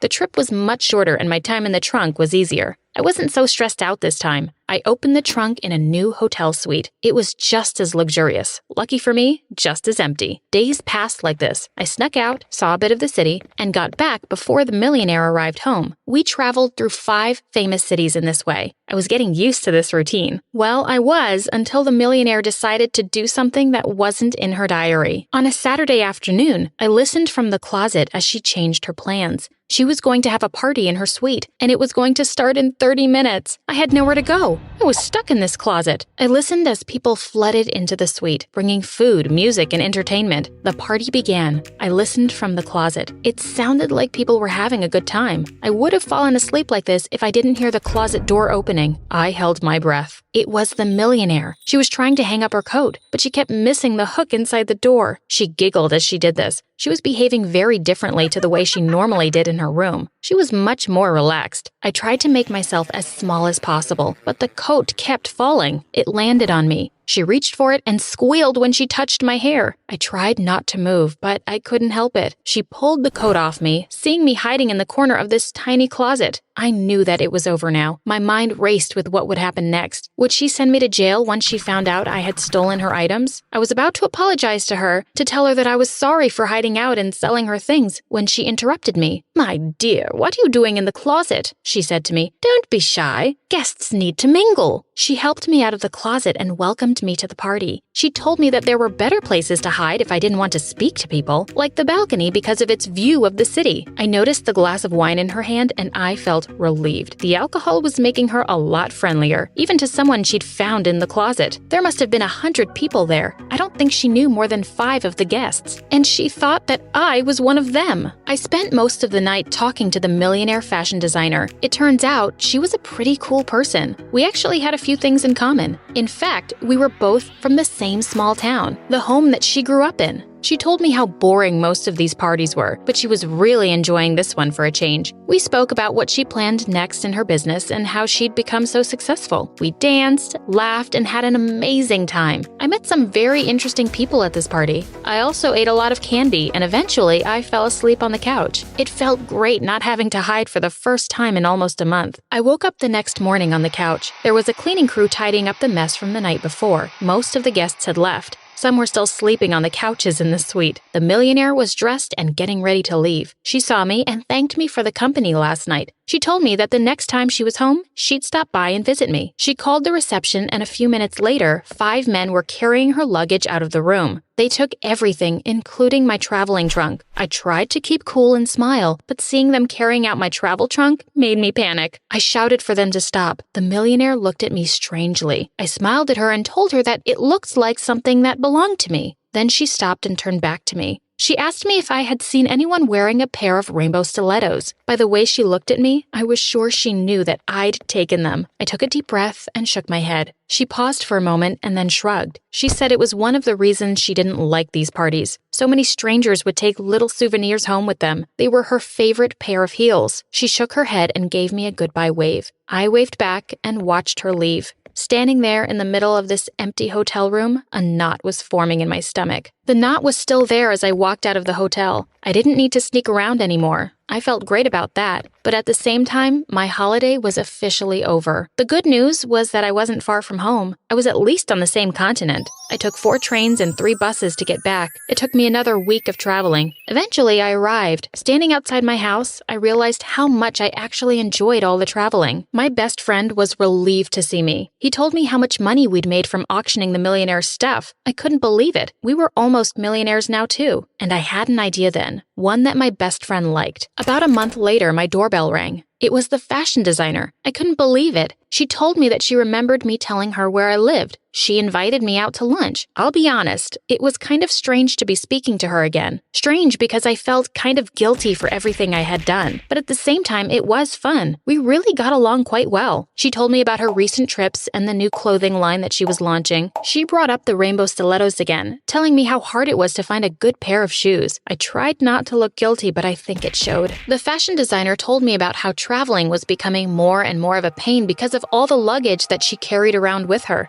So many people were always giving her things that she didn't want, but she didn't want to hurt their feelings by refusing the gifts. And then I had the idea, a way that we could work together. My business idea was simple. I would take some of the items that she didn't need anymore and auction them online. She listened carefully and nodded. She liked the idea. All she asked was that some of the money be donated to her favorite charity. I agreed. Together with my best friend's help, we began auctioning off her unwanted items. Over the next few months, she sent me all sorts of clothing, shoes, and jewelry, along with photos of her wearing these items. My best friend loaded them up onto the online auction site. The lucky winners received a box, along with a real letter from the fashion designer, thanking them for their purchase. What started off as stealing turned into a legal business for my best friend and I. Within a year, we were millionaires. And best of all was that we now had a millionaire business partner. There was something that bothered me though. The rainbow stilettos, I still felt guilty about them. So I tracked down the original buyer. By now, we had the money to buy back the rainbow stilettos from her for twice what she paid for them. She agreed to sell them. You should have seen the fashion designer's face when I gave her a box with the rainbow stilettos. She was so happy. She asked me how I found them. I told her it didn't matter. She paused, closed the box, and pushed it back to me. Keep the shoes. Just remember to send a fraction of the money that you gain from the auction of these to the charity. My gaze dropped, and I shook my head furiously as she sipped her coffee. Did she even know what I had gone through to get these silly shoes back? We sat in silence, wondering how much she knew. Then I relaxed. It didn't matter now. As I looked back at the past few months, I realized how crazy this all was. From being locked in a trunk to being business partners with a millionaire fashion designer. Sometimes, life takes you on a wild ride. All you have to do is hold on tight and see where it goes.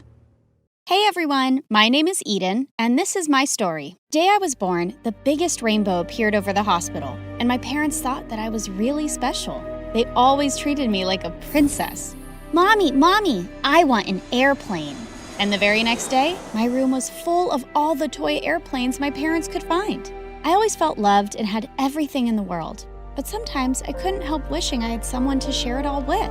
Mommy, I want a little sister. Oh, baby, trust me. You don't need anyone. Our lives are perfect just the way they are. But only they weren't. Soon after that day, I'd often hear Mom and Dad fighting with each other, and I noticed they started to drift apart. So I tried my best to keep them together. Mom? Dad? You guys want to watch a movie with me? Your dad's busy, but I can go with you. Maybe we can go tomorrow when you're both free? I think it's just better if we go on our own, love. And my biggest nightmare came true when I turned 14, and my parents announced that they were getting a divorce. It crushed my heart. Mom decided to move back to her hometown in Missouri, and since Dad was moving away for work, I had no other choice but to go with Mom. But the minute we got there, I got the shock of my life. Mom was freaking rich! She owned a huge house and farms in the town. Mom, how come you never told me about any of this? Well, I just didn't think it was that important. But this was huge to be kept from me, and turns out that wasn't the only secret she had. Later that evening, I was taking a walk across the grounds when suddenly my legs got caught in a rope and I fell down in cow poop. What the heck? Just then, I saw a girl my age running towards me and she stumbled and fell too. Ouch, my butt! Hey, are you okay? Oh my gosh, I'm so sorry. I was practicing rope throwing and I didn't see you there. That was you? Ugh! Now get me out of this! Okay, hold your horses. Well, I have good news and bad news. The good news is this is the best knot I ever made, and I might have a chance at winning at the rodeo this year. But the bad news is I have no idea how to undo it. What? Are you crazy? Cut it or something. She ran away to look for something and came back with her mom. But just as the lady was untying me, Mom came running and pulled her away. What did you do to my daughter? Get away from her. Lily? What are you doing here? It's my home too. I can come here anytime I want. And from what I've heard, you've been running the farm at a loss, so I thought I should come look into it. Oh, so you just turn up out of nowhere to tell me my business? I'm shocked you're even showing your face here after what you did. Christy, shut up. Mom took my hand and pulled me out of there. That's when I learned this lady was Mom's sister, Christy, and that girl was my cousin, Nancy. And they lived in the house next to ours. And you didn't think this was important to tell me too? What else are you hiding? Do you have another husband and kids too? Eden! I had so many questions, but she was refusing to answer any, and it was driving me mad. So I called Dad to ask, but he just said, "Oh, honey, I can't tell you much, but just remember, your mom needs you." I had no idea what he meant by that, and I was so annoyed at all these secrets. So I just stormed out of the house and went towards the fields. But suddenly, I noticed one of the scarecrows in the fields was moving. Holy freaks! I screamed and started running away, but the scarecrow kept following me. And suddenly, it fell on the ground. Ouch! My knees! Nancy, why are you dressed like that? I can't tell you that. My mom told me to stay away from you. Oh, yeah? Then what are you doing here talking to me? I thought you were hurt when you screamed, so I came to check up on you, but now I'll have to go. Bye! Nancy, wait! I thought she'd know what was going on between my mom and my aunt, but turns out she was just as unaware as me. I offered to be friends with her, and she agreed, as long as we kept it a secret from our moms. Now, tell me, why were you actually here? My friends dared me to do this all night, but then they all left me here. She was really innocent and super funny, and always made me laugh so hard by mimicking the animals at the farm. At night, she'd sneak into my room with homemade cookies, and we'd eat them together while watching our favorite videos. By the time summer was over, we were BFFs. And when Mom enrolled me into the same school as Nancy, we both were super excited because now we didn't have to meet in secret. But at school, I learned that Nancy was really naive, and a lot of people took advantage of her. Nancy, you shouldn't be doing your friend's homework. It's all right, Eden. My friends say practice makes a man perfect, and if I write all these things so many times, I'll become a genius. Sometimes she'd make me want to bang my head against a wall. But at home, it was much worse with Mom and Aunt's constant fighting. I've been making the decisions regarding the crops all these years. Why did you sell this lot without even asking me? 'Cause you're dumb and we're suffering losses, so I need to take charge. Suddenly, Aunt Christy picked some tomatoes and threw them right into Mom's face. Soon, the view looked like a tomatina festival, and out of nowhere, Nancy threw a tomato at me too. What the heck? Come on, it's fun. It'll convince them we hate each other too. Join in. God, she was crazy. A few nights later, Nancy and I decided to go out for a movie, and we had a blast. Oh my God. It was my first time in a movie hall, and I loved it so much. We should totally do it again. But then suddenly, a stray dog came barking at us, and before I could move, Nancy jumped over the fence and ran at the speed of light, leaving me behind. I wasn't as fast, and the dog caught my skirt and ripped it. Just then, a guy came running and shooed the dog away. Hey, are you okay? He helped me off the ground, and I couldn't help noticing how cute he was. He had patches of white hair all over his head, and it looked gorgeous, like art. He introduced himself as Randy, and when he saw me looking at his hair, he explained it was because of a condition called poliosis. Oh, I see. Well, it looks good. Thanks, and here, take this. He took off his jacket and wrapped it around my waist. I hope you'll feel more comfortable now. Cute and such a gentleman. He then walked me back home, and as we talked, it turned out he was a senior at school and a national-level baseball player. When we reached home, Nancy was waiting for me at the doorstep, but as soon as she saw me, she ran to her house. And now I wasn't going to talk to her either. Later that night, as I was sleeping, I suddenly woke up to see Nancy waving a torch in my face. What the heck is wrong with you? What the heck is wrong with you? Why were you with that jerk, Randy? You know him? Yeah, he's a bad guy, and you need to stay away from him. When I asked her to explain more, she refused to tell me and ran away. The next day, I saw Randy in the cafeteria, and I was curious to know if he also knew her, so I asked him. Nancy? Doesn't ring a bell. But before I could ask more, someone dumped an entire tray of food over me. Nancy! What is the matter with you? Oh, I'm so sorry. I just slipped. Well, obviously, I knew she didn't, but I didn't want to make a scene, so I just ran to the washroom to clean up. The moment I stepped out, Randy was waiting there for me with a change of clothes. I had some clean clothes in my locker. They'll be too big, but they should work for now. This guy was just perfect, but I had no idea why Nancy was behaving this way. So that night, I went to see Nancy and forced her to tell me why she hated me getting along with Randy, and she gave me the most shocking reply. 'Cause he's into guys. What? Yeah, I knew his secret, but I didn't want to be the one to break it to anyone. That's why I lied to you that he's a bad guy, so you'd keep away from him and won't get your heart broken. She then showed me pictures of him laughing and holding hands with a guy in a park. What? You could have just told me sooner, you know. I tried to, but you were pissed at me for running away. I'm really scared of dogs because I got bit by one when I was 5. Oh, Nancy. I told her not to hide things from me anymore, and I was so glad to have my bestie back. From the next day, I started avoiding Randy whenever I'd see him around school, but one time, he caught me on my way back home. I have no idea why you've been avoiding me, but if I've made a mistake, you should let me know. No, Randy, it's not like that. He then told me it was his birthday, and he invited me to the carnival happening in town. At first, I was hesitant, but then I remembered how nice he'd been to me, and I decided to be a good friend at least. Later that night, when I joined him, I realized it was just the two of us, but we had a blast. We played so many games together, and Randy won a giant teddy bear for me. After that, we went on the Ferris wheel, and when we reached the top, Randy held my hand and pulled me in for a kiss. Randy, get away from me! I'm sorry. I thought you liked me too, and... I do. I did, until I found out you like guys. What? Who told you that? I told him about those pictures, and he burst out laughing. Oh my God, who took those? That's my cousin who visited me quite a while ago, and I was holding his hand on our walk because he's blind. I'm not into boys. I like girls, okay? I really like you. And suddenly, I realized I got played by Nancy, that little witch. Later when I got home, I stormed off to Nancy's place and went straight to her room. I can't believe I trusted you and you lied to me. You did this because you like Randy too, right? Yes, I liked him too, but...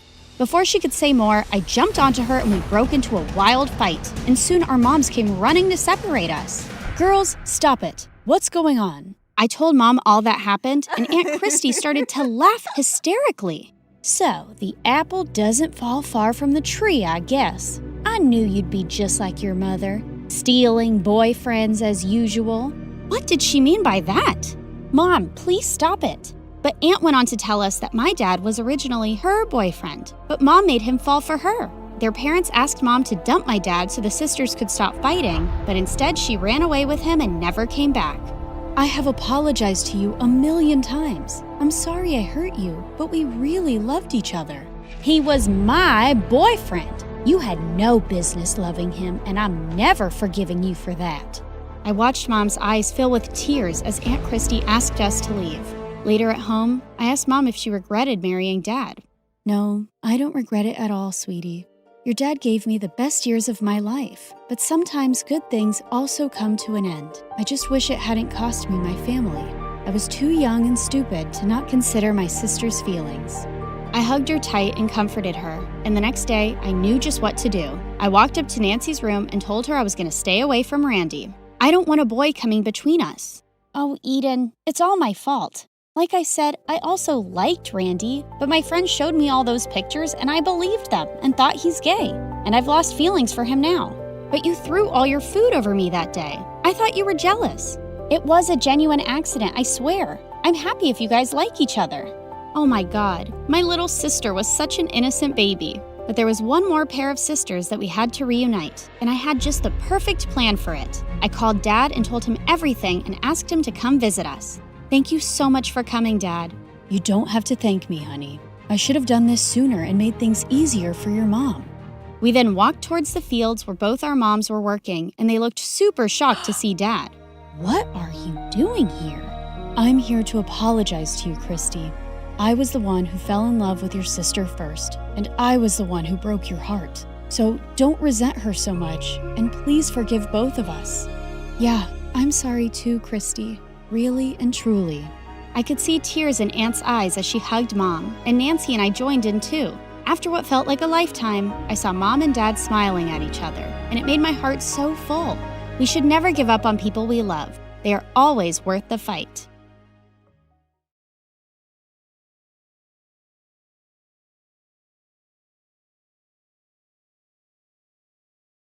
Lots of little kids say they want to be an astronaut when they grow up, but I was one of the only ones who actually did it. Hi everyone, I'm Marisol from Dallas. Please like and subscribe. Okay, so I wasn't technically an astronaut yet, but I was getting close. I've gone to space camp every summer since I was little. While the other kids were doing basic algebra, I was solving complex calculus equations just like the engineers at NASA. My heroes were Valentina Tereshkova and Sally Ride, two of the first women to go to space. I wanted to follow in her footsteps and inspire other girls one day. My parents thought I was strange for only eating freeze-dried space food, but I didn't care. Maybe I wasn't an astronaut yet, but no one could say I wasn't living the lifestyle. I had to hide the food though because my little brother was always chasing our cat around the house and squirting her with space ketchup. Rodrigo, that only works when there's no gravity. My dad didn't approve of my dream to go to space. He wanted me to aim for somewhere more practical, like a courthouse or a hospital. But being a lawyer or a doctor just wasn't my dream. One day at school, I saw some students gathering around the bulletin board. I pushed through to see what they were looking at. It was a flyer for Space Cadet Tryouts? My heart leapt into my throat. This was exactly the opportunity I'd been searching for. The tryouts were this weekend at the Space Center in Houston. Now I just had to convince my dad to let me go. Absolutely not. It's out of the question. But Dad, an opportunity like this might only come along once in a lifetime. You need to focus on your studies. I have straight A's. You have chores to do. So if I get all my chores done before the weekend, you'll let me go? I could tell my dad was trying to think of another reason to say no, but I didn't give him a chance. Thanks, Dad. I mowed the lawn, trimmed the hedges, and vacuumed and scrubbed the floors faster than I ever had before. The house was spotless. But every time I told Dad I was finished, he just gave me a longer list of chores. Oh, so annoying. If he thought I was gonna let a little housework stand in my way, he was sorely mistaken. Finally, I'd finished everything. My dad looked up from his newspaper and handed me another piece of paper. Dad, come on. I've done everything you've asked. This is getting ridiculous. Look at what you're holding. It was a bus ticket to Houston. This doesn't mean I approve, but a deal's a deal. Oh, thank you, thank you, thank you. That Saturday, as the bus approached the Space Center, I watched the launch pad come into view on the horizon. It was incredible. A piece of history right in front of my eyes. And there was Mission Control. Once we got inside, I got into my uniform and glanced around at the other cadets. There were about 100 of us. Most of them were boys. They looked tough, disciplined, almost like soldiers. But I was tough too, in my own way. I made my way towards one of the girls. Hey, is it okay if I sit here? Go for it. I'm Marisol. Jessa. This place is so cool. I can't believe I'm really here. No offense, but I'm not here to make friends. Sorry, I won't bug you anymore. Just then, an intimidating-looking officer approached, and a hushed silence fell on the cadets. My name is Commander McLean. I'll be your training officer. Out of everyone in this room, only 10 will make the cut for Phase 2 of training. If you fail, you'll be leaving at noon. That made me a little nervous. It would be so embarrassing if I came all this way just to leave before lunchtime. Of the 10 who make the cut, only 1 will be chosen for the mission. Here at NASA, we only take the best of the best. And before I knew it, we were completing an obstacle course. A lot of the cadets had an advantage over me because they were taller and stronger, but I was smarter. I noticed on the climbing wall that the ropes were frayed. Most of the cadets grabbed the ropes to scale the wall, but I used the handholds instead. While I climbed, I glanced back to see the ropes break, and a bunch of cadets crashed to the mat below. A boy was climbing right beside me, and he winked at me. Who did he think he was? If he thought that was going to distract me, he was wrong. I hit the ground running. The other cadets were coming up fast. Whoa, Jessa was way ahead of the rest of us. I pushed myself as hard as I could, and I finished right behind her. Congratulations, you just made it to Phase 2. I stopped myself from jumping and cheering loudly, but on the inside, I was throwing a party. I glanced around to check out who else made it to Phase 2. Some really tall and athletic cadets were still here, which wasn't surprising, and the boy who had winked at me. I was so excited and really wanted to chat with Jessa, or someone anyway. Here I was, in a room with 9 other people who shared my passion for space exploration. But maybe Jessa was right. They were my competitors, and I needed to be serious if I was going to be the top performer. Forget about everyone else and just focus on training Marisol. After lunch, the same boy winked at me again. I could feel myself blushing, but I was annoyed. I'm not here to make friends. Okay. Our next training exercises made the obstacle course look like a piece of cake. We had to master all kinds of skills, like working the life support systems, orbital mechanics, and space medicine. Thankfully, all my time practicing calculus equations gave me a huge leg up here. The next exercise was the one I'd been most excited to try: zero gravity training. We floated around the chamber like it was a sea without water. It was amazing. Be aware, your bodies are not yet used to the effects of zero-G. Most of you will get space motion sickness. Sure enough, when I looked over at the boy who'd winked at me, his face turned green and he threw up. I didn't mean to, but it made me laugh. I caught the boy's eye and he grinned at me. Jessa was floating around like this was just another walk in the park to her. She was the only one who didn't get sick. During our next break, I decided to explore the Starship Gallery. There were a bunch of spacecraft and even a real moon rock on display. I thought I was alone, but then I noticed the boy checking out the lunar module. It's incredible, isn't it? I'm Nick. It really is.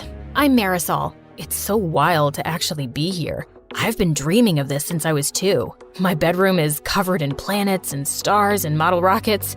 I'm embarrassing myself, aren't I? Your room sounds a lot like mine. I've been obsessed with space ever since my dad bought me my first telescope when I was little. I think he regrets it because all he talks about now is me becoming a lawyer or a doctor. He probably worries about you. This is a dangerous job. It's not that. He doesn't believe it's a realistic dream. Not for most people, maybe. But he didn't see how impressive you were in training earlier. It's nice to talk to someone who cares about space like I do. I felt Nick's fingertips touch mine. It gave me butterflies. Surrounded by all the spacecraft, in the dark with the little starlights on the wall, it was almost like we were really in space. Nick leaned in to kiss me, but at the last second I turned my head. I'm sorry. I really do want to, but I can't. This is my dream. I can't afford to get distracted. No, I totally get it. I was glad he took it so well. He really did seem like a great guy. Under different circumstances, I would have kissed him in a heartbeat, but this wasn't the time or place. You know this means I'm gonna do my best to beat you, right? I'd expect nothing less. Our break was over. Now it was time for something super cool. The space flight simulator. It was awesome at first. It was so realistic that it was easy to forget we were on the ground. But then an emergency alarm started to beep. Mission Control, we have a problem. There was an explosion in the service module. It ruptured oxygen tank number 2. I redirected power to our primary oxygen tank, but then a second alarm started beeping. Red lights were flashing everywhere. There's a line ruptured in your primary oxygen tank. You're losing oxygen fast. I did my best not to panic. My hands were shaking. Wow, this was intense. All the cadets were scrambling to figure out how to solve the problem. Remember, only one of you will be chosen for the mission, but this is a group exercise. If you can't work together as a team, you won't survive. Jessa and I locked eyes. Marisol, can you calculate how much oxygen we have left? On it. Nick, I need you to shut down all non-critical systems to conserve energy. Copy that. At our current rate, we'll run out of oxygen in 10 hours. That's not enough time to complete our mission. I'm gonna try and bring us in for an emergency landing. All of us got to work, nervous and sweating, but we were in sync. It's too rocky. There's no safe place to land. You got this, Jessa. We believe in you. Even though it was just a simulator, I had to admit, it was scary. What if this happened on a real mission? That's what you're preparing for, Marisol. So if it does, you'll be ready. Suddenly, the emergency signals were silent. We all looked around at each other, breathless. Congratulations, cadets. You've just successfully executed an emergency landing. All of us cheered. I even gave Nick a hug. We really pulled together and overcame the odds. It made me stop seeing the other cadets as my competition. They were good people who wanted the same thing I did. And when one of us succeeded, we all did. Later, I was hanging out in the observation area overlooking the launch pad. The sun was setting outside and it cast a beautiful glow on the shuttle. Mind if I join you? Of course not. I'm sorry if I was rude earlier. The truth is, I was afraid if I opened up, it would make me vulnerable. And it's already hard enough, especially for girls. I know what you mean. You really had my back in the simulator. We're a team. When one of us succeeds, we all do. Friends? Friends. You know, I think you have a really good chance of being chosen. Really? But you're like the best pilot here. I can't do math like you can. Let's make a pact. No matter which of us wins, or if neither of us do, we'll still support each other. Deal. The next morning, it was time for the announcement. We gathered around and waited for Commander McLean. I think everyone was too nervous to chat. Finally, the commander approached. All of you did good work here. I want everyone to walk out those doors with their heads held high. But as I said, there can only be one. I tried so hard to keep it together, but I was dying to know who was chosen. Cadet Jessa, congratulations. You're our top performer and you'll be joining our crew for our next mission. I felt all the wind go out of my sails. Don't get me wrong, I was happy for Jessa, but I'd wanted this all my life. I had gotten so close, and now it was out of reach. Still, I told Jessa I'd support her, and I meant it. I gave her a big hug, and we promised to keep in touch. Nick and I exchanged numbers too. When I got home, I looked around my room. Maybe it was time to grow up. I took down my space stuff and put it in a box. Then I decided to take one last look through my telescope. Orion and the Big Dipper were shimmering in the sky. It was so hard to say goodbye. What are you doing? You were right.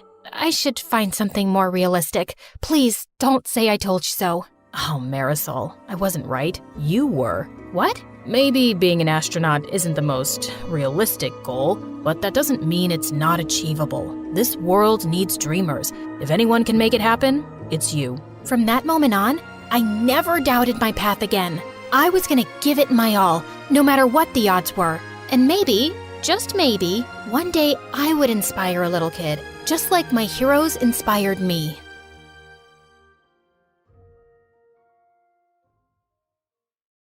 Once when I was 5, I was at the grocery store when suddenly I heard loud voices behind me. A mean-looking woman was screaming at my sister Nancy for taking the last toilet roll. Oh no, I knew what was coming next. Don't you shout at her, you witch! She's gonna faint! I caught Nancy just before she hit the ground. The woman looked shocked and someone started calling an ambulance. Don't worry, I can take care of this. And with that, I started rocking Nancy and singing in a calm voice. Twinkle, twinkle, little star, you're a dummy, yes you are. Everyone was looking at me like I was crazy, but Nancy opened her eyes soon. I helped her get up, and as we were leaving, I stomped on the woman's foot.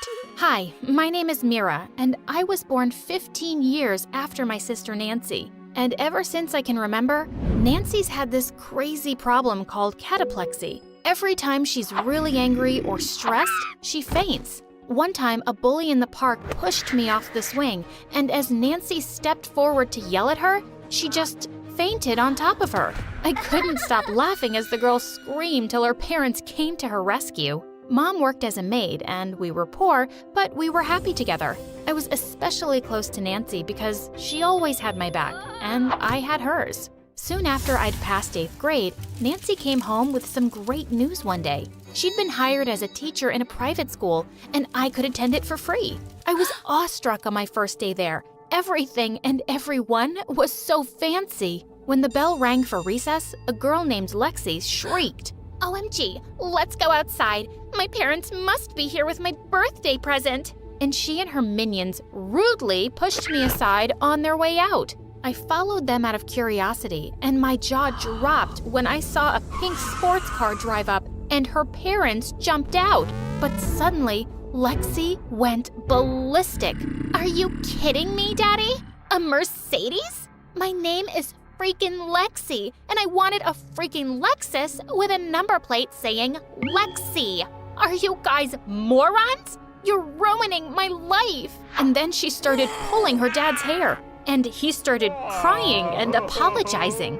Gosh, what planet were these people from? Well, now I was on the planet of jerks too, and Lexi was the president. One day in class, the teacher was testing out our mental math skills and asked, "What's the probability of rolling an even number on a dice?" Lexi's hand instantly shot up. I don't know, but it's definitely higher than the probability of you ever finding a boyfriend. Loser. As the teacher's face turned red, I felt terrible. Hey, that's really rude. Didn't anyone teach you any manners? The class fell silent, and Lexi stared at me like I'd killed her cat. You think I can't tell how poor you are? Someone like you shouldn't be messing with someone like me. That was stupid times infinity. After that, she made it her life's mission to make me miserable. I'd find stinky tuna in my locker, orange juice all over my notebooks, my bag in the toilet. And even though I was doing great at school and the teachers loved me, no one dared say anything to Lexi because her parents were big donors. But then she went too far. One day, I was having lunch when Lexi came over, and she climbed onto the table and kicked my plate away. Kiss my shoes, loser, and I'll make you part of my gang. We could use a nerd to do our homework. I'd had enough. I got up to kick her butt when suddenly Nancy walked in and pulled her down. "What do you think you're doing? Stay away from my sister." Sister? Wow, I do see the resemblance actually. You both look like some homeless people let you borrow their clothes. Nancy looked furious, and next thing I knew, she'd fainted smack onto Lexi with her food tray. Lexi went mental and stormed off straight to the principal. That teacher attacked me, and she ruined my limited edition Gucci dress. I'll report her to the police. She has a health issue, you psycho. She didn't do it on purpose. I want her fired. Even though the principal was sympathetic, she said she had to let Nancy go. But since I was a good student, she'd let me stay on scholarship. I was so furious. I decided I was gonna leave anyway, but Nancy wouldn't hear it. "You have a chance to get a great college scholarship if you study here, Mira. I'm sorry I made things worse for you, but you have to go." With Nancy losing her job, I knew money would be tight again, and I didn't want her and Mom worrying. So I found a tutor's job and started teaching math to a couple of super spoiled brats. One evening when I was leaving their house, their snooty mom handed me a bag of trash and a large painting. Someone gave me this butt-ugly painting as a gift. Be a dear and throw this on your way out. God, why were rich people so awful? She didn't even say please. I shoved the stuff in the garbage dump, but then I turned around and picked up the painting. Nancy would probably like it, but I wasn't expecting her reaction when she saw it. This artist is really famous, and it looks like an original. She asked you to throw it away? We took it to an art gallery the next day, and the owner confirmed that it was an original. He told us to sell it at an upcoming auction, and we did. As the number went higher and higher, Nancy fainted. It was finally sold to the highest bidder for freaking $2 million.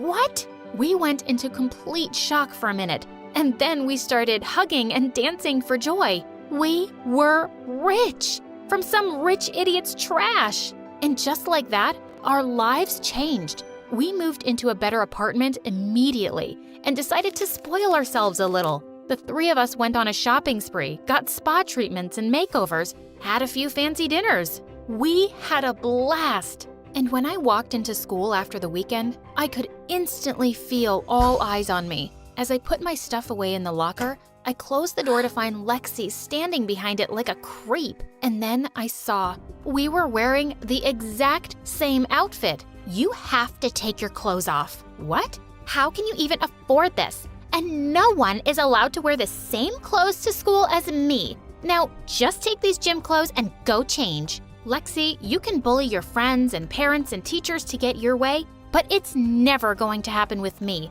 Like, ever. To make things even better, someone posted a picture of us and started an Instagram poll of who wore it better, and the majority voted for me. When Lexi saw that, she snatched all of her friends' phones and smashed them into the wall one by one. And just like that, a war had started between us. I already had better grades, and now I had just as many friends and boys around me. One time at a big football match, Lexi was busy flirting with all the jocks, but the minute I sat down on the bleachers, the whole team came running towards me. I'll be playing for you today, Mira. Don't miss my moves out there, babe. That was weird, but it seemed to be making Lexi livid. So I blew them all kisses and said I'd be cheering them on. And when they won, they literally carried me off on their shoulders to the celebration party. But the final straw was when the student council elections came around. Usually, no one even bothered to stand against Lexi as president, but I decided to run, and I won by a freaking landslide. This is not possible. I want to recount. I smell foul play. Lexi, it's about time you understood that people might fear you, but they'd rather vote for someone they actually like,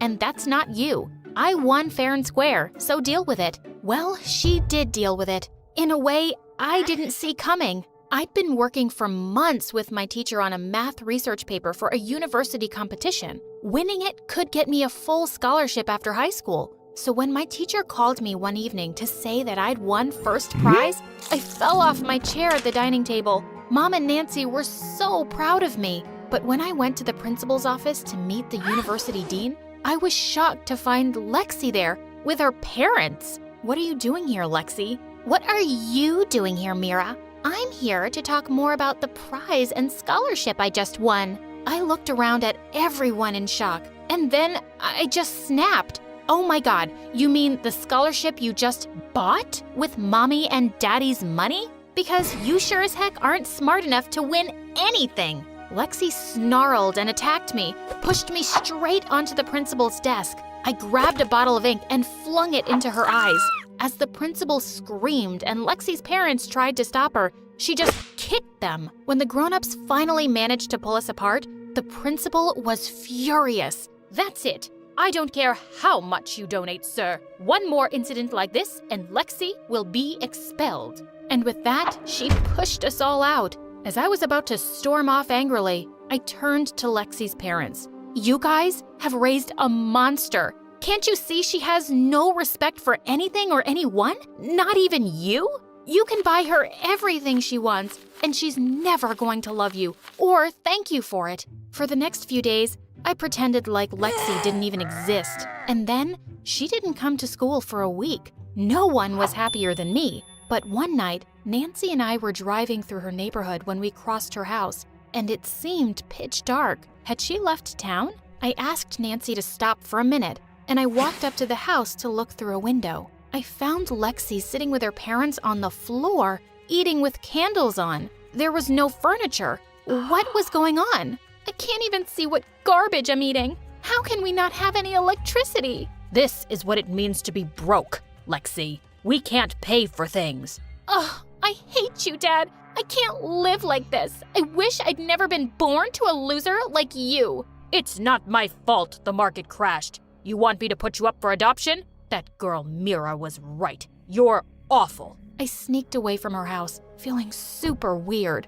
Lexi was poor now? The next day at school, I saw Lexi was back, but she was cornered by the other girls from class. Is it true, Lexi? The paper said your dad is totally broke. Are you too poor to afford shampoo now? Your hair looks like it hasn't been washed in a week. Gross. I was about to walk away, but something about Lexi's tear-stained face made me stop, and I pushed through them. Can everyone please, for once, stop being a big jerk around here? You don't have to punch somebody when they're already down. With that, I took Lexi's hand and led her away from the rest. She wiped away her tears and stared at me in shock.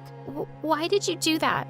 Why would you help me? You certainly don't deserve it, but it was the right thing to do. I don't think someone as heartless as you would really understand that. That was the last I ever spoke to Lexi. Her locker was cleared up soon after, and she and her parents left town for good. But I got a call the very next day from the university dean, offering me the scholarship again. No thank you, sir. I've lost all respect for you and your university, because anyone could buy you if they had enough money. And 2 years later, I'm graduating high school with honors and going off to my dream university. Caleb got up and furiously kicked some rocks. Fine, I won't do it. I'll think of another solution then. As Natalie's tears dropped, Caleb sighed and sat down. Okay, I'm sorry. Don't cry, please. Let's talk this over. You'll just be acting, and it's only for a month, right? And are you sure he's paying you a huge amount for it? Yes, I'll just be a fake girlfriend. I'll never fall in love with that jerk, ever. Okay, fine. I'll agree on it now, but on one condition. What is it? There should be no touching. Natalie was surprised at how jealous Caleb could be. But he wants me to convince everyone that we're really dating. How can we do that if we can't even hold hands? I just realized that I sounded ridiculous. Never mind. It won't mean anything, Caleb, I swear. And I'll give you a part of the payment for your mom's expensive treatments. Nat, no. You're the one who'll work for this, not me. We promised to protect and help each other, remember? Just support me on this for a month and we'll get you some money for your mom. I support you, of course. You're mine, okay? Always. Natalie was nervous to meet Duke the next day. He was already at the cafe when she arrived. You're 7 minutes late. Now, first order of business, I need you to transfer to my school. What? Is that necessary for a month's job? Yes, it is. Don't worry, I can easily transfer you back and forth. My family has all the connections. Oh, yes. Your family rules this place. How can I forget that? Here's the contract. Read it and sign below. The contract was short and simple. It was valid for a month but could be extended if needed. And if she'd break it, she would have to pay back Duke's $50,000 debt. This jerk has pulled a checkmate on me, and there's no backing out now. But I'm not gonna make it easy for him. He'll wish he wasn't stuck with me as his girlfriend. On her first day of work, she was awestruck at how big Duke's school was, and everyone was wearing clothes that looked more expensive than 1,000 cows. As she was walking towards the main building, a fancy sports car suddenly dashed into the parking lot. Natalie's jaw dropped as the driver stepped out. It was Duke, and he looked dashing. Girls started to surround him, but to everyone's surprise, Duke walked up to Natalie and put his arm around her. There you are. Did you sleep well last night? I didn't, because I couldn't stop thinking about you. Can you stop being so adorable for a second? It's killing me. Dude, who's that? This is Natalie, my girlfriend. In one corner, Duke's sister Harper was fuming. Of all the girls in the world, he chose her? I've seen that dumb peasant a few times on the farm. How can Duke be so stupid? On their way to class, Natalie suddenly pulled Duke to a corner. Why did you kiss me? What are you doing? Making things convincing? Have you read the contract that you signed? Holding hands and kisses on foreheads and cheeks are allowed. Natalie didn't take that part seriously. She wanted to ask more questions, but she remembered the rules in the contract. Don't ask personal things. Later that day, while she was putting things in her locker, Harper and her friends appeared behind her. Is it just me, or does it smell like mud in here? It definitely smells like dirt. Oh, farm girl, I didn't see you there. I'm sure you saw me, Harper. Don't get smart with me, farm girl. Just because you're my brother's girlfriend doesn't mean I need to be nice to you. But you could be nice to me just out of basic human decency, right? Or are you unfamiliar with that? Natalie started to walk away, but Harper got mad and pulled her hair. You little... What's going on here? Tell your tacky girlfriend to behave herself. And why are you dating her anyway? Did you just pick the first girl you saw on the farm or something? Mind that mouth, Harper. And what's wrong with her? She's literally perfect. You could have chosen anyone, Duke. She's nothing like us. I'd rather not spend my time listening to someone who talks about bags and 10 different shades of pink all day. Natalie is so much more interesting. Wow, he's a really good actor. But God, I'm being humiliated here. I will make sure that this Duke regrets this decision. Duke then warned everyone to be good to Natalie, including his sister and her friends, and they had no choice but to obey the king of their school. The next day, Natalie prepared embarrassing couple shirts for both of them and gave it to him during their basketball practice. Happy 200th day, my baby king! Everyone started laughing, and she thought Duke would be really annoyed. Oh, now I get it. It's because you literally worship me. I like the shirt, babe. Yeah, okay. So let's wear the shirts now? Suddenly, Duke accidentally tripped and spilled his bottle of juice over the shirts. Oh no. Too bad they've become dirty. Maybe next time, but I appreciate the gesture. Natalie felt mad because her plan of embarrassing him had completely backfired. Maybe she needed to try harder. So later that day in the canteen, she just stared at him intensely. I can't believe I'm dating the most handsome man in the universe. Just look at his eyelashes. They have the perfect length and curl, and don't even get me started with his beautiful nostril hair. Natalie didn't care if everyone thought she was an obsessed girlfriend, as long as she was pissing Duke off. Duke is very private, so any exclusive info? Oh, he's a screamer, especially around 8-legged living things. What? Don't be shy, Dukey. We all have our fears, right? Actually, I have a collection of spiders at home. See? Sorry, guys. She really loves to joke around sometimes. That happens when she forgets to drink her meds. You know, for her crazy problem. Natalie kicked his foot under the table. Just crazy for you, baby king. But she really went overboard a few days later when Duke was part of a school play. He was playing the role of a prince, and just when he was about to kiss his princess, Natalie screamed from the audience, "My baby king, please, don't kiss the witch! Your lips only belong to me!" Everybody stared at her in shock, including Duke. He tried to resume his acting, but forgot his lines and became embarrassed. He then turned to leave and tripped over something that sent the whole set crashing down on the princess. Oops. And right after, Duke came marching to her angrily. What do you think you're doing? Who asked you to act like some crazy melodramatic girlfriend? You just embarrassed me in front of everybody. We've been working on this play for months, and you ruined it. What is wrong with you? Okay, I'm sorry. I didn't think I'd have such a strong effect on you that you'd forget your acting. I was just trying to be convincing, like you said. Don't play these stupid games with me, Natalie. I know what you're trying to do, and it's not gonna work. You agreed to be my girlfriend, and unless you have $50,000 suddenly, you'll act like a normal girlfriend or you'll go to jail. And trust me, I won't feel bad about your poor butt rotting in there for a second. You better behave. I don't need people to think I'm dating an obsessed psycho. Fine, I got it. Can you let my arm go now? He did, and she pushed him away as she left. Duke was still really mad at Natalie when he got home, but he started feeling bad for the way he'd spoken to her. And to make matters worse, he instantly had his mom breathing down his neck. Where's this girlfriend you've been telling us about? It's been a week. Invite her for dinner tomorrow. Duke knew he and Natalie needed to bond more so things would be more natural between them, or his mom would be able to tell in a second that it was fake. He convinced his mom to give him another week and spoke to Natalie the next day. Listen, I'm sorry for the way I spoke to you. I was just disappointed about the play, and I've got some things on my mind. But it's not a great excuse for my behavior. I'm sorry. Yeah, okay. Just don't talk to me that way again, and we're cool. I won't, I promise. But we need to meet up after school today, so you can get to know me and my whereabouts better. Mom wants to meet you soon, and she can ask you anything. Over the next 3 days, Natalie memorized Duke's schedule. He was taking acting classes after school, and on weekends he was managing an orphanage in town. One day, as he was driving her home, Natalie found herself talking casually to him. Duke, do you mean to pursue acting professionally? I thought you'd just take over the family business. Yeah, acting is my dream. I'd love to be able to do that freely, but Mom wants me to build malls on farmlands, and I don't really want to do that. I'd like to be able to help farmers become more productive so they can have better lives, not take away their lands and leave them jobless. The more Natalie spent time with Duke, the more she realized that he actually had a heart of gold. She felt bad for judging him and making things difficult for him. Since then, she had become genuinely comfortable with him. He was just so good at acting, and there were times when she'd forget that it wasn't real. In school, he'd hold her hand, kiss her head, stare at her lovingly, and Caleb had never been this openly affectionate.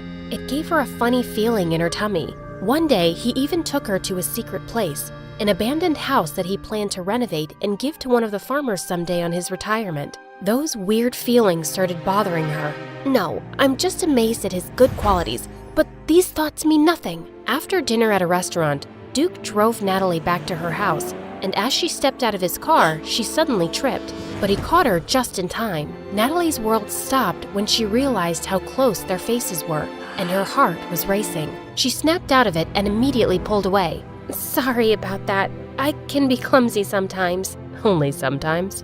Excuse me? I said you're cute. You just realized that now? Duke just chuckled at her and started walking to his car. See you around, babe. Natalie suddenly forgot how to speak. Just then, Caleb suddenly appeared from the shadows. What was that, Nat? Jeez, you startled me. What was what? I saw you and Duke. Did you forget this is just pretend? It is pretend. That didn't look fake to me. That is the point. I am paid to make it believable, remember? Natalie walked close to Caleb and took his hand. Come on, Caleb, you know how I feel about you. I love you. And how do you feel about him? Like I want to push his privileged butt on cow dung. The two of them laughed, but Natalie was still worried because Caleb kept glancing at her a bit suspiciously. Later that day, Caleb went to talk to his stepdad. Something bothering you, son?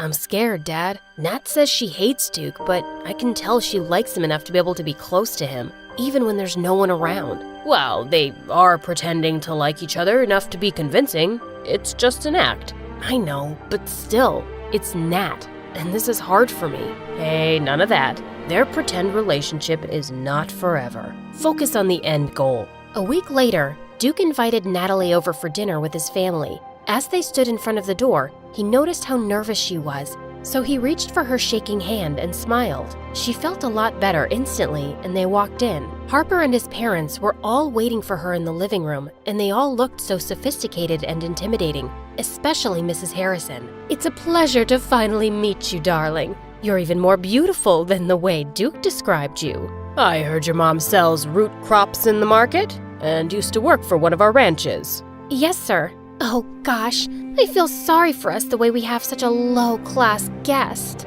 Harper, behave yourself, please. Whatever. As they had their dinner, Mrs. Harrison kept asking about their love story and relationship, and their answers thankfully matched. The Harrisons were surprisingly nice, except for Harper, who kept throwing death glares at her. After their dinner, Mrs. Harrison walked up to Natalie and took her into the kitchen. I want to give you something, my dear. Sure, ma'am. When they got there, Natalie was surprised to see a knife and a lot of onions on the counter. And then suddenly, Mrs. Harrison started chopping them herself right in front of her. They say onions can give overflowing wealth and beauty. This is my gift for you, my future daughter-in-law. Please take it. Natalie started tearing up as she took the chopped onions from her. Are you crying? You look so pretty with those tears in your eyes. No, it's just because of the onions. It's okay to be emotional, darling. Let it all out. Natalie was now freaked out at Mrs. Harrison's creepy behavior. She excused herself and headed back to the living room where Duke and his dad were talking. She told them that she had to go, and Duke volunteered to walk her home. Mrs. Harrison and Harper watched them from the balcony. I don't know if you remember, but I think she's that little girl who ruined your birthday, Mom. I remember her, and that just gives me another reason to get rid of her. Did you manage to scare her away? Oh, darling, why do you think she left so early? And I've just started. The next day, Natalie went to the bleachers expecting to find Duke there, but she didn't. He had asked her to come meet her there so they could discuss the next course of action after meeting his family. She went looking for him when she heard familiar voices behind one of the school buildings. She silently walked closer and peeked around the corner. It was Duke and Caleb talking. Do we have a problem? You're getting too close with Natalie. Well, she is my girlfriend. Fake girlfriend. Remember the part where it's not real? What's your problem anyway? You told me she's just a friend. Are you interested in her? Not at all. But I still care about her and don't want her getting involved with someone like you. Okay, in that case, you can stop acting like her worried dad. I'm not interested in getting involved with her. Good, because that's not part of the plan. Neither is you cornering me and telling me unnecessary things, dude. It wasn't easy staging the whole statue thing and making sure Nat was there at the right time to take the blame for it. You owe me for that, don't you forget it. I'll pay you the exact amount after this, as promised. But I didn't ask for your opinion on how I'll be handling my plan from there. So buzz off with the attitude. Duke stormed off, and so did Caleb, while Natalie stood there reeling in shock. What? They set me up? Caleb helped me set up some deal with Duke?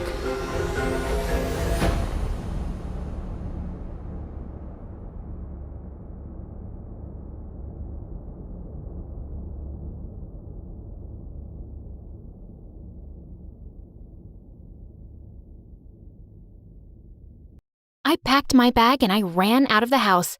I'm running away, Mom, and I'm never coming back. Literally, no one cared. No one in my family even came out. And my family wasn't small. I had my mom, my dad, and 11 sisters. That's right. Hi, I'm June, and I live in a madhouse. It's impossible to get your parents' attention when you have so much competition. When I wanted a hug, my baby sister December needed it more. When I wanted a snack, I literally had to wrestle a wall of girls for it. Every charging port in our house was a war zone. I want to charge my phone. No, my phone. Ah! There were 14 people in my family, and we had one car. Every night, my sisters would battle it out in the front yard over who drives where. The entire street called us that crazy family, and honestly, we deserved it.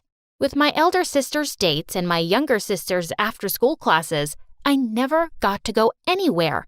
I was so sick of always missing out on stuff. One day, I decided, enough. There was a concert tonight, and I was gonna be there. I stole my mom's keys and silently got into the car. I turned it on and just started driving. I was enjoying the thrill of it when I heard a scream. June, what are you doing? Oh my God, my sister April was in the back seat making out with her boyfriend. Stop this car right now. No, I'm going to this concert and no one can stop me. Mom can. She called Mom. My parents dragged my butt back home and then grounded it. I was so mad at April, I lashed out. I told them April's most treasured secret. April is still dating Matthew. My parents lost it. They absolutely hated Matthew. They'd forced April to break up with him after they found his, poems about April's hot body. April was so in love with this guy and swore us all to secrecy, which I totally broke. She was furious with me. She refused to speak to me for weeks. One day I jumped into her room and locked the door behind me. April, I told you I was sorry. Now we're making up today or you're never leaving. Much to my shock, she didn't fight me. She just started crying. What? June, I'm pregnant. Oh my God. A high holy meeting of all the sisters was called immediately. April told us how she and Matthew had some fun in the car and she was going to have a baby now. She actually wanted to be a mother. I have a job, I can do it, but Mom will end me. I felt so guilty about ratting her out that I jumped to help. We just won't tell Mom. We can't hide a pregnancy. Yes, we can. I have a plan. And so began the great lie. Every morning, one of the sisters would lie in April's bed pretending to be her while she puked in the bathroom. I made sure April ate lots of junk food in front of my parents so we could just call her fat as her stomach grew. My eldest sister, January, was a gynecologist, so she checked up on April all the time and made sure she was doing well. We sneaked her away from Mom during the last few months, and with our help, April actually did it. She gave birth to a beautiful baby girl, and our parents had no clue. Now for the tough part. What do we tell Mom about the baby? I had that all planned out. I ran home in tears one day with the baby in my arms. Mom! Someone abandoned this baby at our door! I gave her a fake note written by the mother who couldn't take care of the baby anymore. April stepped in just like we rehearsed and convinced Mom to keep the baby. I was so proud of my sisters. We really acted like the perfect, loving family. That was until the baby came home. So, it's time for our reward now. What? Well, June, you made us do so much for April. Now it's your turn. Wash my shoes. Oh, heck no. Then I'm telling Mom the baby is April's and that you made us hide it. Oh my God. I wanted to hit her, but she pretended to call for Mom, which totally broke me. Fine. But before I continue, guys, please know that this video is sponsored by FireGuard VPN. With one click on this app, you can prevent anyone from accessing your personal information. Click on the link in the description below to download FireGuard VPN to stay safe on the internet and enjoy watching YouTube videos privately. Okay, so back to my annoying sisters. I washed her shoes, hoping this would end at one favor per sister. Obviously, it didn't. I had to do everyone's chores and keep their secrets so they wouldn't reveal April's. April herself was untouched because she was the new mom and no one wanted to bug her. But I suddenly became the least powerful person in the house. One day, May ran inside screaming her head off. We have a new neighbor and he is hot. We all rushed to our front yard to stare at the newcomer. My sisters literally crowded him. You are so cute. Will you be my boyfriend? Will you be my husband? The boy was so shocked he started choking on his donut. He grabbed his throat to show the international sign of choking, but my sisters were too busy hitting on him to even notice. Get out of the way, you idiots! I grabbed the boy and gave him the Heimlich maneuver. He spat out the food and looked at me with sparkling eyes. You're amazing, ma chérie. Oh, God. He was French? I was melting. I'm Henry. Who are you? I opened my mouth to reply, but my sisters yanked me away. She's just our dumb sister. She's not important. Well, she saved my life. So, I'm going to talk to her. Henry offered me his hand, and I took it. He took me to his house, and his mom made us some hot chocolate. It was so weird to be in a house that had less than 10 people in it. Henry and I had such a fun time hanging out. When I was leaving, he asked me to go on a date with him. He was so cute and dreamy, I said yes right away. When my sisters learned that he asked me out, they started threatening me again. Okay, just because you saved that boy's life doesn't mean you get him. Yeah, back off or we'll tell Mom the secret. Fine, tell Mom everything. I don't care. June, no, you have to keep my secret. I've had enough. April, if they want to out you, it's on them. I'm done. May ran to our parents and ratted us out. The baby is April's. She lied. Dad nearly fainted and Mom just started screaming. April ran out of the room in tears and I was so angry. How could my sisters do this? I lost it. One by one, I unleashed all my sisters' secrets on my parents. January is cheating on her boyfriend. October failed all her exams this year. May steals money from your purse. World War III broke out in our house. This fight was real. It got so bad that January decided to move out and took 8 of my sisters with her. At first, I was so sad. Who wouldn't be after fighting with their family? But suddenly I realized I didn't have to fight over food anymore. I could charge my phone anytime I wanted. When I brought Henry home, there wasn't a gang of girls ready to steal him from me. It was so good. Until it wasn't. Without my sisters, my parents suddenly turned their attention to me. I had to cancel all my weekend plans to do chores with them and give them company. Without the chaos of my sisters, it was so silent. I kept making long, awkward eye contact with my parents. So, how was your weekend? You know how it was. You were with me every second. I couldn't get a moment alone anymore. Mom kept showing up in my room with weird hangout ideas, and Dad would not stop sending me lame jokes on my phone. Did you see this joke, June? Was it funny, June? Did you see it? Remember how no one would drive me anywhere when my sisters were here? Now, my parents wanted to take me to every single event. It was so embarrassing. God, I miss taking the bus alone. One day, I was trying to leave for a date with Henry when they stopped me. Where are you going? We can drive you. I'm good. It's just a date. June, about that boy you're seeing. My parents told me about a new set of rules they were launching at home. No more boys, no more dates, and a strict curfew at 5 p.m. You're joking, right? We don't want you to end up like your sisters. We're going to do things differently now. No! They were actually serious about this. My mom started following me everywhere I went so I wouldn't see Henry, and she even started checking my texts. She wouldn't even let me put a passcode on my phone. My dad literally built a wall between our houses so Henry and I couldn't make eye contact through our windows. The only time I could see Henry was in school. They're obsessed with me. It's driving me insane. Hey, we still have prom night, right? That did make me feel better. I was so looking forward to prom. I'd already borrowed an amazing dress from April, and I was ready to rock it. The night of the prom, my parents stopped me. Prom? You mean teen pregnancy night? Not happening, June. They locked me in my room and took away the key. I was in tears as I called Henry and told him I wasn't going to be there. I was so shocked when he didn't give up on me. He rushed right over to my house with a ladder in his hands. Climb down. We are doing this. Oh, wow. He was amazing. We sneaked away to prom together and I danced my heart out with him. Thanks for coming for me, Henry. Anything for you, ma chérie.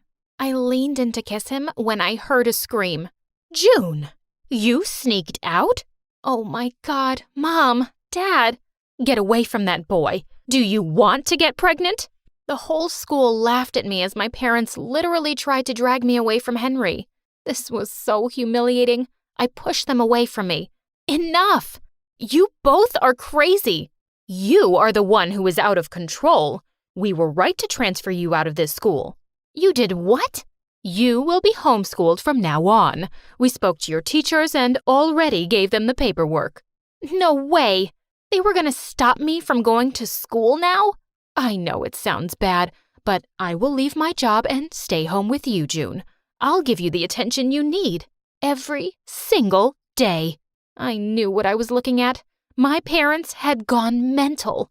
They needed all 12 of us to feel sane, and honestly, I did too. I needed my sisters back. I grabbed Mom's keys and ran to her car. I didn't give a hoot about their screams and just drove out of the school and straight to my sisters. I told them to come back home. Our family needed them. The minute my sister's boyfriend heard me, he started crying hysterically. Thank you. There's 8 of them. 8. I'm only one human. I'm going crazy. I know how you feel, buddy. I want to be a crazy family again. Will you come back home, girls? Please? May started weeping and hugged me, and all my sisters followed. I'm so sorry I bullied you. I'll never do it again. I'm sorry I told Mom and Dad your secrets. I missed you so much. When we stopped crying, we made a pact to never betray each other again, and we finally went back home. My parents were so happy to see them that they all started sobbing. There were so many hugs to give and apologies to share that they even forgot I was there. Perfect. I was finally home. Hi, my name is Rose, and I'm from Florida. Please like and subscribe. Ever since I can remember, I've always led a pretty normal life, filled with the 3 F's: food, friends, and football. And when I turned 14, I knew I wanted to try out for my high school team. Girls playing football? Ha! Please. I threw the ball at them to show them my skills, but right then, this girl walked in its path. Ow! You missed. You do better as a cheerleader. I ignored them and rushed over to her. I am so sorry. Are you okay? No worries, I'm okay. But you know, I have the combinations for their lockers. Huh? I saw how those jerks were acting, and I was actually coming over to give them a piece of my mind. Yeah, those boys make me so mad. But I say, don't get mad, get ants. April and I filled their helmets and couldn't help but laugh as we watched them squirm and swat while trying to explain to the coach. I'm April, by the way. Nice to meet you. I'm Rose. We've been partners in crime ever since, making prank calls to our classmates, baking cupcakes with gummy worms for the bake sale to annoy the snooty girls, the usual high school stuff. But then things took a turn when I hit sophomore year. One day, I was running late for class, but I had to pee. When I came out of the stall, I saw this beautiful dark-haired boy with the most intense green eyes. This is the ladies' room? Excusey. Sushi? In the bathroom? Then he pointed to the wall, and I realized I was in the wrong place. Oops. I was in such a rush. Hey, you must be one of the exchange students. Where are you from? Italia. Oh, do you speak any English? Well, I know some Italian too. Una mattina mi sono alzato. Oh, bella ciao, bella ciao, bella ciao, ciao, ciao. Who told you that if you slow down and speak louder, that someone will understand your language better? Oh, so you're a comedian. Well, do you understand sign language? 'Cause I've got a gesture for you. Relax, everyone. I'm keeping it PG. Talk to the hand. Oh, don't be like that. I just thought you were cute and I was messing with you. Don't go. I stormed out, but he grabbed my hand to stop me, knocking my phone on the floor, and when we both went to pick it up, I accidentally headbutted him on the way back up. Ow, I think you broke my nose. Just then the bell rang, and I couldn't be late again to Miss Sanders' class. Sorry, I don't have a tissue, but this tampon may help. You'll be fine. I made it to class 15 seconds after the bell rang, and I couldn't wait to tell April. But just as I was about to give her the deets, he walked in. Class, I'd like to welcome one of our new exchange students. Holy moly! She asked if anyone would volunteer to take him to the nurse, and April's hand shot up in the air like a rocket, but Miss Stander pointed at me. Since you were late to your seat, perhaps you need a lesson in thinking of others, not just yourself. Come on, holy moly, let's get you all better. As I walked him to the nurse's office, he kept trying to talk to me. I'm Billy. But I knew, like this, I might fall for his charms. So I panicked and pinched his arm to get him to stop talking. Ow. Oh look, here we are. Bye! And after school, all the girls, even April, started gushing about how gorgeous Billy was. I mean, even with his nose all bandaged up, he's so dreamy. The next day, I was having lunch with April when we saw Billy talking up some of the cheer squad. I bet he loves the attention. Ugh, he's such a flirt. Then we heard a familiar voice behind us. Yes, he is. Am I having the side effects of today's lunch food, or is he in two places at once? Oh, that's my twin brother. Yo, Blaine. April and I were both shocked. I was glad Billy wasn't a flirt, but then my brain was working overtime on a plan as Blaine walked towards April. Billy for me, Blaine for April. Woohoo! We'd be one big family. I gave April an encouraging look, signaling her to talk to Blaine, but she didn't utter a word. Blaine, this is April and Rose. Hey, Rose. Wow, not only do they look alike, they sound the same too. So you're the one I can thank for making me the better-looking twin. It looked like the entire cheer squad agrees with you. So Blaine, you know if you want to pass your classes, you need a study buddy. I mean, April here is a whiz. Right, April? Yeah, let's have a study group. We'll meet you guys at the library after school tomorrow. As we walked away, I turned to April. Oh my God, did you see how Blaine was staring at you? I don't know, Rose. I just met him. So the next day, I gave April an awesome makeover, and I added 12 more layers of lip gloss when trying for the 13th layer. This gloss will last for a whole week now. Let's go. Our study date was amazing. I found out that Billy was really sweet. I talked to him all the time, and April kinda looked happy with Blaine too. Then one day, I hopped to the store to grab snacks for our library session, and as I was reaching for the top shelf, I felt someone slap me on the butt. No way was I gonna let some random weirdo do that, so I whipped around and went full demon karate girl on the guy. But as I kicked him, I realized it was Blaine. Ow. What the heck, dude? He pointed to a cockroach on the floor that apparently had been crawling on my butt. You could have just told me. Okay, but you should be thankful. Thankful? You should apologize to me. Ha! Why don't you just leave? You can't tell me to leave. This isn't your family store, you know. My dad could buy this store for me with a snap of his fingers. Oh, really? My family is richer than yours. We use $100 bills as napkins, and I have even more money in my piggy bank than you have in your entire bank. He waved his card at me before he put it in his back pocket. I sneakily swapped it with my library card when I purposely knocked into him. Then I walked out of the store. Not for long. I was the first one to arrive at the library, and just as I reached for the book, I felt a hand sweep across mine. It was Billy, but I turned around too quickly, and the book fell on his head. How? You had to pick the biggest book in the library? Well, what's up with the sneak attack? I thought I could admire your pretty face in secret. Really now? I hope my pretty face doesn't blind you. He laughed, and we talked about football. Suddenly, his eyes twinkled and he leaned closer to me. My heart raced as I realized he was gonna kiss me, and just then he sneezed right on my face. Ew! Yuck! He quickly tore some pages out of the book and handed it to me. I am so sorry. Here, wipe your face on that. And what's worse, the librarian saw us and threw us out. Just then, he pulled the tape off of his nose. Blaine, you jerk! Sorry, Billy's not gonna make it today. He's with Mom, so I decided to pay you back for the card switcheroo you pulled on me. You can imagine how embarrassing it was to try to pay for food with my library card. Blaine held up my card, but as I went to grab it, he moved and held it above his head so I couldn't reach it. What's the matter? You can't take it out of my hand. You forget, I'm not a basketball fan, more of a footballer. I tackled him to the ground. Jeez, girl, you've got moves. Don't try to butter me up now that I've taken you down. I'm serious. You know, my dad's got connections with sports agents if you want me to set you up with a meeting. But it has to wait, because I'm enjoying this closeness with you. Oh my god, is he flirting with me? We were trying to get up from the floor, but my foot twitched and I fell, causing Blaine to go over me. Then he touched my face. Wait, stop. I like Billy. Or do I? Or I like Blaine? I'm so confused. Guys, help me out here. What should I do? And we kissed. You guys did say kiss him, right? It was amazing. But I pulled away when I remembered April was supposed to be with Blaine. Too late, though, because she showed up just in time to see us kiss. What's going on? I thought she looked so betrayed. I couldn't think of anything better, so I faked a stomachache. It's bad tacos. I dashed off, but April had enough and she ran after me. Don't you dare run away. Just tell me, why did you kiss him? It wasn't a kiss. He was giving me CPR. What? Yeah. Remember when I puked in Miss Dander's exam? I had just found out that I had cancer, and today I fainted, so he was helping me. I kept it to myself, not wanting anyone to pity me. But April, how could you think of me like that? I felt bad for lying, but I truly didn't want to ruin our friendship. I would have to cover up for now, but soon I would tell her the truth and we could laugh about it. Oh my god, Rosie! I'm so sorry. I was so wrong. Please forgive me. Seriously? You're using my shirt as a snot wiper? The next day at school, Blaine brushed his hand against mine as he walked by. My heart skipped a beat. I was confused about why I didn't feel the same around Billy. I shrugged it off and looked for April. What do you need?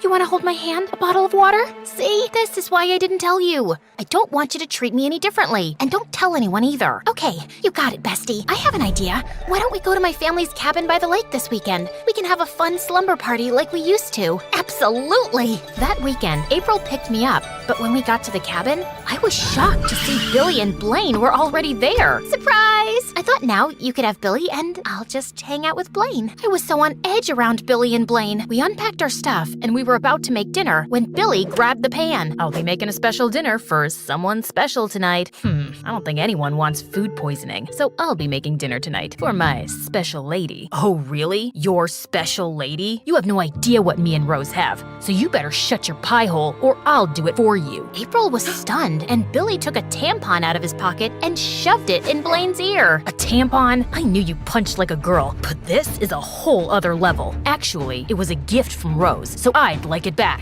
I was supposed to spend the weekend with my friend, forget about boys, and get everything back to normal. But instead, everything was falling apart. So I just snuck out for some time to think. I must have walked for a while because I wound up on a road that clearly hadn't been used in months. Then suddenly, I heard a woman yelling for help. As I approached, I saw a woman on the ground. I rushed over to help. Are you okay? I knelt down to see that her foot had been badly injured and was stuck in a gopher hole. Hold still. I think I can use a branch to pry you loose. I freed her from the hole and took her to the hospital for treatment, but she needed blood, and luckily, I was a match. When she woke up, she called me over. You are an angel. I would have surely been there for a month if you hadn't saved me. If I had a daughter, she'd be just like you. As she hugged me, I fought back the tears, thinking of how much I missed having my mom around. No matter what you do or how rich you are, there's no replacement for a mother's love. My sons forgot their undies, so I tried Google Maps to reach them, but I got lost. I I just called them, and they should be here soon.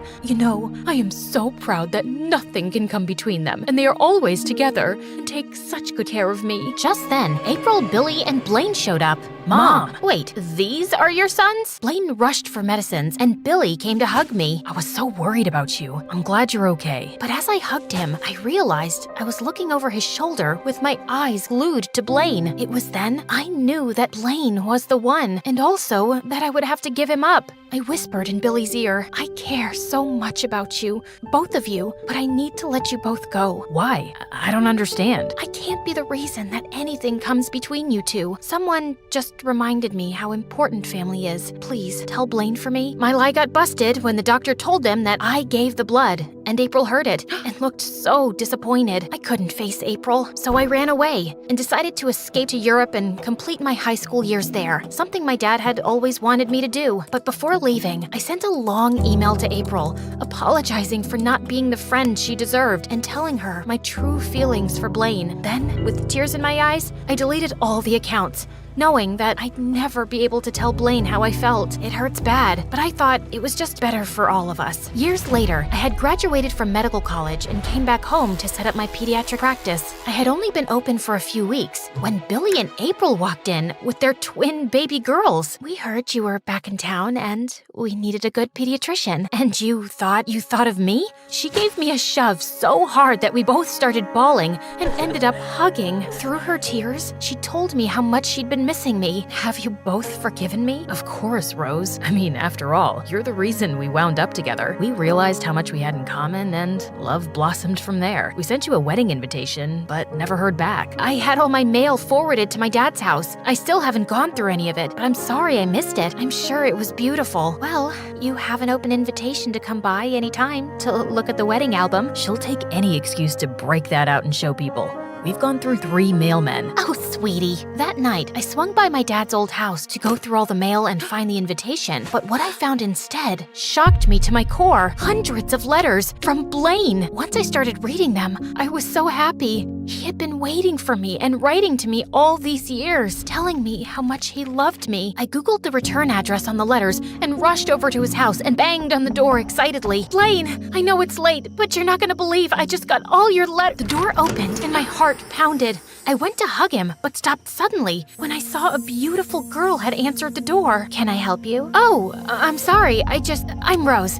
Just an old friend of Blaine's, and I just stopped by to say, hi. He's not home right now, but do you want me to tell him that you stopped by? I was crushed. My heart sank to the bottom of my chest, and I could barely get the words out. No, thank you. I stopped my car at the football field at my high school. I was so heartbroken that I just sat and cried until I heard a knock on the window. It was Blaine. What's the matter? Did you try to buy food with a library card? Because I can tell you from personal experience that doesn't work. I got your letters, but I'm too late. Well, I'm no expert, but I think ghosting someone for a few years does qualify as very late. Blaine took my hand and helped me out of the car. How did you find me here? When my mom's assistant said you were at the door, I figured I'd find you here. I felt a wave of relief wash over me, knowing about her. I'm so sorry, Blaine, and I can't find the words to say how much I love you too, Rose. We were leaning in for a kiss when a football suddenly came flying our way. Blaine grabbed it, tossing it to me. Care for a little match, Rose?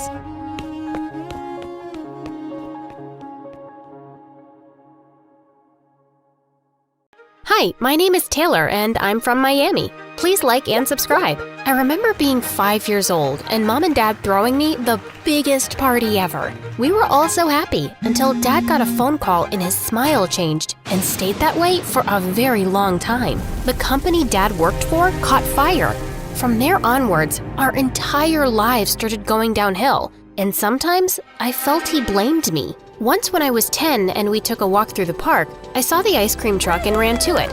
And Dad immediately pulled me back and said the most hurtful thing ever. You know I don't have enough for ice cream, so please ask before you just run to things.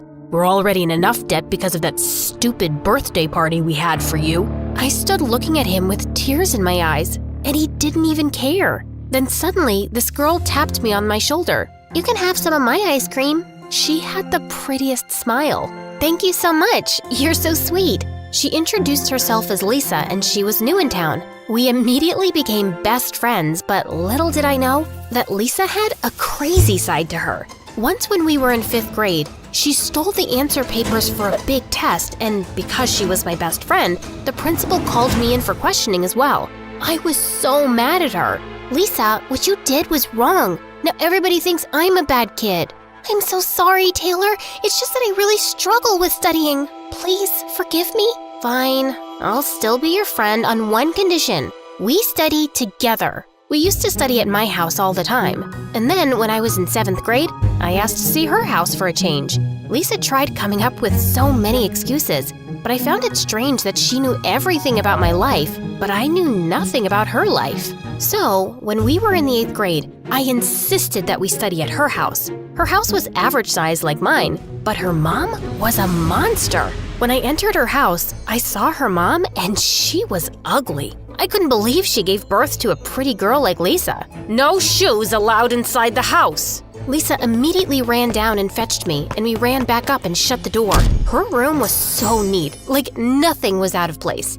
I'm sorry about my mom. She's a bit of a neat freak. I stay in my room most of the time to stay out of everybody's way. I felt so sorry for Lisa. No wonder she's always getting into trouble. Her home is so scary to live in. After that day, I told her she could come to my house whenever she felt like it. But little did I know, that was a mistake. This one time when I was in 10th grade, I entered my house with Lisa and my parents were having an argument. What are we gonna do? The bank gives us less than a month to pay or else we have to move out? Where will we go? I don't know. We could ask your brother for help.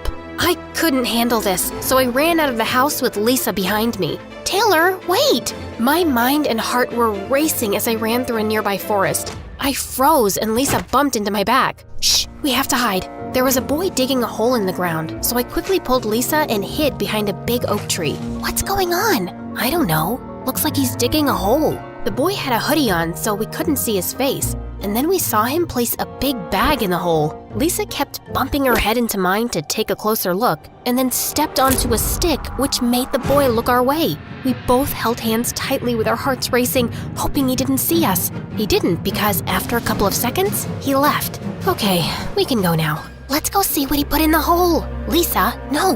What if he comes back? She didn't hear a word I said and went skipping to the spot where the suitcase was buried, and then started digging with her hands. This is none of our business. I think we should go. What if we find a body in the suitcase? We could be heroes and on the news. How can a body fit in such a small bag? Lisa had such a wild imagination. I wish I had her courage sometimes, but this time, she was out of hand. Eventually, she got to the bag, and when she opened it, our mouths dropped. The bag was filled with money. Oh my God, we are rich. No, we have to put it back. Are you crazy? You need this money. You hurt your parents. If you don't pay the bank, you and your parents won't have a house. All that money was so tempting after what she reminded me about, but my conscience would haunt me day and night. It's still wrong to take someone's money. Put it back. When I tried to take the bag out of Lisa's hand, she tugged back, refusing to do the right thing. And while we were at it, the boy with the hoodie appeared and stood in front of us. We both screamed and ran for our lives as Lisa still held onto the bag. What are you doing? Just throw the bag down. Are you crazy? This is ours now. The boy was right behind us, and Lisa suddenly picked up a rock and aimed it at the boy's foot, making him trip. I felt so bad for him, and yet still continued running away. When we got to my house, I shut the door of my room, and Lisa placed the bag on my bed, smiling widely. It's time to celebrate, girl! What? I'm flippin' freaking out here! You took the boy's money and then hurt the poor boy. Well, that'll teach him to never hide his money in a hole again. We have to take it back. Lisa ignored me and started taking some money out of the bag and then took the rest with her. I took my half and you have yours. Now go to the bank and help your parents out. Before I could refuse, she left, and I was left standing gazing at a pile of money on my bed. I did not sleep well that night, and when I went down to get a glass of milk, I found Dad in the kitchen with his head down on the table. It looked like he was crying. Dad, are you okay? No, Taylor, I'm not okay, but you need to go to bed. My heart sank when I saw the agony on his face, so I ran back to my room, grabbed a stack of cash, and left it on the table in front of him. There, now you can pay the mortgage. Taylor, where did you get all this money from? Please don't be mad. I sat down and told Dad the whole story, and instead of taking the money, he looked upset. Tomorrow, we will go back to the woods, find that boy, and give him back his money. This is not how we do things, Taylor. But Dad, it wasn't me. Dad wouldn't hear me out, but when I got up in the morning, Dad was gone. When I told Lisa what happened, she started freaking out. What is up with you and your family? I hope this doesn't get me into any trouble because I already spent some of the money. As you can see, I'm all Gucci covered. He's not gonna get you into trouble, but he's right. We should give... While I was explaining to Lisa, her eyes widened, and when I looked behind me, the boy with the hoodie was in our school. How did you get through the gates? I go to this school. Now give me back what you stole. We don't know what you're talking about, and we've never seen you before in our life. If you don't give me back that bag, I'm gonna make your lives a living nightmare. Lisa pushed past him, and I walked nervously behind her. She didn't feel an ounce of guilt, but all that changed when we went out for recess and found both our lockers on fire. Oh my God, Lisa, we have to give back that boy's money. No way, I'm telling the principal. There should be a CCTV camera for this. The school tried looking at the cameras, but it was all blank. And as we walked home after school, the boy stood in front of us looking like a freaking creep from a horror movie. Don't be scared of him, Taylor. He's just a kid. Why don't we just give him back the money and then he'll leave us alone? You should listen to your friend. But instead, she pushed him and he flung out a bottle of skunk juice and threw it all over her. She screamed and ran home crying. I'll get you your money back. Just give me some time. Fine, but if I don't have it by tomorrow morning, you don't want to know what's next. When I got home, I found Mom and Dad smiling and looking cheerful. Hey, Taylor, you saved us from losing the house. What are you talking about? Well, I know I gave you a lecture last night, but after you went to bed, I spoke to your mom and she suggested that we pay off our debts and then save up again to pay back the boy in the forest. No, you don't understand. The boy is in my school, and Lisa and I have to pay him back. My parents came with me to school the next day to speak to the boy, but he never came to school. We tried the next day as well, and he still wasn't around. So I took my parents to the forest, and we walked for miles looking for a cabin or a house, but there was nothing. It was like this boy just vanished. Lisa was over the moon, and soon after, when we were in 11th grade, she started acting very strange towards me. Like this one time, while she was standing in line at the cafeteria and I approached her from behind, she just shrieked. Gosh, Taylor, you don't need to frighten people like that. It's really not funny. Calm down, Lisa. What's gotten into you? Just wait for me at the table. I felt a little taken aback, but I did as she said. And while we were eating lunch, she kept looking behind her. Are you gonna tell me what's wrong? Listen, I think I'm just gonna sit at the library during my lunch from now on. Okay, I don't mind the library. No, I want to be there by myself.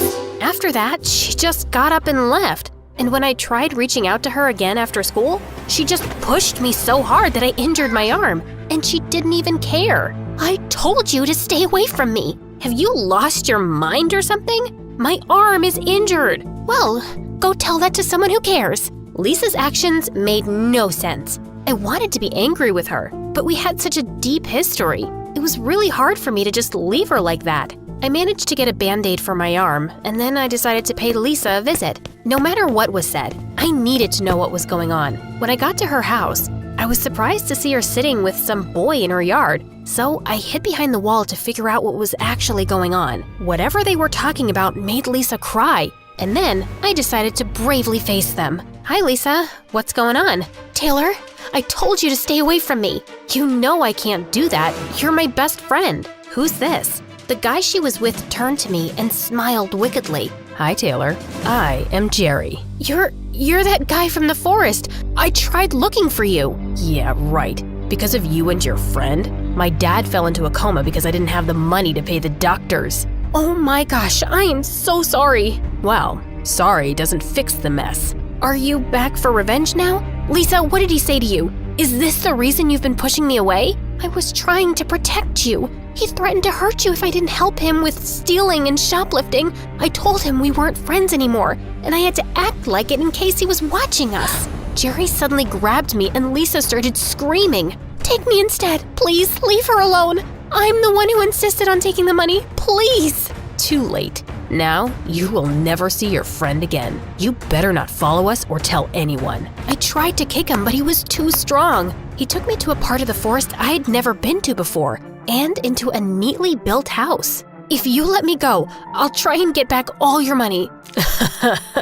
You're funny. Do you know how many years my father worked to make all that? But then why didn't he just put it in a bank? Because we don't trust banks, and we don't trust people, because they lie and steal, like you and your friend did.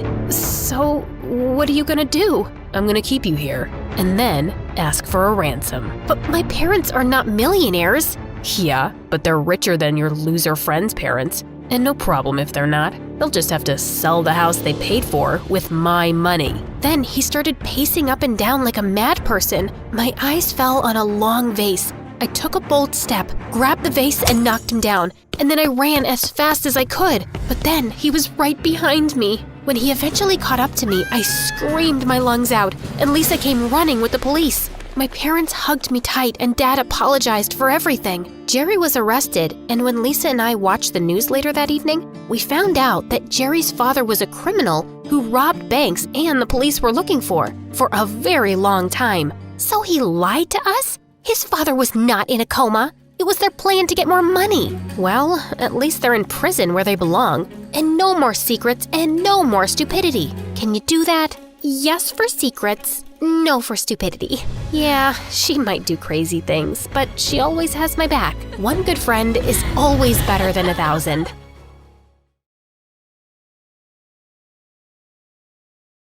Some superheroes strut around in capes, while others rock pixie boots and a trendy poncho. Because, yes, you are looking at a real superhero. Hi, I'm Annie, and I'm from New Jersey. Don't be fooled by my cute pink locks and dazzling big blue eyes, because as it turns out, I'm also a bit of a crazy, jealous maniac. You know, every superhero has a weakness. Mine was my dad. My dad was the center of my world. Mom left when I was 3, so it was always me and him. We'd hang out all day, and he'd do whatever I wanted. Let's jump on your bed and then go fishing for sharks in the park.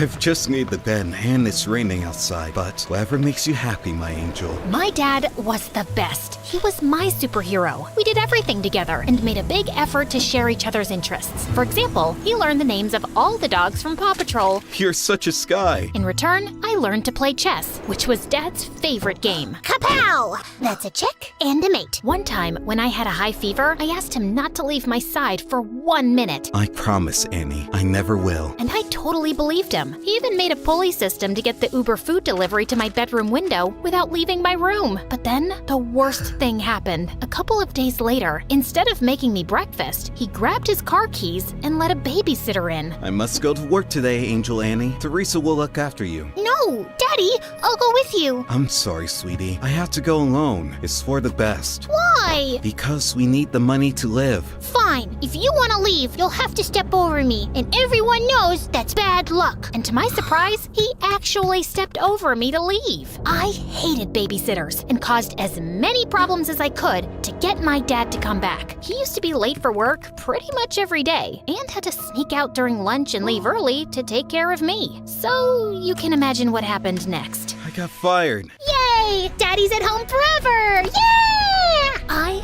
was ecstatic, thinking things would go back to normal when I got the biggest shock of my life, kindergarten. I cried all the way and threw a total hissy fit at the front gates. Why? To learn and get a good job when you're older. Jobs suck! You'll make lots of friends. Friends suck! I hated it and let everybody know that I did. I hate it, I hate it, I hate it, I hate it, I hate it, I hate it! Stop! Dad got more calls from the kindergarten than the principal's secretary. I know what you're thinking. I was a little monster. And yes, I was. I just couldn't help it. I wanted to be with my dad so bad. Soon, kindergarten turned to school, but things didn't improve. I felt so alone and sad without my dad, and I was always getting into trouble. But then one day, I got the best news ever. I know how unhappy you are at school, so I talked with the principal and I'll take a job at your school as a janitor. This way, we can spend all the time you want together, and I can have a job. God knows we need the money. I know it's not glamorous, but would it be too embarrassing for you? What? Just you and me again? This is the best job ever! But there is one condition. You must behave, because if not, I'll get fired. You promise? Oh, I promise. Pinky promise! And for some years,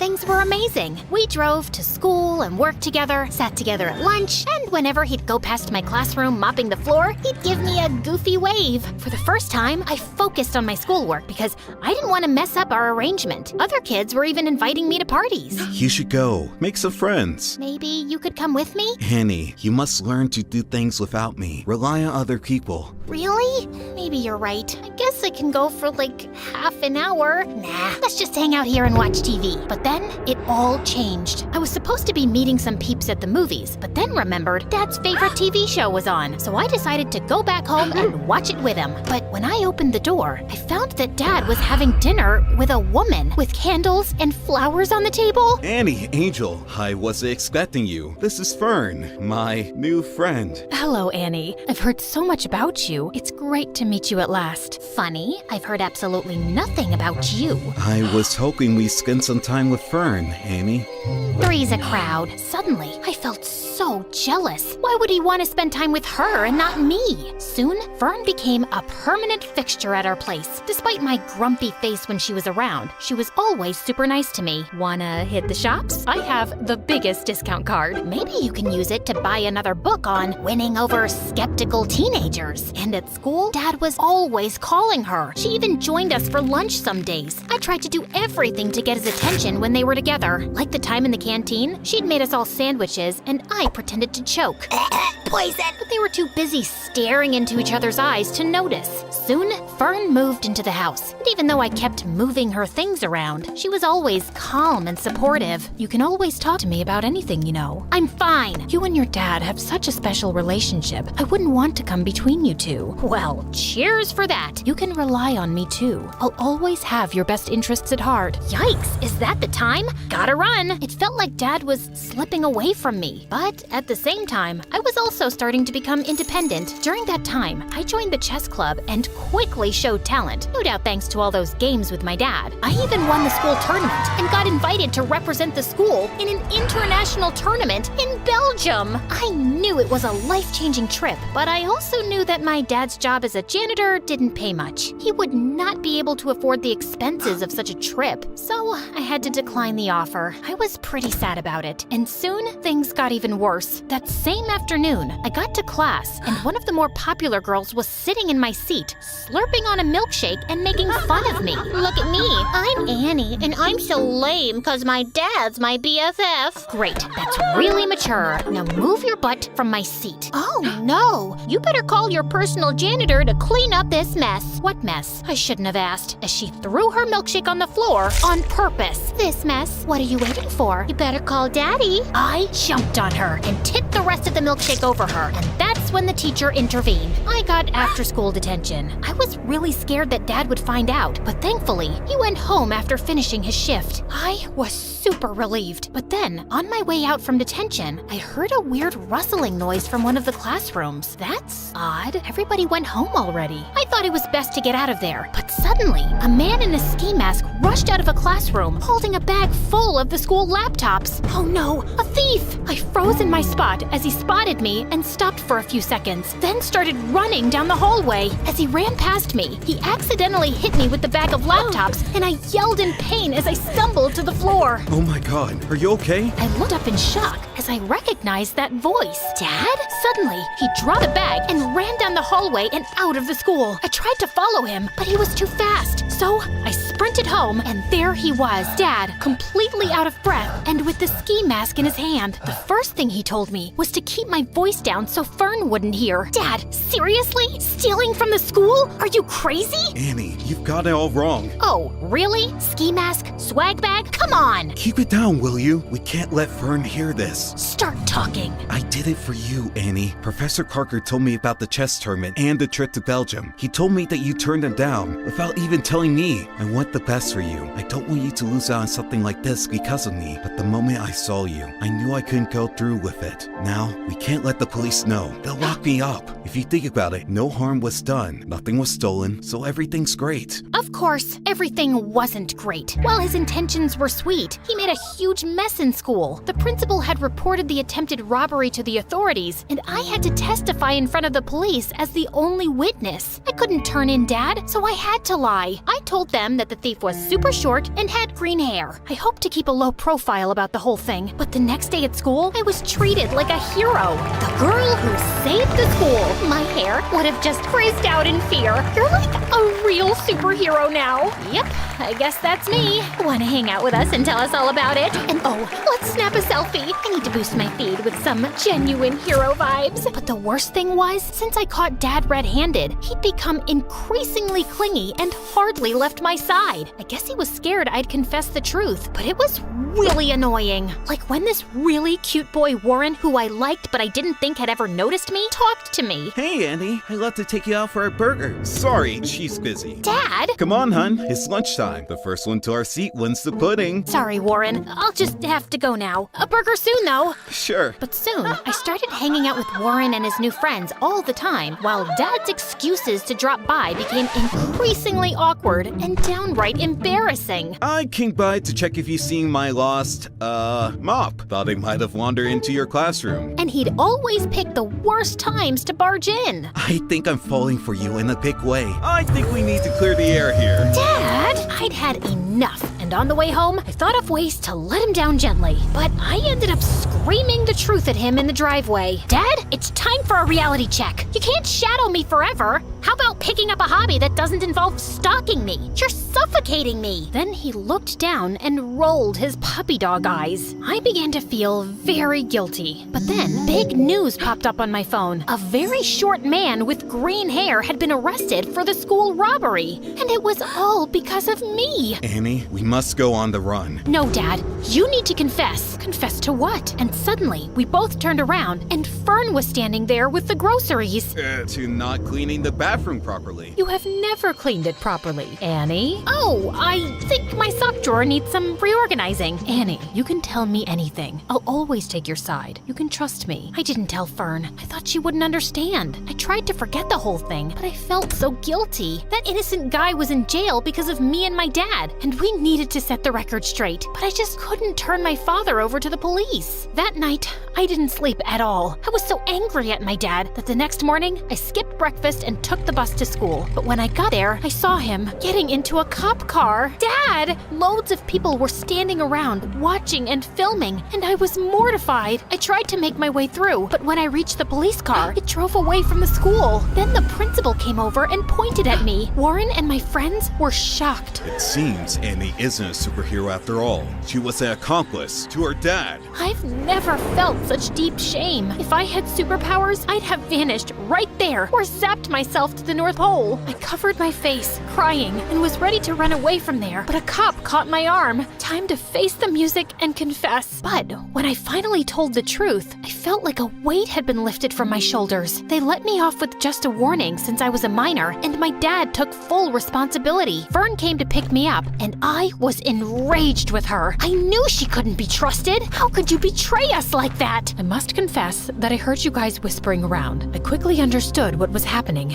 and I knew I had to step in. You didn't deserve to live with that huge secret and with the guilt. I knew it was the right thing to call the police, and I was about to do it, but then I just couldn't. Not to save your dad, but because I know how close you guys are and how devastating it would be for you. I just didn't want to hurt you. I started crying. Thank you, Fern, for everything, and I'm sorry for being a brat with you. Fern hugged me firmly, and I hugged her back. During those hard times, we became really close. She took me home and stood firmly by my side through it all. But if you didn't turn him in, then who did? Some weeks later, they allowed me to visit Dad. I confess everything myself. It was unfair that someone else was arrested, and it felt even worse that you lied for me. I was afraid you'd start hating me for dragging you into my mess, so I gave myself up. I'm so sorry for being such a terrible dad. Dad started crying, and I soon joined in. No, Dad, you've been the best. I'm sorry I've been so difficult, and you don't need to feel like I'm missing out on anything. Promise, you won't ever do anything like this again. Pinky promise. And now, a few months later, Dad has been released, and we're moving with Fern to a new city for a fresh start. And I'm looking forward to making new friends.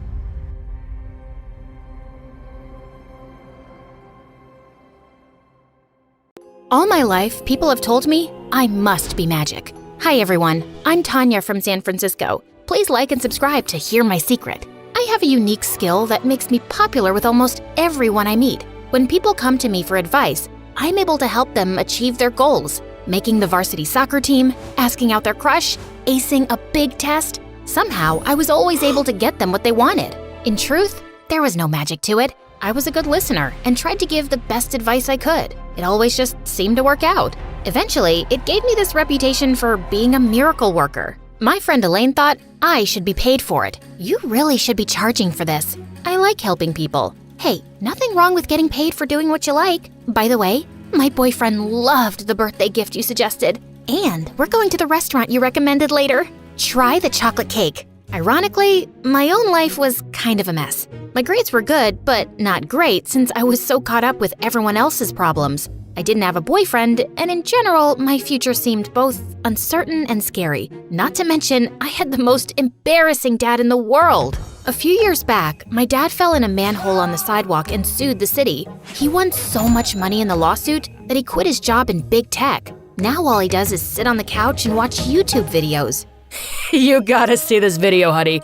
A baby panda sneezes and scares its mom. I have school, Dad. You have fun, though. So, that was my home life. As helpful as I was to most people, I just couldn't seem to work the same magic for me or my dad. I don't think he even wanted me to be honest. He ignored every job posting I showed him and never left the house, no matter how hard I tried. It scared me to think that I might turn out like him someday. But I always felt better when I helped someone. At school, this really agitated girl stomped up to me in the hall. I talked to my mom about spending the summer in France, and she said no. I knew I should have asked my dad instead. Everyone says your advice is foolproof. Did you give me bad advice on purpose? What? No, of course not. I would never do something like that. Maybe you misunderstood what I told you? I did exactly what you said, word for word, and it blew up in my face. You're a fraud. I was stunned. This had never happened before. I tried to remember what my advice had been, but so many people came to me for help that the details were hazy. Shake it off, Tanya. It was upsetting, but just that morning, 3 people had approached me and said I was a lifesaver. This had to be a weird freak accident. It wouldn't happen again, right? But then later that night, Elaine called me crying. She and her boyfriend Joe had gone to the restaurant I recommended, but the server insulted Joe and they got into a fight. Joe almost got arrested. Why would you tell us to go to that place? The server was a criminal. Maybe he was new. The service was great last time I went. You ruined Joe's birthday. I don't have a crystal ball, you know. I'm a human being. I make mistakes like anyone else. Maybe your boyfriend shouldn't have punched out the waiter. Ugh, whatever, Tanya. Keep your advice to yourself from now on. Did you at least try the chocolate cake? I did. It was dry. What was going on? Had I lost my touch? If I couldn't help people anymore, then what was I gonna do? I guess I could try fixing my own life. That night, I dreamed that everyone who ever came to me for advice confronted me and accused me of ruining their lives. No matter where I turned, I couldn't escape. When I woke up, I knew something needed to change. If people only cared about me when I was solving their problems, maybe they didn't really care about me at all. You know what? Fine. You can all solve your own problems from now on. At school, I turned away anyone who asked for something. I didn't like saying no, but it got easier after a few times. During gym class, we were playing dodgeball when a boy approached me. Hey, you're Tanya, right? I'm Matt. I heard you're a miracle worker. I'm retired. Could you make an exception? I'm trying to get my ex to take me back, and you're the only one who can help. Trust me, you don't want my help. What if we help each other? Like a trade? There's gotta be something you want too. That was different. Not many people ever offered anything in return. Not that I expected them to pay me back, but it was nice to be asked. Okay, here's a challenge for you. I want to figure out what my thing is.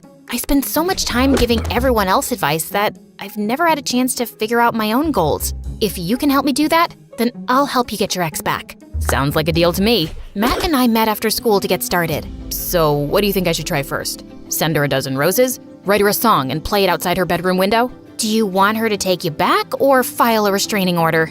Then what's your great idea? Why did you two break up anyway? She said I don't pay attention.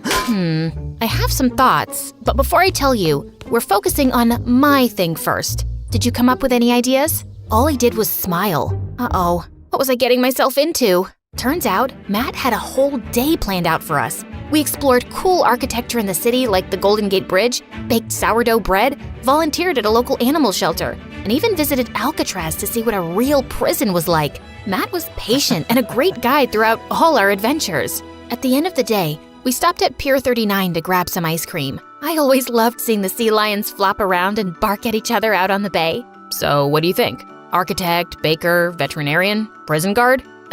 To be honest, I really don't see any of those things being my career. I had a lot of fun, though. Good. I've got more planned for tomorrow. What about your ex? She can wait. Hold on a second. Was someone prioritizing my problems over their own? I could get used to this. The next day, we did it all over again, except this time with brand new activities. We tried photography, fitness classes, and went on a ride-along in a police car. Nothing yet? No. I mean, I'm still having a good time, but I can't picture myself doing any of those things for the rest of my life. Maybe I'm being too picky. Hey, you gotta choose what's right for you. This is everything I had planned, but I can definitely come up with more. You've done a lot already. Let's work on your goal for now. I want you to write a letter to your ex tonight, and tomorrow we'll go over it together. You're giving me homework? You'll survive. The next day, Matt shared his letter with me, and I read it during lunch period. Well, what do you think? This is all about your feelings, your memories, your regrets. There's almost nothing about her. This could be about any girl. I worked really hard on that. You said yourself that she thinks you don't pay attention. This letter doesn't really prove otherwise. What do you like about her? Is she smart, empathetic? Does she tell funny stories? Matt had to think about it. I didn't understand why he found it so difficult. She's a good big sister, and I like how she sings along to every song on the radio, even when she doesn't know the words. That's more like it. Matt revised the letter. I hid around the corner and watched while he approached his ex to give it to her. She looked surprised, but seemed to appreciate the gesture. Finally, progress! More people came up to me that day to ask for help, but I kept turning them down. I even had to say no to a teacher. A football player got really mad when I refused to help him. We all know you're not really retired. I saw you help that Matt kid.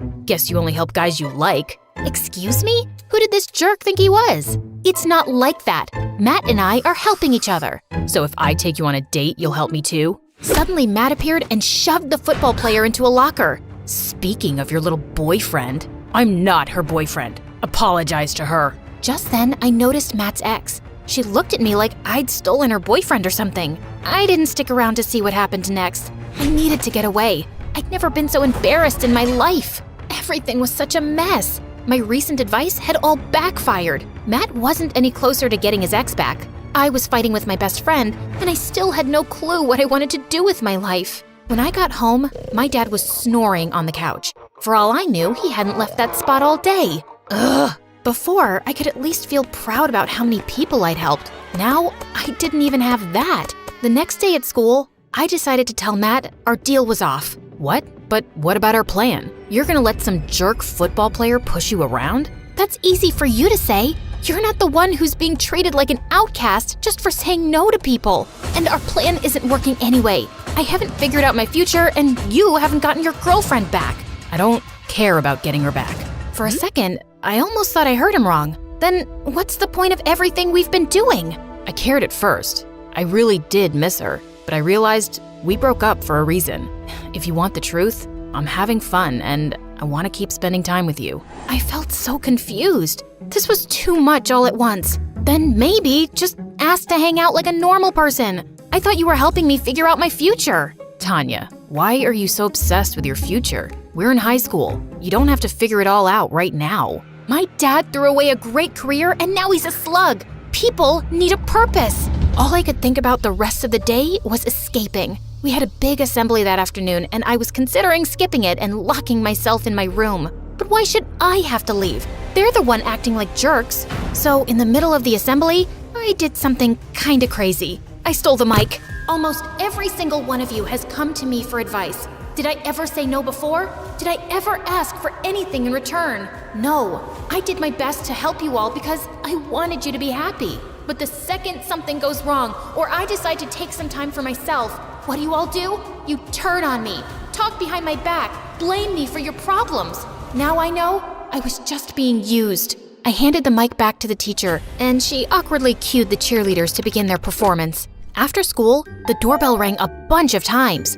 I snapped at my dad while I stomped to the door. Don't get up. I'll get it. Honey, you have to see this. A baby tiger pounces and scares the heck out of his mom. Dad, those videos are super old. I opened the door and was surprised to find Elaine on the front steps. She was holding a chocolate cake as a peace offering. It was such a relief to see a friend that I almost cried. We ate chocolate cake on my bed and caught up. I'm sorry. It was totally unfair of me to act like what happened was your fault.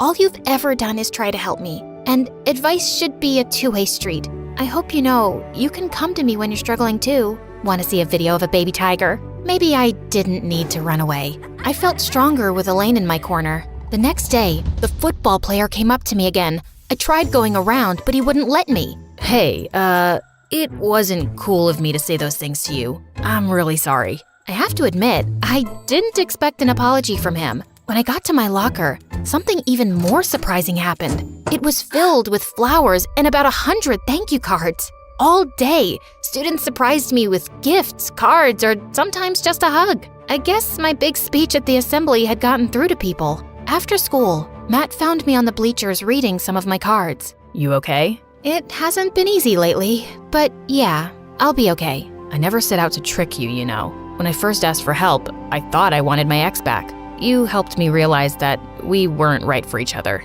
You helped me realize something too. I did? What? That it's okay if I don't have it all figured out. It has to happen naturally. And maybe my dad will never go back to work, but I'm not him. I know I'll find my purpose someday. So I guess we did help each other. I guess so. Maybe we could hang out sometime? Like normal people, instead of as part of some deal? I'd like that. Things got a lot better after that, and I realized something else. That no one can give perfect advice 100% of the time. But that doesn't mean I should stop trying. I liked helping people. I was gonna keep doing it, even if sometimes I failed. The people who mattered most to me would be in my corner no matter what. And the times when someone told me I'd made a difference in their lives, no matter how small, made it all worth it.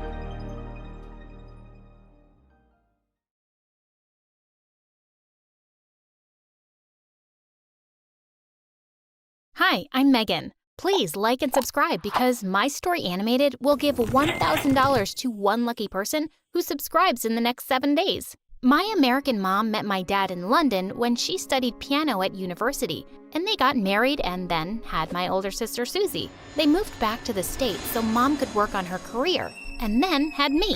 Then they started having problems, and my dad thought it would be best to move back to London. But for some reason, Dad only loved Susie and ignored me all the time. On my 5th birthday, Dad bought her a PlayStation and beautiful dresses, while I only got a grumpy look from him. But Dad, it's my birthday. Why didn't you get me anything? Don't you love me? Oh, stop being such a crybaby. I told you, Mum, I only wanted one child. Susie was enough for me. But no, you had to come along. Seriously? He was such a jerk. And Susie always made sure to remind me she was his favorite. But thankfully, I had Mom, and she loved me to bits. Then one night when I was 8, Susie and I heard Mom and Dad fighting like crazy. I know that child ain't mine. I know you cheated on me, you awful woman. OMG, is that why Dad hated me all this time? Because I wasn't his daughter? Dad stormed out of the house with his bags and didn't even stop for Susie as she called out to him. I hugged Mom and cried, but she convinced me that he was crazy and we were better off without him. But there was someone who was super pissed. Susie. Dad left because of you. You're the reason for everything bad, Megan, and I'm going to kick you out of our lives for good and bring him back. I thought she was just going to be mad for a while, but the next day, I screamed when I went into the bathroom. Stuck on the mirror was my head cut out from a photograph with the eyes poked out and red paint streaks on my face. Of course it was Susie. I found more of those pictures all around the house, and I showed them to Mom, and she grounded her. Over time, I grew even closer to Mom, and she discovered that I was great at playing the piano, just like her. She started teaching me, and by 7th grade, I was good enough to be selected as the key player of the school's music team. But Susie just couldn't live with that. On the day of the program, when I went on stage, I saw that my music notes had been burned. There was only a heap of ash on the piano with a note, "Hope you fail and keep failing for the rest of your life. You don't deserve happiness." Susie was a psycho, and I was gonna kill her. I nervously started playing the music from memory, and everyone in the audience loved my performance, except for Susie, of course. She looked fuming mad. As soon as I got home, I confronted her. "What's wrong with you? Don't you think it's time to find something to do with your life besides being a pain in my butt? My life? You ruined my life, my happiness, my family. I'm not going to let you breathe in peace, Megan. Just you watch and wait." OMG, she was unbelievable. But then what happened next shocked me even more. My left hand suddenly grabbed her hair and smashed her face into the cake Mom got to congratulate me. She screamed as loud as she could, and Mom came running. "What did you do now, Susie?" But it wasn't Susie this time, it was me. And I had no idea what had just happened. I ran out of there all confused. A few days later, I was taking my math test in class, but I couldn't figure out any of the answers. I started to panic when suddenly my left hand grabbed the test paper of the girl sitting next to me. She screamed in shock. And up next, detention. What the freaking heck? What was wrong with my hand? Susie couldn't wait to break the news to Mom. As soon as we reached home, she started screaming. "Look, Mum, your favorite has made you so proud. She got detention for cheating." Mom looked at me in shock, but I just ran up to my room. Later that evening, I told her what had been happening with my hand, and the next day, she took me to the doctor. And it turned out I had a strange condition called alien hand syndrome, where my left hand acts like it has a brain of its own. It's more likely to get out of control when you're experiencing extreme emotions, like stress. What? Then what about my career as a pianist? I freaked out and my left hand smashed the doctor's instruments into the wall. I decided to keep it a secret from Susie because I didn't want her to tell the world that I was a freak. I thought my life was just ruined, but at least I had my best friend Max. He never visited me at home anymore because once Susie had put so many chilies in his food, he ended up in the hospital. I didn't tell him about my hand, but he could tell I was bummed out. So he took me out for ice cream that evening. As we were walking back home, he suddenly turned to me. You have ice cream on your nose. Do you mind if I... Saying that, he moved closer and my heart started beating a bit faster. What was he doing? He leaned in to kiss me, and I ended up slapping him really hard. Not my freaking alien hand again. Oh, Max, I'm so sorry. I really didn't mean to. It's just, No, it's my fault. I should have asked you first. I'm sorry. Saying that, he ran off. I felt so terrible. A couple of days later, I was looking for him everywhere to apologize, and I found him making out with some girl in the music hall who was none other than freaking Susie. Oh my God, Max! Why are you kissing my sister? What are you, the kissing police? I can kiss whoever I want. You missed your chance when you slapped me. Oh, you obviously deserved more than that. Whoa. Easy there, Hulk. He's my boyfriend, and we've been dating for a whole day now. Susie, you know he's my best friend. Why are you such a jerk? Jerk? You're the jerk here, always wanting to take away my happiness. I'm not going to let you do it, Megan, so keep your paws off him. Saying that, she grabbed his hand and stormed out of the music hall. She just wanted to take away everything from me, even my best friend. Days passed and I focused more on my music. In the 10th grade, I had a chance to audition for a spot at the best music academy in the country. I was super excited for it. I reached the venue an hour early, but as I was waiting for Mom backstage, Susie called me on my cell phone, and she was crying hysterically. "Megan, you have to hurry. Mom met with an accident on her way to you, and she's in the hospital now. Did that witch really think I'd believe her? But I called Mom 10 times and she just wouldn't answer. That's when I started to panic, so I quickly hailed a cab and rushed to the hospital. Halfway through, I suddenly got a call from Mom. Honey, my phone was on silent and I didn't even know. I just saw all your calls. I'm at the venue. Where are you? OMG, I couldn't believe Susie had played me. I got stuck in traffic on the way back and I arrived 10 minutes late for my performance. As the judges glared at me, I sat down shakily and tried to calm down, but I was so flustered. The performance started out fine, but only after a few minutes, my left hand went bonkers, and it turned into a complete nightmare.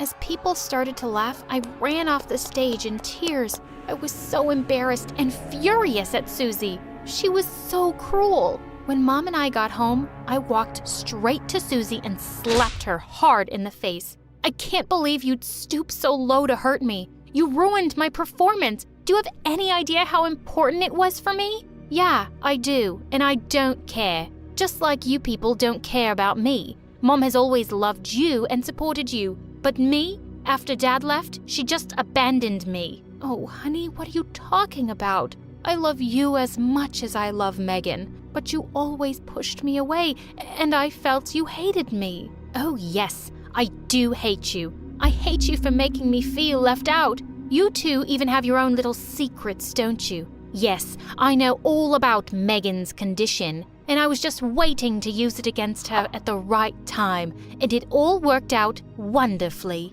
I was about to attack her again, but Mom stopped me and Susie stormed off. I was never going to speak to that witch again, ever, but I could still annoy the heck out of her. I hooked up my piano to some large speakers and played like crazy day and night right outside her room. I started making videos of myself while playing and uploading them on my YouTube channel. Once, I even composed a song especially dedicated to her. If you know any Susie, just be aware. Even if she's your sister, please take care. My sister can't see me happy. No, just never. My witch sister hates me forever and ever. The next day, I had hundreds of comments on that video. People loved my little composition, and they even sent me sympathetic messages about their own mean sisters. And a few days later, I got an email from a famous music producer saying he saw some real talent in me and that he'd like me to work with him on a new album. What? Could it be that I was dreaming? This was insane. Soon after, my first album came out and it became a huge hit, and I was on freaking cloud 9. After that, I was playing at concerts and even went on a music tour with Taylor Swift. Then one day, the bell rang and Susie opened the door. I went running when I heard her screams. Standing in the doorway was Dad? OMG, Dad, I knew you'd come back for me. I missed you so much. What took you so long? But suddenly, he just pushed Susie aside and came running to me. Oh, my daughter, my lovely, talented, famous daughter. I knew you'd make me proud one day. What are you saying, Dad? I'm your daughter, Susie, the one you love the most. You're not my daughter. You're the reason I left this house in the first place, 'cause you aren't my own blood. What? This was crazy. All this while I thought I wasn't his kid, but turns out Susie wasn't? She burst into tears when she heard this, but Dad wouldn't stop. I don't know whose worthless child you are. Megan is my only daughter. Just stop it, Dad. You're not Susie's dad, and you're not mine either. You never loved me, and then you just abandoned us all. You're not fit to be anyone's dad, and don't you dare talk to my sister that way. Just then Mom stepped in, looking furious.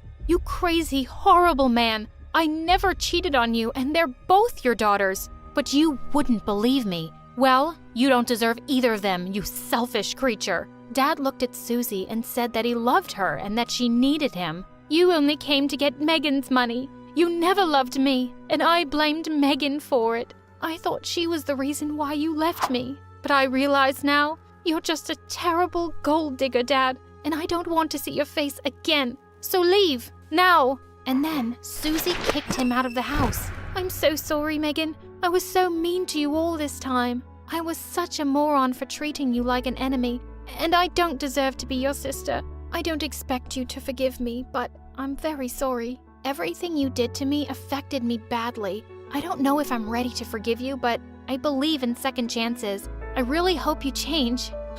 But for now, we can start with a hug. Susie hugged me and Mom joined us. I love you, my precious daughters. Everything will be fine as long as we're together. There I was, standing alone on the edge of a cliff, when someone suddenly tackled me to the ground. Aloha, I'm Hannah from Hawaii. Please like and subscribe. I had an amazing life with my two moms. Mom, my birth mother, and Mom, who's from Australia. They managed one of the top hotels on the island, so every day was a vacation. We were always happy, and they gave me so much love and cool stuff. But my life took a wild turn when I turned 15, and some billionaire bought that hotel, firing my moms and all the staff to bring in his own people. My moms had to start working at the small local hotel, cleaning rooms, and money was tight, so they were always freaking out about the bills. Don't waste water. I still have shampoo in my hair. Turn off the lights. Do you think I own the power company? I'm in here. Use candles. One time, the bottom of my sneakers fell off, so they tried to duct tape them together, but no luck. No problem. You can wear mine. But your feet are huge. So put extra socks on. But even with extra socks, I face planted trying to walk in them. Okay, fine. We'll get you new shoes. The next day, my moms presented me with their idea of new shoes, which they got from the hotel's Lost and Found. I was disappointed that they weren't brand new, but they were kinda cute. Later that day at lunchtime, my friends and I were talking about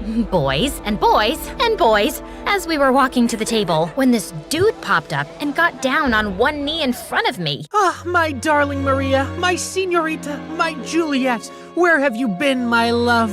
How could you have forgotten about your Romeo for so long? No, stop! You can't abandon me! Let go of my legs! Hey, these are my cousin's old shoes. She came last summer to stay. How did you get them? No, they're mine. You must be mistaken. No, look. I was about to kick that jerk, but he lifted me on the table, then pulled my foot up and pointed at the bottom. See? Those are her initials. We did this together. That was Brooks, the famous prankster at my high school. By now, all of his friends at lunch had heard and were laughing and making fun of me. I stormed home, only to find my mom's going wild over the grocery bill. Dishes flew, shoes were thrown, and doors slammed. I've never seen them like this. The next day wasn't any good. So after school, I decided to stop at the beach to listen to the waves and look at the surfers to cheer me up. Just then, I saw this amazing surfer doing all kinds of flips on the waves. Who's that? Oh, him. We call him Mr. Abs. His parents bought half the hotels on the island. Holy Paris Hilton! My brain spun at the thought of meeting a hot guy, and bonus, once we started dating, I could tell his dad how thoughtless he was for firing my moms after all their years of work, and that he should totally give them their jobs back. This would solve all our problems, and we would be happy again. So, I walked over to him. He was standing with a bunch of other hot guys. Hey, nice to muscle to meet you. He avoided me? I love a challenge. So I came up with a plan to bump into him and accidentally spill my smoothie on him. Then he would have to talk to me. Hey there, cutie. Slow down. You almost ran into me. Oh my god, he thinks I'm cute. I had to keep the conversation going. Oh, yeah, it's 'cause these creepy guys were chasing me. Are you okay? Where are they? They went that way. But wait, don't go after them. I'm really shook up. I need you here in case they come back. He held my hand and offered me a seat like a prince offering his throne. I'm Chris. Do you want me to call someone for you? Hannah. I'm Hannah. No, I just need a minute. Why were they chasing you? Yeah, so this guy at school likes me, but I told him I don't want to go out with him, and now I see him and his friends everywhere I go. Don't worry, I'll safely take you home. As we were riding home in his Jeep, I tried to find out as much as I could about him. So, your family just moved here when they bought the hotels? Yep. But I don't like to talk about it. Oh, I get it. Low profile. Nice. He looks humble. I wanted to know more about him, so I asked around and found out he doesn't like fries and loves jazz. As he pulled up to my house, I had to come up with a reason to see him again. Thanks for the ride. You're safe now. Those guys also come around in the morning before school, and my moms can't take me. They have this rare disease called, chew poops. A chew what? You've never heard of it? Oh, yeah. It's a new stream of COVID that's been been going around? If you meet someone with this, or if they sneeze, you could have diarrhea for a week. Thankfully, I'm immune, but who knows about others? Just then, I heard my mom's. Hannah, is that you? I needed to keep my moms away from him before they ruined my plan, so I rushed him off before he could say anything. Great, so see you tomorrow? Thanks. The next day, my moms were already at work when he picked me up, so I didn't have to worry about them meeting. And when he dropped me off at school, everyone thought we were dating. I figured it would be happening any day, so I didn't deny it. I was in heaven for the next few days, but that changed one morning. So I'm thinking, you seem to be out of danger now, and... No, I mean, that's him. Where? I was looking in the parking lot for someone to point the finger at. You didn't see him? Then I spotted Brooks, who had made fun of me. A perfect target. Him! That's him! Brooks! Before I could say anything, he jumped out of the Jeep and confronted Brooks. I was on cloud 9. Everyone saw my gorgeous, soon-to-be boyfriend protecting me against my bully. Why are you stalking her? Don't you have anything better to do? Oh man, what are you talking about? Stalking? Who? As he pointed to me in the car, I pretended like I had dropped my phone on the floor. Is this about the shoes? I was going to... Then Chris took a swing at Brooks, but missed, and Brooks punched him right in the nose and knocked him out cold. I jumped out of the Jeep, ran over, and slapped Brooks. Back off my boyfriend! Fortunately, Chris didn't hear it as he was out cold. Unfortunately, the principal only saw the end of the fight, and I was the one who got detention. My moms were so pissed because they missed work and came to talk to the principal. Hannah, you know we can't afford to take any time off work, and you're slapping people now? You're lucky that boy isn't pressing charges. But it was his fault. You're grounded for a week. I was feeling upset, but I wasn't about to let them ruin my plan. After all, I was doing this for them. I'm sure they would be so happy about it later. The next day, I snuck out of the house to go see Chris. He had his nose all taped up. We were just hanging out when some girls came up to us, batting their eyelashes at him. Aw, Chris, even with that nose, you still have a beautiful face. Yeah, handsome. Do you need someone to take care of you? Get away from here! Hey, is everything okay? Yes. I just saw some fruit flies. Before any other girls showed up, I grabbed his attention. Chris, I need to go home right now. And when we pulled up to the house, I blurted out the only thing I could think of to get him to sympathize with me. So I was upset because my moms got super pissed when I got detention, and now they're gonna lock me in the basement and feed me spiders again. What? They've done that to you before? I'm taking you to the police station to report them. No, I mean, maybe I could get an interview with your dad at the hotel, and then I would have money to move out. I did feel guilty about lying, but I knew he would forgive me once he saw I was doing all this for a good reason. But first, let's talk to them. Wait! Before I could stop him, he had already confronted my moms. I could tell they were hurt by the things I said they did. Hannah, not only did you sneak out of the house, you told those horrible lies about us too? We don't even have a basement. Is anything you told me the truth? He turned to leave, and I grabbed his arm. I can explain. I'm done with your lies. Embarrassed, I ran out crying until I wound up on a cliff overlooking the ocean. I needed to figure out how to fix things. After some time, I finally calmed down enough to notice the beautiful view and took out my phone to snap a picture. As I stepped closer to the edge, I heard a voice yelling, "Hey, what are you doing?" Then someone tackled me to the ground. It was Brooks. Stay away. I don't think I'll get detention if I slap you on a cliff. What is your problem? Well, global warming for one, but I think that's everyone's problem. So I'll just say you. Me? I've been trying to apologize to you at school, but you had your boyfriend attack me, and then you slapped me. You tried to apologize? He got really quiet and then looked at me with the most sincere brown eyes. I am sorry. I didn't mean to embarrass you that day. I'd always just thought of my jokes as a way to have fun at school. It never occurred to me that it would hurt someone, and when you got detention, I felt bad and asked one of your friends for your address. That's when I saw you running out the door, and here we are. I still wasn't sure, but he looked very genuine. We talked a lot as we walked down the mountain, and much to my surprise, we actually had a lot in common. I know! I mean, who doesn't eat fries? And who likes jazz, Taylor Swift, all day, every day? Just then, I saw my mom's had been blowing up my phone with texts. I have to go. I'll catch up with you tomorrow at school. Okay. You have my number if you wanna... I was so panicked about how mad my moms were gonna be that I ran off before he could finish talking, and the second I walked in the house... You are in so much trouble. Why do you always have to disobey us? We raised you better than that. Why are you doing all this? You have no idea what I've gone through. I can't take it anymore. You are both only concerned about saving money that you don't think about how it might affect me. So, because you don't have branded clothes or a fancy car, we are terrible parents? I don't care about those things.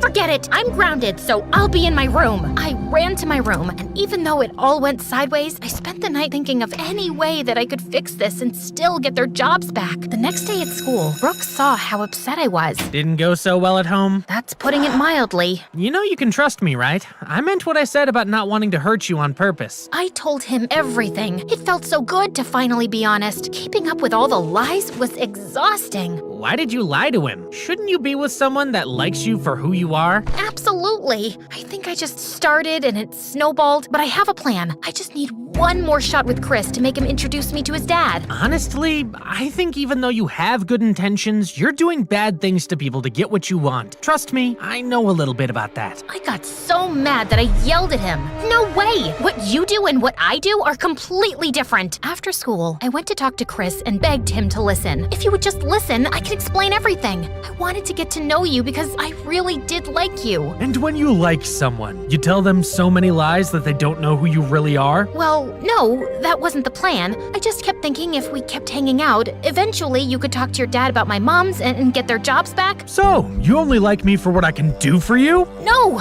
you're just twisting my words. Just then, a man walked up. Hey Chris, the guests in Cabana 3 need more towels. Right on that, boss. Wait, you work here? So you're not the son of the billionaire hotel owners? Nope, that would be Harlan over there. He lets me borrow his surfboard, and sometimes when cute girls think I'm him, I just let them. I can't believe you lied to me. I could never be with someone who lies like you do. Hello? Pot, meet kettle. All you've done since we met is lie. Then, like a ton of bricks, it hit me.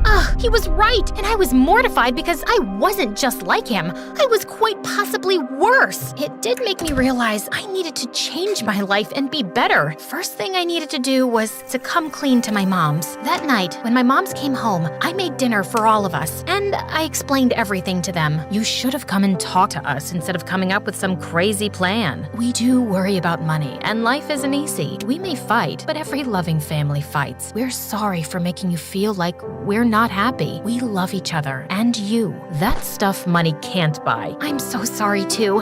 I know I acted terribly. I just wanted you to be happier and not worry about money. We love you, and we forgive you, but you're still grounded. And maybe you could also let me run the water until I've gotten all the shampoo out of my hair? Don't push it. The next day, I started helping around the house. I also started doing odd jobs in the neighborhood to help my moms with the bills. A few weeks later, a woman called asking me to paint her fence. When I got there, she walked me into the house. My son has told me all about you. Your son? I'll leave you two to work it out. I turned around to see Brooks. I'm sorry.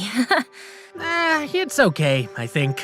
I should have been more supportive. Actually, I'm glad you did. I needed to hear the hard truth, and I'm just happy that I have a good friend who isn't afraid to tell me that stuff. Not a good friend, a best friend. So, I'm guessing your mom doesn't need the fence painted? Oh no, she does. But it's a job for two. So, just remember, every lie has two lies. The lie we tell others, and the lie we tell ourselves to justify it. Or like we say in Hawaii, it's better to lie down with a lay than lay with a lie.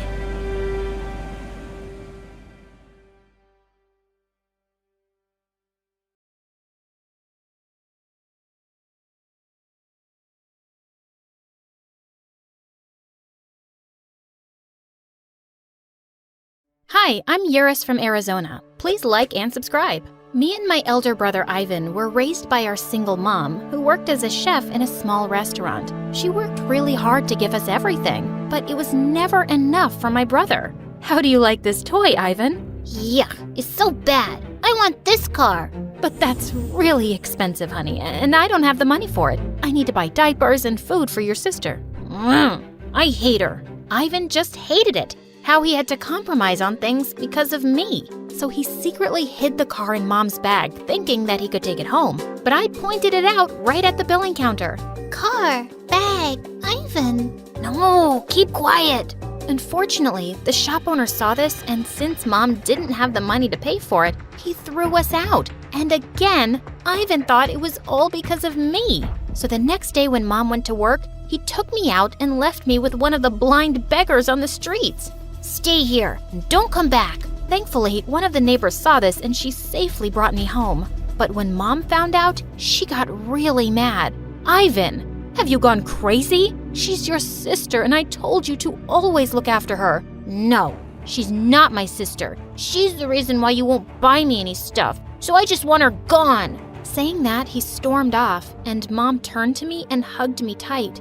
Oh, sweetie, you must have been so scared. But don't worry, your brother's just a kid. He'll come around. Well, I hoped so too, but only he didn't. Growing up, Ivan was never around for me, and I grew up into a shy kid who hesitated while talking to others. Sometimes when they'd ask me something, I'd go completely mute and just run away. But as shy as I was really curious about things too. One time in 2nd grade, I saw 2 old men playing a game in the park. It seemed so interesting that I stood there watching for hours until they called me. Do you want to play the game, kid? Of course I did. I loved solving puzzles and games, and chess became the ultimate love of my life. After that day, I'd play chess all the time, every day. But Ivan just hated it, because he was the complete opposite. He never liked studying and was often caught cheating on his tests. And the worst happened when Mom lost her job and Ivan failed 6th grade. Mom was really stressed, so she ended up scolding Ivan, and he seemed upset. It's all right. I can help you with your studies. But he didn't take it the right way and thought I was making fun of him. You're gonna teach me, huh? You think I'm a kid and you're some genius because you play that stupid game? Go away. He pushed me away and I landed on my butt. Mom rushed in and picked me up. Are you okay, sweetie? But for some reason, I couldn't speak. I tried really hard, but I just ended up in tears. Ivan, your sister was just trying to help you and you hurt her. You're grounded. After Ivan left angrily, Mom felt something was wrong with me because it wasn't the first time that I struggled to speak. So she took me to the doctor, and that's when we discovered that I had selective mutism, a condition in which a person goes mute for some time under shock or surprise. Mom looked really worried, but I didn't want to add to her stress. It's gonna be all right, Mom. The doctor said the condition will go away with time, so don't worry, okay? Of course, Ivan thought I was making it all up to get more attention, so he spread all sorts of rumors about me at school. But I couldn't care less. There was a regional chess tournament for kids, and they were giving away a huge cash prize to the winner, and I couldn't think of a better way to help Mom. So I spent weeks practicing for it while Ivan kept demotivating me. But it was no surprise that I won the finals, and Mom threw a huge party for me. I'm so proud of my daughter. She's like a blessing to me. Oh yeah? And what am I? A curse to you? Ivan. It's my birthday soon, so why is she the one getting a party? Ivan caused a huge scene and Mom had to ask everyone to leave. And now I was really pissed at him. What's your problem? Why do you have to do this to Mom all the time? But he just shut the door in my face. Ugh, this boy was something. He kept getting more jealous of my achievements as I kept winning more and more competitions. And by the time I was 13, I was competing in the state championship. My final match was against a guy named Greg, and everyone said he was a ruthless player. And indeed, he defeated me with his brutal moves. He was so good. I was really curious to know more of his tricks, so I gathered up the courage to talk to him. Hey, excuse me, whoa! Easy there, and I'm not signing anything for you. What? No, I'm not asking for your autograph. Then why have you been following me all the way into this elevator? I was... And there, my mutism was back again. It's okay, I get it. I'm so charming and handsome. Girls often go speechless when they see me. What? This guy was so full of himself. As soon as the elevator door opened, I stomped on his feet and ran out, hoping I'd never run into him again. And thankfully, the next year, I won the state championship because Greg wasn't there. By the time I was 15, I had won enough money from different chess tournaments for us to move into a better neighborhood and for Mom to start a small cafe. Things were really looking up for us, but Ivan continued to be a brat. He failed so many times now that he was in the same grade as me in high school, but he always hung around with the bad senior kids. One time when I was walking down the hallway, I saw him picking on some kid along with his minions. Ivan, stop it! What are you doing? But what I saw next shocked me even more. Greg? What are you doing here? Oh, so you know him. Is he your boyfriend? Then I guess I should trouble him more. Ivan! Just then the principal came in and most of the kids ran away, except for Ivan and his gang. When the principal asked what was happening, all the guys blamed Greg for trying to prank the seniors. No, I didn't do anything. Greg looked at me hoping I'd tell the truth, but I couldn't. I tried really hard, but I'd just gone mute. So Greg was put into detention, and I felt so bad that I decided to go tell the truth to the principal later. But Ivan caught me on my way. If you go and say anything to the principal now, I'm gonna make you and your little boyfriend miserable. Gosh, you're such a jerk. I can't believe you're my brother. I wasn't afraid of Ivan, but thinking about what he'd do to Greg, I decided to let it go. Just this once. A few days later, after the detention period was over, I went over to see Greg. Hey, I'm really sorry about the other— I don't want to hear it. Just leave me alone. He just walked past me without listening to another word. He was in the same class as me, but he hardly talked to anyone. And when I asked him to join the chess club, he just refused. He seemed so different from the time I'd met him at the chess tournament, and I wondered why he'd changed. A few days later, it was Mom's birthday, and I decided to go to her cafe after school and surprise her. But I got the bigger surprise when I saw Greg was laying out the tables there. What the duck? I asked Mom, and she told me Greg was in dire need of money and begged her to let him work there after school. But he was a chess master and a genius. Why was he begging for money? I had to find out. After we cut the cake, I went over to him. Here, this is for you. He hesitantly took it, and then I explained to him the whole situation about my condition. At first, he looked at me weirdly, but then he just broke into a laugh. So you weren't mesmerized by my looks in the elevator that day? Absolutely not, but I was mesmerized by your brain for sure. Suddenly his gaze changed and he looked at me with bright eyes. We then talked for a while, but when I asked him about why he wasn't playing anymore, he said it was getting late and ran out of there. And I felt something was really off. So I decided to follow him and saw him secretly sneaking into a dark alley. And then he entered the haunted house in our neighborhood. That house had been empty for over 20 years and no one ever dared to go inside. Some people even believed that ghosts lived there. What was Greg doing here? I somehow gathered courage to go inside, but then I heard screams and I ran away as fast as I could. The next day, I waited for Greg at school so I could ask him what was going on, but he didn't come. Now I was starting to get worried, so on my way back home, I sneaked into the haunted house through the back door and switched on the lights. But as soon as I did, I heard that same loud scream again. Gosh, this was really scary, but I had to find Greg. I walked upstairs and saw a woman sitting on the floor in one of the rooms. And as soon as she saw me, she started screaming. Don't hurt me, please. Go away from here. Leave me alone. I was really confused, but I could tell the woman needed help, so I calmed her down. But just then I heard Greg's voice from behind me. What are you doing in here, and how did you get in? Get away from my mom. Your mom?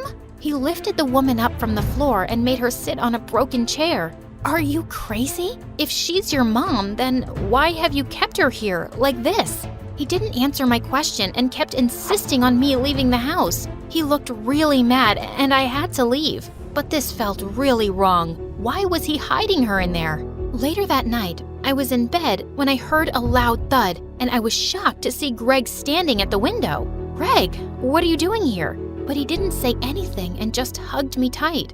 I'm sorry for being rude to you earlier, Eurus. I shouldn't have talked to you that way. He then told me how his mom was diagnosed with some mental condition a few years back. His jerk dad ran away with all the money and left Greg and his mom by themselves. And ever since then, they'd been moving from place to place. But your mom needs medical help, Greg. You should at least inform your relatives or social services about it. They're all bad, Eurus. They just don't care, and they'll separate me from my mom. I don't want that. I promised I was going to help him with this situation, and he happily went back. But just then, my room's door flew open, and Ivan barged in. I heard everything you and your boyfriend were talking about. I've been hearing these screams, and I thought I was going crazy. But now, I can get rid of my headache for good. What do you mean? I'm gonna call the mental hospital and have that crazy cuckoo taken away. But why would you do that? Just 'cause I can. And I will. You're a piece of garbage, Ivan. I tried to stop him, but the very next day when I returned from school, I saw ambulances were leaving from outside the haunted house. And minutes later, Greg came running into our house. You informed them, didn't you, Eurus? They took my mom away before I could even see her after school. No, silly. I'm the one who did it. Why does no one give credit to me for what I do? Before Ivan could say more, Greg jumped onto him and they broke into a huge fight. I tried hard to separate them, but they didn't stop until Greg's mom came out. Stop it, Greg! Stop it, Ivan! Greg looked really confused, and even Ivan lost his mind. What the minions? Is she really a ghost? What's she doing here? I brought her here. This morning, after you both left for school, I told Mom everything and brought your mom to stay with us until things were sorted. Greg ran and hugged his mom really tight. No. Are you kidding me? She's a psycho. She belongs in an asylum. Stop it, Ivan. I think you're the one who needs treatment. Shut up, you little... That's enough, Ivan. I didn't raise you and your sister to be so different. But while she's so nice and kind, you're always looking for ways to hurt people. That's because you always hurt me. You've always liked her more and never cared about me. And treated me like I'm a good-for-nothing. But that's your own fault. Even though Eurus is younger than you, she's always understood me and helped me, while you just added to my troubles. And I know you're failing again this year. Enough's enough. I'm sending you away to your aunt's place in the countryside. What? Mom, no! Ivan ran after Mom, and Greg turned to me and held my hand. I'm really sorry for doubting you, Eurus. I'll never be able to thank you enough for your kindness. Well, you can actually. I'm gonna be competing for the National Chess Championship, and I'd love to defeat you at the finals. You sure you won't be distracted by my looks? Come here.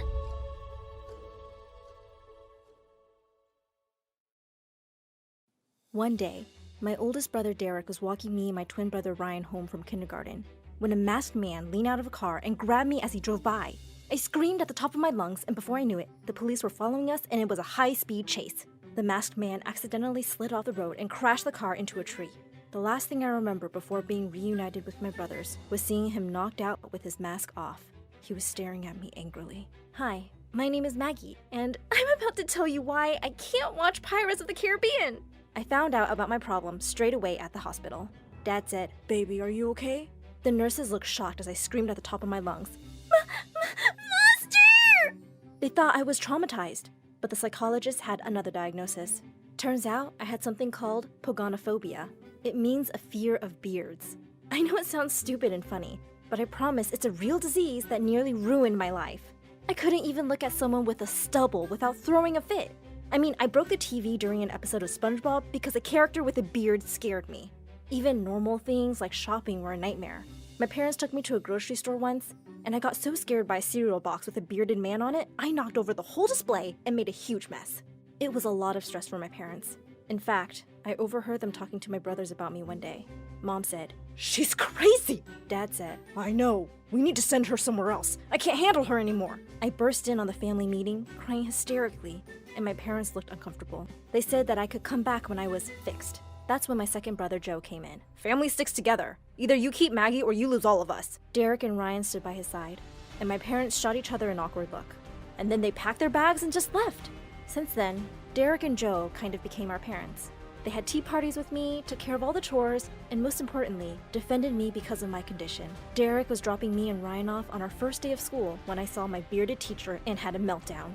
Ryan said, "Didn't you get the memo about BEARDS?" My teacher replied, "Wait, that was serious? I don't have time for this." Derek said, "Oh, we are very serious when it comes to our beautiful sister." He handed the teacher a razor and told him he would watch the class while he did his job. Derek was kind of intimidating, so the annoyed teacher turned white and ran to the bathroom to shave. I have to say, I'm pretty lucky to have the brothers I have. Later that year, when Ryan and I went to the school's Christmas party, I cried when I saw the Santa banners everywhere. I hid under a desk and covered my eyes. Everyone in class laughed at me, except Ryan. Ryan said, "You can open your eyes now." I said, "I can't, I'm scared." He said, "Trust me." When I looked around, I saw that he'd cut the beards off of all the Santa decorations. I was so happy, but everyone thought I was weird because of my fits. I didn't need friends though. I had my older brothers and Ryan. They were more than enough for me. One day though, I found out I wasn't enough anymore. It was our last week of middle school and Ryan decided to go on an overnight trip. I said, "But we never go on overnight trips." He said,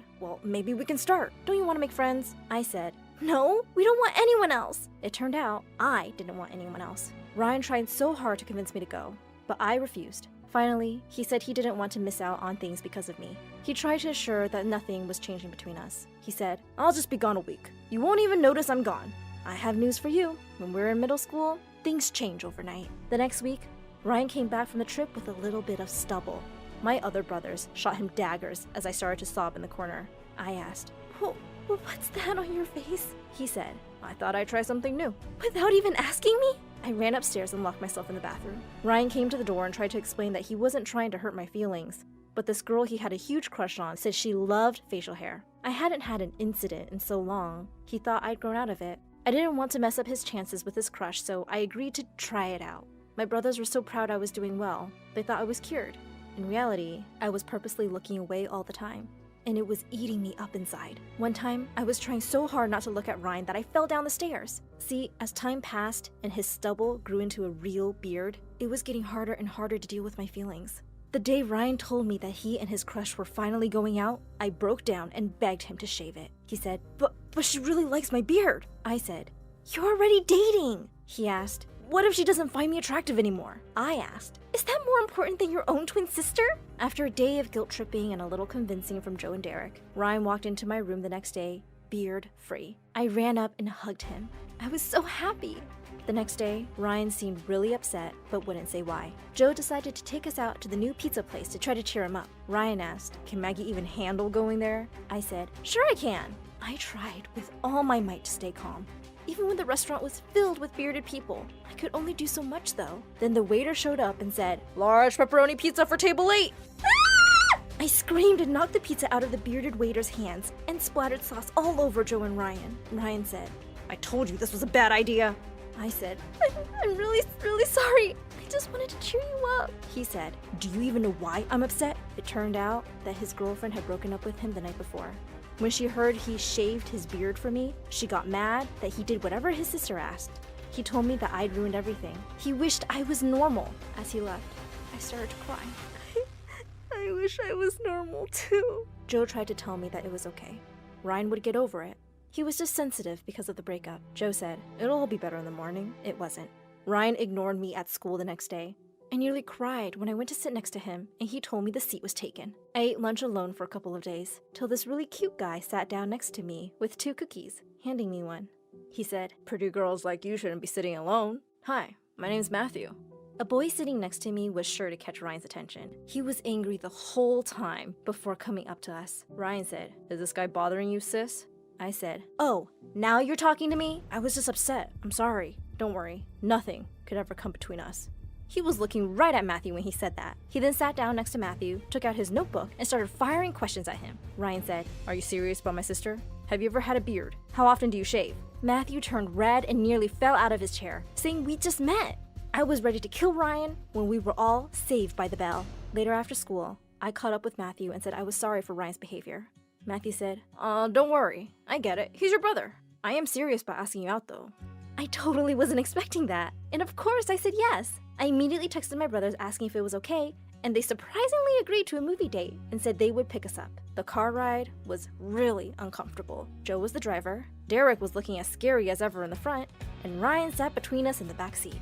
I couldn't wait to get to the date when the biggest surprise ever happened. Why are we parking at the house? Derek turned to me and said, for your date, of course, silly. Poor Matthew had no idea what kind of date he was in for. I walked into the lounge with popcorn to see Derek grilling Matthew. You'd think he was a murder suspect being questioned by the police. Are you planning to grow a beard? What does your beard mean to you? Do you consider it a sign of your manhood? If you were with Maggie and a bearded man came over, what would you do? You have only 3 attempts to answer that. Go. I said, oh my god, leave him alone, Joe. Matthew, let's pick a movie?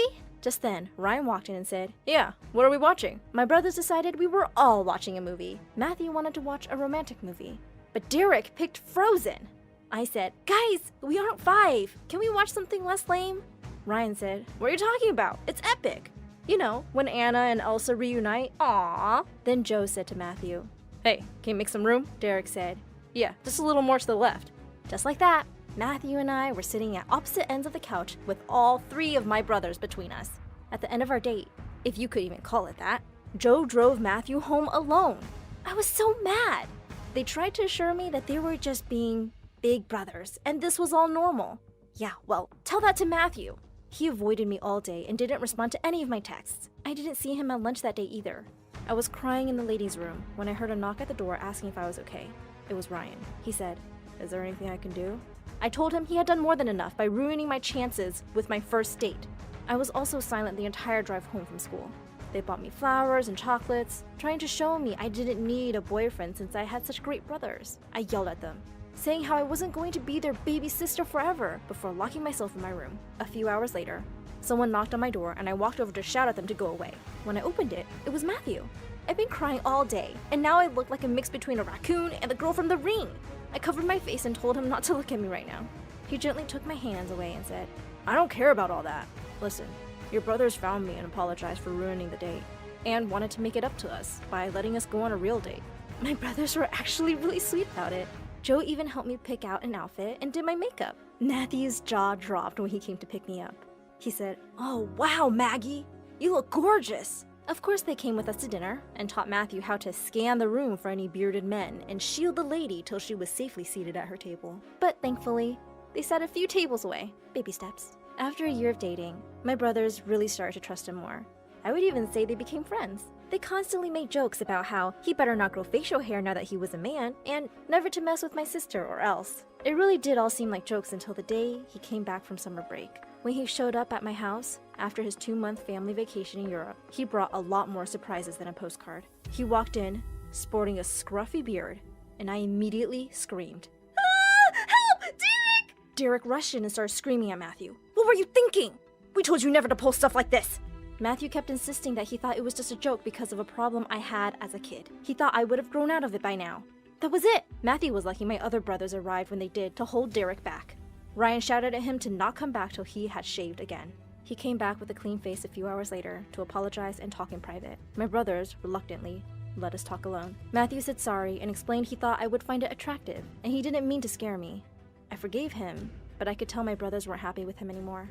After Matthew left, they argued I should break up with him because he knew what he was doing. I kept trying to tell them it was all a misunderstanding, but I could tell something was up between us, and he was different now. He started making a lot of mean jokes about me. One day, I asked him if he wanted to go out to eat, and he said, Are you sure? You're not going to cry like a baby if the waiter has a mustache?" I said, "Why are you acting this way? Come on, be nice."